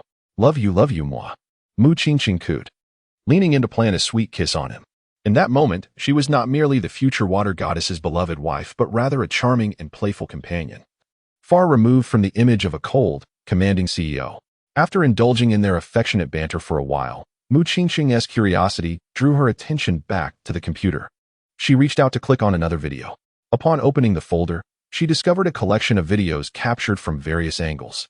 Although she had already viewed one perspective, she couldn't resist watching the others, eager to see the moment Li Mubai emerged from the water from different viewpoints. "You rascal, your abilities truly evoke envy." "Of course. I even envy myself sometimes. How immodest of you. With such a fragrant and soft beauty in my arms, why should I be modest?" Ha. As they chatted, Mu Qingqing opened a second folder filled with more videos, each showcasing different angles, all recorded during the evening hours. It was evident that both folders contained selections meticulously curated by Chu Shi, who had already previewed the videos and understood Mu Qingqing's intentions for retrieving them. Such foresight was characteristic of Chu Shi's impeccable work ethic. If she had to sift through an entire day's worth of footage, it would be an unnecessary endeavor. Time is indeed money, and efficiency was paramount. Furthermore, as her trusted confidant, Chu Shi had witnessed Li Mubai traversing 10 meters through the rain, so possessing deeper insights was hardly surprising. After briefly scanning the timestamps of the videos, Mu Qingqing clicked on the first one. eager to uncover what mischief her brother had been up to during his brief absence. As the footage began, she saw Li Mubai approach the inland lake, pausing momentarily to survey the scene before stepping into the water, slowly submerging himself. After the sinking, ripples began to form in the water, surging as if a colossal fish were thrashing beneath the surface. Moments later, water erupted from the depths, soaring several meters high at an astonishing speed, striking the surface and creating a bizarre 10-meter split. What could this phenomenon be? Mu Qingsheng could not help but point at the cleaved water and inquired with curiosity. What is that? It's a high-pressure water blade, created by manipulating water in accordance with the principles of high-pressure water jets, Li Mubai explained. Is it truly that impressive? How long can you condense such a high-pressure water blade? What is its maximum potential? I have yet to test it, as this is an inland lake, and I prefer not to cause too much commotion. Understood, Mu Qingsheng nodded, then solemnly declared, had I known I would encounter you, my husband, I would not have sold the other villas within the estate. Given the current circumstances, having others in the estate was indeed rather inconvenient. Tomorrow, I shall arrange for their repurchase, striving to reclaim all the properties and ensure they vacate. From now on, I shall designate the area surrounding the estate and the lake as a forbidden zone, accessible only to you. As she uttered these words, Mu Qingsheng instantly transitioned into her usual icy, authoritative persona, her demeanor transforming entirely, radiating an aura of dominance that evoked a sense of conquest in others. While Li Mubai cherished her playful side, it was this commanding presence that he adored most. Unable to resist, he playfully teased her, causing her to momentarily falter. Let us discuss serious matters. Go ahead, I have not impeded you. How am I to speak freely when you insist on this? Just say whatever comes to mind. You rascal. Mu Qingsheng shot him a playful glare, then, disinterested in further banter, turned her attention back to the computer, resuming the video playback. Soon, she noticed someone riding into the surveillance range, captured on camera. With just a glance, she recognized the figure instantly. It's Lin Yushi. Husband, did she spot you? Moreover, it seems she is specifically looking for you. Indeed, she is. She appears to be on the phone, waving in that direction, which seems to be her villa. I recall that she lives there with her sister, Lin Yue, who had previously been kidnapped and suffered emotional issues, retreating from her feelings, often gazing at the stars and scenery through her telescope from the balcony. Thus, it is quite possible that Lin Yue has also witnessed your situation. Mu Qingsheng's eyes sparkled as her mind raced, swiftly analyzing the potential scenarios from the video with just a few pieces of information. Li Mubai chuckled. Yes, I was indeed spotted by Lin Yushi. She was quite startled by me. As the conversation unfolded, Lin Yushi, appearing in the video, engaged in dialogue for a brief moment before glancing around, preparing to ride away. However, shortly after she began to ride, she suddenly turned her head towards the lake, as if sensing something amiss, and beheld a head emerging from the water. Following the head, the nape of the neck, the back, and eventually the entire figure surfaced. Lin Yushi's mouth fell agape in shock. Although no sound escaped her lips, Mu Qingsheng could discern that it was likely a startled scream, perhaps accompanied by the words, "Oh no." After all, it is only natural to be frightened when a head unexpectedly surfaces from the lake at such a late hour. Oh dear brother, you truly have terrified Lin Yushi. Moreover, one wonders if Lin Yue was similarly startled by your antics. Chapter 72, Mu Qingsheng, a collapse of worldview. At this moment, a distinct smile graced the exquisite face of Mu Qingsheng, who found herself in a rather amusing predicament. She had not anticipated that the scenes captured in the video would evoke such laughter.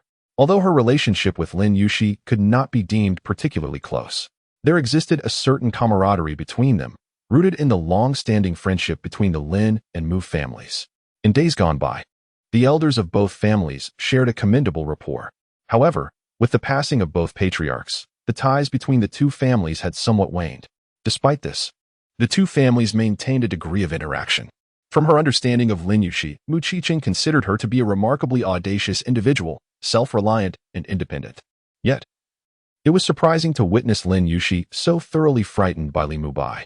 Of course, one could hardly blame her.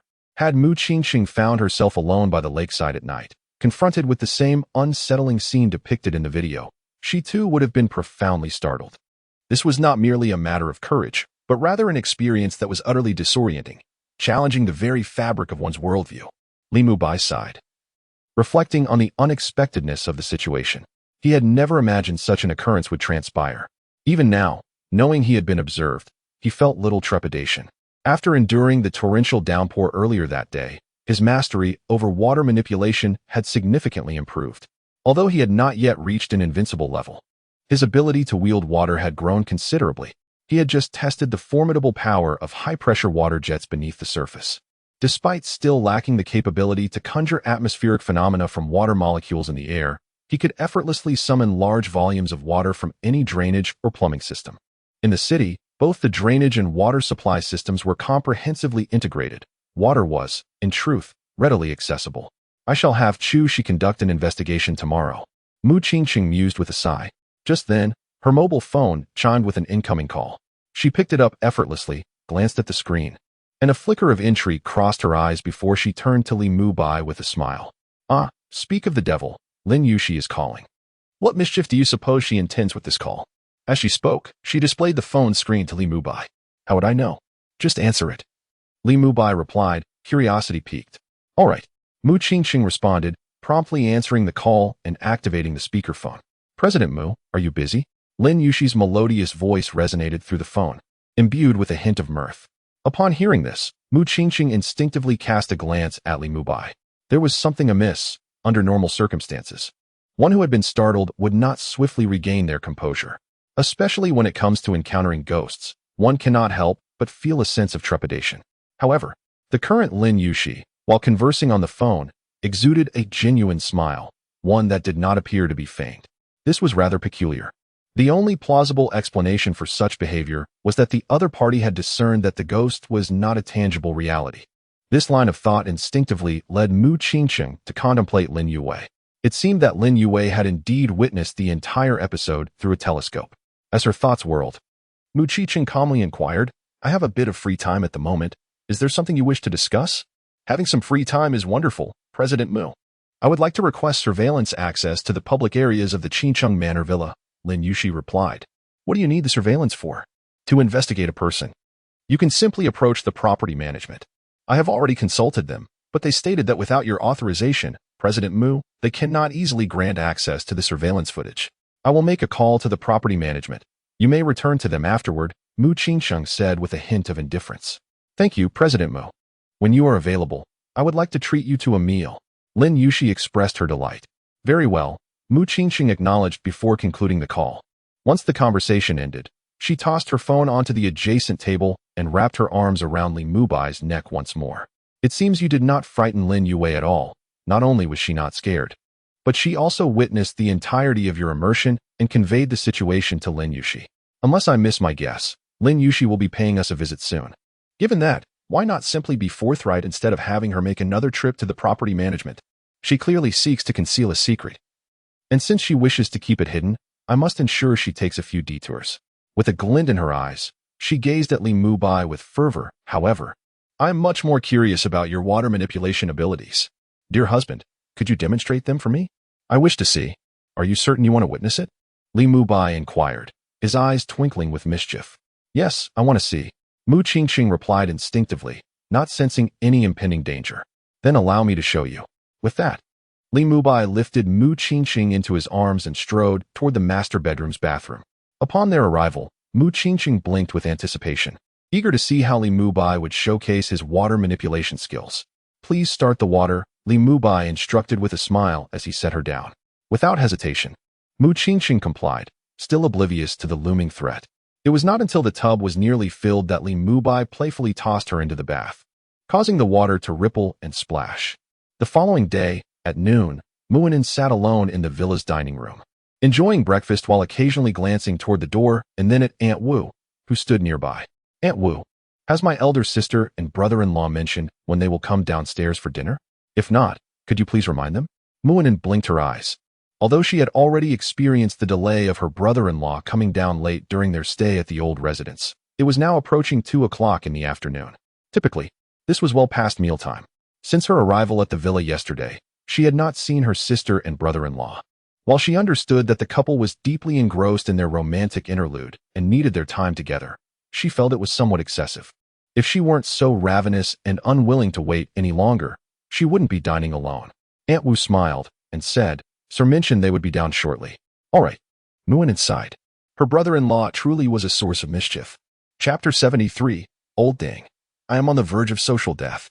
The formidable tyrant has been so thoroughly occupied by my brother-in-law for 2 consecutive days that he has neglected his royal duties. If this situation persists, I shudder to think of the tempest that will ensue at the conglomerate. It is indeed quite alarming. Moreover, if this continues, both old Deng and the shareholders may find themselves in a state of utter disquiet. After all, my sister used to be so diligent at the company, always the first to arrive and the last to leave. Muinen blinked her eyes, curiosity reflected in her gaze. Were it not for her timid nature, she would have been tempted to sneak a peek through the door. What could possibly be the situation with the tyrant?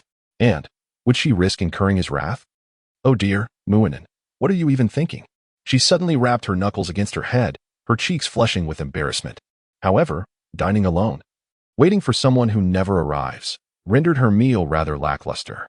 Unable to resist, she picked up her phone from the side, blinked her eyes once more, and opened the chat group. At that moment, the chat was buzzing with numerous messages, many of which seemed to beckon her. These messages had actually been seen by her earlier that morning, yet she had deliberately chosen not to respond. Now, the volume of messages had multiplied exponentially since the morning. Smart and charming fairy, pure and adorable beautiful girl, old 4, are you still alive? If so, make a sound quickly. Carefree and happy Mu Air Xiao, pure and adorable beautiful girl. Yes, my sister, are you still alive? Don't be silent. You're not incapacitated by the tyrant, are you? Handsome and cool prodigy Mu Xiao Wu, offering incense, throwing flowers, JPG. Oh dear, your demise is so tragic, sob sob. Please ensure you journey well. Should you require anything, do not hesitate to send me a dream. I shall offer you my prayers. Initially, upon reading these messages, Muinen felt a sense of triumph. She relished in the thought of making her second and third brothers anxious, eagerly anticipating gossip that they could not grasp. They had even offered her prayers yesterday. However, upon seeing Mu Xiao Wu's message, her spirits plummeted. She hastily typed a response. Pure and adorable beautiful girl. Knocking head. Knocking head, knocking head, bloody knife, JPG. Old 5, you are the one who is dead. You are the one who has met a tragic end. I knew it. You are the villain within our organization, just waiting to eliminate us. X out, X out, X out, JPG. Handsome and cool prodigy Mu Xiao Wu, eyes shining, JPG. Oh dear, you are still alive. Wow, you actually survived. Pure and adorable beautiful girl, go away. If you can't speak properly, then why not keep quiet? You simply cannot rest until you drive me to my wit's end. Frantic smashing, JPG. Smart and charming fairy.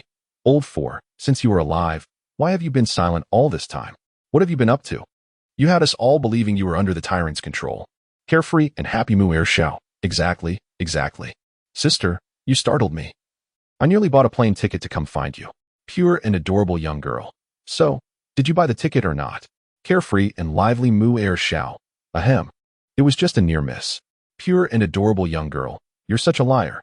Flips table, JPG. Smart and clever Mei Xian, fourth brother. What is the situation over there? Is it suitable for a live stream? Pure and adorable young girl. It is suitable, but I'm alone at the dining table. Are you sure you want to watch? Of course, if you truly wish to see my cute and beautiful face, I might reluctantly consider a live stream. Smart and clever Mei Xian. Carefree and lively Mu Air Xiao. Cool and handsome genius Mu Xiao Wu. Pure and adorable young girl. What do you mean by that? Am I not cute or beautiful? Flips table, JPG. Smart and clever Mei Xian. Well, I want to comment on your unparalleled beauty, but I must ask, ASNT at nearly 2 o'clock? Why are you only just eating? Did you run off to the big boss's place and dare to sleep in? Aren't you afraid the villa ant will report you to the big boss? Cool and handsome genius Mu Xiao Wu. I'm equally curious. Pure and adorable young girl. Of course, I wouldn't dare to sleep in, but while I didn't the big boss and brother-in-law did. Smart and clever Mei Xian. What? They haven't gotten up. Is it really that outrageous? Are we sure this is the same big boss we know? Carefree and lively Mu Air Xiao. This can't be right. Li Mubai must have taken his medicine. Pure and adorable young girl. Hee. Whether he took his medicine or not, I suddenly remembered something I haven't told you. It's particularly explosive. Smart and clever Mei Xian. How explosive. Cool and handsome genius Mu Xiao Wu. I want to hear. Obedient, JPG. Pure and adorable young girl. Little brat, go away. Carefree and lively Mu Air Xiao. Sister, just tell us directly.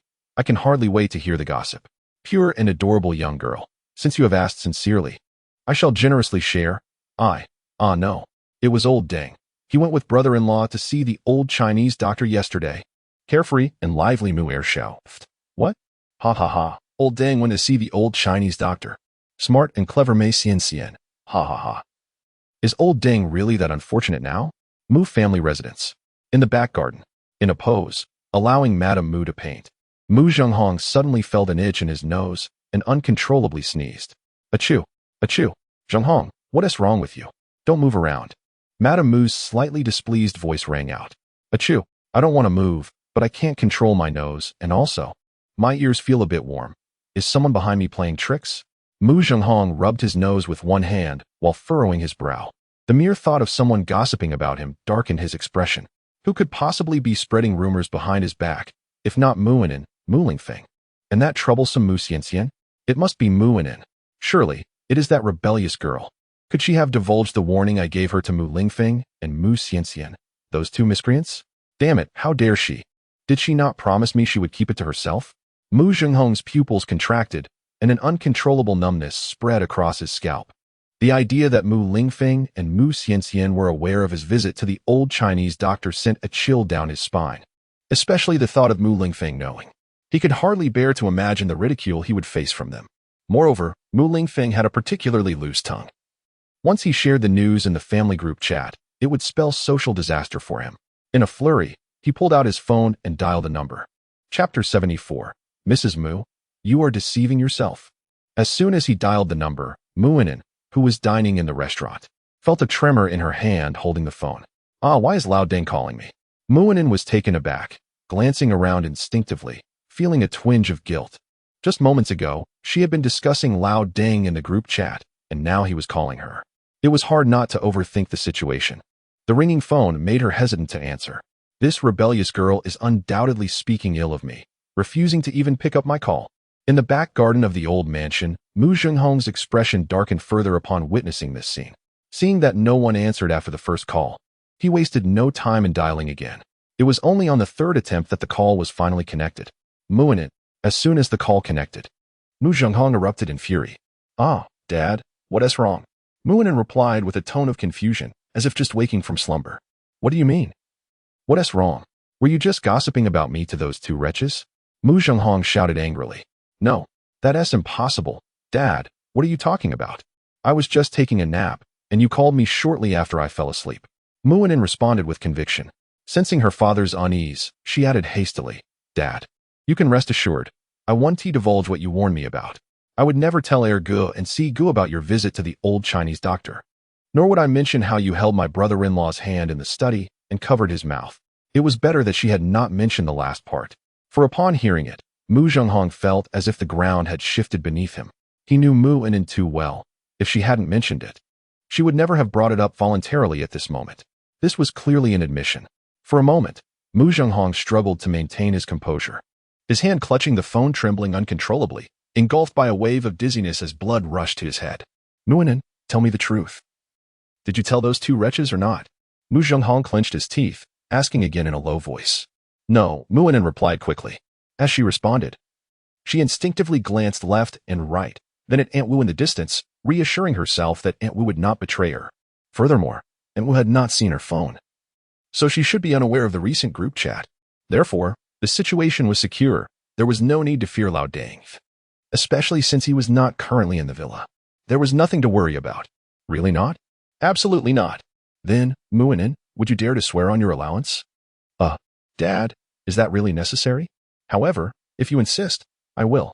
I swear on my allowance that I absolutely did not tell them anything. Muinen was momentarily taken aback, followed by a resolute declaration. She exuded an air of unshakable confidence. Really not. Mu Zhenghong felt a flicker of uncertainty. Although he knew Muinen well, she had always displayed a certain guilt when she lied.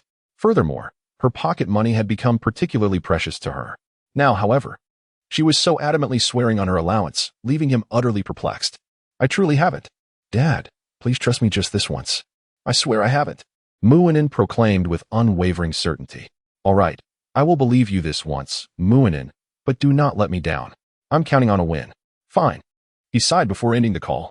Afterward, he rubbed his temples, genuinely unsure whether to trust Muinen. Dear, do you think Muinen really told those two miscreants that she had tea? Mu Zhenghong suddenly turned his gaze to Madame Mu, who was still engrossed in her painting. Without lifting her head, Madame Mu replied, Isn't that quite evident? What do you mean? Mu Zhenghong asked, perplexed. She must have said something. Madame Mu smiled charmingly. Huh? Mu Zhenghong was momentarily speechless. But she swore on her pocket money this time. Madame Mu's smile grew even brighter. Can you elaborate on how she swore? Mu Zhenghong hesitated. She said she absolutely did not tell those two miscreants. Ah, Zhenghong, you've truly been deceived by Inen. It appears your temper has been quite frayed these days, clouding your judgment. How could you not know your own daughter? Madame Mu chuckled softly. Given Muinen's nature, do you really think she can keep a secret? She feels utterly uncomfortable if she doesn't share the latest gossip. And now that she is not even near us, expecting her to keep a secret is akin to letting the Monkey King loose in the peach garden. Let me put it this way, barring any unforeseen circumstances, she is likely engaging in a simple wordplay with you. She claims she didn't tell two individuals, but what if three? How can you be so sure there are only two people in her group?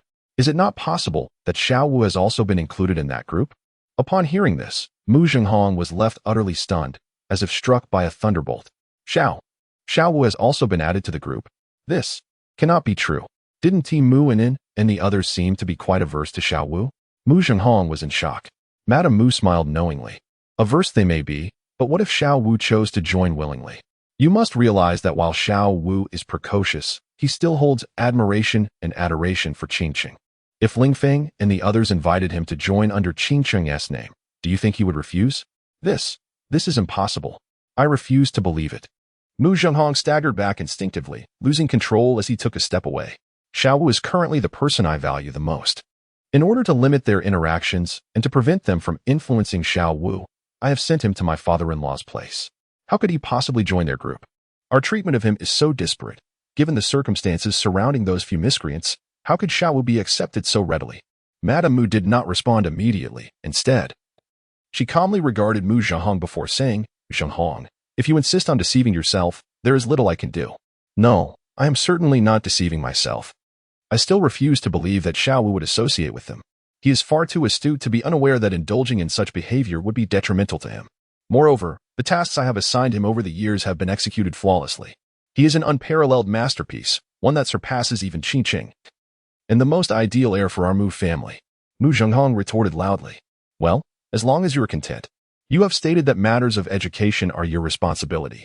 For now, please focus on maintaining your pose. Do not disturb my painting, Madame Mu replied, burying herself in her work once more. Chapter 75. Muinen, brother-in-law, save me. Mu Zhenghong's expression stiffened, and although he was inclined to abandon the endeavor, he could not bring himself to dismiss his wife's request to maintain the pose. However, upon glancing at his wife's exquisite visage and recalling the washing board concealed within the wardrobe, his gaze suddenly cleared. It seemed he must indeed persist in the posture as his wife had instructed, though he typically held dominion over the household's significant matters. And his wife outwardly accorded him respect, acquiescing to his every whim. Even when he was stern, there existed a line that, once crossed, would lead him to the dreaded washing board. This was undoubtedly his greatest secret, one he had guarded for years, never daring to let anyone else know. In truth, no one could ever imagine that Mu Zhenghong would kneel before a washing board. Even Muinen, the most curious of the household, remained blissfully unaware. At times, he shuddered to think of the repercussions should the secret come to light. Thus, he had hidden the washing board meticulously, ensconced within the wardrobe's hidden compartment and secured within a coated box. It was unlikely anyone would notice the concealed space within the wardrobe. In the master bedroom of the villa, Mu Qiqing lay immobile, lazily blinking at Li Mubai, who was playfully toying with a strand of her hair. How do you find me, darling? Is my water-based ability to your satisfaction? Have you gained new insights? Li Mubai inquired with a cheerful smile. Mu Qiqing shot him an exasperated glance. I can't fathom your thoughts. My insights have certainly expanded. As she spoke, she couldn't help but pinch the soft flesh at Li Mubai's waist. She had never considered. Well, perhaps it was best not to dwell on it. All she could say was that it was rather frightening. Hee. Li Mubai grinned mischievously. Mu Qiqing shot him another glare before saying, You go eat without me. I wish to sleep a while longer. Don't. Let's go together. I'm utterly exhausted. Exhausted or not, it's nearly 2 o'clock.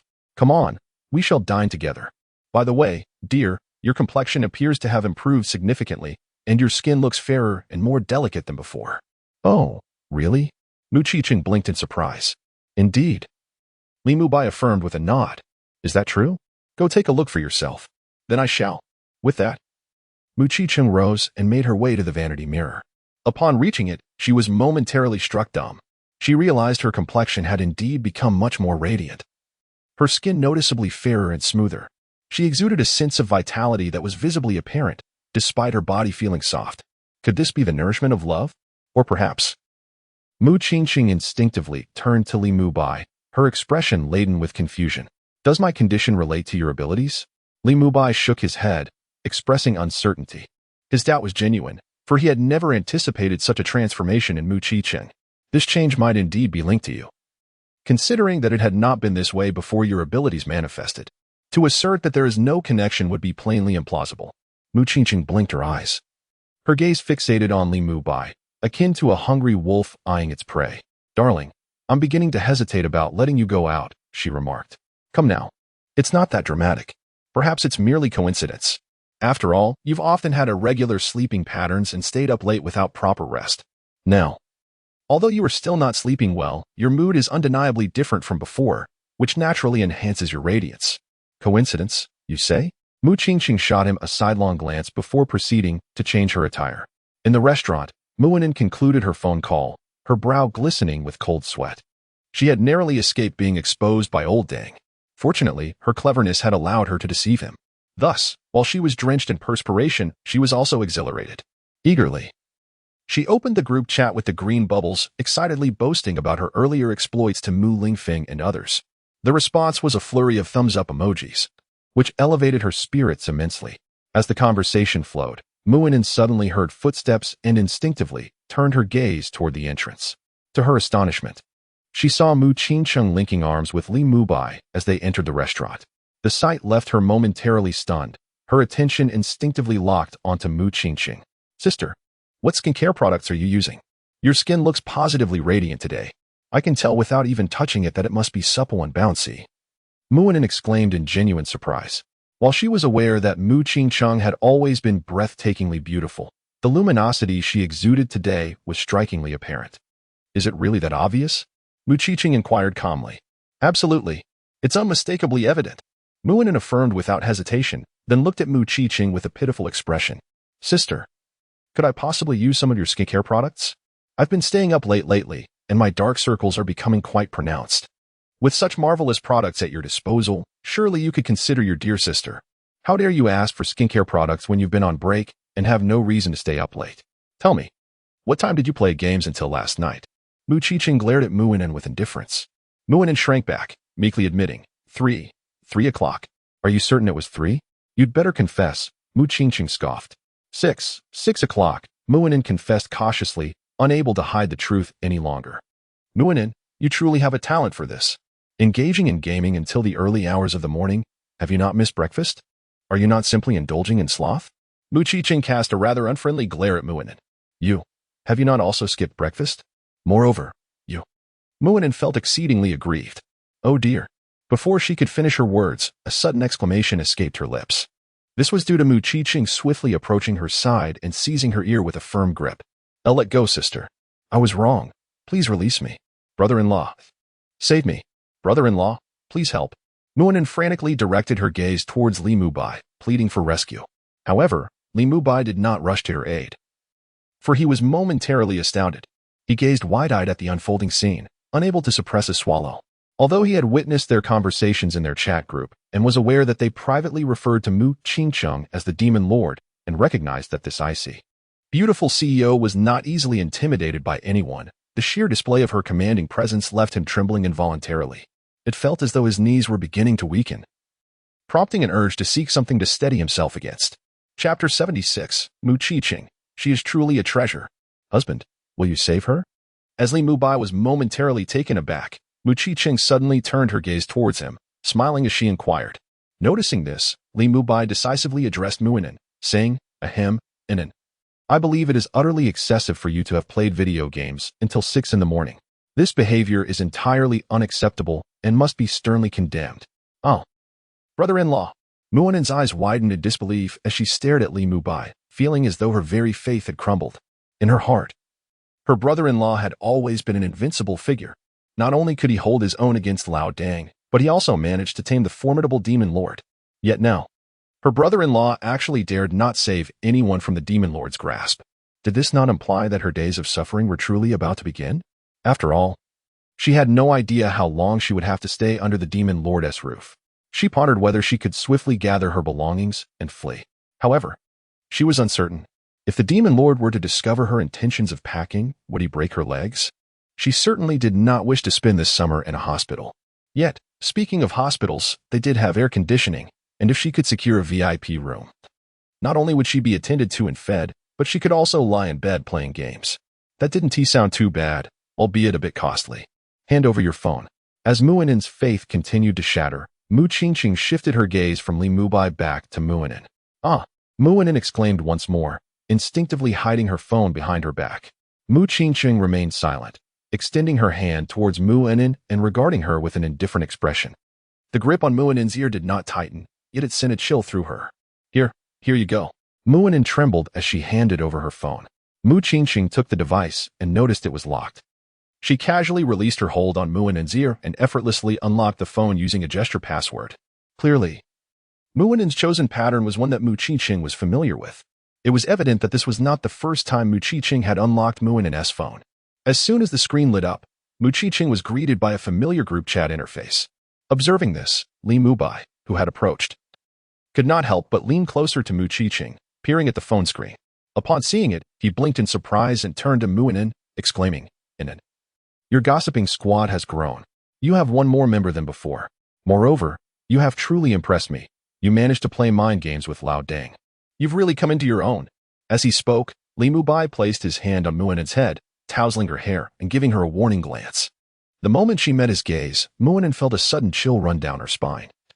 Instantly comprehending that Li Mubai was cautioning her against discussing what she had witnessed in the study. Although she had a desire to speak out, she hesitated, particularly after witnessing her brother-in-law triumph over old Deng and even subduing the formidable demon. Thus, her courage was somewhat diminished, to be more precise. She found herself in a state of indecision, contemplating the matter, and had not yet had the opportunity to mention it in their group chat. Fortunately, she managed a sheepish smile at Li Mubai, diverting her attention to her elder sister, Mu Qingqing, who was rapidly forwarding chat messages. Sister, may I have my phone back?" "Here you go." Mu Qingqing casually tossed the phone back to Muinen. Catching the device, Muinen promptly stood up. "Sister, brother-in-law, I finished eating, so I won't keep you any longer. Enjoy your meal." With that, she prepared to make her escape. Stop. Just as she took a step, Mu Qingqing's voice rang out. "Sister, do you have any further instructions?" Muinen displayed a sweet smile, appearing quite obedient. "Please serve rice for me and your brother-in-law." Mu Qingqing replied calmly. "One moment, please." Muinen responded dutifully, decisively moving to serve the rice. As she did so, Aunt Wu entered with a bowl of freshly prepared goji berry lamb stew, specifically intended for the young lady and her husband. "Young lady, please enjoy some soup with your husband. The other dishes will be brought shortly," Aunt Wu said cheerfully, placing the clay pot on a portable alcohol stove that a maid had brought over. Afterward, Aunt Wu returned with several more stews, handling the dishes herself while the maid merely managed the alcohol stove. The purpose of the stove was to ensure that Mu Qingqing and Li Mubai could relish their meals while they remained hot. Before long, a plethora of stir-fried dishes began to arrive, all freshly prepared with ingredients meticulously arranged beforehand. In no time, the dining table was laden with an abundance of food. Thankfully, the table was rotatable, otherwise, the two of them would have had to stand to sample all the dishes. Of course, they could have requested assistance from the maids. But after Aunt Wu delivered the dishes, she signaled to the maids, leaving only Li Mubai, Mu Qingqing, and Muinen at the table. Muinen had already served rice for both Li Mubai and Mu Qingqing and stood by obediently, resembling a lovely personal maid, ever ready to respond to her master's summons and prepared to attend to their dining needs. While serving Li Mubai, Mu Qingqing couldn't help but shoot a glare at Muinen. "What are you dawdling for? Don't you know to serve your brother-in-law?" "I know, of course. Brother-in-law, try this. It's absolutely delicious. And this one, I believe this is also a masterpiece." Muinen smiled sweetly at Mu Qingqing before decisively picking up the serving chopsticks and began to dish out food for Li Mubai. She even went so far as to directly feed him, leaving Li Mubai momentarily stunned. Unable to resist, he glanced at Mu Qiqing. Just let her be. She's a lively one, Mu Qiqing calmly remarked, adding a piece of yam to Li Mubai's bowl. Li Mubai stared at the yam, unsure of how to respond. Did he really need this? Nevertheless, it was already in his bowl, and he felt obliged to consume it. Thus, he popped it into his mouth and swallowed it in a few bites. To his surprise, Aunt Wu's culinary skills were indeed exceptional. Perhaps he was genuinely hungry. Or maybe it was something else, but Mu Qiqing consumed noticeably more than she usually did during this meal. She felt as though she could eat endlessly, however. When she finally paused, she realized she was somewhat stuffed. In contrast, Li Mubai had a significantly larger appetite than Mu Qiqing. Despite the table being laden with an abundance of dishes, he managed to clear every last morsel. Muinen couldn't help but stare at Li Mubai, more precisely. At his impressive stomach. My goodness, thanks to the mysterious benefactor, he is truly formidable. After all this time at Tomato, this is the first time I've witnessed such prowess. Chapter 77. Are you shy? Brother-in-law, what kind of belly do you have? It's astonishing how much it can hold. Don't you feel stuffed? Muinen inquired with a curious gaze fixed on Li Mubai's abdomen, her hand instinctively reaching out to touch. She was genuinely intrigued by the sight before her. Li Mubai, caught off guard by her boldness, made no attempt to deter her, as he too felt rather lethargic at the moment. It's fine, not particularly stuffed.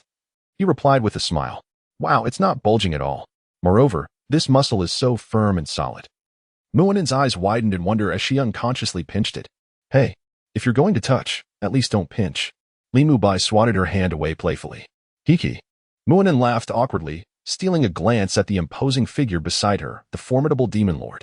She felt a twinge of apprehension, worried he might take offense.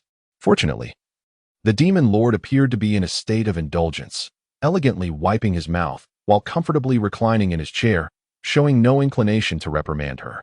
Relieved, Muinen turned her attention back to Li Mubai's belly. Brother-in-law, may I lift your shirt to take a look? What on earth is going on with your stomach? You've consumed so much food. What you ate could easily overwhelm 10 people. How on earth did you manage to eat it all? She blinked, her inquisitive spirit ignited. This was indeed a perplexing phenomenon. Although she had heard of competitive eaters before, witnessing it firsthand was a first for her. Moreover, she had dined with Li Mubai previously, and he had never exhibited such voracity. As her curiosity bubbled, Mu Qiqing, seated nearby, also regarded Li Mubai with intrigue. However, unlike Muinen's innocent curiosity, Mu Qiqing was already aware of Li Mubai's extraordinary nature as a water-based ability user, potentially destined for divinity. Thus, while she pondered the implications of his digestion, she instinctively connected it to his abilities. Yet, she too was eager to glimpse the state of his belly and smiled as she spoke. You rascal. I wish to see your belly as well. Why not lift your shirt and show us? There's nothing to see. Haven't you already laid eyes on it before? Li Mubai winked at her. Mu Qiqing's cheeks flushed slightly. That was different. Just comply and show us a little. Yes, brother-in-law, please let us take a peek. It won't cost you anything. Muinen chimed in, her eyes sparkling with anticipation. Easy for you to say. If I show you mine, will you show me yours? Li Mubai shot a pointed look at Muinen. Of course. It's just a little belly. We can swim in the pool at the villa later. And you can look to your heart's content. Muinen replied without hesitation. Wait, does the villa have a pool? Li Mubai blinked in surprise. As he entered the villa, he found himself bemused by the absence of a swimming pool in the yard, a stark contrast to the lavish properties often depicted in certain television dramas. After a thorough exploration, he discovered that the estate did indeed possess a swimming pool, albeit situated in a designated area. Naturally, such a luxurious residence, named the Qiqing Manor after his sister, was crafted under her meticulous design. This estate boasted a plethora of recreational facilities, including an outdoor swimming pool, a temperature-controlled pool, and a hot spring pool. Initially, his sister had no intention of selling the villas. However, certain individuals managed to leverage their connections to acquire a few properties from her. Remarkably, those who purchased homes here were exclusively women, and notably, they were all exceptionally beautiful. Furthermore, these buyers were somehow connected to the Mu family, either as long-standing friends or business associates. Muinen nodded with a smile, intrigued by this revelation. Li Mubai, taken aback, glanced at Mu Qiqing. To build a manor for oneself, and to sell it only to stunning women. What an extravagant endeavor. It must have cost a fortune. Truly, she embodied the essence of the top-tier, icy female tycoons of Scorpio City. Thankfully, he had already confirmed that Mu Qiqing's inclinations were quite conventional, Otherwise, he might have suspected her intentions were to select a consort from among these beautiful buyers. Indeed, this was the case. Therefore, reclaiming those properties should not pose much difficulty. Mu Qingqing nodded without hesitation, as she had never intended to sell them in the first place. These houses are intended for the security team, the maids, and a chef, she stated matter-of-factly. Impressive. Li Mubai could only express his admiration. He finally understood the nature of those opulent mansions from ancient times, often housing the servants. Fortunately, the costs of development and purchasing are not as exorbitant as one might assume, Mu Qingqing replied calmly. As she spoke, her gaze shifted to Li Mubai's abdomen. Shall we take a look? Yes, brother-in-law, let us see. Why do I suddenly feel as though I have encountered a pair of spoiled, audacious ladies? Li Mubai chuckled helplessly. While he had previously attracted the attention of female students at the martial arts academy, none had been as bold as Mu Qingqing and Muinen, who urged him to unveil his physique. Brother-in-law, are you feeling shy? Muinen teased, her eyes sparkling with delight. Oh, feeling shy, are we? Mu Qingqing added, her gaze fixed on Li Mubai, a playful smile gracing her lips. Preposterous. Am I shy? Li Mubai shot them a glare. It's merely a matter of revealing my abdominal muscles. With that, he lifted the hem of his t-shirt.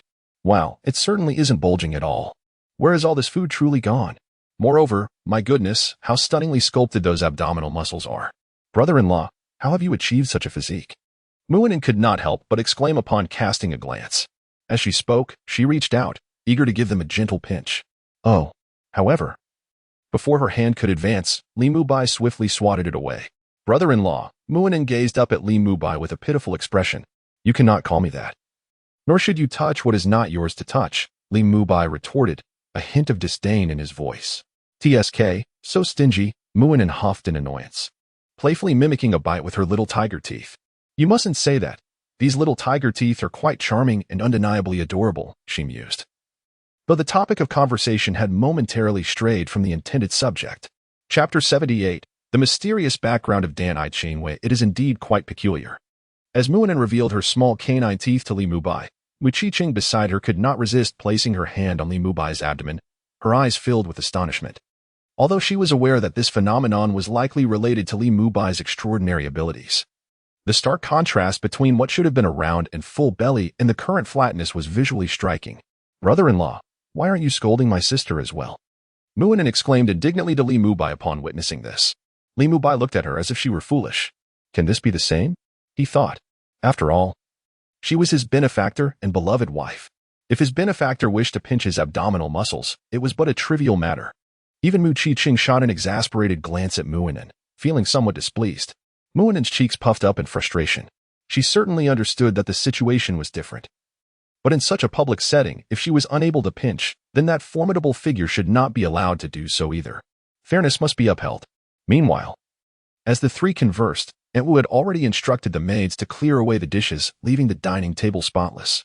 Despite this, Mu Qingqing was reluctant to move. She genuinely felt quite full. Though Li Mubai also wished to remain still, his primary concern was to keep Mu Qingqing company. Half an hour passed before Mu Qingqing finally rose from her seat. Mubai, I need to stop by the company for a bit. You can play games with Anin. Oh, and if you wish to go swimming, just let Anin take you. She knows the place. She suggested this because she understood that Li Mubai grew stronger upon contact with water. Thus, she believed he would prefer immersing himself in water over playing games with Muinen. All right, I understand. You go ahead, Li Mubai replied with a smile and a nod. With a peck on Li Mubai's cheek, Mu Qingqing disregarded Muinen's peculiar gaze and promptly departed. Muinen stared blankly at her sister's retreating figure. What are you staring at? Snap back to reality. Li Mubai waved his hand before Muinen's eyes. Kiki. Muinen turned her head, flashing a sweet smile at Li Mubai. Yet, her eyes darted curiously over him, her mouth opening and closing as if she had questions she hesitated to voice. What is it that you wish to ask? Just come out with it, Li Mubai urged, playfully tapping Muinen on the head. Ouch! Muinen exclaimed, clutching her head in mock pain. Brother-in-law, what time did you and sister sleep last night? Why did it take her until nearly 2 to come down for breakfast? Muinen inquired, her cheeks slightly flushed with curiosity. In the next moment, Muinen once again clutched her head in agony. Brother-in-law, she exclaimed, her eyes glistening with tears as she looked at Li Mubai, bewildered by his sudden outburst. Is that something you should be asking? Li Mubai replied, a hint of amusement in his tone. He then shifted the conversation, saying, "Let us go. Take me to the pool. I am quite curious about the swimming pool of the villa." As he spoke, he rose and stretched lazily. Oh. I'll go grab my swimsuit." Muinen responded excitedly, nodding her head. Before arriving at the villa, she had already packed her swimwear, having anticipated a delightful swim in the villa's pool. Especially since it was summer, a season when swimming is utterly commonplace. With that, she dashed towards her room. It was only as she ran that Li Mubai remembered he did not possess any swim trunks. He wondered if Muqiqing had prepared some for him. Considering she had arranged a variety of clothing and accessories for him, given the existence of a specially designed swimming pool, it seemed plausible that she might have included swim trunks in her preparations. Thus, with a flicker of thought, he took out his phone and sent a message. "Baby, did you prepare swim trunks for me?" "Yes, they are in your wardrobe, in the bottom left compartment. Love you. Kisses." At the entrance of the villa's living room, Muqiqing had not yet completely stepped outside. Upon seeing Li Mubai's message, she smiled as she replied, knowing that he indeed had a fondness for the swimming pool. As she typed, her feet continued to move, and she soon reached the parking area. There, she found someone waiting for her, not Chu Shi, but a woman with long silver-gray hair adorned with a black bow. Her eyes were deep and bright, exuding an indescribable sense of mystery, as if she could see into the hearts of others. Her skin was as fair as jade, and her lips were painted a vivid red.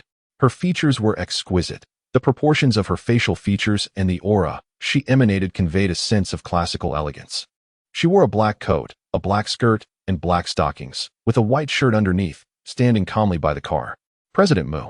Upon noticing Muqiqing's arrival, she greeted her with a smile. Her name was Dantai Qingwei, one of the 3 elite bodyguards by Muqiqing's side, possessing strength that surpassed even Chu Shi's. She was the most enigmatic among them, not acquired through favors owed to Muqiqing or by spending substantial sums. Rather, she had been arranged by the late patriarch of the Mu family before his passing. Though referred to as a bodyguard, she resembled more of an assassin, exceptionally skilled in disguise, cold weaponry, stealth tactics, and poisoning. She specialized in all forms of weaponry, be it blades, daggers, sticks, bows, or blowguns, demonstrating remarkable expertise in each. Moreover, in the realm of modern weaponry, her level of mastery is equally formidable.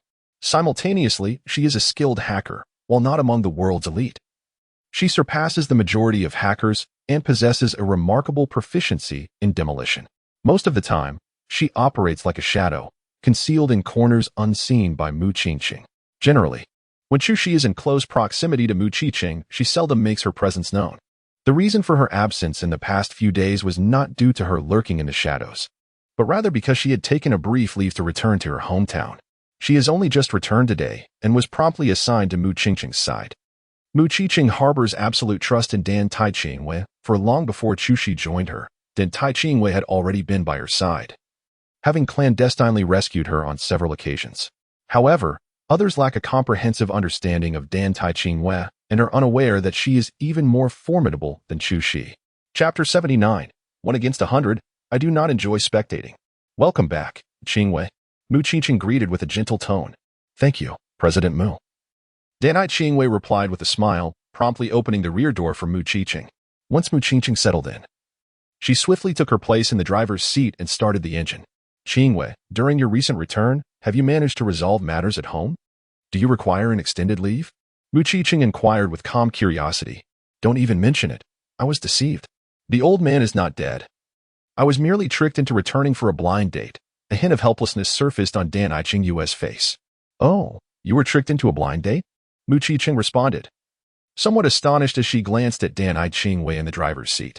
She had never anticipated such a revelation from her.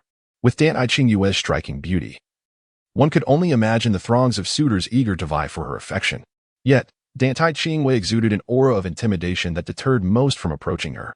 Despite her composed and elegant demeanor in front of Muqiqing, the latter recalled an incident during a business trip abroad where Dantai Qingwei had showcased her lethal prowess amidst a terrorist uprising.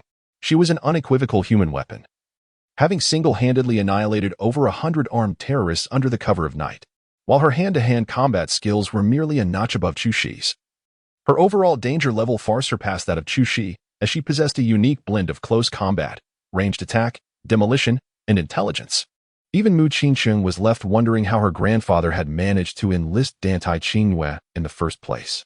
She had previously inquired why Dan Tai Qingwei chose to become her bodyguard, to which Dan Tai Qingwei explained that Mu's grandfather had once saved her grandfather's life, and she was there to repay the debt. Their arrangement was for 7 years, of which 6 had already passed, leaving just 1 remaining. Now, both Dan Tai Qingwei and Mu Qingqing were 26, and in many respects, Dan Tai Qingwei was an undeniable prodigy. After all, it was a formidable challenge for an ordinary individual in this era to master both cold weaponry and martial arts at her age, while also excelling in modern firearms, poison, concealed weapons, electronic intelligence, and explosives. Indeed, I was deceived into returning for a blind date.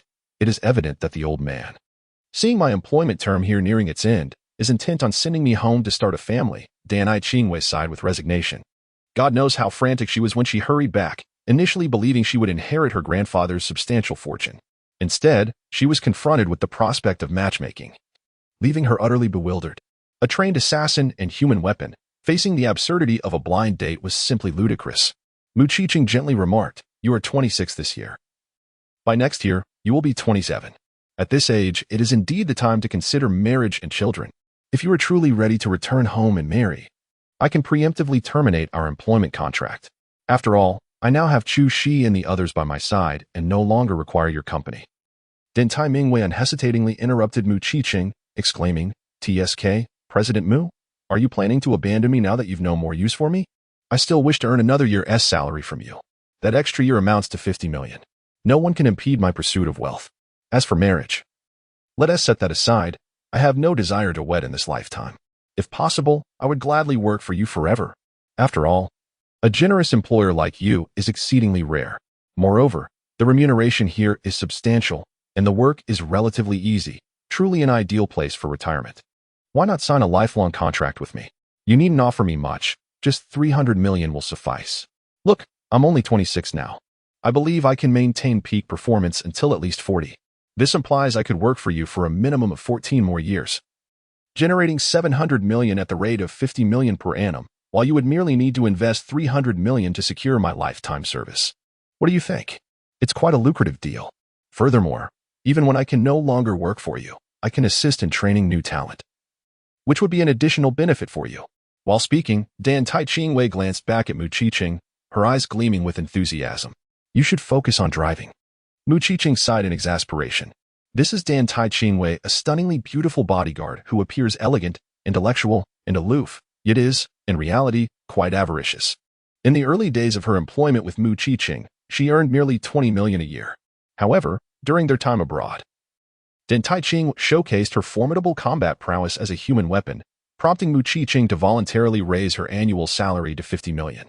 While it may seem that Mu Qingqing lost out, the truth is that a killer of Dan Tai Qingwei's caliber could easily earn far more than 50 million on the dark web. Yet, such work is infinitely more perilous than being a bodyguard, which is relatively relaxed. After all, Mu Qingqing boasts a lavish security team, rendering Dan Tai Qingwei's services unnecessary most of the time.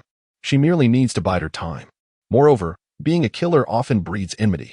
In the years prior to working with Mu Qingqing, Dan Tai Qingwei had already eliminated numerous targets abroad, although none had seen her true face. Nevertheless, the bounty on her head in the dark web was notably high. Importantly, all the commissions she earned as a killer were seized by her old man, leaving her with only a pittance. It was only after joining Mu Qingqing that she began to earn substantial income. Consequently, she is genuinely reluctant to relinquish her position here. Alas, how cold the world can be. Fated. The relationship has grown distant. President Mu, you truly cannot intend to cast me aside. Dan Tai Qingwei sighed repeatedly, her expression reflecting considerable distress, as though witnessing a multitude of small fortunes fluttering away before her. Enough of your antics. This is your one flaw. When unfamiliar, you maintain an air of aloofness, yet once acquainted, you become exceedingly talkative, almost rivaling Muinen. Mu Qingqing interrupted Dan Tai Qingwei's words, feeling somewhat exasperated. He. That cannot be compared. The fourth Miss delights in gossip, whereas I have no such inclination. Dan Tai Qingwei promptly refuted. By the way, President Mu, I heard from Chu Shi that she is currently primarily following Li Mubai. I have perused Li Mubai's profile as well. Is he truly that formidable? Have you genuinely succumbed so easily? You truly intend to follow him completely? I have heard you relinquished 10% of your shares in the Mu Corporation for him. Is this matter true? Chapter 80. Unbelievable means still claiming not to enjoy gossip. Yet here you are. Mu Qiqing remarked with a smile that held a hint of irony as she gazed at Danai Qingwei. Danai Qingwei cleared her throat and said, as your personal bodyguard, it is imperative for me to be well informed about those around you, Miss Mu. This knowledge is essential for making the most judicious decisions in perilous situations. Her tone grew serious, as if her words were rooted in professional duty, rather than mere curiosity. Mu Qiqing chose to ignore her, for her attention was suddenly diverted by the ringing of her phone. She glanced at the screen and promptly answered.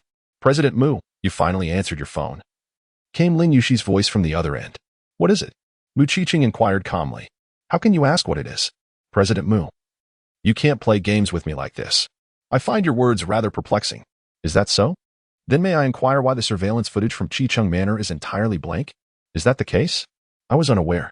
Must you speak in riddles? It is not I who is being cryptic. It is you who is evading clarity, Mu Qiqing replied, her expression remaining composed. So, it follows that you have the surveillance footage removed, correct? And you must have an inkling of whom I am seeking, right? It's been a night and a morning. I refuse to believe your capabilities would fail to uncover the whereabouts of my man.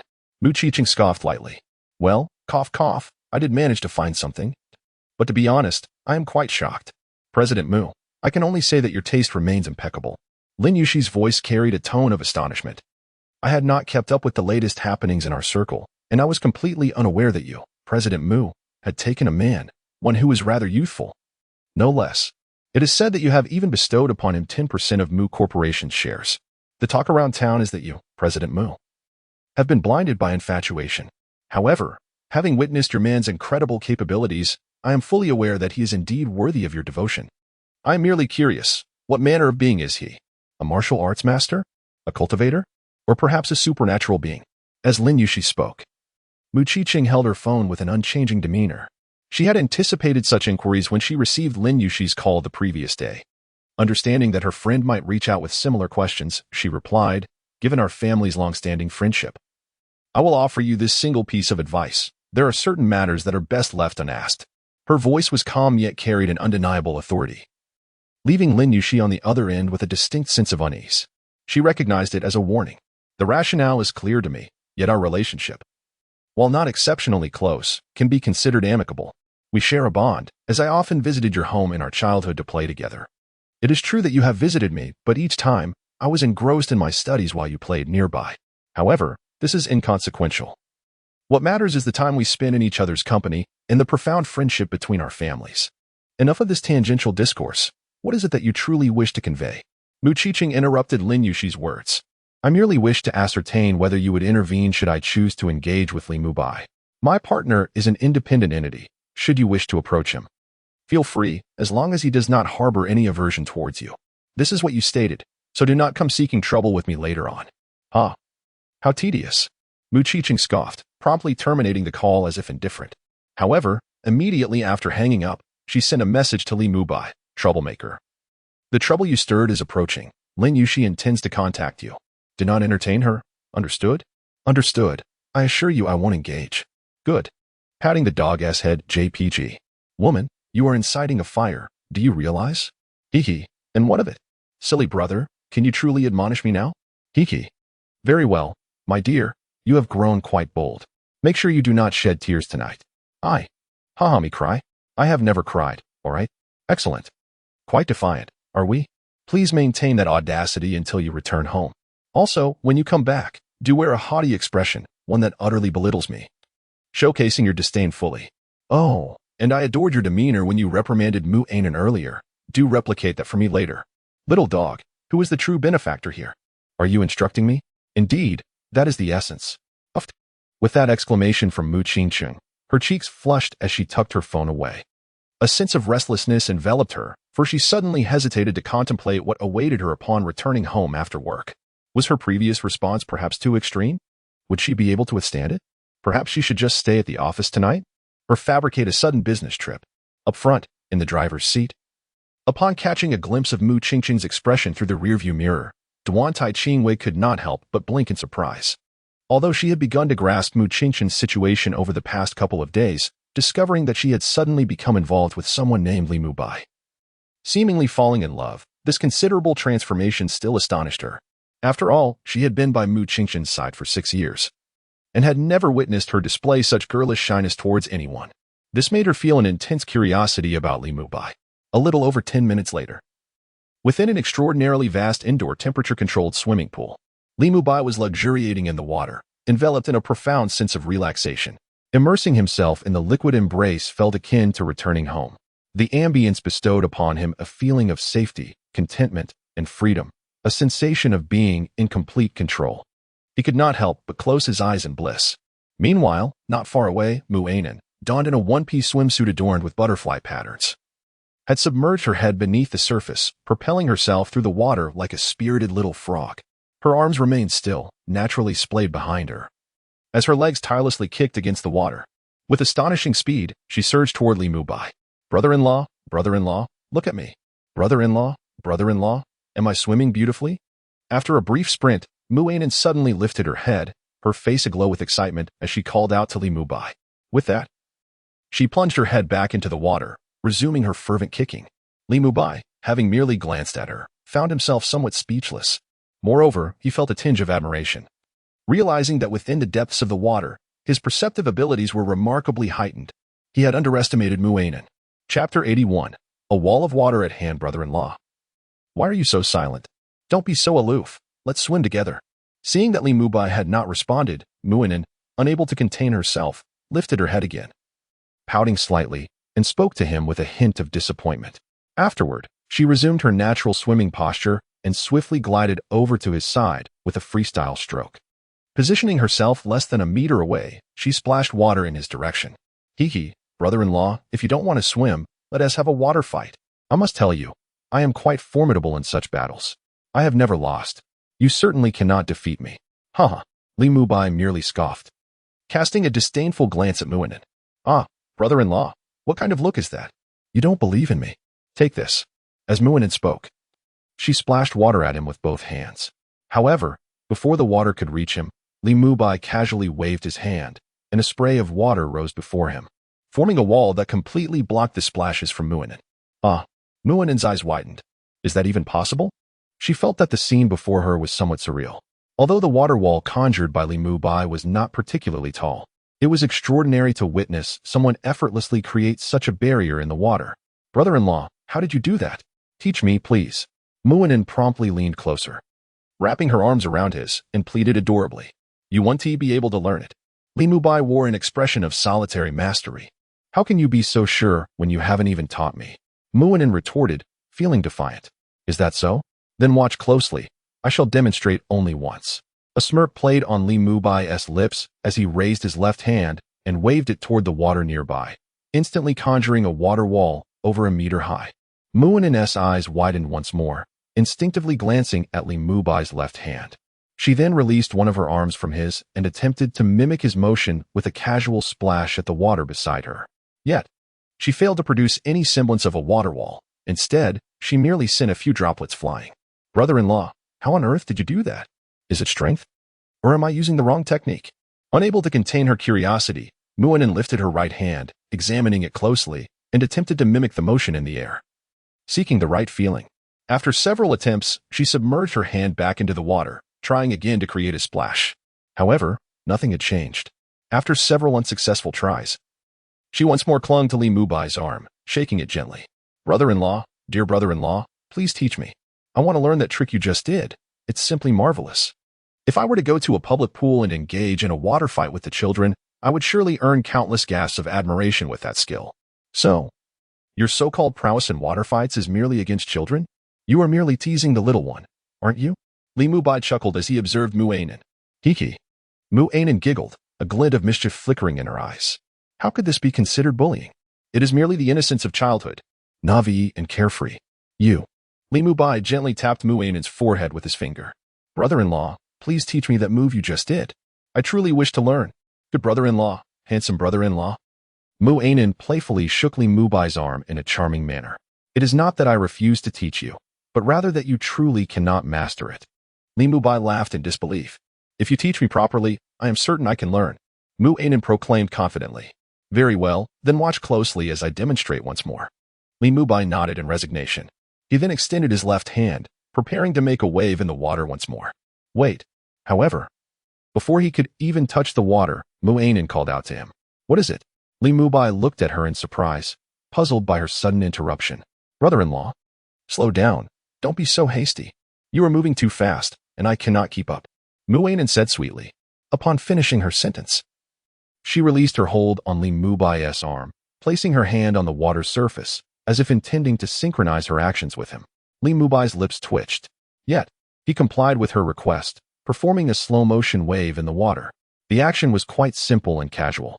He merely dipped his hand slightly into the water and made a gentle upward motion.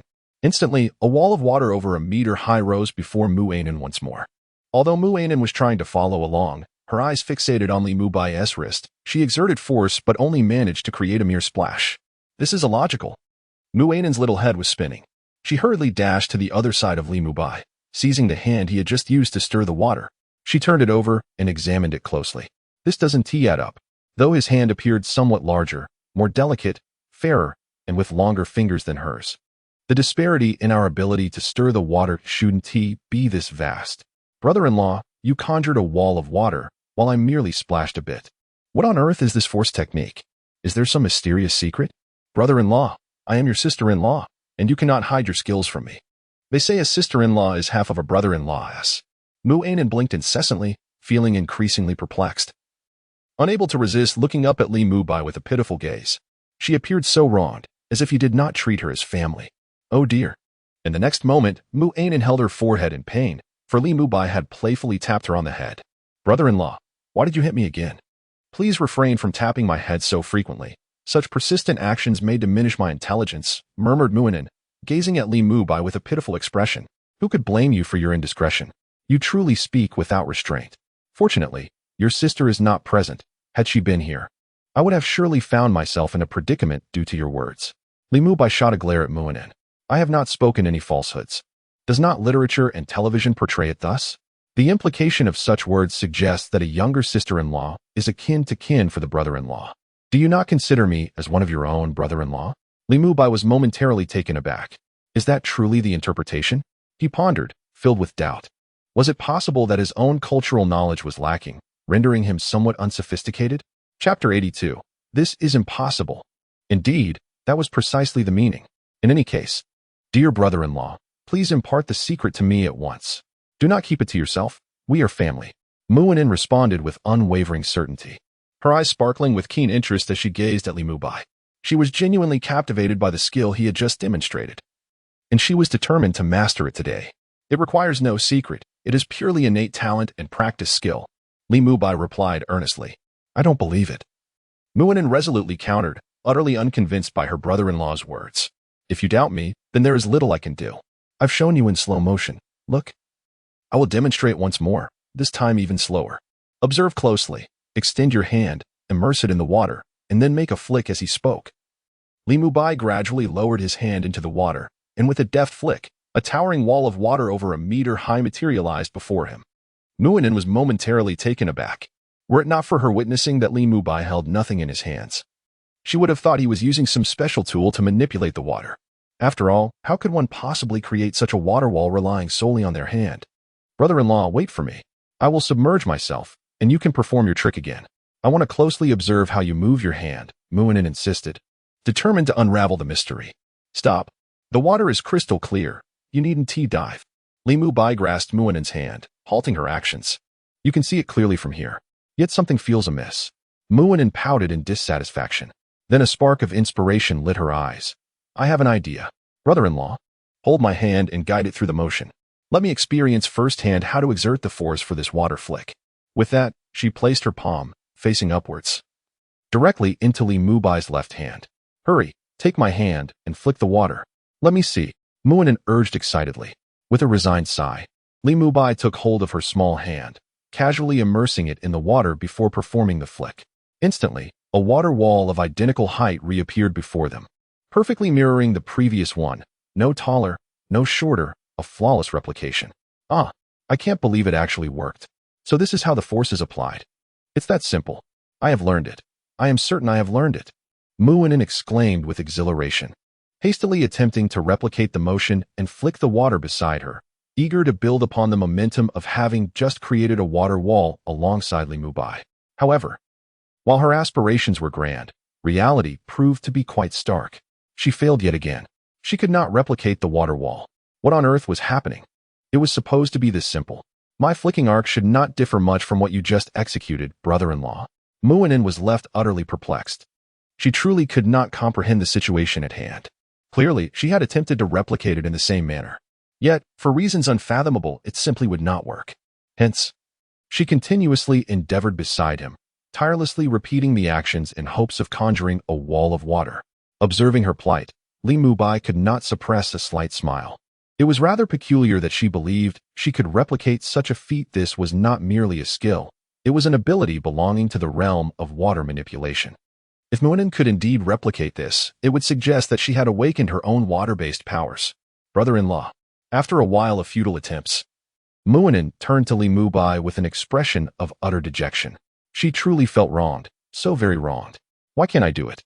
You held my hand and demonstrated it just like this. They say it's a gift, pure instinct. I've been able to do it since childhood. Look, with my left hand, right hand, in slow motion, I could draw a dragon on the left and a rainbow on the right. Li Mubai responded with remarkable calmness, demonstrating the motions as he effortlessly manipulated the water. With a flick of his left hand, water leapt from the pool, forming a rudimentary shape of a dragon's head. Though not exceedingly accurate, it bore a resemblance. Meanwhile, with a motion of his right hand, a water arch appeared. Although devoid of the colors of a rainbow, it could certainly be described as possessing a rainbow's form. This is simply astounding. Muinen's mind was momentarily overwhelmed, her excitement erupting like a groundhog. The thoughts that reverberated in her mind were, it can be done this way. I can do it like this. After a brief outburst, she once again gazed at Li Mubai as though he were a deity. I want to learn. Coach. No, brother-in-law, I want to. No, wait, brother-in-law, I wish to learn how to draw the dragon. Muinen was utterly flustered. She genuinely believed that Li Mubai's earlier demonstration was extraordinarily impressive. The dragon's head. It truly resembled a dragon's head. Li Mubai, witnessing her enthusiasm, could not help but chuckle inwardly. He had deliberately toned down the effect. Had he not? A mere flick of his wrist could have easily materialized a dragon's head in all its glory. If you cannot master the basics, how can you aspire to learn such advanced techniques? While having dreams is commendable, one must not indulge in fanciful illusions. Li Mubai sighed with genuine concern. I won't listen. I won't listen. Muinen covered her ears with her hands, vigorously shaking her head. You've even learned to evade, he remarked, pinching her delicate nose playfully. All right, you may play on your own. Do not disturb me while I ponder. With that, he began to distance himself from her. Do not leave. Yet, Muinen sprang forward, wrapping her arms around Li Mubai's waist. Brother-in-law, I want to learn. Just for the sake of being good, please teach me once more. If I do not grasp it within half an hour, I promise I will no longer bother you. Is this acceptable, dear brother-in-law? Muinen nestled against Li Mubai's back, indulging in playful charm. It was not that Li Mubai lacked resolve. Rather, the adversary was exceedingly formidable. Which official could withstand such a test? It was clear that he could not. With his sister-in-law being so adorably endearing, it was a lesson that must be imparted. Regardless of the challenge, they had agreed on just half an hour. Yes, just half an hour. Thank you, brother-in-law, Muinen exclaimed with excitement. Thus, Li Mubai patiently guided Muinen once more in the art of water manipulation. In her quest to better understand the mechanics of exertion, she nestled closer into Li Mubai's embrace, seeking his guidance. Today, she was determined to master this technique. There was no way she would fail, not just the advanced version, but the basics as well. She was resolute in her ambition to succeed. Chapter 83. The water sphere in the palm spins in the blink of an eye. Over half an hour had slipped by. How could this be? Clearly, when my brother-in-law guided me through the water, a mere flick would conjure a wall of water over a meter high. Rainbows and dragons could materialize effortlessly. Yet, when it came to my own attempts, no matter what I did, I simply could not replicate it. This was utterly absurd and rather unfair. I had earnestly concentrated on channeling my strength. I even closed my eyes to fully immerse myself in the sensations, yet it still felt wrong. Brother-in-law, are you truly not hiding any secrets from me? Muinen gazed despondently at her hands, utterly baffled by the situation. They had insisted that this was a matter of talent, something one could not learn. Li Mubai shrugged indifferently. Moreover, you mentioned that half an hour would suffice for instruction, yet now it has surpassed 40 minutes. Therefore, you must cease your pleas to learn this. I have imparted all the techniques I can. If you cannot grasp them, then so be it. As he spoke, Li Mubai began to walk away. Oh, how insufferable. Brother-in-law, you can't be so serious. Muinen playfully grasped his hand once more. Please, teach me just a little more. Go away, go away. One must have principles. You know? Since we agreed on half an hour, it should be half an hour. Not to mention, I have already given you an extra 10 minutes. Li Mubai brushed aside her hand, ignoring her playful antics. At that moment, he abruptly plunged into the water. Almost instantaneously, as he submerged. His body shot forward like an arrow, moving at an astonishing speed. Wow, how fast! Muinen's eyes widened. The pool's crystal-clear water allowed her to see him even underwater. She could clearly observe Li Mubai's swimming speed, which was truly astounding. In the blink of an eye, he was over 20 meters away. A moment later, he had covered 40 meters. This must be a cheat. How could he be this fast? Muinen was utterly taken aback. To put things into perspective, the world record for a 50-meter underwater swim on Water Blue Star was over 15 seconds, nearing 16. Yet, her brother-in-law seemed to achieve this distance in about 2 seconds. This speed was nothing short of astonishing. Something was amiss. This was far too extraordinary. How could her brother-in-law possess such incredible speed? This was simply outrageous. Muinen felt her mind spinning, struggling to comprehend the situation. Even a fool could see that something was off, and she certainly did not consider herself foolish. In that moment, she felt as though she had stumbled upon a monumental revelation, an unprecedented revelation, that left her momentarily dazed, followed by a spark of excitement in her eyes. At that moment, the gaze directed at Li Mubai was unprecedentedly fervent. The brother-in-law harbored a secret. Undoubtedly, there was something concealed. Without hesitation, she plunged into the water, swiftly swimming towards Li Mubai's position. During her swim, Li Mubai had already ceased his diving. He emerged at the far end of the pool. Turning around to lean against the wall, his expression tranquil as he observed Muinen approaching with haste, a subtle smile gracing his lips. He then closed his eyes, attentively attuning himself to the water, savoring the sensation of its buoyancy enhancing him. After a period of contemplation, he suddenly moved, diving back into the water with astonishing speed, propelling himself away from his original spot. At the very moment he departed, Muinen splashed into the space he had just vacated. Staring in awe as Li Mubai darted to the other end of the pool. Muinen's lips parted slightly, and with a look of feigned grievance, she called out to Li Mubai, now at the opposite side of the pool, brother-in-law, how could you do this? Li Mubai offered no reply, his eyes closed, a look of contentment on his face. While teaching his sister-in-law to swim was rather entertaining. He was a man of principles and would not become wholly engrossed in such diversions. His purpose here was primarily to immerse himself in the water and to conduct further experiments. Having gained the ability to manipulate the water and blood within his body, he pondered the possibility of using this control to simulate the so-called true energy or essence, or even to construct a system akin to that of immortal cultivation. Ultimately, he sought to develop a personal system for self-cultivation. After all, could one truly remain passive in this endeavor? While soaking in water could indeed enhance his strength, was it not a tad too lackadaisical? One must have dreams, after all. Li Mubai meticulously attuned himself to the state of his body, fully aware that it was saturated with water. Consequently, he possessed a comprehensive perception of his corporeal condition. Nothing could escape his awareness. Moreover, in the past, his reluctance to recklessly manipulate the water within him had led him to carry some with him. However, given his previous experiments with fish from the lake and his experiences controlling saliva and other forms of water, he realized that he could indeed let the water within his body flow outward. Thus, by releasing the water from his body, he could communicate with other bodies of water without the need to carry any along.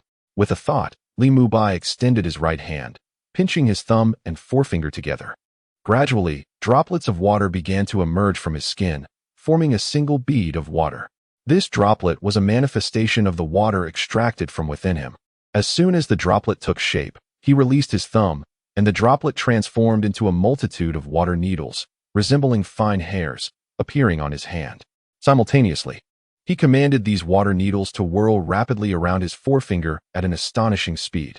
As he reached a certain degree of rotation, he opened his eyes, and a multitude of slender water needles, akin to fine hair, instantaneously shot forth from his fingertips.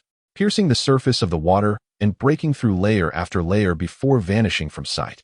The velocity of his rotation was insufficient, and the cohesion of the water was not strong enough, which resulted in these needles, despite their penetration into the water, failing to fully breach the pool's surface without his control. If one were to employ the principle of a high-pressure water jet, causing the water to rotate at great speed and then compressing it, could it not penetrate the pool entirely? Furthermore, given my ability to make the water spin so elegantly upon my fingertips, might I also conjure a skill reminiscent of something from an anime? Li Mubai's expression suddenly turned peculiar. In that moment of strangeness, he extended his left hand, grasping at the water's surface, and a water sphere materialized at the center of his palm. Chapter 84 Hua Yufan. Is there something amiss with your mind? As the water orb coalesced, it began to spin wildly in the palm of his hand. The velocity of its rotation was nothing short of astonishing. Li Mubai merely glanced at the orb before submerging his hand into the pool.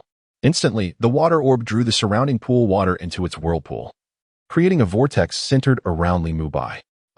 In the distance, Muainen, who had been observing Li Mubai's actions, widened her eyes in disbelief at the spectacle before her. What in the world is going on? What is my brother-in-law up to? Muainen was utterly perplexed, unable to comprehend Li Mubai's intentions. The scene struck her as eerily surreal.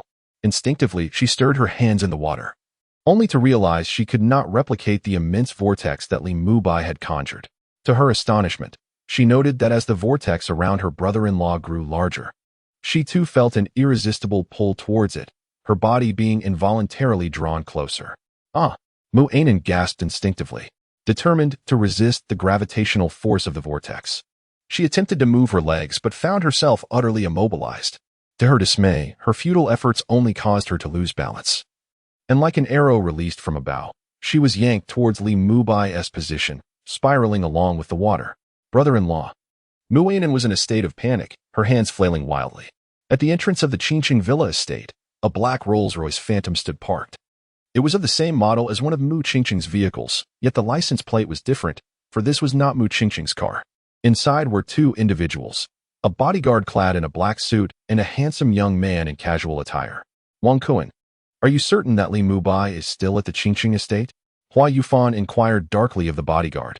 Wang Kuan responded without hesitation, his demeanor serious. Young Master Hua, I am quite certain that Li Mubai remains within the Qingqing estate.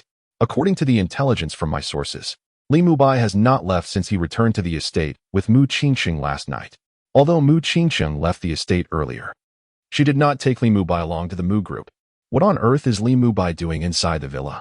Is he not planning to leave today? Hua Yufan's expression darkened considerably. His presence at the entrance of the Qingqing estate was solely to confront Li Mubai. I am unaware of that. Wang Kuan replied awkwardly. Our people cannot infiltrate the Qingqing estate. Its security measures are exceptionally robust. The delivery personnel are strictly prohibited from entering. Moreover, they possess their own property maintenance team, making it exceedingly difficult for anyone to impersonate repair staff. Even attempts to infiltrate with drones for reconnaissance purposes would be thwarted. Useless. Hua Yufan scoffed, his expression darkening. So, according to your suggestion, we are left to passively wait here for something to happen? Well, given the current circumstances, that indeed seems to be the case. Wang Kuan chuckled awkwardly. Is there truly no other course of action? Hua Yufan was quite displeased. When had he, Hua Yufan, ever been so passive? There are indeed some options, Wang Kuan replied hesitantly. Why didn't you mention it sooner? Hua Yufan shot Wang Kuan an irritated glare. This option, Hua Xiao, you might not be willing to pursue. How can you presume I wouldn't consider it if you don't even tell me what it is? Hurry up and reveal it. Well, the solution is rather straightforward, which is for you, Hua Xiao, to pay a visit to Li Mubai. I, Hua Yufan, should pay him a visit. You actually want me, a distinguished young master of the Hua family, to visit a mere pretty boy. Wang Kuan, are you out of your mind? As soon as Wang Kuan finished speaking, Hua Yufan erupted in a furious tirade against him. Wang Kuan's face stiffened. He had anticipated that Hua Xiao, in his volatile nature, would certainly resist such a proposition. He had been reluctant to voice it, yet Hua Xiao insisted he do so. Now that he had, he was met with accusations of foolishness. Damn it, earning money is hard and life is tough. This madman is truly impossible to please. He turned his face away, refusing to engage with Hua Yufan any further. Let him do as he pleases. If he continued to entertain this lunatic, he would be the fool. Why have you fallen silent? Speak to me. Am I commanding you to talk? Wang Kuan, are you resorting to sulking again? I assure you, I am not swayed by such tactics. Damn it, Wang Kuan, I command you to speak. Wang Kuan, are you intent on forcing me to apologize? Fine. Just don't be angry anymore. I admit I was in the wrong. Will that suffice? Seeing Wang Kuan turn away and ignore him despite his orders, Hua Yufan felt a pang of concern and ultimately couldn't resist approaching him, tugging at his clothing. I would never dare to make you angry, Hua Xiao. My head is filled with nonsense, Wang Kuan responded without turning around. This madman insists on treating him like a dog. Does he truly believe that Wang Kuan has no boundaries? Bark, bark, bark. Hua Yufan continued to tug at Wang Kuan's attire. Please, don't be upset. It was merely a poor choice of words on my part. I was only thinking that you do not show me the respect I deserve. That you do not hold me in high regard. Who am I? I am Hua Yufan, the third young master of the Hua family. If word of me visiting a pretty boy were to spread in our circle, where would I hide my face? Wang Kuan murmured. But I distinctly informed Hua Xiao in advance that you would not be inclined to partake in this. It was your own decision to listen. I did not anticipate that you would bring this up. Hua Yufan felt somewhat awkward, his confidence severely lacking. It seemed that this matter was indeed his fault. In any case, the only solution I can conceive at present is this. Given the stringent security measures at Qingqing Manor, if Hua Xiao wishes to avoid further delay, we must resort to the path of a visit. As one of the three young masters of the Hua family, I believe that Li Mubai would still be inclined to meet you. Wang Kuan replied quietly. And what if he refuses to see me? Hua Yufan inquired softly. That should not happen, right? After all, even if he is now allied with Mu Qiqing and has gained a stronghold, he would certainly hesitate to completely sever ties with you, Hua Xiao. Ultimately, he still needs to navigate within this circle. Wang Kuan responded with a hint of uncertainty. Chapter 85. Chu Shi, you are no longer pretending. Are you certain that your analysis this time is flawless? Hua Yufan said with a hint of melancholy. It should be flawless, Wang Kuan assured confidently. Should be? Just a few days ago, you advised me against taking drastic measures against Li Mubai, asserting that although Mu Qiqing is formidable, she has always been restrained by her parents, and the Mu family would never permit her to associate with Li Mubai. They would certainly drive him away from her. Once Li Mubai is ousted, dealing with him would be quite simple. But what happened? The Mu family did not expel Li Mubai at all. Well, cough. I did say that, but I underestimated Li Mubai's allure to Mu Qiqing. I truly did not anticipate that she would willingly part with 10% of the Mu Group's shares for the sake of being with him. To be honest, even now, I find Mu Qiqing's actions utterly insane. That is 10% of the Mu Group's shares. It amounts to hundreds of billions in assets. Why would Mu Qiqing be willing to go to such lengths for a mere pretty boy like Li Mubai? Could it be that Li Mubai possesses some extraordinary qualities? Wang Kuan coughed, and at this point, his gaze unconsciously turned peculiar. He instinctively glanced at the wildly unpredictable Hua Xiao beside him. Hua Xiao could manage twice in 10 minutes. Surely, Li Mubai must possess far more than just that to captivate Mu Qiqing. Why do you look at me like that? Hua Yufan furrowed his brows. It's nothing. Wang Kuan hastily shook his head, then cautiously suggested, Hua Xiao, if you truly do not wish to visit Li Mubai, perhaps we should return. There is no need to continue waiting here. Instead of lingering, we might as well find a club and arrange for some entertainment. Impossible. I have waited here for over half an hour. How could I simply retreat in disgrace? Hua Yufan unequivocally rejected Wang Kuan's proposal. Shall we pay him a visit then? Wang Kuan inquired tentatively. This. Hua Yufan hesitated, his expression shifting constantly. Then he gritted his teeth and cursed. Damn Li Mubai. Fine, if it's a visit we're having. I shall see for myself what manner of person Li Mubai is, to render Mu Qiqing so utterly infatuated. With that, he flung open the car door and alighted. Witnessing this, Wang Kuan couldn't help but smirk. Truly insane. Honestly, he could not comprehend what was so special about Li Mubai that warranted this visit. The man had already entered, and who knows how deep and long their entanglement might be. Yet Hua Xiao remained unwilling to relent. Wasn't he that just asking for discomfort? Wealth can attract any number of women. Nevertheless, despite his smirk, Wang Kuan was not slow to exit the vehicle either. He quickly caught up with Hua Yufan, and together they approached the security booth at the entrance of the Qingqing Manor Villa. As they drew near, a security guard who had been observing them for quite some time quickly stepped forward to intercept the two. Private residence, no entry without an invitation. Upon noticing this, Wang Kuan swiftly stepped forward with a cheerful demeanor, saying, My friend, This is our Hua Xiao, Hua Yufan, the third young master of the Hua family. We are here to visit Li Mubai. Please relay our request.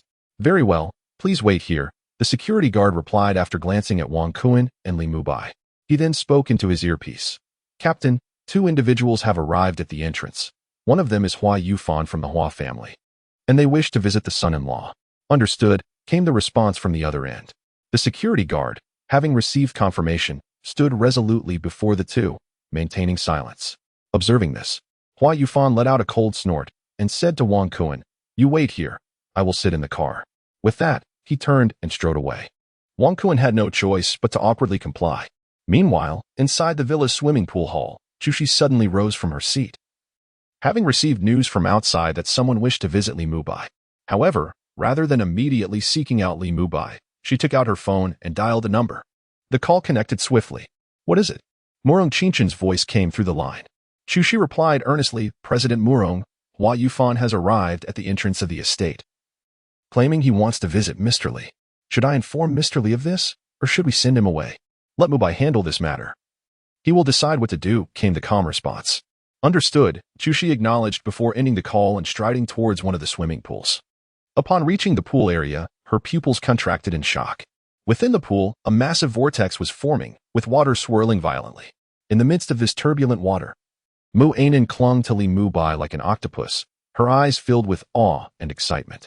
This was, despite having witnessed Li Mubai's ability to shrink the distance during a rainstorm and having seen the footage, Chushi was taken aback by the sight before her.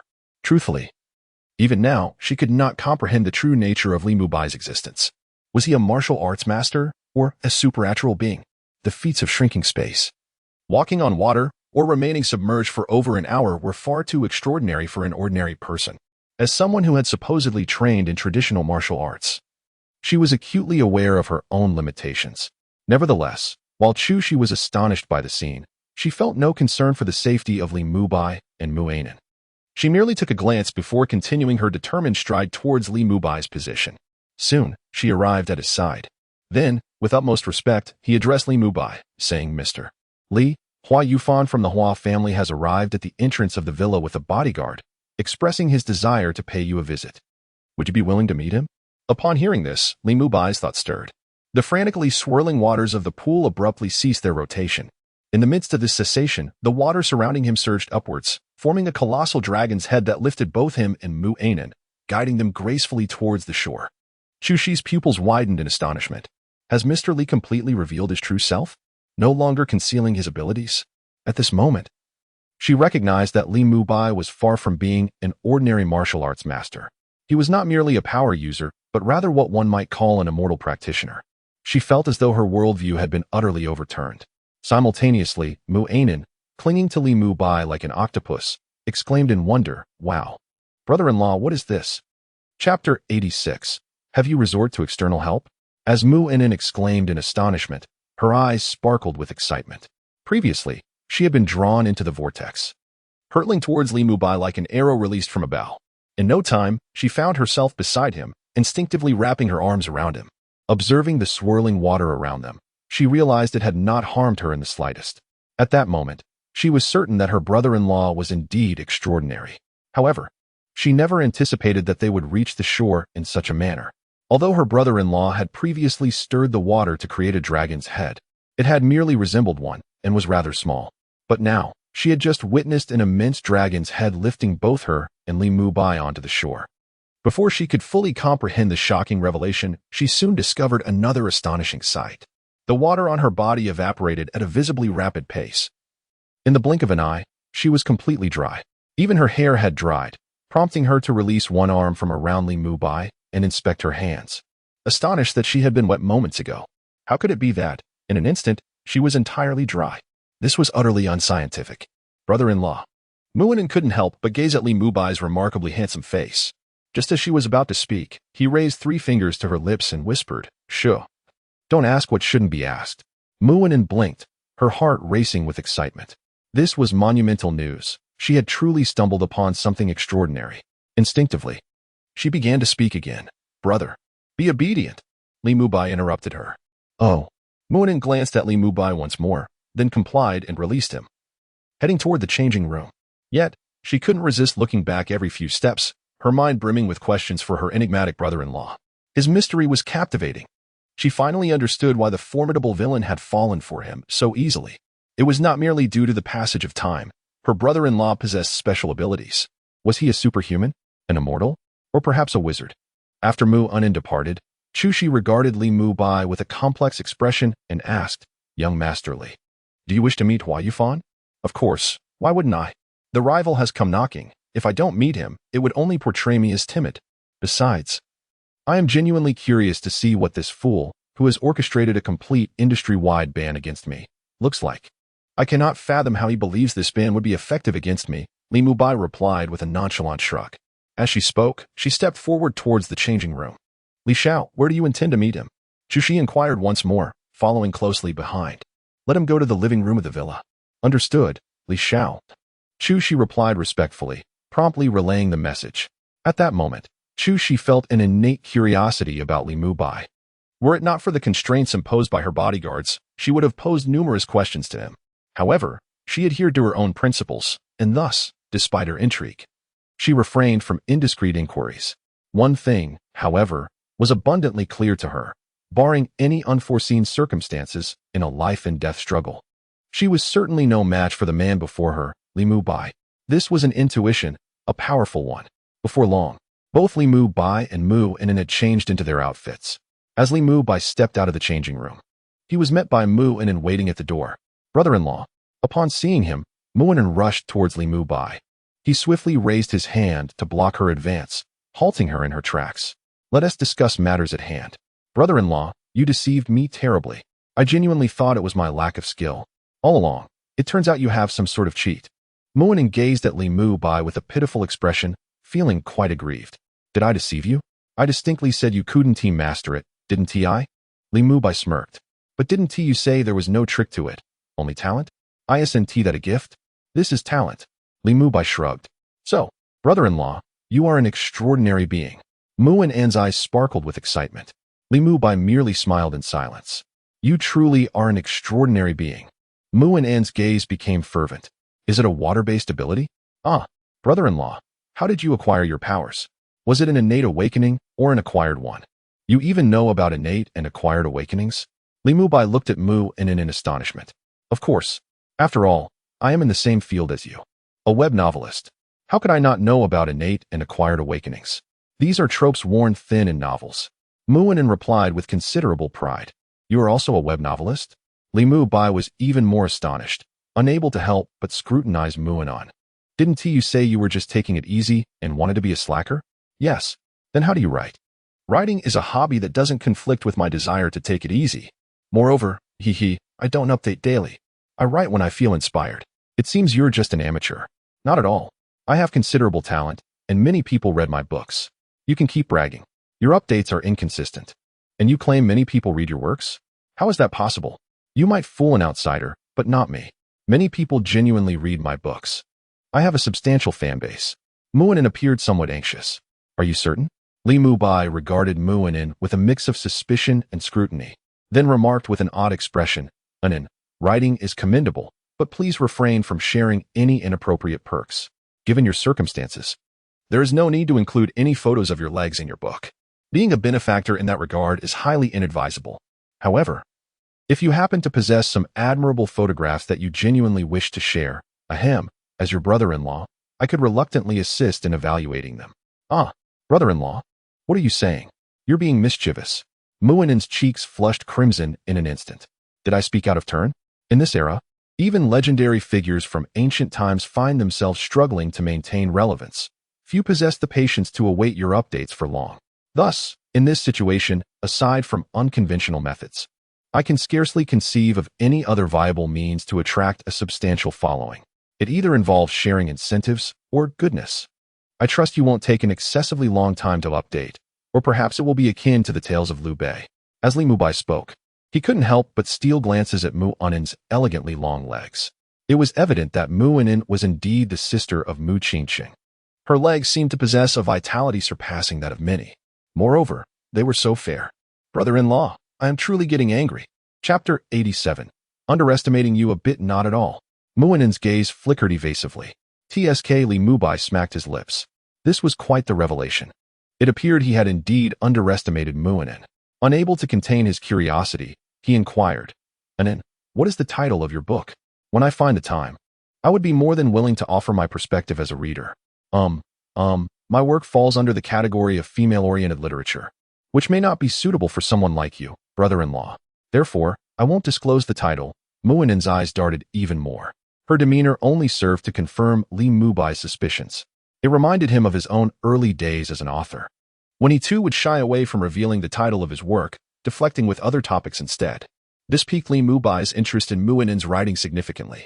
Though it may be labeled as unsuitable for boys, you must remember that your brother-in-law is indeed a man. There's no issue with men reading it. Moreover, despite my decision to refrain from writing for the time being, I still possess a few thousand followers. My writing skills remain intact, and we could certainly exchange insights. Rest assured, whether it pertains to narrative techniques or other aspects, your brother-in-law is well versed in such matters, he added, winking at her. Muinin was taken aback. Her cheeks flushed. "Brother-in-law, let us not discuss the book anymore. First, you need to tell me about your situation. Have you awakened your abilities naturally or through training? Curious, are we?" Li Mubai teased, blinking playfully. Yes, I am," she affirmed eagerly.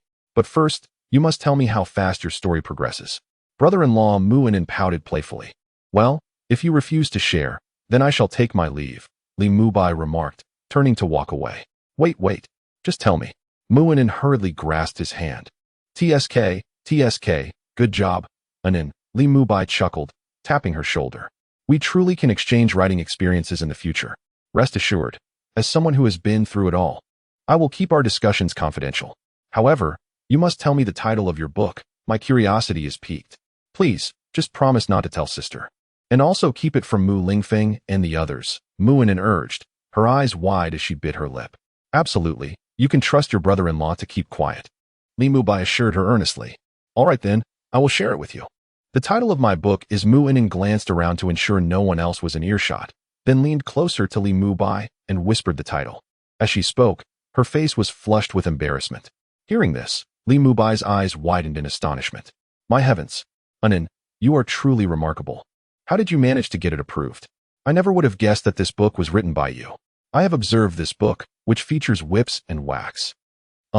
Before Li Mubai could finish his sentence, Anin covered his mouth with her hand. "Brother-in-law, there's no need to say more." All right. I won't say anything. We'll discuss it privately later." Li Mubai admitted he had previously underestimated the situation. He never anticipated that Anin was actually the renowned author of the fastest-growing female-driven web novel in recent years. That book had achieved legendary status, drawing the attention of numerous male authors who sought to study it. There had always been rumors that the author was an extraordinarily beautiful university student. Li Mubai had scoffed at such claims, convinced it was penned by an older woman. Now, however, he believed otherwise. "Brother-in-law, now you know my greatest secret. So can I know yours as well?" Anin looked up at Li Mubai with eager anticipation. Li Mubai patted her shoulder. "No problem. Consider me someone who has awakened to abilities quite unexpectedly. Then, brother-in-law, have you encountered others with abilities? Is there perhaps a community of superhumans?" Anin's eyes sparkled with curiosity. "Also, brother-in-law, do you think I could awaken my own powers? I haven't seen anyone else with abilities. Nor have I discovered any community of superhumans," Li Mubai replied, shaking his head. "In fact, within the urban area of Scorpio City, I believe I am the only one with such powers." "How can that be?" Anin was puzzled. Li Mubai ruffled her hair. "That's another secret. Perhaps it's best not to be overly curious." How did he know? He had come to understand during a tempest, when he resonated with the forces of nature. At that moment, the entire Scorpio City was shrouded in rain, and he could perceive the presence or absence of abilities with clarity. "All right," Anin nodded, slightly disappointed. While she yearned to know everything, she recognized that some matters were beyond her to inquire. "Good. That's a good sister." Li Mubai was pleased with her obedience. "Brother-in-law, may I ask how strong you are now?" Anin smiled sweetly. "I don't know. I am certainly not invincible yet, but if you ever find yourself in danger, you can always count on me without a doubt," Li Mubai chuckled. Yes, long live brother-in-law." Anin gazed at him with admiration, completely transformed into a devoted fan. Li Mubai felt a little elated as they conversed while exiting the swimming pool and stepping outside, where a car awaited them, driven by Chu Shi. In the villa, In the living room, Hua Yufan sat on the sofa, occasionally glancing toward the door with a deeply furrowed brow and an unfavorable expression. He had taken the initiative to visit a young man but had not been promptly invited into the villa, and now that he had finally entered, he felt a sense of unease. After a considerable wait, Li Mubai failed to make an appearance, leaving him abandoned in this place. This was utterly outrageous, igniting a fire of indignation within him. Unable to contain his frustration, he picked up the teacup and continuously sipped water. Nearby, Wang Kuan stood respectfully, his gaze fixated inward, refraining from speaking or looking around recklessly. Upon entering, he had discerned that he was being scrutinized, most likely by the several exquisite maids standing nearby. These were far from mere servants. Each was evidently a well-trained bodyguard, although they might not match the prowess of Chu Shi, who was by Mu Qingqing's side. They were undoubtedly formidable. Wang Kuan certainly lacked the confidence to handle these striking maids single-handedly. Chapter 88. Equivalent Fury. When would Li Mubai finally arrive? After sipping water for a while, Hu Yufan could no longer remain seated. He turned his gaze toward Aunt Wu, who was standing nearby with a maid, and inquired in a deep voice. I do not know either, Aunt Wu replied with a smile. You, a housekeeper, do not know the affairs of your own master? Hu Yufan expressed his disbelief. Master has his own arrangements. As a subordinate, I am merely to follow orders. Aunt Wu maintained her smile. Stop trying to deceive me. Hu Yufan seethed with anger. He refused to accept this situation. Yet, despite his disbelief, he dared not leave to search for Li Mubai for this villa, regardless of anything else, was under Mu Qingqing's domain. He had experienced the wrath of her bodyguards before and was well aware that there were places he could not freely wander. In a fit of rage, he took another furious sip of water. Observing him, Wang Kuan let out a sigh of relief. Thankfully, Hu Xiao seemed somewhat composed at this moment. Given the current circumstances, should Hu Xiao cause a ruckus here, he would undoubtedly face severe consequences. Wang Kuan had no desire to suffer alongside him, having been frightened by beatings in the past.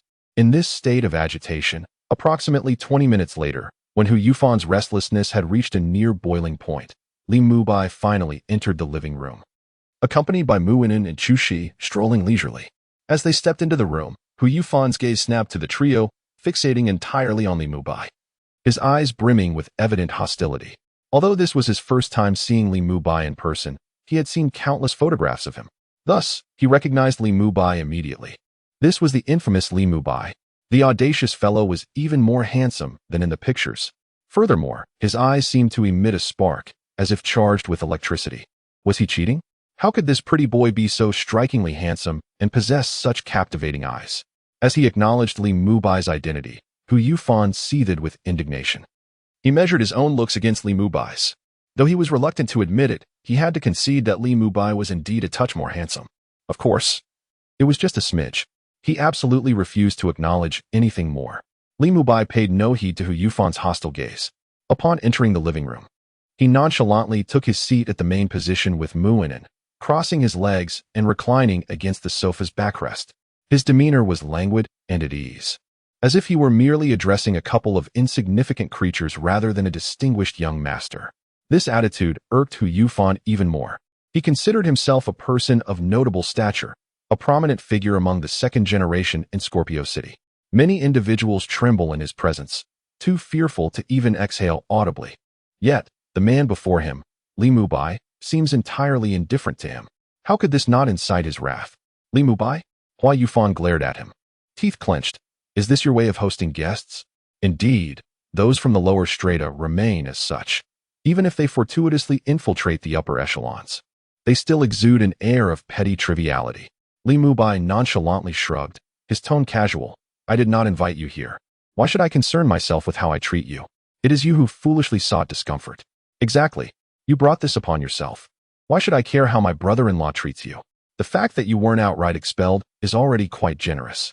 Mu Weinin, seated beside Li Mubai, nodded in fervent agreement. Weinin, why are you siding with him? Hua Yufan's eyes widened. What Weinin? Hey, Hua Yufan, we are not that close, so don't get ahead of yourself. I am called Mu Weinin. Please address me properly. Weinin shot him an annoyed glare. You, how can you be like this? We at least grew up together. Hua Yufan felt deeply wounded. Who grew up with you? Have you been drinking fake liquor? You spout nonsense right from the start. Our families do not even reside in the same community. How could we have grown up together? Just because we are both from Scorpio City. Does that mean you can force a connection upon us? If that's the case, then I have many more people I could claim to have grown up with. Furthermore, you seem to be several years my senior. How dare you say we grew up together? Have you no shame? Mu Ainin glared at Hua Yufan, her indignation palpable. We may not live in the same neighborhood, but our families have interacted, Hua Yufan argued loudly. With so many prominent families in Scorpio City, unless they are mortal enemies, which family hasn't had some form of interaction? Are you truly equating superficial pleasantries with genuine friendship? Mu Ainin regarded Hua Yufan with a look of disdain, as if he were a simpleton. Her statement was not an excuse, but rather a reflection of the reality among the elite families. They inevitably host various gatherings. Even with tenuous relations, invitations are extended. Yet such interactions are often merely formalities, lacking any real camaraderie. Hua Yufan's pupils constricted. He understood the rationale behind Mu Ainin's words. Yet, under normal circumstances, she should not have been so forthright. However, in this instance, she chose to lay bare this truth for Li Mubai's sake. This was what he found most intolerable. What did this signify? It indicated that Mu Ainin wholly endorsed Li Mubai. Otherwise, how could she possibly defend him? This realization filled him with profound anger. He is utterly perplexed by the allure that Li Mubai possesses. Not only has he effortlessly enchanted Mu Qingqing, but now even Mu Ainin seems to be leaning in his direction. It is indeed quite unscientific. When Hu Yufan is angry, Li Mubai cannot help but glance at Mu Ainin with a hint of astonishment. He truly did not perceive that this timid onlooker, Mu Ainin, could exhibit such a side. When it comes to confronting others, she is surprisingly incisive. Hiki. Under Li Mubai's gaze, Mu Ainin mischievously winked at him. She is certainly not someone who can be easily bullied. That in itself is quite formidable. With a fierce demeanor, Mu Ainin addressed Hu Yufan once more. What do you want? If you came here just to say this, then I believe you can leave. Neither my brother-in-law nor I welcome you. Chapter 89. How dare you? Hua Yufan was infuriated by Mu Ainin's words, feeling as if he were ascending to nirvana in his rage. Although he had not interacted with Mu Ainin frequently, he had indeed crossed paths with her before. This girl had always sat adorably to the side, munching on snacks and watching the drama unfold. He had even contemplated that if he were unable to win over Mu Qingqing, he might begrudgingly pursue Mu Xianxian or Mu Ainin instead, considering they were twins, and together they might even surpass Mu Qingqing. However, he had always been unwilling to accept defeat, aspiring to conquer Mu Qingqing, which was why he had persistently pursued her. Now, this seemingly sweet and easily approachable girl had suddenly turned her tongue as sharp as a poisoned dagger, which was utterly unbearable for him. I don't wish to converse with you. I am here to find Li Mubai, not you, Hua Yufan remarked coldly. As though I desire to speak with you. Mu Ainin retorted, rolling her eyes. She then reached for an apple from the coffee table, skin intact, and began to munch on it noisily. Since you have come to find me, do enlighten me about the matter at hand, Li Mubai said casually to Hua Yufan. Hua Yufan, I am here to issue you a warning. Hua Yufan fixed his gaze on Li Mubai, his voice icy and devoid of warmth. A warning? What nonsense is this? Li Mubai replied, bemused. Indeed, I have come to warn you, Hua Yufan asserted. Are you out of your mind? Li Mubai scoffed. How dare you insult me? Are you not the fool here? You come here to provoke me, and do not fear being unable to leave through that door? Li Mubai observed with a smirk. You dare? Hua Yufan began to retort vehemently, without a second thought. Hua Xiao. Wang Kuan trembled in fear, hastily tugging at Hua Yufan's clothing. This madman has no fear of a beating. Can't you see Chu Shi standing not far away? Initially, he had already felt outmatched by the beautiful maids in the living room, and now with Chu Shi back, any conflict would surely result in their defeat. What are you doing? Hua Yufan snapped, turning to glare at Wang Kuan. Didn't you hear my declaration? Wang Kuan felt injured. He had just been praising this madman for his intelligence in his mind, only for that intelligence to plummet in the next moment. Hua Xiao, Chu Shi is right there. You should refrain from reckless words, or you'll find yourself on the receiving end of a beating. Despite his exasperation, Wang Kuan leaned closer to Hua Yufan and whispered, glancing nervously at Chu Shi's position. He dares. Hua Yufan bellowed in reprimand. Chu Shi, teach these two a lesson and then toss them out. Hua Yufan commanded. Just as his words fell, Li Mubai issued a disinterested order to Chu Shi. Before meeting Hua Yufan, Li Mubai had already perceived him as a fool. After all, who else would engage in such disgraceful acts? However, he could not have anticipated that Hua Yufan could be foolish to such an extent. Did he lack courage? What was there to fear? Yes, sir, Chu Shi responded calmly, striding towards Hua Yufan and Wang Kuan. Hua Yufan's pupils constricted, and he hastily shouted with a fierce tone. Li Mubai? How dare you? I am the third young master of the Hua family. If you, suddenly, a cacophony of punches and screams erupted in the living room. Muanin, watching the spectacle, exclaimed in delight, and as she reveled in the moment, she swiftly took out her phone to capture the scene. Soon enough, Hua Yufan and Wang Kuan found themselves thoroughly beaten by Chu Shi, who, with one hand gripping a leg of each, dragged them out of the villa like discarded dogs, leaving them sprawled outside the entrance. Muanin sprinted over to film their pitiful state, capturing close-ups for her audience. Afterward, she casually shared the images in a large group chat. What on earth is happening? Who are these two with faces swollen like pig heads? Inan, what have you posted? Who are these two? Where did you get these pictures? Are they from our circle? Who could be in such a dire state? Please enlighten us. Inan, I'm dying to know. I want to know too. Inan, what is going on? Don't just post pictures without context. Hurry up and explain. One of these guys is wearing a watch I recognize. It looks like the one Hua Yufan wears. Could it be him? Wait a minute. You might be onto something. It really does seem to be Hua Yufan. How did he end up like this again? Did he harass Mu Qingqing once more? No wonder that pig head looks familiar. Isn't this just Hua Yufan's usual state? Haha, poor Hua Yufan. But what has he done this time to warrant another beating? It seems like Mu Qingqing's bodyguards haven't laid a hand on him in ages. As Muin and S pictures circulated, the group chat soon buzzed with excitement. Initially, the members struggled to identify Hua Yufan, but soon enough, someone recognized him, prompting a flurry of messages. Curiosity ensued, and everyone was eager to uncover who had dared to strike Hua Yufan. Although he was not among the elite second-generation individuals in their circle, very few would confront him so brazenly. Muinin, observing the influx of messages, chose to remain silent, her eyes glinting with mischief. She simply wants to pique the curiosity of those in the group. Observing the unfolding drama, one cannot indulge all at once. Hee. With a mischievous grin, Muinin glanced around, ensuring no one was nearby, before opening another group chat. Innocent and adorable beautiful girl. Wow. I have stumbled upon a colossal secret. One that you all could scarcely imagine. Clever and charming fairy. Pray tell, what news has you so exhilarated? Carefree and joyful Mu Erxiao. Surely this isn't yet another tale about old Deng? Cool and dashing prodigy Mu Xiaowu. I shall remain a silent observer, JPG. Innocent and adorable beautiful girl. He. Clever and charming fairy. Speak plainly. Do not mimic the elder of the Soul Hall. Innocent and adorable beautiful girl. Ha! I merely wish to boast. This secret is mine to savor. Hands on hips, laughing arrogantly, JPG. Chapter 90. Could it be a succubus? Smart and charming fairy. What on earth? Are you planning to enjoy the gossip all by yourself? Can you really resist? Carefree and joyful Master Mu. Exactly. Sister, are you certain you can withstand the temptation to share the juicy tidbit? Cool and handsome prodigy Mu Xiaowu. Oh no. Are you about to betray the organization? Eating melon, JPG. Pure and adorable maiden. How could I ever betray the organization? Stop sowing discord. I knew I should have expelled you. Quickly, get him out. Smart and charming fairy. But, old four, now that you have some gossip, why are you unwilling to share? This behavior is quite peculiar. Carefree and joyful Master Mu. Indeed. Sister, we are the best of friends, yet you have this news and refuse to share it with me. This truly saddens my heart.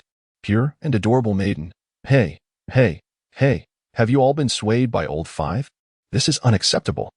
You are falling for it too quickly. Fearful JPG. Cool and handsome prodigy Mu Xiaowu. Oh no, I am being wronged. I merely stated a truth. Aggrieved JPG. Pure and adorable maiden. Be quiet. I knew I shouldn't have let you join the group. Frantically slamming JPG. Smart and charming fairy. Old four. Stop deflecting the topic and confess your situation. What exactly have you come across? Carefree and joyful Master Mu. Sister, betraying the organization could lead to dire consequences. Pure and adorable maiden. I have not betrayed the organization at all. I simply do not wish to divulge this information. Provoking me is futile. I will not fall for it. Hands on hips, JPG. Smart and charming fairy. TSK. This is becoming rather intriguing. I am genuinely curious about what you have encountered, old four. Carefree and joyful Master Mu. I share your curiosity. In the past, you could not resist sharing any gossip, yet now, you possess some and refuse to disclose it. If this is not mere fabrication, it must be something quite mysterious. Perhaps you are too embarrassed to speak of it, or, dare I say, someone has coerced you into silence. Smart and charming fairy, but old 4 currently resides in the lair of the Dark Lord. Who could possibly threaten him? Could it be that this gossip is connected to the Dark Lord? Cool and handsome prodigy Mu Xiaowu, eyes gleaming, JPG. Oh no. Old 4. Could your news truly be related to the elder sister? The fact that the elder sister and the brother-in-law suddenly joined forces against their father already constitutes significant gossip. I am exceedingly curious if there is something even more substantial. Smart and charming fairy, eyes gleaming, JPG, hee, old 4, did you eavesdrop late at night? Or even worse, peek through the door and witness something you shouldn't have. Carefree and joyful Master Mu, ahem. Old 3, do exercise some restraint. Have you forgotten there are children in the group? However, sister, you truly did not see anything, did you? The talented and cool prodigy Mu Xiaowu expressed. I don't understand anything. However, if that's the case, oh dear, are you certain you won't be met with the wrath of the eldest sister? The pure and adorable beauty refuted. What are you talking about? How could I dare to do such a thing? Please do not wrongfully accuse me. I have never done that. Mu Ainin hastily typed out her rebuttal, terrified at the prospect of being implicated in such matters. Especially since the formidable overlord often snatched her phone to scrutinize her chat history. If she confessed, who knows how she would be dealt with. Although, she did contemplate taking a peek. But wasn't it simply a matter of lacking the courage? Meanwhile, she felt a sense of impending doom for her third brother and second brother, who dared to indulge in gossip within the group. If this chat were to be exposed, wouldn't the eldest sister call them back for punishment? As she replied, her eyes darted around, pondering whether she should intentionally disclose her chat history to the formidable overlord. The clever and charming Mei Xianxian queried, is it truly not so? The carefree and spirited Mu Ershio replied, it is indeed suspicious. Mu Xiaowu added, I am merely observing. The pure and adorable beauty asserted, it is not the case. I can swear on my pocket money. Mei Xianxian conceded, well then, it seems it is not so. However, if that is the case, what could possibly warrant such concealment? Could it be related to that scoundrel brother-in-law, Li Mubai? Mu Ershio expressed curiosity. If it's Li Mubai, I wonder how you could keep secrets from him. Wait, you're not developing feelings for Li Mubai, are you? Sister, this is unacceptable. Competing for the affection of the formidable overlord could lead to dire consequences. Mei Xianxian gasped, oh my goodness. Is it truly so? Fourth, I underestimated you. Are you planning to confront the formidable overlord by stealing her man? Your audacity is certainly extraordinary. Mu Xiaowu and Mu Ershio both offered their approval, while Mei Xianxian echoed their sentiments. The pure and adorable beauty protested, what are you all saying? This is becoming increasingly absurd. Do not falsely accuse me or spread slander. How could I ever dare to do such a thing? Are you all mad, or am I the one losing my mind? Panicking, Mu Ainin vehemently denied the allegations yet again, glancing around to ensure no one was nearby, before letting out a sigh of relief. Although, her brother-in-law was indeed quite charming and, as it turned out, an enigmatic supernatural being. Yet how could she ever dare to entertain such thoughts? Slander. Was that not what it would be? She could hardly fathom the severity of her punishment should the formidable overlord suspect her of harboring such intentions. The clever and charming fairy exclaimed, oh my, fourth brother, you seem to be flustered.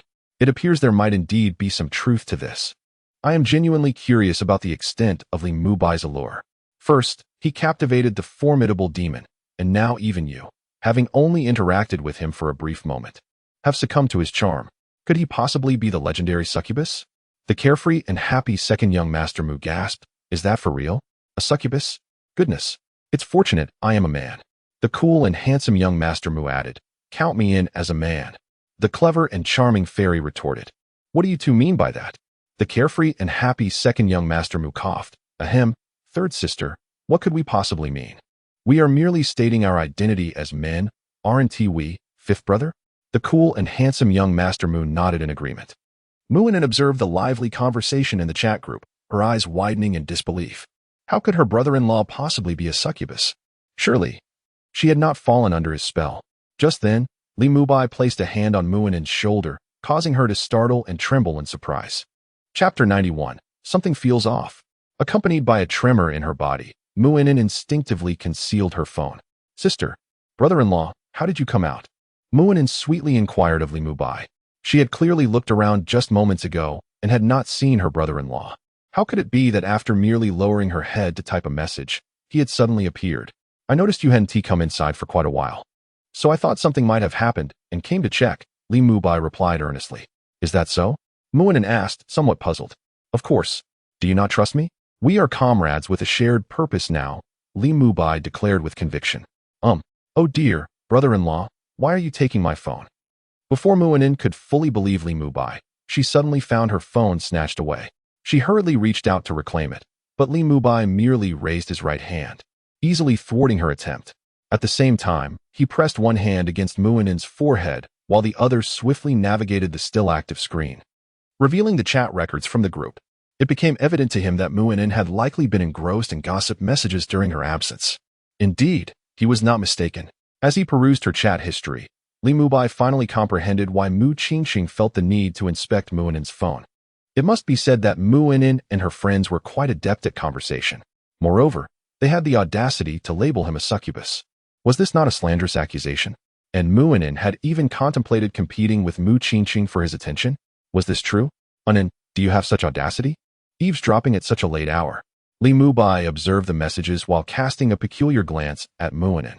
Although his senses had heightened significantly, allowing him to detect the presence of anyone at the door, he acknowledged that in moments of intense focus, he too could be prone to oversight.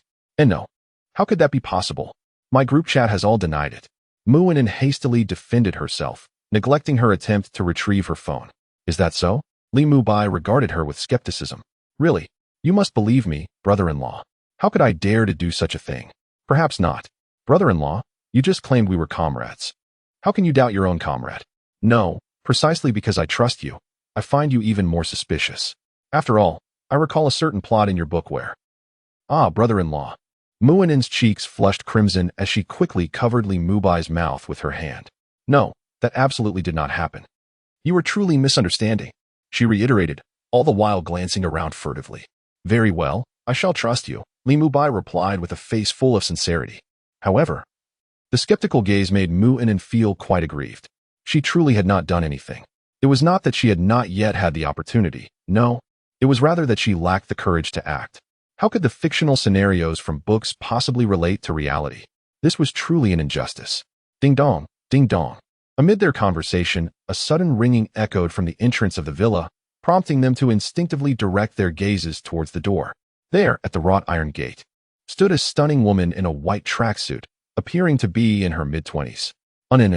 As their eyes met, the woman smiled and waved at Muinen. Lin Yushi. Both Li Mubai and Muinen recognized her instantly.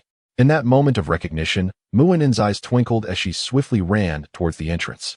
Upon reaching, she noticed that Hua Yufan and Wang Kuan, who had previously been at the gate, were nowhere to be seen. It was uncertain whether they had departed in their own vehicle or if they had been escorted away by the villa's security team. Yushi, what brings you here? Are you looking for my elder sister? Muinen inquired curiously while opening the door. I'm not here to find your sister. I'm here to see your sister's husband. Lin Yushi replied with a smile. What? You're looking for my brother-in-law? Muinen couldn't help but scrutinize Lin Yushi from head to toe. Did you know my brother-in-law before? Or are you simply here to gossip? I wasn't he previously acquainted with your brother-in-law? I'm just curious and wanted to meet him. Oh, so you're here for gossip then? Here, let me introduce you to my brother-in-law. As Muinen spoke, she led Lin Yushi inside and quickly approached Li Mubai. Soon, they stood before Li Mubai. With a smile, Muinen introduced, brother-in-law, this is Lin Yushi, the eldest daughter of the Lin family.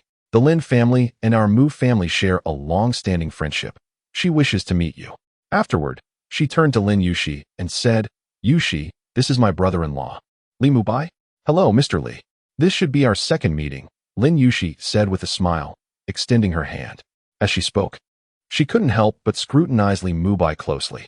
Though she had already identified him as the water ghost who had emerged from the water yesterday through Youwei's descriptions and her conversation with Mu Qingqing, it was still difficult for her to fathom that such a person could indeed walk out of the water. Upon closer inspection, he is undeniably handsome. His eyes resembling the vastness of the stars, mysterious and profound, evoking an irresistible allure with just a single gaze. Moreover, he seems to possess a unique charm, as if he encompasses the entirety of the universe, compelling one to draw near him instinctively. Yet, Aside from this, he appears to be no different from an ordinary individual, leaving her genuinely curious about the nature of his existence. How could he emerge from the water step by step? How could he conjure such mist? Indeed, this is their second encounter. Li Mubai extended his hand, calmly shaking hands with Lin Yuxi, ready to retract it. However, upon withdrawing his hand, he discovered that Lin Yuxi had grasped it firmly, refusing to let go. Li Mubai couldn't help but cast an odd glance at Lin Yuxi. Simultaneously, Mu Anan beside them widened her eyes. Though she did not believe her brother-in-law to be a succubus, she could not help but notice that Lin Yuxi was holding on to her brother-in-law's hand and was unwilling to release it. This made her question her own understanding of the situation. Could it be that her brother-in-law truly is a succubus? Otherwise, why would Lin Yuxi, upon their second meeting, so eagerly grasp her brother-in-law's hand and refuse to let go? This was indeed quite peculiar. Chapter 92. Should we silence her? In contrast to Li Mubai's astonishment and Mu Anan's shock, Lin Yuxi was meticulously attuned to the softness of Li Mubai's hand. She discovered that his hand was remarkably tender, seemingly softer than her own. Moreover, holding it brought an overwhelming sense of comfort and security, as if by grasping his hand, she had secured a refuge in this world. Was this the peculiar charm of the water ghost? Lin Yuxi couldn't help but murmur to herself, her gaze towards Li Mubai filled with curiosity. Yuxi, are you trying to steal my sister's man? Why are you holding onto my brother-in-law's hand so tightly? At that moment, Mu Anan suddenly chimed in with a playful smile, stepping forward to pry Lin Yuxi's hand away from Li Mubai. Realizing the situation, Lin Yuxi quickly responded, "No, I would never dare compete with President Mu for a man. I am merely intrigued by your brother-in-law." Is that so? Mu Anan blinked skeptically, her disbelief evident. The way Lin Yuxi had initially grasped her brother-in-law's hand made her conviction seem rather dubious. Indeed it is, Lin Yuxi replied earnestly, turning to Li Mubai with an apologetic expression. "I apologize, Mr. Li, for my abruptness." "It's quite all right." Li Mubai gently shook his head, recognizing that he had not been wronged in any regard. "I have certain matters I wish to discuss with Mr. Li. Would it be possible for us to find a private space to converse?" Lin Yuxi suddenly shifted the topic. Hey Yuxi, you can't do that. This is my brother-in-law we're talking about. What on earth do you want to discuss that requires avoiding me?" Mu Anan immediately protested, stepping forward to wrap her arms around Li Mubai's, asserting her claim. Though her brother-in-law might be a formidable figure, she considered herself an ally, a member of the family. "It's merely a personal matter, rest assured. It's nothing like what you might think," Lin Yuxi hastily clarified, glancing at Li Mubai, uncertain if Mu Anan was aware of his peculiarities. Typically, one would not disclose such uniqueness casually to others, leading her to believe that Mu Anan was most likely unaware. Li Mubai first ruffled Mu Anan's hair in a comforting gesture before addressing Lin Yuxi. "If you have something to say, please go ahead. There is no need to conceal it from Anan." Mu Anan's eyes sparkled with delight. Her brother-in-law truly considered her one of his own. Long live her brother-in-law. In that case, Lin Yuxi couldn't help but steal another glance at Mu Anan before continuing. "Mr. Li, I believe President Mu has mentioned some details regarding my situation, specifically concerning my sister. Are you referring to her penchant for using a telescope to observe everything around her?" Li Mubai replied casually, indicating that he was indeed informed. Lin Yuxi smiled radiantly in response. She was well aware that when she checked the surveillance footage, it had been deliberately destroyed by Mu Qingqing. This was undoubtedly a matter that Li Mubai had brought to Mu Qingqing's attention after witnessing it himself. Thus, when she later called Mu Qingqing, the latter refrained from engaging in any cryptic exchanges. "What are you talking about? How does this relate to Lin You's penchant for observing the world through a telescope?" Mu Anan interjected, her face a mask of confusion. She was also privy to these events and genuinely failed to see any connection between her brother-in-law and the situation at hand. Lin Yuxi did not respond to Mu Anan's inquiry. Instead, she turned to Li Mubai with a serious expression. "Surely, President Mu has informed you that my sister was once kidnapped, which left her psychologically scarred, causing her to shut down emotionally and become indifferent to many matters."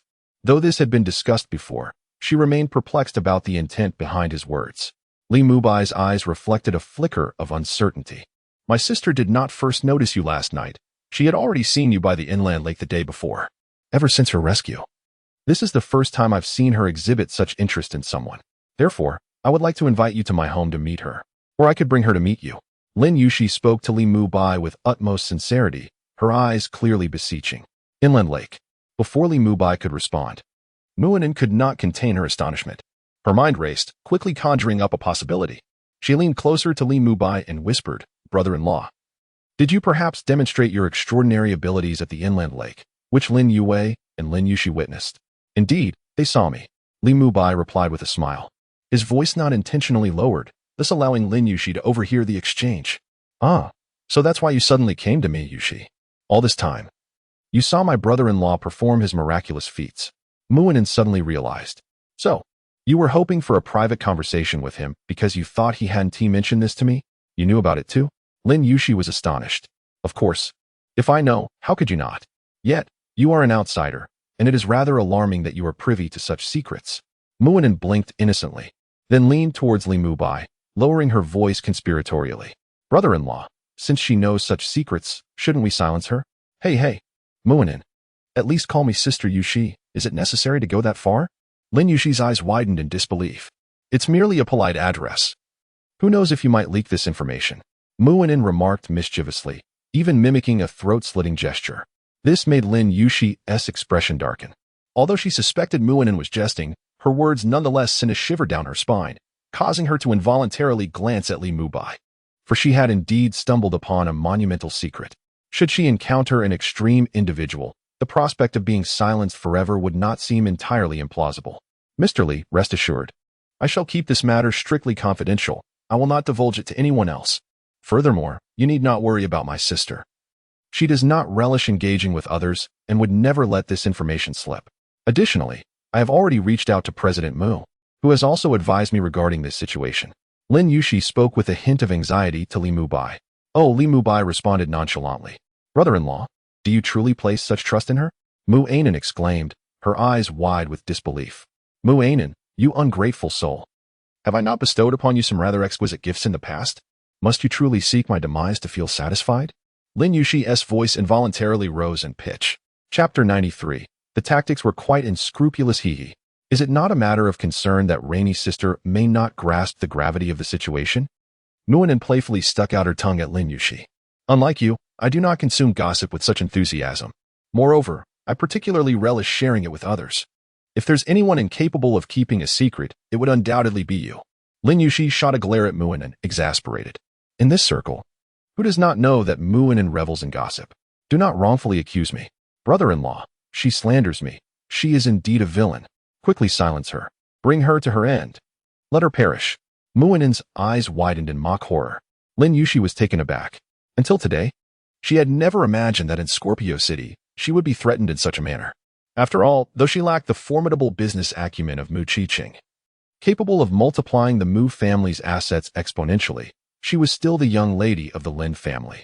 The Lin family, after all, held a respectable position in Scorpio City. "Brother-in-law, look at her silence. She has tacitly acknowledged it. She seeks to divulge secrets." Muinen continued, addressing Li Mubai, causing Lin Yushi's eyes to widen further. She immediately stepped forward, grasping Muinen's face with both hands, tugging it from side to side. "Oh, let go of me. You refuse to release me. Do you? Witness my dragon claw technique. Celestial vine picking." The two began to playfully tussle before Li Mubai. The scene so intense that his eyes widened in astonishment. Truly, Muinen was impressive. Her antics were utterly jaw-dropping. Nevertheless, judging by their playful antics, it was evident that Lin Yushi and Muinen shared a close bond. "Ahem, perhaps you might consider releasing each other. Someone might arrive shortly." After observing for a while, Li Mubai could not help but clear his throat, attempting to mediate. At that moment, the two were entangled in an unseemly display. No sooner had he spoken than they released each other in a flash. As they did, a noticeable blush crept onto Lin Yushi's beautiful face, while Muinen wore a smug expression. Although her face was sore from the tugging, she reveled in her victory. She knew Lin Yushi would hesitate to employ unsightly tactics in front of others. Seeing Muinen's triumphant demeanor, Lin Yushi could not help but glare at her in annoyance. Muinen, brimming with pride, leaned closer to Li Mubai, seeking refuge behind him to avoid provoking Lin Yushi's wrath anew. After all, she was well aware of Lin Yushi's commitment to fitness and her proficiency in martial arts. In a fair fight, she would undoubtedly not stand a chance against Lin Yushi. The advantage she had just gained was purely due to her underhanded methods. Once she had the chance, She would boast in their affectionate group chat about her victory over Lin Yushi. No one would believe it. Muinen, your methods are indeed quite unscrupulous, Lin Yushi remarked, somewhat indignant. Hee, isn't it true that you are both inexperienced and playful? You initiated this first, after all. Muinen peered out from behind Li Mubai, speaking with unrestrained pride. As she spoke, she raised her hands, mimicking a pincer motion, causing Lin Yushi's forehead to twitch with irritation. What a blunder. She never anticipated that one day she would find herself in such a predicament because of Muinen. Were it not for her need for assistance, she would have had no qualms about suppressing Muinen's antics. Just who is truly in a predicament here? After all, since her sister was kidnapped years ago, she had diligently honed her skills. While she may not be able to overpower many, subduing someone as feeble as Muinen would surely pose no challenge. You, my dear, it's no wonder that Qingcheng occasionally puts you in your place. You certainly seem deserving of it, Lin Yushi remarked with a scowl. Hey, Lin Yushi. You are going too far. What do you mean I deserve to be reprimanded? Don't try to sow discord. My elder sister would never dream of scolding me. She treats me so well now, Muinen retorted defiantly. While it was true that she sometimes faced the wrath of the formidable elder, she would never admit such things in front of outsiders. I've certainly witnessed her discipline you before, Lin Yushi sneered. You must be mistaken. Your vision is failing you. Keep being stubborn. There's nothing to argue about if it never happened in the first place. I can't be bothered to entertain you. Lin Yushi shot another glare at Muinen before sheepishly turning her gaze towards Li Mubai, her expression tinged with embarrassment.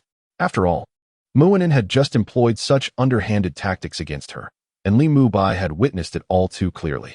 However, she quickly composed herself and addressed Li Mubai with a serious tone.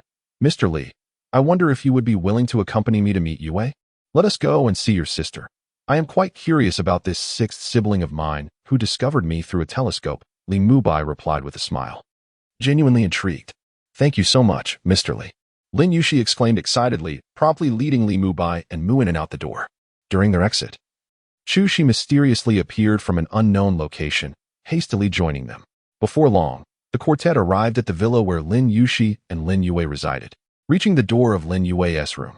Upon arrival, Lin Yushi eagerly opened the door and called out, Yue, come quickly and see who I've brought for you. However, Lin Yue, upon hearing her voice, did not turn around.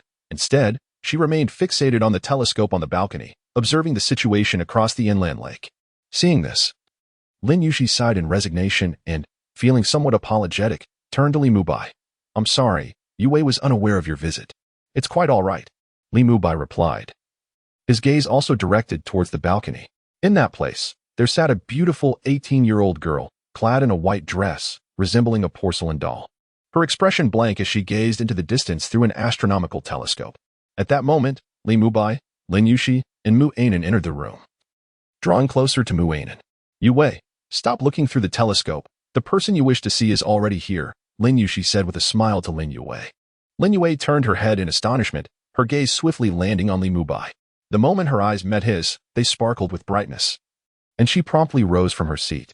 Her reaction caused Lin Yushi's eyes to flicker with excitement. Indeed, her sister was genuinely interested in Li Mubai. It had been far too long since she had witnessed such a significant emotional shift in Lin Yue. Chapter 94. Li Mubai is too dangerous. Yue, this is Li Mubai. He is your sister Qingqing's boyfriend. You may address him as Brother Mubai. Filled with excitement, Lin Yushi hurriedly introduced Li Mubai to Lin Yue. At that moment, Lin Yushi did not genuinely expect Lin Yue to refer to Li Mubai in such a manner, as she had not interacted with others for an extended period. However, to Lin Yushi's astonishment, as soon as she finished speaking, Lin Yue blinked and softly uttered, Brother Mubai. Her gaze towards Li Mubai was imbued with a hint of anticipation, a yearning for a response. This expression was unmistakably clear to Lin Yushi, who had been observing her, causing her eyes to widen in surprise. Hello, Yue. Li Mubai responded with a smile, instinctively ruffling Lin Yue's hair. This gesture was an unconscious reaction to the expectation in her eyes, prompting him to indulge her with a touch of affection. As he did so, Lin Yue squinted her eyes in delight and nuzzled her head against his hand, resembling a small cat. Lin Yushi was taken aback by this sight, yet she felt assured that she had not erred in her judgment. It was indeed wise to bring Li Mubai home. Meanwhile, Muinen, witnessing this scene, couldn't help but roll her eyes in astonishment. She quickly pulled out her phone to capture the moment. Brother-in-law is truly acting oddly. This is starting to resemble a succubus. The fact that Lin Yue, known for her emotional seclusion, would nuzzle against her brother-in-law like a kitten was hard to believe. Mu Anan was utterly shocked, swallowing hard as she swiftly shared the photos in their group chat. However, unlike before, she refrained from typing any messages. Yet, as soon as her images were sent, the group chat erupted with excitement. Carefree and happy Mu Ershao, what the hell? What is going on? Sis, what have you posted? How can Li Mubai be with Lin Yue? And she's nuzzling his hand like a kitten. Smart and clever Mei Xianxian. Unbelievable. This is beyond belief. Everyone in the circle is well aware of Lin Yue's situation. She has been emotionally closed off, showing only slight reactions to Lin Yuxi and none to anyone else. Hence, they moved out of the Lin family home to live together. Yet now, this Lin Yue displays such a demeanor towards another person. It's as if the sun has risen from the west. Cool and handsome Shuntong Mu Xiaowu. The only explanation is that the brother-in-law is indeed a succubus. Eating melon, JPG. Carefree and happy Mu Ershao, ugh. Old 5. I am increasingly grateful that we are both male. Given this situation, Li Mubai is truly dangerous. Fortunately, we need not fear becoming enchanted by him. Are you two insinuating something about me, Endinin? Asked the clever and charming Mei Xianxian. Ahem. Third brother, this is not insinuation. It is a warning from an elder brother to you. I believe you should avoid going home if possible, lest you follow in Enin and the demon's footsteps, replied the carefree and lively Mu Ershao. Hey. Second brother, I simply chose to remain silent, not to pass away. Who are you mocking? I assure you, I am not enchanted, protested the pure and adorable Mei Nu. Indeed, you are not enchanted, replied the cool and handsome genius Mu Xiao Wu with a wise expression. Get lost, she retorted. To be frank, given the current circumstances, this inexpensive brother-in-law is increasingly resembling a succubus. Moreover, it does pique one's curiosity. It makes me want to return home and take a look, Mei Xianxian remarked. That's it. Third brother, you are finished, exclaimed Mu Ershao with a tone of finality. Burning incense, added Mu Xiao Wu. Not so exaggerated. I am merely expressing normal curiosity. Don't pretend you aren't curious, Mei Xianxian countered. Of course, curiosity is natural.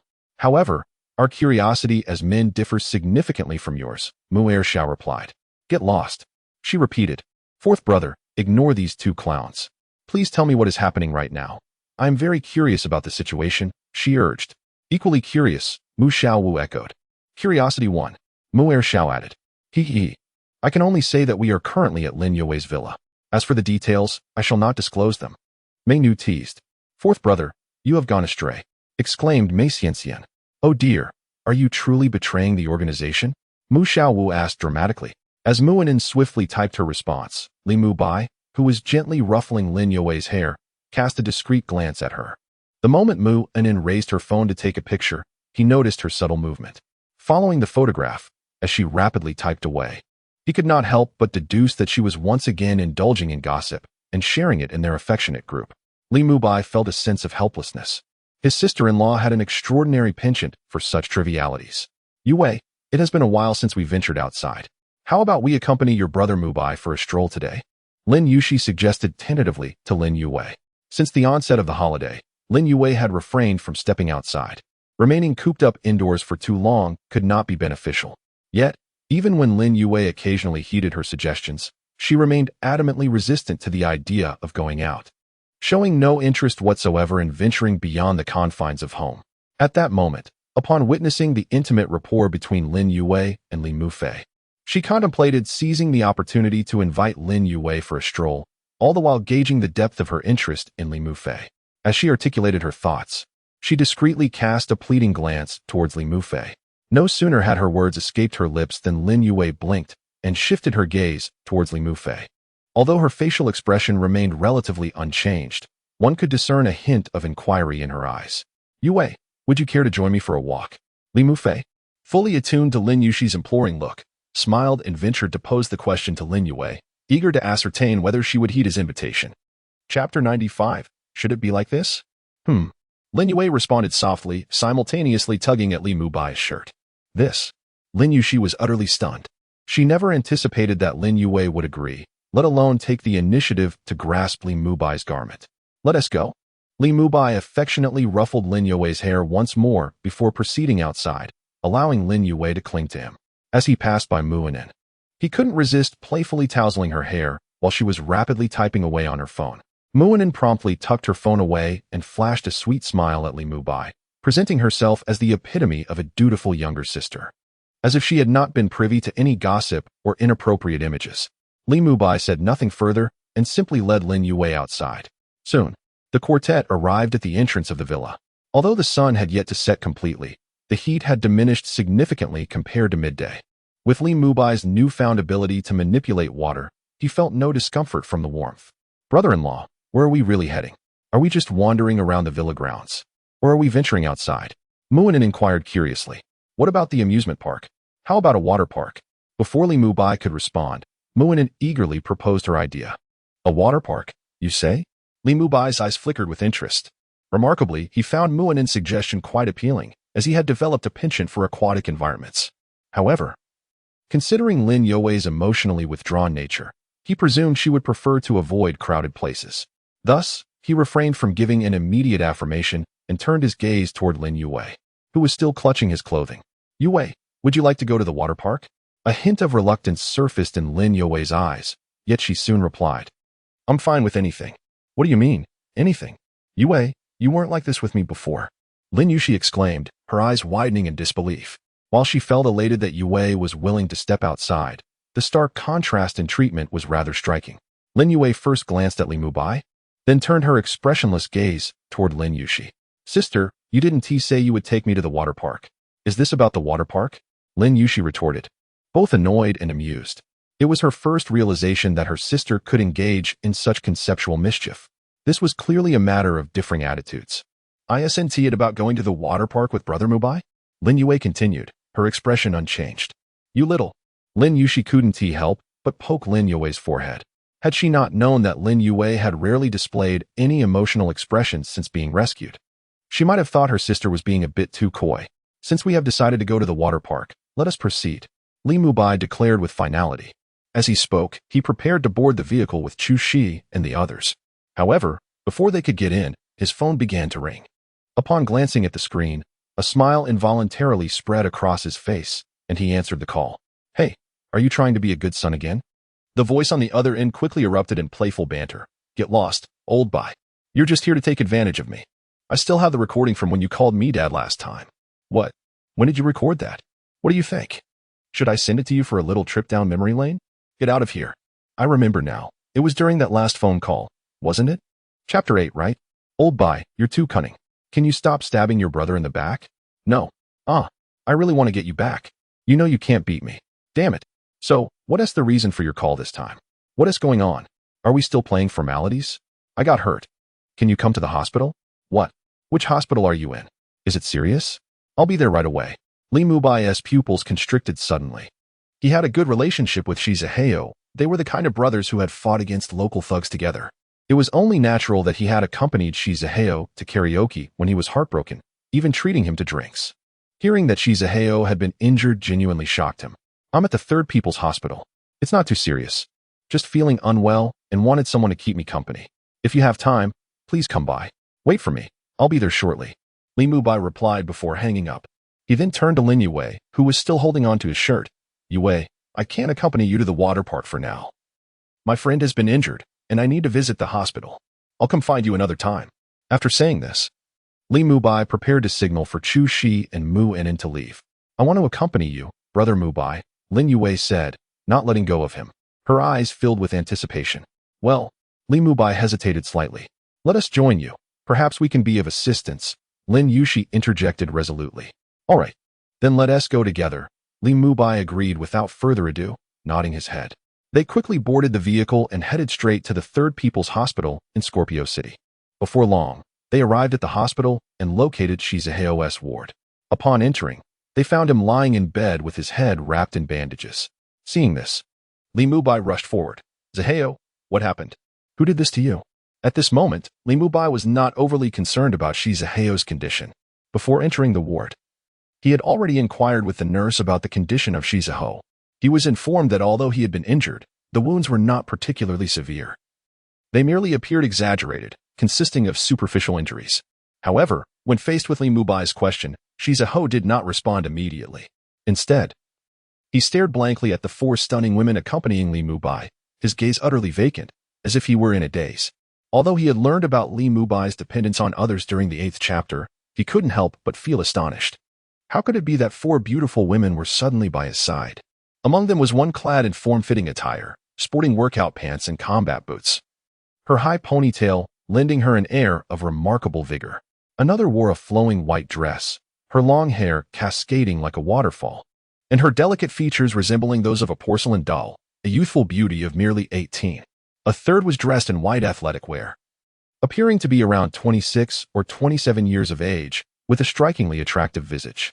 The last, with her hair styled in a bun, donned a white top paired with a long black skirt, her skin as fair as snow, exuding an aura of distinctive elegance, unmistakably the daughter of a wealthy family. Chapter 96. Do you know Lin Yuqing? Zaheo, speak up. Why are you in a daze? Have you truly been struck on the head? Upon noticing Zaheo's stupor, Li Mubai could not resist stepping closer and waving his hand in front of him. This was unexpected. Just a moment ago, during the phone call, Zaheo had spoken with such clarity and logic. Furthermore, he had even inquired with the nurse, who confirmed that Zaheo had merely sustained superficial injuries. Old Bai, you truly deserve a scolding. You have indulged far too much. Suddenly, Zaheo snapped back to reality, gripping Li Mubai's hand and pulling him closer, whispering with a voice filled with barely contained fury.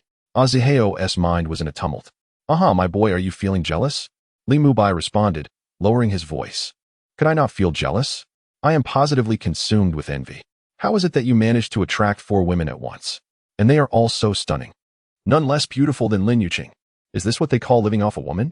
If this is the case, I would gladly indulge in such a lifestyle. Residing in a luxurious mansion and driving an extravagant car. Zaheo's voice dripped with envy as he continued. Father, introduce me to a wealthy lady as well. I no longer wish to toil. I too desire such a life. My demands are modest. Just one would suffice. Truly, just one will do. Li Mubai patted Zaheo's shoulder, saying, When I find the time, I shall inquire if anyone is interested in a young wolf dog. Father, you are indeed my true father. This must be a promise. Zaheo exclaimed with excitement. Rest assured. Li Mubai smiled, then distanced himself from Zaheo and inquired earnestly, What exactly happened to you? Who attacked you? Zaheo sighed. I have no idea who assaulted me. I was suddenly bagged and subjected to a flurry of punches and kicks. By the time I managed to free myself from the bag, my assailants had vanished. Did you report it to the police? Li Mubai's gaze sharpened. I did. But the surveillance cameras at that location were malfunctioning and failed to capture the identity of my assailants. Zaheo lamented, his frustration palpable. Anyone would feel aggrieved after being so inexplicably assaulted. Have you offended anyone recently? Li Mubai furrowed his brow. You know me. These past few days, aside from breaking up with my ex-girlfriend, I have had no inclination to engage with anyone else, let alone offend anyone. He cursed under his breath, finding the situation increasingly vexing. Having just suffered a breakup, he was already in a pitiful state, and now this assault added to his woes. Zaheo's voice grew hoarse as he chuckled bitterly. If you have not offended anyone, could this incident possibly relate to your ex-girlfriend? At that moment, Chu Shi, who had been quietly observing, spoke up calmly. As her words resonated, both Zaheo and Li Mubai turned their attention to her. Old Bai, who is this? Zaheo inquired, perplexed. Chu Shi, my bodyguard, Li Mubai replied with a smile. Indeed, a bodyguard. Although the moment he saw Chu Shi's attire and demeanor, Zaheo felt that she resembled a bodyguard, he never imagined that she truly was one. The primary reason for his astonishment was her extraordinary beauty.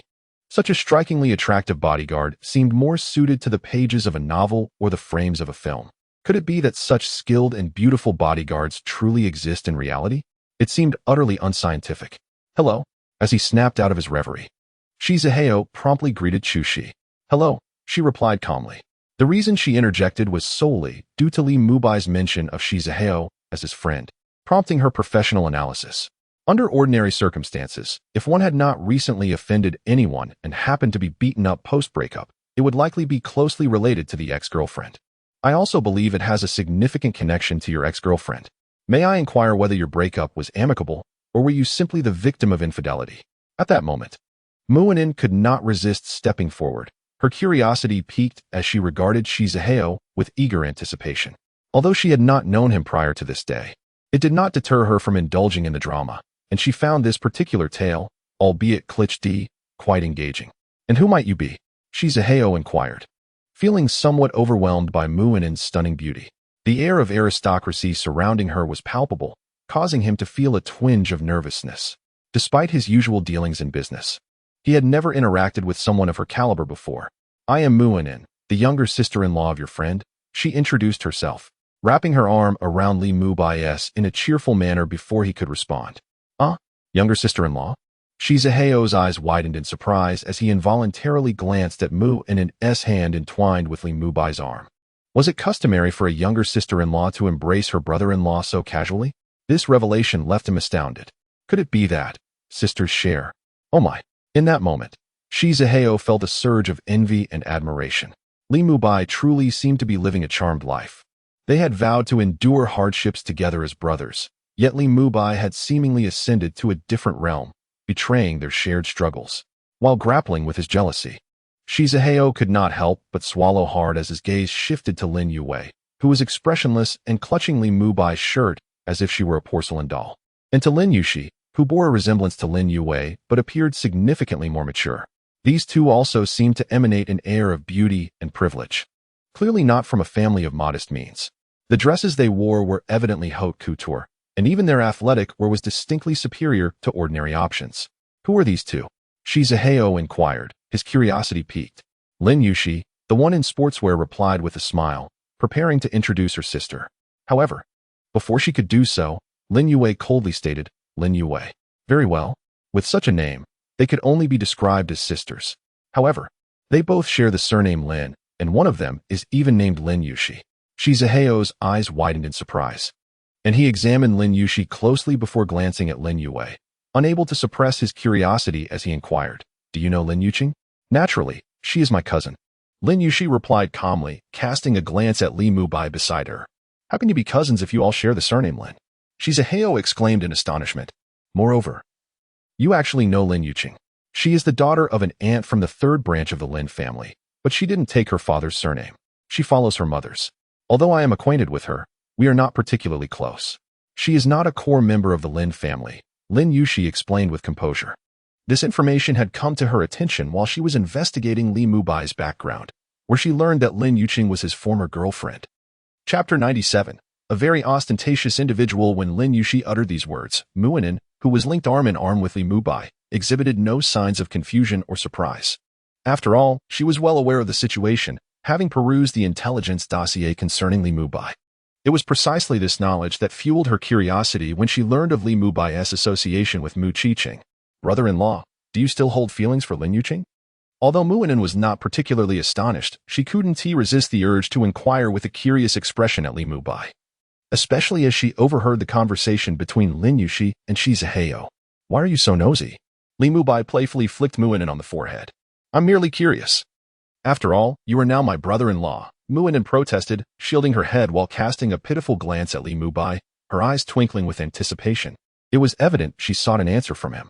"I no longer harbor any feelings," Li Mubai replied calmly, shaking his head. "Is that so?" Muinen blinked again, her expression betraying uncertainty about whether to believe him or not. In contrast to Muinen's demeanor, Lin Yushi, who was discreetly eavesdropping on the conversation, felt a twinge of sentimentality. She couldn't help but reflect on the blind ignorance of the third branch of the family. How could they fail to see the qualities of Li Mubai, a man with extraordinary abilities, who had even captured the heart of the Ice Queen CEO of Scorpio City, Mu Qingcheng, to the extent of spending hundreds of billions to earn the Mu family's approval? Despite this, Lin Yushi had uncovered through her investigations that Lin Yuqing had initially been reluctant to part ways with Li Mubai. Even when Lin Yuqing's mother forcibly insisted on the breakup, she remained unwilling. It was only after her mother threatened her with death that Lin Yuqing reluctantly agreed. This information, according to her intelligence, seemed to be unknown to Li Mubai, which piqued Lin Yushi's curiosity about how he would react if he were to learn of it. However, she certainly wouldn't disclose such matters to him. After all, not only was her own sister infatuated with Li Mubai, but given that he was Mu Qingqing's partner, it was a matter too intimate for her to involve herself in. Senior Muinen suddenly turned her gaze back to Shizaheo. "Ami?" You're calling me senior? Shizaheo, caught off guard, pointed at his own nose in surprise. Yes, you. Now, do hurry and tell us whether you were the one who was cheated on or if it was a natural breakup, Muinen inquired with a cheerful smile. Her addressing him as senior was not mere formality. In truth, all three, Mubai, Muinen, and Shizaheo, were students at the same institution. Scorpio City University of Science and Technology. Shizaheo forced a smile, admitting, I was betrayed. As he uttered these words, his voice turned hoarse once more, and his expression reflected profound desolation. His right hand instinctively clenched into a fist. The mere mention of it brought him anguish and frustration. It was evident that their relationship had flourished during their school days, filled with sweet moments, and they had even endured the challenging graduation season together. Yet, after barely a year in the workforce, he found himself defeated by the mundane struggles of life. Just a month prior, they had been making plans for the future together. It seems that the incident you experienced is increasingly intertwined with your ex-girlfriend, remarked Muinen, her eyes gleaming with intrigue. Did she cheat on you for someone affluent? Can you share some details about that fellow? I'll have someone investigate him immediately. Her expression conveyed a sense of satisfaction akin to savoring juicy gossip. Shizaheo, also a connoisseur of such tales, recognized the meaning behind Muinen's gaze. Unable to resist, he cast a wistful glance at Mubai. Don't look at me like that. I had no intention of bringing anyone along. However, when you called, Inen, the gossip enthusiast, happened to be right by my side. So I had no choice but to include her. As a close friend, Mubai could easily discern the significance of Shizaheo's expression, which bore a smile. Moreover, I too am curious about who managed to steal your girlfriend away. I have been intentionally refraining from probing into this matter to avoid aggravating your wounds. But now that you've been hurt, and it possibly relates to your ex, it's time to delve deeper into this issue. A hint of curiosity sparkled in Mubai's eyes, revealing that the allure of gossip was indeed contagious. I actually don't know that fellow's name. All I know is that Fangfang has been adorning herself with heavy makeup and flaunting expensive jewelry and handbags over the past month. Initially, I deceived myself into believing they were either knockoffs or gifts from her friends. It was tea until a couple of days ago, when I saw her in that man's sports car, that she provided no explanation and simply ended our relationship. Shizaheo's bitter smile betrayed his deep sorrow. Feeling utterly wretched, not even knowing the identity of his rival. Is that so? Muinen exclaimed, her eyes suddenly brightening as she turned her attention to Chu Shi. Sister Chu, could you please arrange for someone to investigate this matter? Of course, just a moment. Chu Shi replied, swiftly retrieving her phone to issue commands. Within mere minutes, her phone buzzed with the information she sought. Although some details might be challenging for an ordinary person to uncover, they posed no difficulty for the intelligence network surrounding Mu Qingqing. Most importantly, they had previously conducted an investigation into Mubai. They had gathered certain intelligence regarding individuals in his vicinity. However, at that time, the primary focus was on Mubai himself, with other individuals' information being merely ancillary. Naturally, irrelevant information was not shared with Mu Qingqing. Now, following the directive issued by Chu Shi, some of the previously collected intelligence was naturally reactivated. After glancing briefly, Chu Shi handed her phone to Mubai, stating, Mr. Li, this man is the one who has taken Mr. Shi's girlfriend.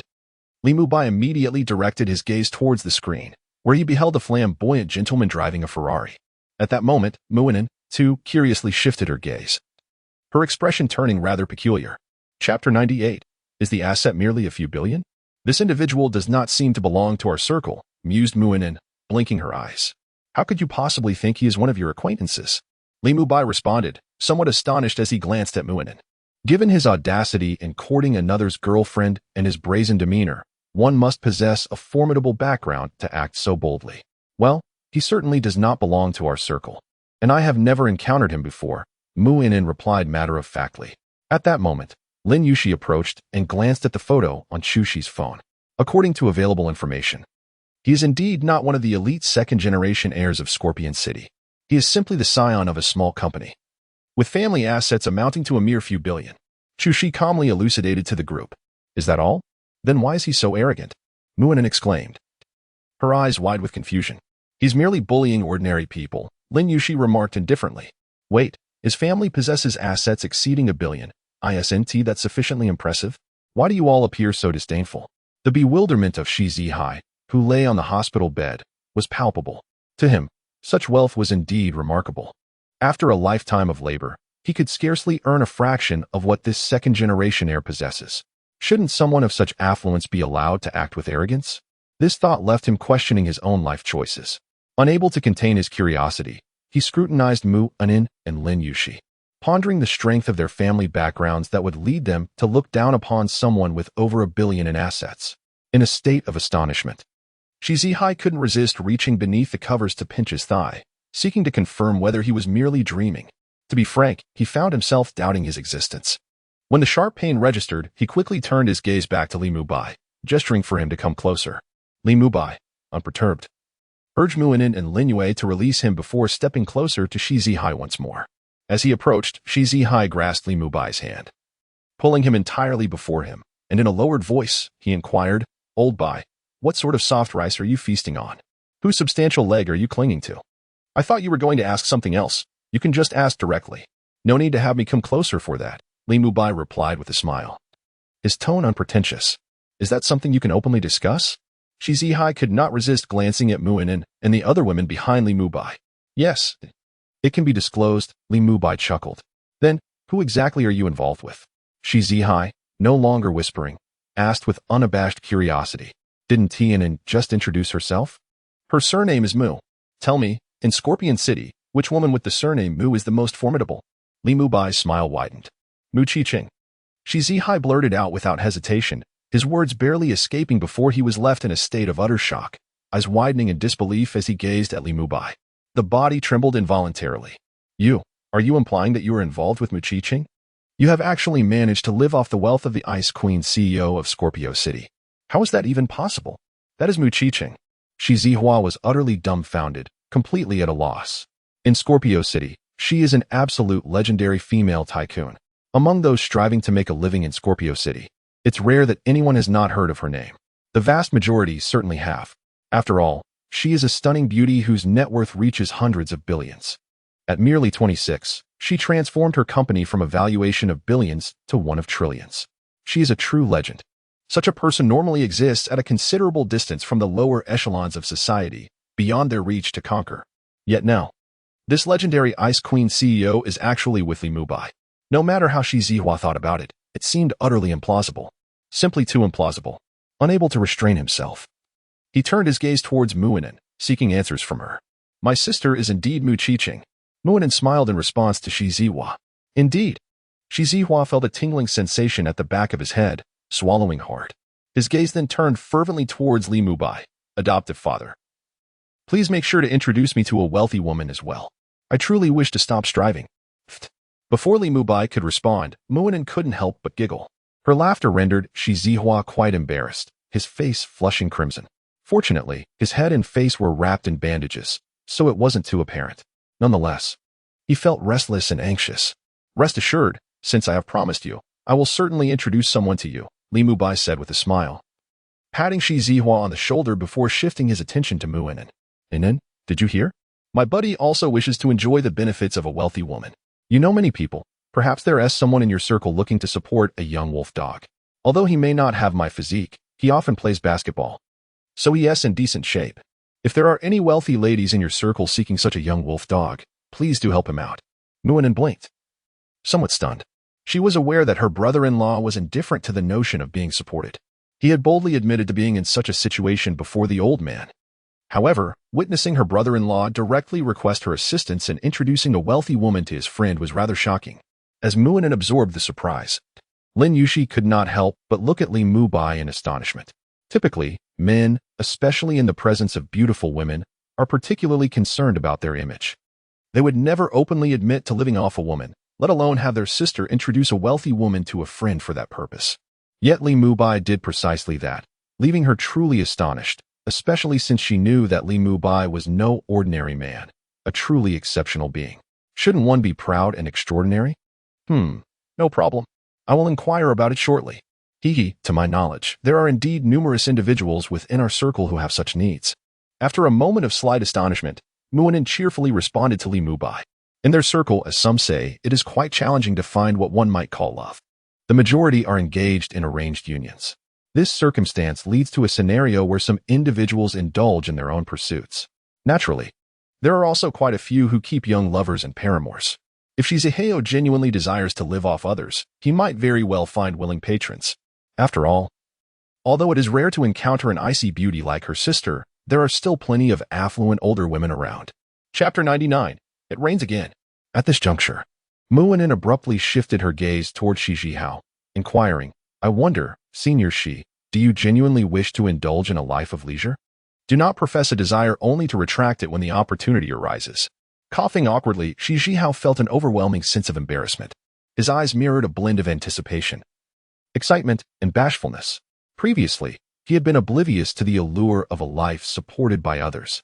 Yet witnessing Li Mubai's enviable existence had ignited a sincere yearning within him. Why shy away? Desire is desire, and disinterest is disinterest. Speak boldly. Li Mubai encouraged with a smile. I truly wish to partake in it, Shi Zhihao replied, his voice tinged with shyness. However, could we perhaps seek a wealthy patroness of decent appearance, preferably not too advanced in age? His voice faltered, reflecting the inherent absurdity of being particular while seeking such a lifestyle. Rest assured, I shall not present you with an unsuitable candidate. But, an older lady, will that suffice? Muinen replied, her eyes twinkling mischievously. Yes, absolutely, Shi Zhihao responded without hesitation. Then await my news. Thank you. He expressed his gratitude swiftly. Although the situation was undeniably awkward, he realized that if it materialized, his worries about sustenance would vanish. Muinen waved her hand, acknowledging that her willingness to assist stemmed from her regard for him as a brother-in-law. Otherwise, she would have remained uninvolved, as her true passion lay in observing the affairs of others rather than meddling in them. Half an hour later, Li Mubai and his companions departed from the hospital. Before leaving, Li Mubai arranged for Shi Zhihao to have a VIP hospital room and even secured a caregiver, ensuring that Shi Zhihao could recline comfortably during his stay. Brother-in-law, shall we confront that fellow named Lu Junfei? Muinen asked, her voice light and playful as she regarded Li Mubai from the car. Lu Junfei was the individual who had taken Shi Zhihao's girlfriend. As she spoke, Muinen expressed keen interest in addressing this matter. Although she lacked the prowess of her elder sister, Mu Qingcheng, and was merely a freeloader at present, she was still the fourth young lady of the Mu family. Dealing with someone of Lu Junfei's modest fortune, amounting to only a few hundred million, would pose no challenge for her. Having established connections with several other affluent second-generation individuals, she was confident that a mere whisper would suffice to rally support against Lu Junfei's family business. With a moderate degree of pressure, she believed that Lu Junfei's father would inevitably prompt his son to seek reconciliation. Such tactics were commonplace among the elite. And having been immersed in this environment, Muinen felt assured of her capabilities. Meeting him is unnecessary. Do not concern yourself with this matter. I will have Qingqing assist in handling it, Li Mubai replied, a subtle smile gracing his lips. Ah, letting my elder sister handle it? Is that truly necessary? Muinen exclaimed, her eyes wide with surprise. Brother-in-law, do you doubt my abilities? Do you think I cannot manage Lu Junfei? Do not be deceived by my seemingly idle demeanor. I possess considerable capabilities. Indeed, and it is correct. Managing this situation is not particularly challenging. Additionally, I am more than willing to assist. Lin Yuxi, seated in the front passenger seat, interjected unexpectedly. Even Lin Yue, who sat beside Li Mubai, suddenly turned her gaze toward him, grasping the hem of his shirt with a stoic expression, declaring, I can help as well. Please do not disturb the bond one am nurturing with my dear. Now that my friend is being bullied, my priority is undoubtedly my beloved. Li Mubai shrugged in response. Well, it seems I should refrain from interrupting. And then chuckled awkwardly. Lin Yuxi fell silent. And Lin Yue continued to clutch Li Mubai's shirt without uttering a word. Li Mubai remained unfazed by this. He took out his phone and began messaging Mu Qingqing. Darling, are you about to finish work? I will come to pick you up. Shortly after sending the message, he received a reply from Mu Qingqing. Yes. I am about to finish. Please come over. All right, I will be there shortly. After sending that message, Li Mubai put away his phone and said to Chu Shi, Chu Shi, please find a place to drop me off ahead, and then take an N and the others back. Brother-in-law, I wish to accompany you to the company. And then said, unable to restrain her desire to be close to Li Mubai. Although she previously had little interest in going to the company, she now found comfort in being near her brother-in-law, wishing to witness his talents in action. As soon as she finished speaking, Lin Yuxi and Lin Yue turned their gazes toward Li Mubai. What are you doing playing the third wheel? Aren't you afraid your elder sister will scold you? Li Mubai playfully pinched an N's nose. Ahem. Brother-in-law, you will protect me, won't you? And then coughed awkwardly, feeling somewhat guilty and fearful. Of course not. Li Mubai replied, a hint of teasing in his tone. That is of no concern. As he spoke, he turned to the driving Chu Shi and instructed Chu Shi. You can stop here. Upon his command, Chu Shi pulled over. After she had parked, Li Mubai ruffled Lin Yue's hair, who was still holding onto his shirt. Yue. We shall meet again next time. Lin Yue responded softly, nodding despite her reluctance, displaying a compliant demeanor. Good girl. Li Mubai was pleased with her response. Although he empathized with Lin Yue's situation, he was not fond of her constant attachment, as it hindered his own endeavors. After all, he was Mu Qingqing's man, not Lin Yue's. No one could interfere with the bond he was cultivating with his esteemed partner. As he spoke, Li Mubai gestured for Anan to open the car door, stepping out after her. Goodbye, brother-in-law. Muanan waved at Li Mubai through the window. Li Mubai sighed helplessly. It was not as if he were departing for a faraway journey, so why the need for farewells? Unable to restrain himself, he shot a glare at Muanan. She chuckled in response, before being whisked away by the car. Once they had departed, Li Mubai prepared to hail a taxi to the Mu group. However, before he could summon a ride, he suddenly felt an inexplicable sensation and lifted his gaze towards the sky. In the distance, dark clouds were gathering. It appeared that rain was imminent. Li Mubai was taken aback, his eyes sparkling with intrigue. The last torrential downpour had bestowed upon him considerable advantages.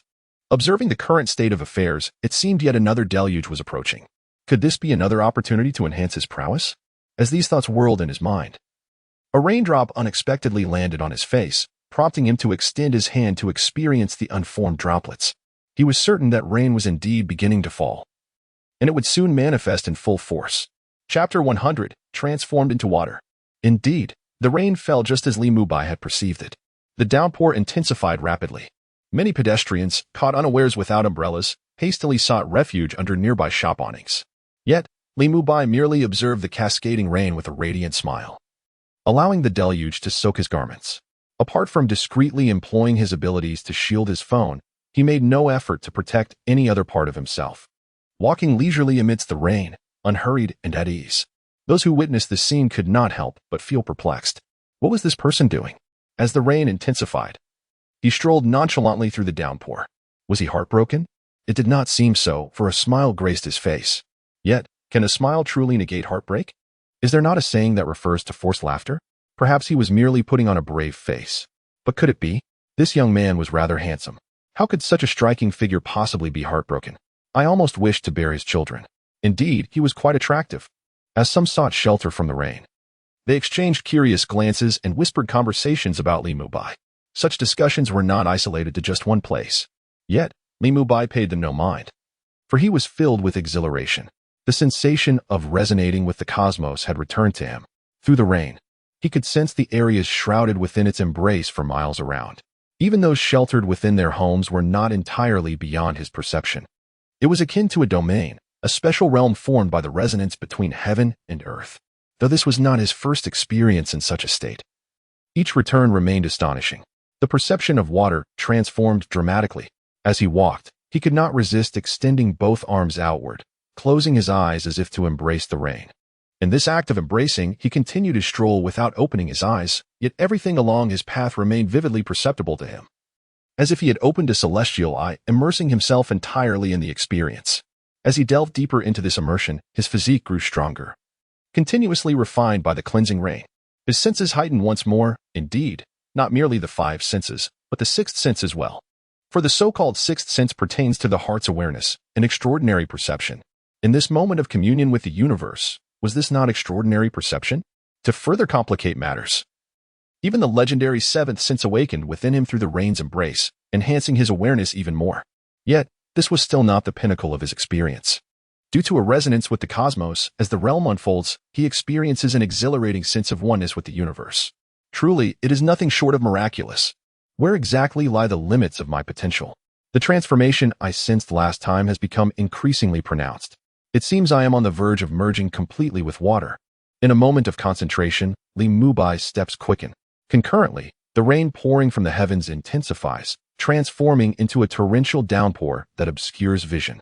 In this obstructed state, as Li Mubai continues his stride, his body unexpectedly begins to shimmer and gradually becomes transparent, starting from his feet, then his legs, and finally his upper body. The transformation occurs with remarkable swiftness until, in an astonishing turn of events, His form dissolves into a puddle of liquid that spills onto the ground, flowing seamlessly with the rainwater. In the blink of an eye, he vanishes without a trace. A moment later, atop a towering edifice, an unusual puddle appears. However, due to the relentless downpour saturating the area, no one notices this additional accumulation of water. After all, in such torrential rain, an extra pool of water seems entirely normal. Yet, as this puddle materializes, it undergoes a bizarre transformation, gradually coalescing into the shape of a person, a handsome young man clad in casual attire. It is none other than Mubai. My body has transformed into water. My metamorphosis is complete. Can I now elementalize? As Mubai takes form, he cannot resist extending his hand to scrutinize it closely. He is at a loss to understand how this has come to pass. Only aware that under the nurturing of the rain, it happened instinctively, as if an innate ability. Indeed, my awakening of water-based powers is extraordinary. I am undoubtedly on the path to divinity. My current state is entirely different from the water manipulators I have seen in films. Thoughts whirl rapidly in Mubai's mind, and a smile graces his lips that he cannot suppress. The ability to transform into water is a monumental shift from being unable to do so. The former can easily counter lethal attacks by merely becoming water, while the latter, if one cannot evade and is struck, the consequences are fatal. However, I truly cannot comprehend the underlying principle. Not only can my body transform into water, but even the clothes I wear and my phone astonishingly become part of the aqueous form. It's utterly incredible. Mubai, in a moment of reflection, pulls out his phone. To his surprise, it remains completely intact, untouched by the rain, and has not become part of the liquid like he did moments ago. He casually unlocks it with his fingerprint, and the screen lights up instantly. This defies all logic. Mubai murmurs in disbelief. It is truly beyond comprehension. Haraha. He burst into laughter. As his smile resonated, he felt a surge of thought.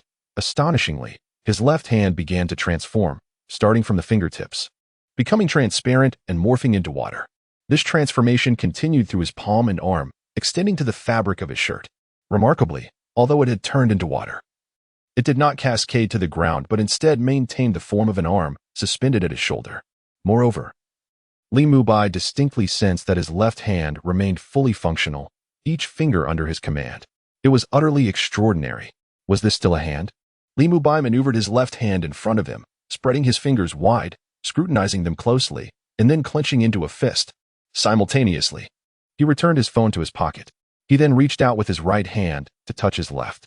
As their palms met, his right hand seamlessly merged into his left, passing through the arm without encountering any resistance. No bones, no flesh. Yet, his left hand sustained no harm whatsoever. The more Mubai experimented, the more exhilarated he became. This was truly wondrous.